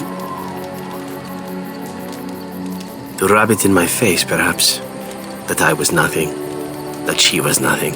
You once asked why I wanted to leave the crows. In truth, what I wanted was to die. What better way than to throw myself at one of the fabled Grey Wardens? And then, this happened, and here I am. It feels good to speak of it to someone. I swore I never would. Whatever it is I sought by leaving Antiva, I think I have found it. I owe you a great deal. Let us return to your mission, shall we? Suddenly, I do not feel like standing about. The stars are out. It comforts me to know that the stars will remain untouched by the blight. That whatever happens down here, they will shine eternally. Their light undimmed. There is a story about that cluster of stars over there. Do you know it? Elindra and her soldier? A long time ago, there lived a fair maiden called Elindra. She had many suitors, but spurned them all, for she did not love them. One day, Elindra was sitting by her window in her father's castle, singing and dreaming, when her lovely voice caught the attention of a young soldier. Entranced by her song, the soldier drew near to Elindra's window. As their eyes met, he fell in love with her, and she with him. When Elindra told her father about the man she had chosen, he was furious, for Elindra was high-born, but her love nothing more than a common soldier. To keep them apart, he had Elindra imprisoned in the highest tower of his castle, and sent her soldier to the wars. Alas, not a month had passed before news of the soldier's death reached Elindra. Alone in her tower, Elindra wept for her love, and beseeched the gods to deliver her from this cruel world. So earnest was her plea that the gods themselves were moved. They gathered Elindra into their arms and lifted her high into the heavens, where she became a star.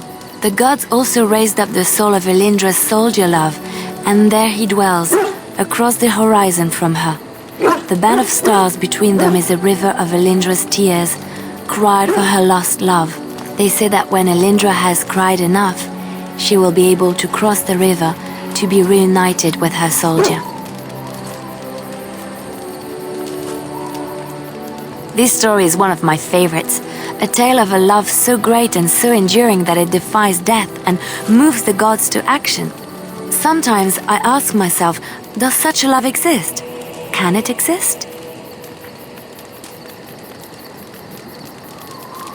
I never expected you to say that. It is a pleasant surprise. I have to say there is a certain severity to you. Finding a person behind that all is nice. Maybe you should let your softer side show more often. Sometimes following your heart, not your head, leads you to remarkable places.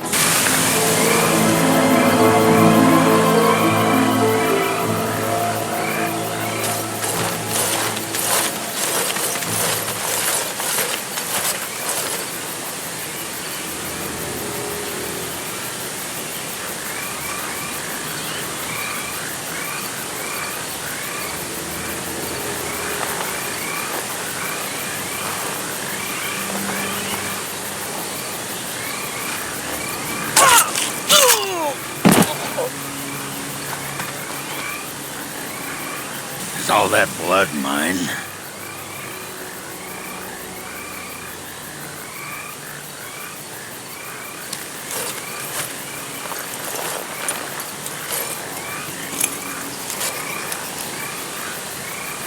Thank you. I didn't expect the band's men to notice my escape so quickly. I tried to hide here in the woods, but there wasn't time. And now I'm a dead man. You were there in Ostagar. You know how things went. For me, it was either this, or die in some darkspawn's belly, or be hung as a deserter. You were there with the Grey Wardens, one of Duncan's new recruits. I was to guard the king. He was my friend, understand? Maker. All that time in Ban Loren's prison.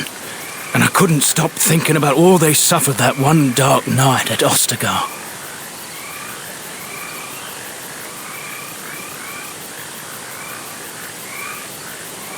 I know. Even had Logain's men not turned their backs on us, the Darkspawn were too many. Even Kalen, for all his bravado, knew there would be no victory at Ostagar. The king entrusted me with the key to the royal arms chest. If anything were to happen to him, he said, it was vital I deliver it to the Wardens. The Maker has a sense of humour, doesn't he? I suppose it's for the best, however. Had I kept it, it would be in Ban Loren's hands by now. Why am I not surprised? Is there someone else we should be bringing back from the brink of death instead? I was afraid. I thought I would lose it on the battlefield, so I stashed it in the camp. Please, it's probably still there. The key's behind a loose stone at the base of a statue. I'll draw a map for you, so you'll know where to search. You'll be taking me along, won't you? And win as well, I suspect. Call me sentimental, but we left behind some darkspawn that really deserve a drubbing. It is vital that the king's documents do not fall into the wrong hands. As for Marik's sword, it is too powerful to be pawed at by those monsters. Same for the king's other arms and armor. And if you happen to find Kaelin's body, see it off. He was our king. He shouldn't be left to rot amidst the darkspawn's filth. There she is. I'm gonna go talk to her. Look, you gotta back me up here. Got it? Just follow my lead, you know? I hadn't thought of that. Find out how much she misses old Ogren or who I have to kill, and then I'll go sweep her off her feet. That's me, Mr. Charm. What can I get for you? And don't say mead. We ran out of that a week ago. And don't say rum, either. Ran out the day before yesterday.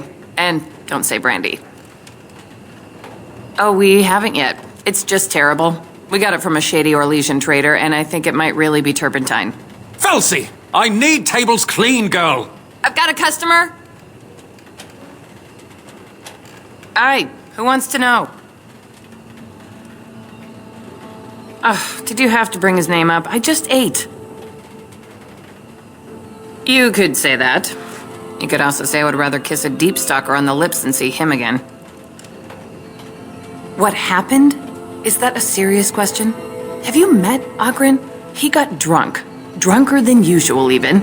Took off his pants and challenged a roast nug to a wrestling match at my father's funeral. He lost, by the way. The roast got him in an arm lock. He sat there crying for half an hour before someone pulled it off him. It was a sodding good roast. Felsi, what in Andraste's name are you doing? The tables, girl! All right! I've got to get back to work.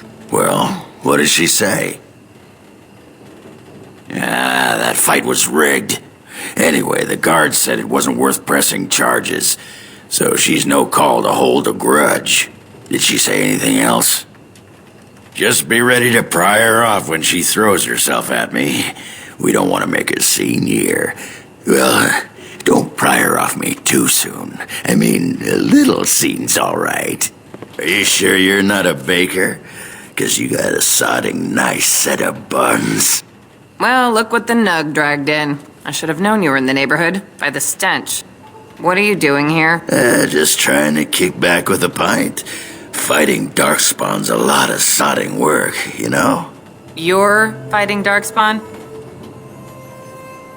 It was a bit of pain, but it was a personal favor for the King of Orzammar, you understand? The whole surface to choose from, and you just happened to come to my tavern? What? Oh, right. It's fate, Felsi. What can I say? Fate? The ancestors must have a sense of humor, then. Sure they do. You've had a good look at Lady Helmi, haven't you? If her face isn't a joke the ancestors are playing, I'm a Bronto's behind.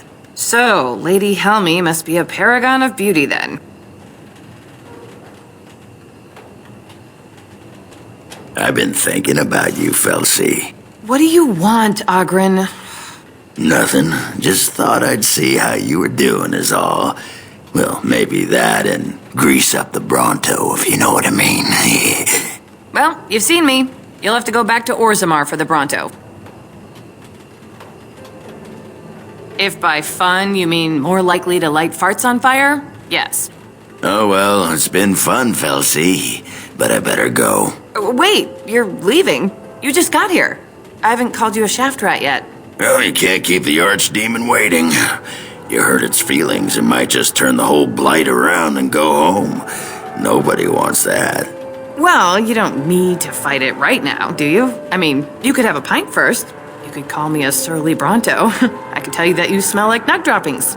I'll tell you what, I got some things I gotta do, but I'll come back for that pint when things are settled. You frigid deep stalker.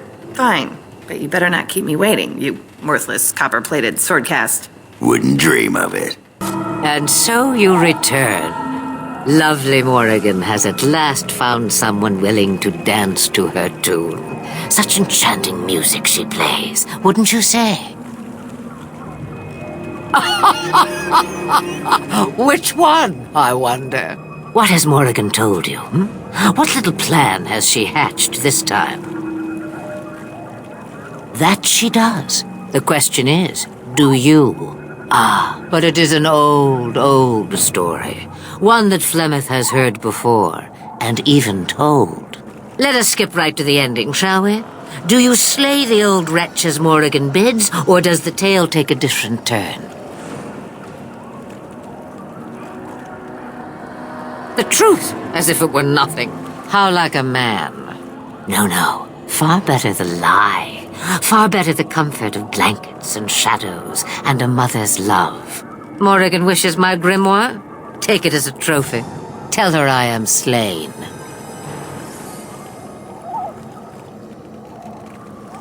I go. Perhaps I surprise Morrigan one day. Or I may simply watch. It would be interesting to see what she does with her freedom. Enlightening, even. Would you give an old woman that? Shame. What will it be, then? It is a dance poor Flemeth knows well. Let us see if she remembers the steps. Come. She will earn what she takes. I'd have it no other way.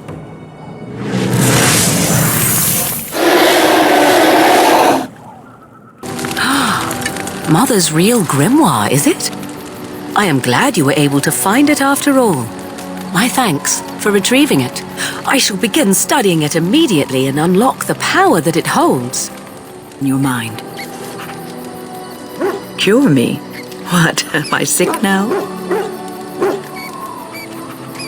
Even you know that you cannot cure the dead. And I'm not the only one dying. You are too. I'm just more efficient about it. Ah, child.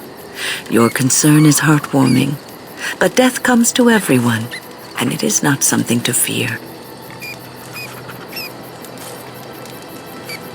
People fear not death, but having life taken from them. Many waste the life given to them, occupying themselves with things that do not matter. When the end comes, they say they did not have time enough to spend with loved ones, to fulfill dreams, to go on adventures they only talked about. But why should you fear death if you are happy with the life you have led? If you can look back on everything and say, yes, I am content. It is enough.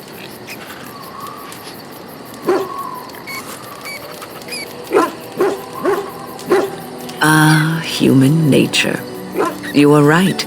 Some people will never be content and will always want more. I think I've led a good life, a full life, and I, for one, am not afraid of death, whatever it may bring. They say that when you die, your spirit travels through the fade and returns to the Maker. And after that, we'll see, won't we? I do not sleep, so yes, and I thank it for reminding me. Try to imagine, if it will, what it would be like to be surrounded by nothing but boring peasants, all oblivious to it. Oh, yes. It certainly was the height of intrigue to listen to the accounts of how young Dornan had scandalized the village by his purchase of an Orlesian hat, and the argument that those two muddy farmers had over the price of barley for a whole summer. Riveting. And then there were the birds. A whole village full of pigeons and ravens and sparrows all perching on me day in and day out. Vermin. How would it like to be paralyzed, with squeaking rats crawling all over it, and defecating? Those foolish villagers would spread birdseed near me, drawing the birds, because they thought having birds perch on me was quaint. Quaint! If there hadn't been the occasional kind soul to scour me clean, I don't care to discuss this anymore. I did not thank you. It occurs to me now that you have freed me from the crows, and yet I did not think to thank you for it. No matter why you did it, it was done, and I the benefactor. So, thank you. You say that so quickly, and yet it is an odd thing for me to hear. In the Crows, we do not have friends, and yet here you are, and I cannot help but consider you such. Then allow me to say this. What we are doing here, stopping the Blight, I cannot think of anything I have ever done which is so worthy. I intend to see this through to the end with you. After all, someone must take responsibility for preventing your untimely death. A suitable task for a friend, yes?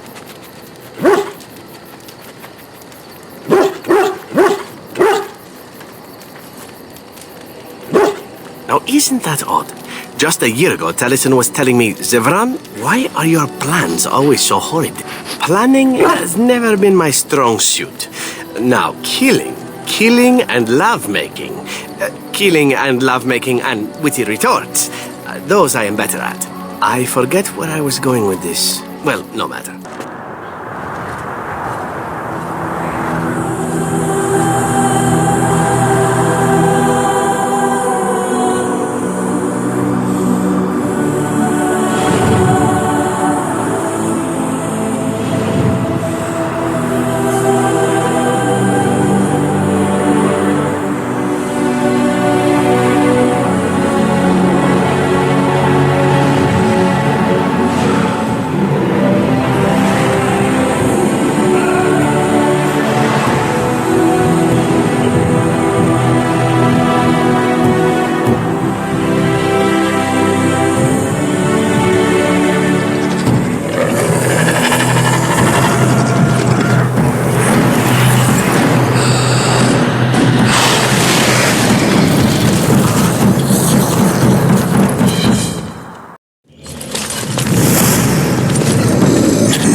Alistair, are you all right?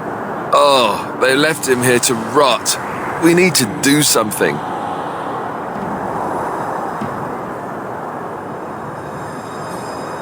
He was a good man who hoped too much and died too young. He deserves what little honor we can afford to grant him.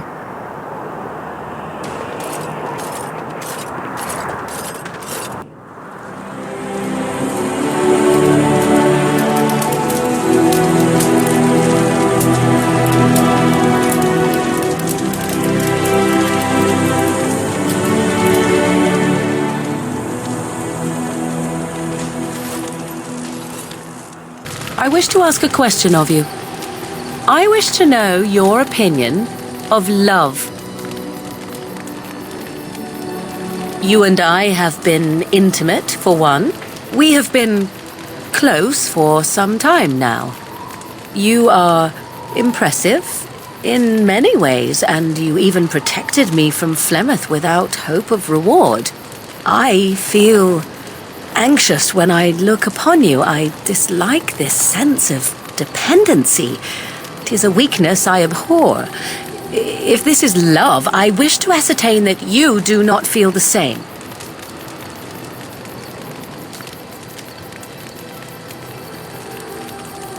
Then we are both fools, and we need to do something immediately. I have allowed myself to become too close. This is a weakness for us both.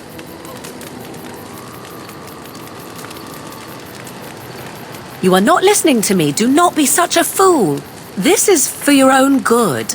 I am not like other women. I am not worth your distraction, and you are not worth mine.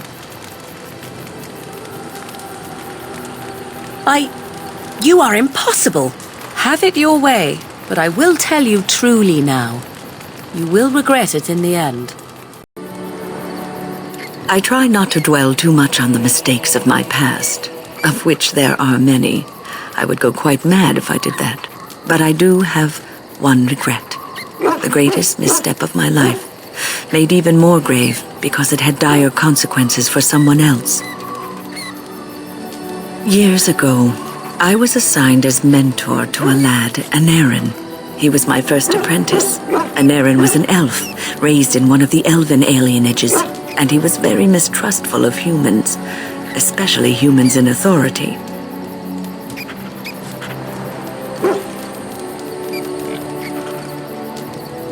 What Anarin needed was time. Time to get used to his new home, time to emerge from his shell, so we could build a rapport. I gave him no such time. I was young and arrogant. He is a mage, I thought. He needs to grow up and act like one. I expected too much from him, too quickly. I gave no consideration to his origin or his feelings, and he retreated further from me. All I could think of was how stubborn he was, how he was throwing away all his talent and his potential, just to be difficult.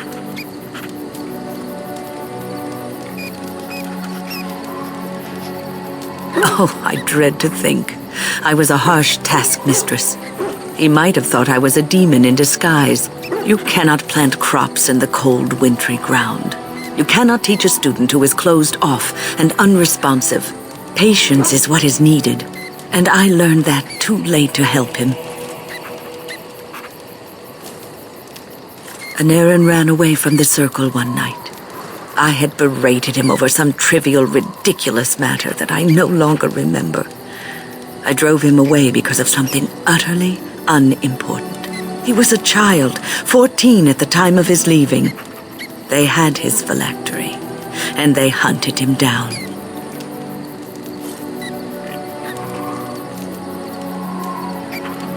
The Templars. That is what they do. They hunt down and neutralize rogue mages. They called him Maleficar, a mage who practices forbidden magic, deserving of death. He was a child, misunderstood and lost. I begged the Templars to tell me if he suffered, if they gave him a quick death. I got no answers from them. I was his mentor, and they wouldn't even tell me what became of him. I should have known better. I had the best mentors. They were kind, compassionate. Why didn't I learn from them? I failed Anarin. All I had to do was listen to him. He would try to talk to me, and I would tell him to concentrate on his spells.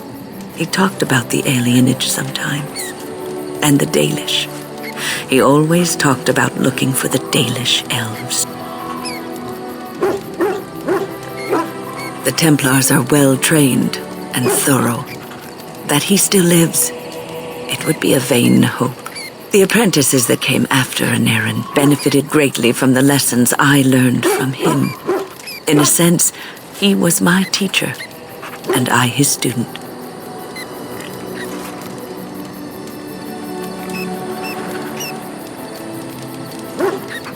And there it is, my story, my one greatest regret.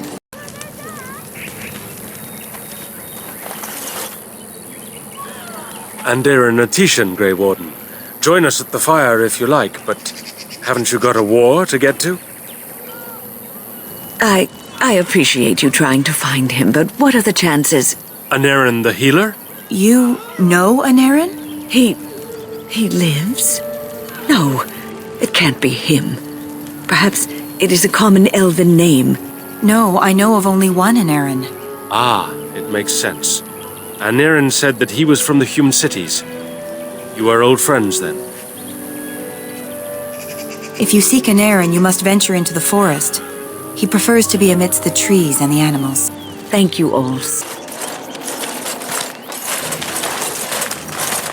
Friends, turn back, please. These woods are a danger to those who do not know the paths.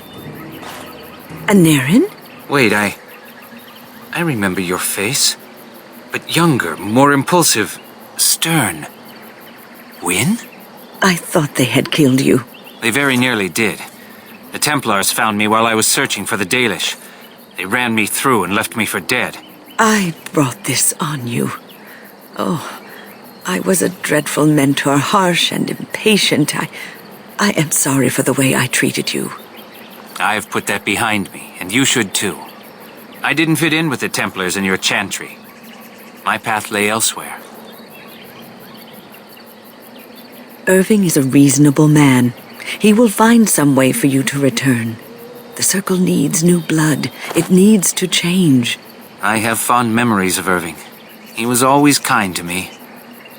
I will consider your proposal, and perhaps I will speak with Irving. However, I promise nothing. Now, it is getting late and you have much to do. You should be on your way. No, we've spent enough time on my personal affairs. It is time for us to move on. Look at this. It's the hardened sap of a tree native to this forest. It's been something of a lucky charm for me, and now I want you to have it. Very well. I'm grateful. May your gods smile on you, Aneurin. And on you. Thank you so much. Yes, you led me to Aneurin. You persisted, even though I was sure all you were going to find was a dead end. I will never be able to repay you for what you've done for me. Finding Aneurin allowed me to bring that chapter of my life to a close. I feel free. A great weight has been lifted off my heart. This moment, it feels like the moment before the sunrise, when all the world is still, holding its breath, waiting for first light. I can stop thinking about my past and look forward to the future. Thank you, my friend. You will always have my gratitude. It's you! The Grey Warden! Andraste's mercy that you got here when you did. I thought for sure these monsters were going to get me. They all fled to the castle this morning, before the Darkspawn arrived. I thought I could make it to my home and back before they got here, but it took me too long to get down here. What a relief you arrived. By now, yes, they'd have reached the castle walls. I'm going to get out of here before any more of those things arrive. Thank you again. My lord, you're here. Thank goodness. Some did, yes, but we were able to close the gates and kill the ones in the courtyard. I was told to watch for your arrival, Warden. Your comrade Riordan arrived just ahead of the Darkspawn attack. He has urgent news for you. I don't rightly know. Things happened so fast, I only know he was scouting in the south before he arrived. I should take you to the hall right away, my lord. They'll be waiting for you there.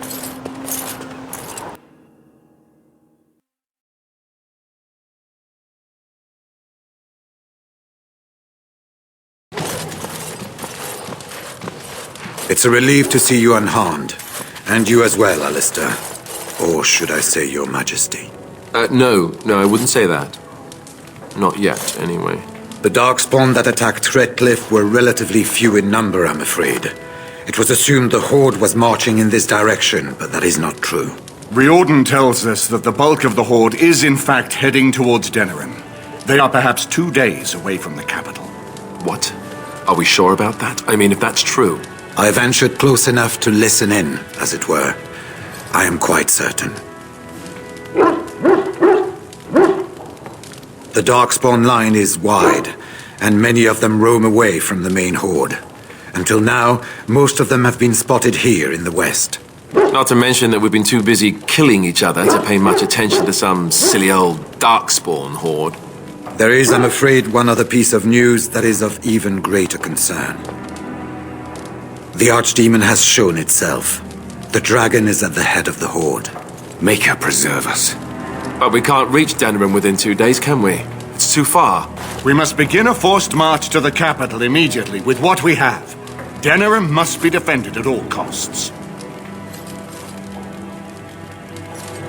Redcliffe is fortified enough that a skeleton force can hold the wall should Darkspawn come. Then you will remain here, Tegan, while we march on Denerim. The Horde must be defeated, but the Archdemon is our true target, and only the Grey Wardens can defeat the Archdemon. That is why we must go.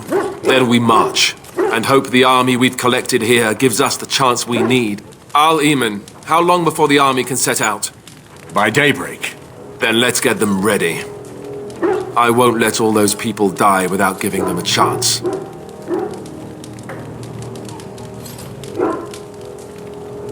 I will give the orders at once, and will notify you the moment we are ready to march. That would be appreciated. Then if you and Alistair could meet me before you retire, we have Grey Warden business to discuss. I will have someone show you to your rooms. I suggest you all get some rest while you can. We will need it. And what word have we from Orzammar? Has House Cloret sent their men or haven't they? They're stalling, which is as good as a no. House Cloret's feud with House Romald has flared up again since their son died in that Deep Roads business. So naturally they're pleading the need for self-defense. Fine time to start with that nonsense again. I've half a mind to... Evening to you, Grey Warden. I didn't realize you were still up and about. Nothing that can be dealt with now, I'm afraid. Just one of the houses being thicker than the stone that made them. Once all of this blight business is done, there will be a reckoning in the Assembly. They're probably half hoping we'll all wind up dead. That way they'll have one of the strongest forces left in Orzammar. Enough to face the Darkspawn all on their own, I suppose? That's exactly the kind of half-arsed thinking that got us into the mess after Endrin passed. It was our good fortune that you decided to go to Orzammar when you did, Grey Warden. For all that a surfacer needed our help, I expect we needed yours more. Right. Off to camp with both of you, and keep the drunkenness to a minimum. We have a long way to go yet. Pleasant evening to you, Grey Warden, and good fortune on the field of battle. You're both here. Good. You're new to the Grey Wardens, and you may not have been told how an Archdemon is slain. I need to know if that is so. You mean there's more to it than just, say, chopping off its head? So it is true. Duncan had not yet told you. I had simply assumed. Tell me, have you ever wondered why the Grey Wardens are needed to defeat the Darkspawn? That is exactly what it involves. The Archdemon may be slain, as any other Darkspawn, but should any other than a Grey Warden do the slaying, it will not be enough. The essence of the beast will pass through the taint to the nearest Darkspawn and will be reborn anew in that body. The dragon is thus all but immortal. But if the Archdemon is slain by a Grey Warden, its essence travels into the Grey Warden instead. A Darkspawn is an empty, soulless vessel, but a Grey Warden is not. The essence of the Archdemon is destroyed, and so is the Grey Warden. Meaning the Grey Warden who kills the Archdemon dies? Yes. Without the Archdemon, the blight ends. It is the only way. We keep it secret for the same reason the joining is kept secret. Who would become a Grey Warden if they knew the end that might await them? And yet there must be Grey Wardens. Without us, there is no hope. As far as we know, the transfer of the Archdemon's essence is automatic. If one of us is not present when the killing blow is made, it is all for nothing. There is no other way. For what it's worth, I'm sorry.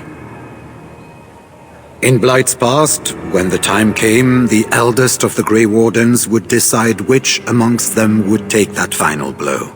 If possible, the final blow should be mine to make. I am the eldest, and the taint will not spare me much longer. But if I fail, the deed falls on you. The blight must be stopped now, or it will destroy all of Ferelden before the rest of the Grey Wardens can assemble. Remember that. But enough. There will be much to do tomorrow, and little enough time to rest before it. I will let you return to your rooms. I will see you once the army is ready to march, then. I guess this ends soon. One way or another. That it does, my friend. That it does.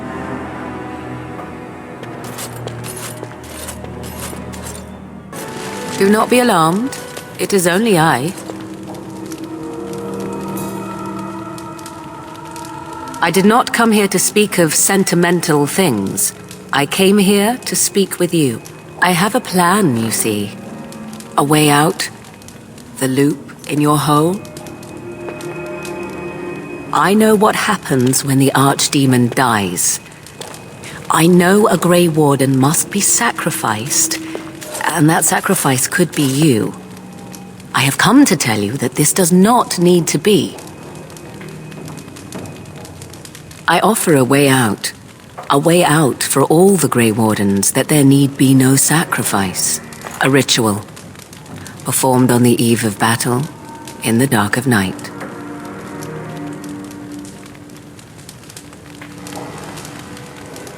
Perhaps, but that price need not be so unbearable, especially if there is much to be gained. All I ask is that you listen to what I have to offer, nothing more.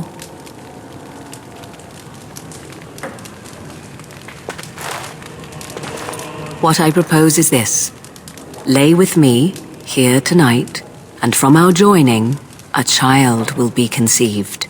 The child will bear the taint, and when the archdemon is slain, its essence will seek the child like a beacon. At this early stage, the child can absorb that essence and not perish. The archdemon is still destroyed with no Grey Warden dying in the process. Think about what I offer you. The chance to avoid death. Or better yet, the chance to slay the archdemon and live as a hero. No Grey Warden has ever done this. In return, I conceive a child.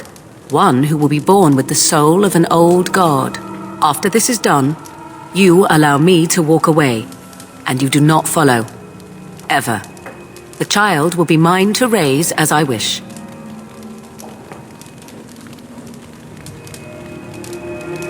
It's why I was sent with you by my mother.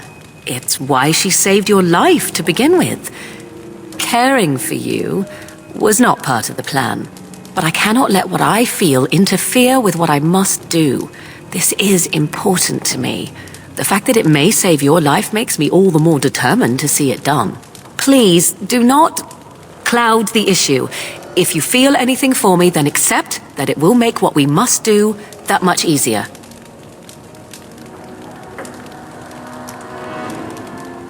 After the archdemon has been slain? No. No, you will never see me again. Refuse my offer, however, and I leave now. This is simply how it must be. A wise decision. Come, my love. Put the thoughts of the ritual aside and let us make this last night together one to remember.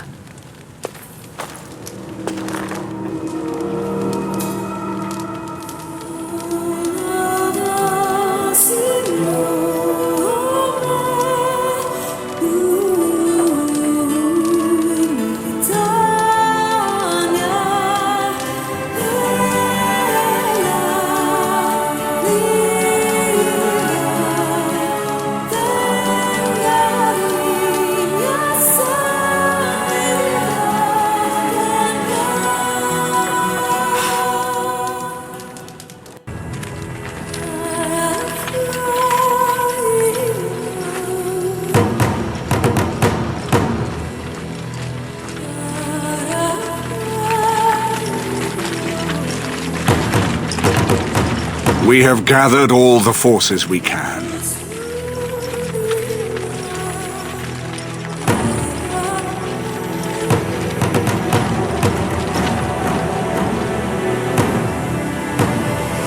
The Darkspawn Horde is sure to reach the capital before us. So we must race to Denerim as quickly as we can. The lives of many thousands hang in the balance. We must not forsake them. You have gathered an army to replace the one lost at Ostagar, Grey Warden.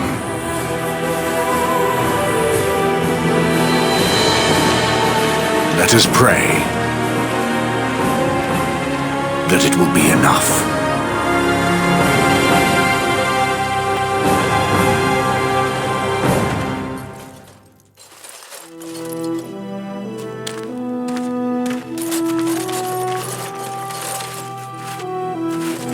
Before us stands the might of the Darkspawn Horde. Gaze upon them now, but fear them not. The man beside me is a native of Ferelden, now risen to the ranks of the Grey Wardens. He is proof that glory is within reach of us all. He has survived despite the odds, and without him, none of us would be here.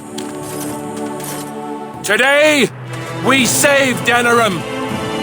Today, we avenge the death of my brother, King Kaelan.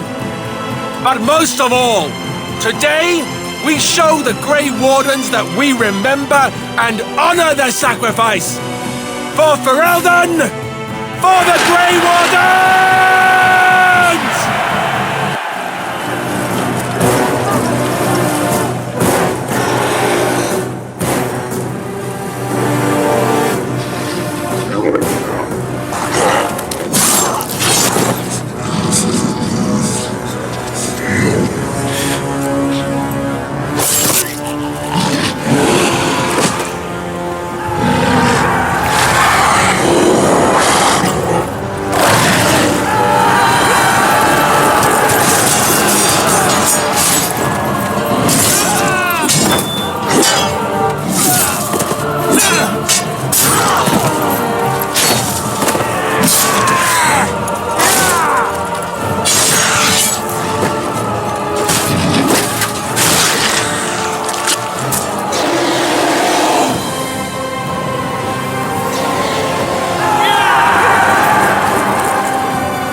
You've managed to fight your way to the gates. We're doing better than I hoped. That will change quickly. Bloody nug runners are outnumbered 3-1. What are we to do now, Riordan? You have a plan, I assume? The army will not last long, so we need to move quickly to reach the Archdemon. I suggest taking Alistair and no more than 2 others with you into the city. Anyone you don't bring with you can remain here to prevent more Darkspawn from entering Denerim on our tails.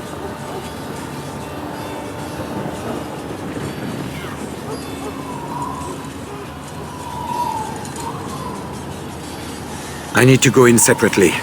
If we're together, the Archdemon will sense us before we're ready. We're going to need to reach a high point in the city. I'm thinking the top of Fort Draken might work.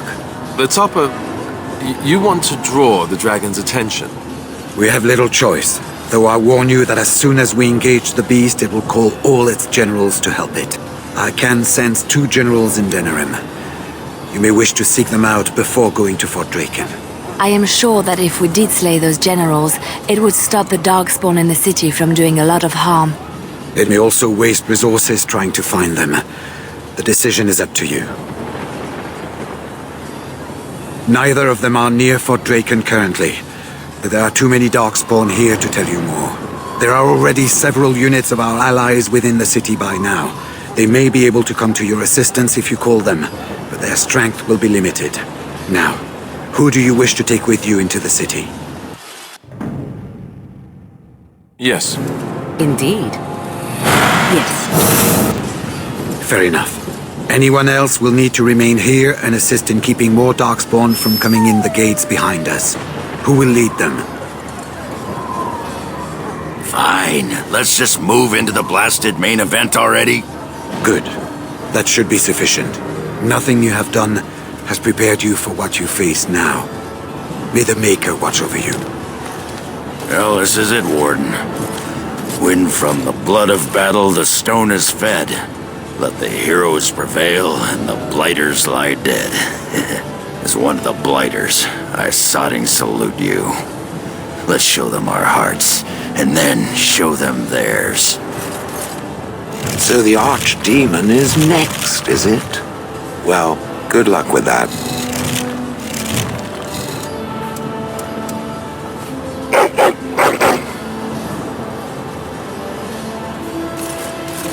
Are you ready? We have reached the battlefield at last. I have done nothing. You have carried us this far. Do not doubt that. So this is it? This is the end? We've come so far. It's strange knowing that all our fates will be decided in a matter of hours. I wish I could go with you. I respect your decision to keep me here, even though I would have gladly stood by your side even to the death. You have been a true friend, and I will be extremely cross with you if you don't return. Be careful out there. I will see you soon. Heading off to slay dragons without me, Fine, fine. Say hello to the archdemon for me. He never writes anymore. It's rather distressing. And do watch your back. No getting eaten, unless you think it's really important, of course. Before we head after the archdemon, I want to say something. I know Morrigan's... what she did is supposed to save us, but who knows if she can be trusted? Or if we'll even survive long enough to take that final blow. So I just want you to know that it's been an honor fighting by your side. Let's find this archdemon then, and kick its ass. So we head into the city together. As it should be. Once this is done, no matter how it turns out, I will be gone. You are aware of this, yes?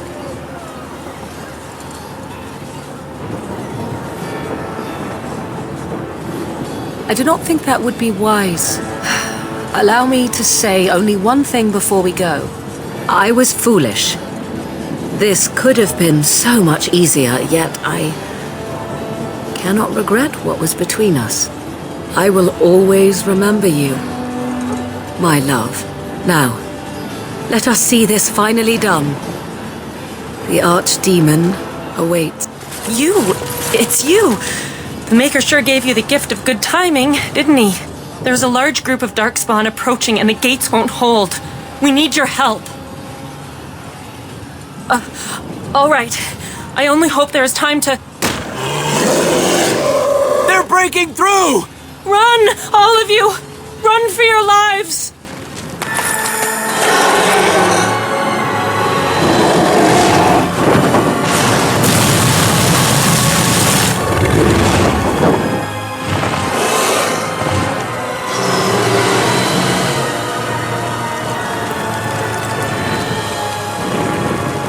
Beware! A large group of Darkspawn have broken away from the battle.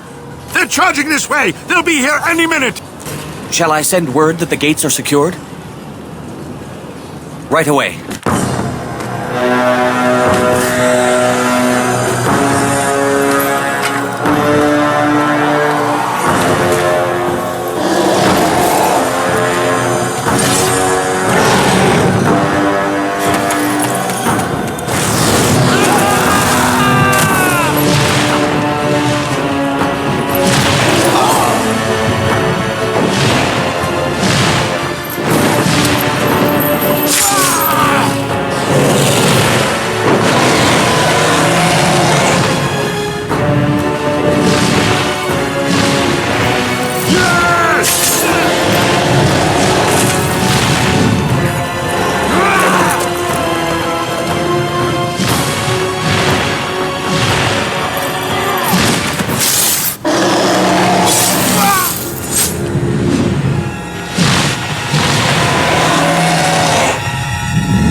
And then, it was over.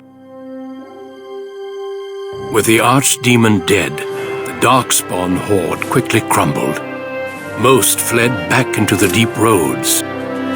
They would remain a threat in the years to come, but the blight had been ended before it had truly begun.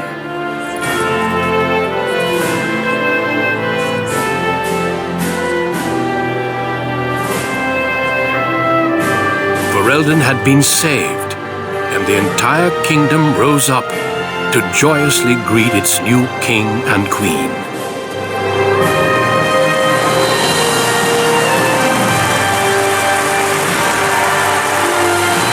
Grey Warden stood redeemed, and a new age had begun.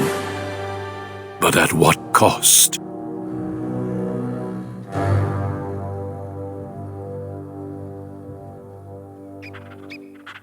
My friends, we are gathered to celebrate those responsible for our victory. Of those who stood against the Darkspawn siege of Denerim, there is one in particular who deserves commendation. The one who led the final charge against the Archdemon remains with us still. An inspiration to all he saved that day. Ladies and gentlemen, may I present to you the hero of Ferelden, the first Grey Warden to defeat the Blight since Garahel 4 centuries ago. My friend, it is hard to imagine how you could have aided Ferelden more. I think it only appropriate that I return the favor. Is there any boon that you might request of Ferelden's king? If it is within my power, I will grant it. Now that's a very good point. I think we can begin with a monument here in Denerim, dedicated to the Grey Wardens who have fallen. Duncan, Riordan, all of them. And it is high time some scholars were collected to learn more about the Darkspawn. We'll face them again, with the dwarves as well as here. Let it also be known that the Arling of Amaranthine, once the land of Arlhow, is now granted to the Grey Wardens. There they can rebuild, following the example of those who went before them. What are your plans? Will you remain with the Grey Wardens? That they do. I'm glad one of us is staying with them at least. There's a group of Ferelden citizens waiting outside to get a look at their hero. I suggest you make at least a brief appearance before they storm the gate. Just tell the guard at the door when you're ready.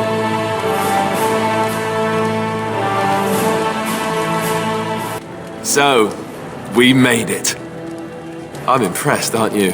The odds were completely against one of us actually getting to the Archdemon. But of course you would make it. I knew you would. I just don't understand how you're still alive. I guess Riordan was wrong? I had no idea. I suppose that makes sense. Speaking of Morrigan, do you know where she went? I'm told she vanished right after the battle. No goodbyes or anything. Good riddance, I say. At any rate, I can see Arleman giving me that look. More king stuff, I suppose. I can never wait. And if I don't get the chance some other time, thanks. For everything.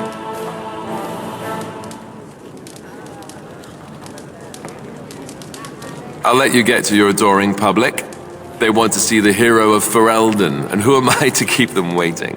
Allow me to offer you my personal congratulations, Warden. I must admit that while I did not share my father's pessimism regarding the Grey Wardens, I had my doubts that such a small number of you could be victorious. Yet here you are. Very true. And now he is dead. Tell me something. Is Alistair always like that? Well, he answers every serious question with a jest. Is that normal? I have yet to hear him speak on any matter more serious than what the cooks are making for dinner. I fear my initial suspicions will prove correct. Oh well. His heart is in the right place. In that, he reminds me of Kalen, which is no failing. Now I see Al Eamon gesturing to me. There is more work to be done. I must take my leave of you, I fear. Enjoy the rest of the celebration, Warden. I shall speak to you again before the day is done. It is over. I can barely believe it. You stopped the civil war and then defeated the Blight. On behalf of Ferelden, allow me to say thank you. It truly cannot be said enough. So I'm learning. It's too bad that you aren't remaining here in the capital. The hero of Ferelden would have influence, but I understand. Myself, I will be remaining here to help Alistair. Tegan will take over the rule of Redcliffe, at least for the time being. Connor seems well enough, and Isolde refuses to speak of what happened. She says she never wants to go back. I cannot thank you enough for saving them. They are the joy of my existence. Tell me, have you noticed anything strange about the lad? He seems quiet. You are no doubt correct. It is my imagination, I am sure. But here I am rambling on. I shall let you get back to your celebration, Warden. Enjoy it while you can. When I heard that my little brother was not only a Grey Warden, but also leading Ferelden into battle, I was surprised, to put it mildly, Father. He would have been so proud of you. I know I am. You've done good. Yes, I'm trying not to think too much about them. Hal was a greedy, traitorous bastard. I just wish I'd been there to help you kill him. At least Amaranthine now belongs to the Grey Wardens. There's some justice in that, I think. I need to go back to High Ever. See if I can clean up the mess Hal made of it. I will see you soon, I hope. Tell me about it. Take care of yourself, you hear? Or I'll find you and nag you like Mother did until you're ready to tear out your hair. So it survived after all. My impression that all creatures made of flesh were hopelessly squishy was, premature. It has made me revise my opinion of its kind, my kind. I am, or at least was, a dwarf. A creature of flesh. I have to keep reminding myself that. In fact, I think I may even try to become one again. Wynne has offered to accompany me to Tevinter to speak with the mages there. The Circle of Minrathrus has the largest collection of arcane knowledge in Thedas. If it is possible to reverse this process, then the knowledge to do so will be there, or that is my hope. And if not, then I will keep looking. I have nothing if not time, yes? I intend to return eventually, unless I finally decide to destroy all pigeons everywhere.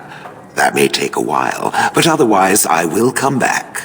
If it happens to one day see a tiny little dwarf who appears very nervous of being squished, that will be me. Until then, I wish it well. You have been a fine friend. So here we are. The conquering hero has won the day, and now he takes his bow and exits the stage. A fine ending.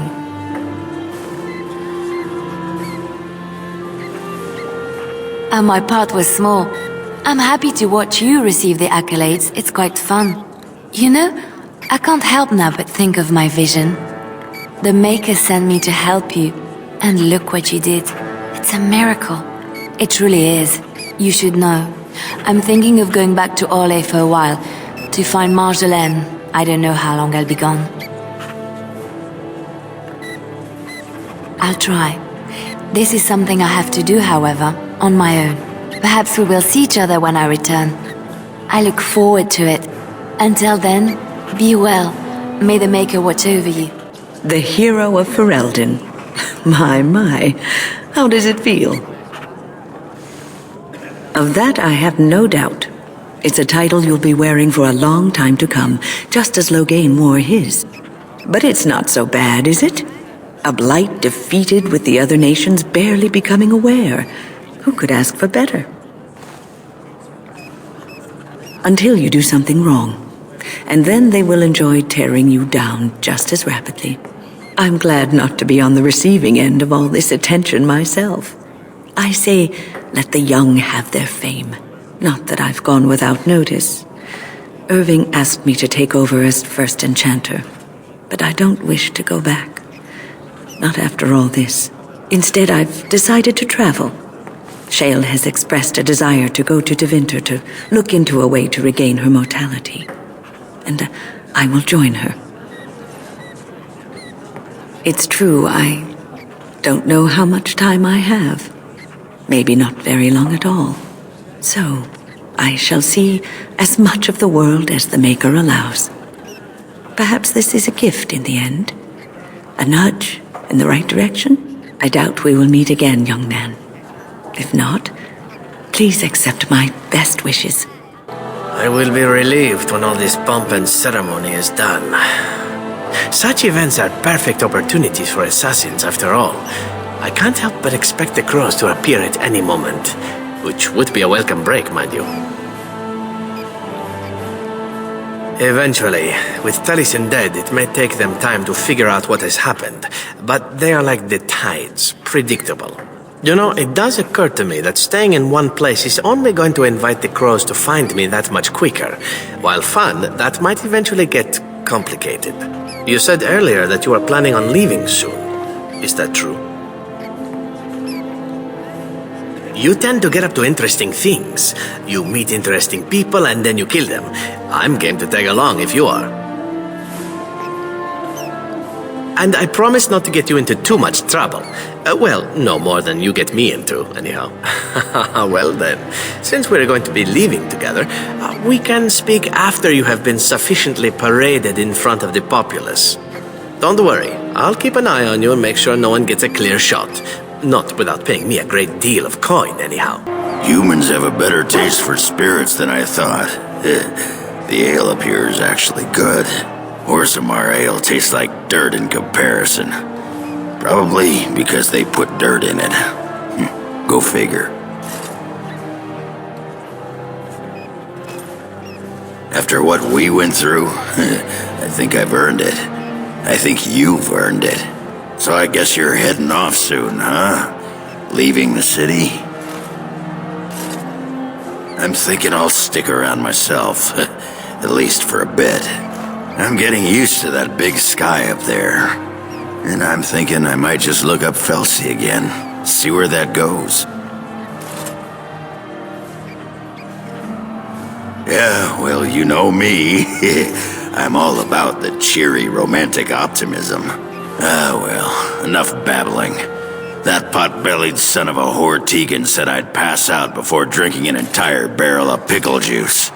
I aim to prove him wrong. It's been good traveling with you, Warden. Don't get lost in the shuffle now.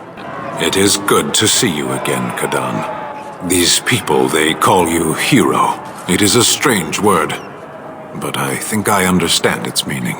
The Arishok on occasion has declared a Kunari to be Kunoran Vel, one who serves as an example to others. Such examples are always made after their death, however, a death in service to the Kyun. A living Kunoran Vel would be too proud.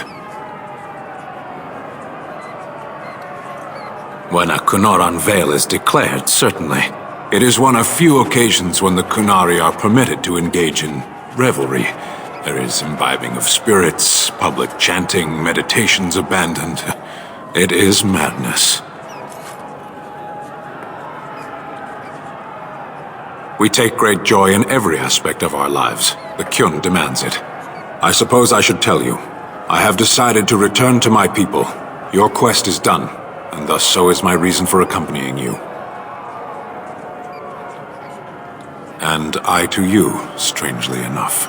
It must be said, you found my sword and gave me a chance to restore my honor. I owe you a great debt. It has, that one of the Baz, a foreigner, would become known as Kadan to me. Unthinkable. Yet here it is. Perhaps I shall see you again one day. Until then, may you always find the path you seek. Farewell, Kadan. Are you ready, my lord? The crowds outside are getting restless. Right. I'll take you there now. Follow me.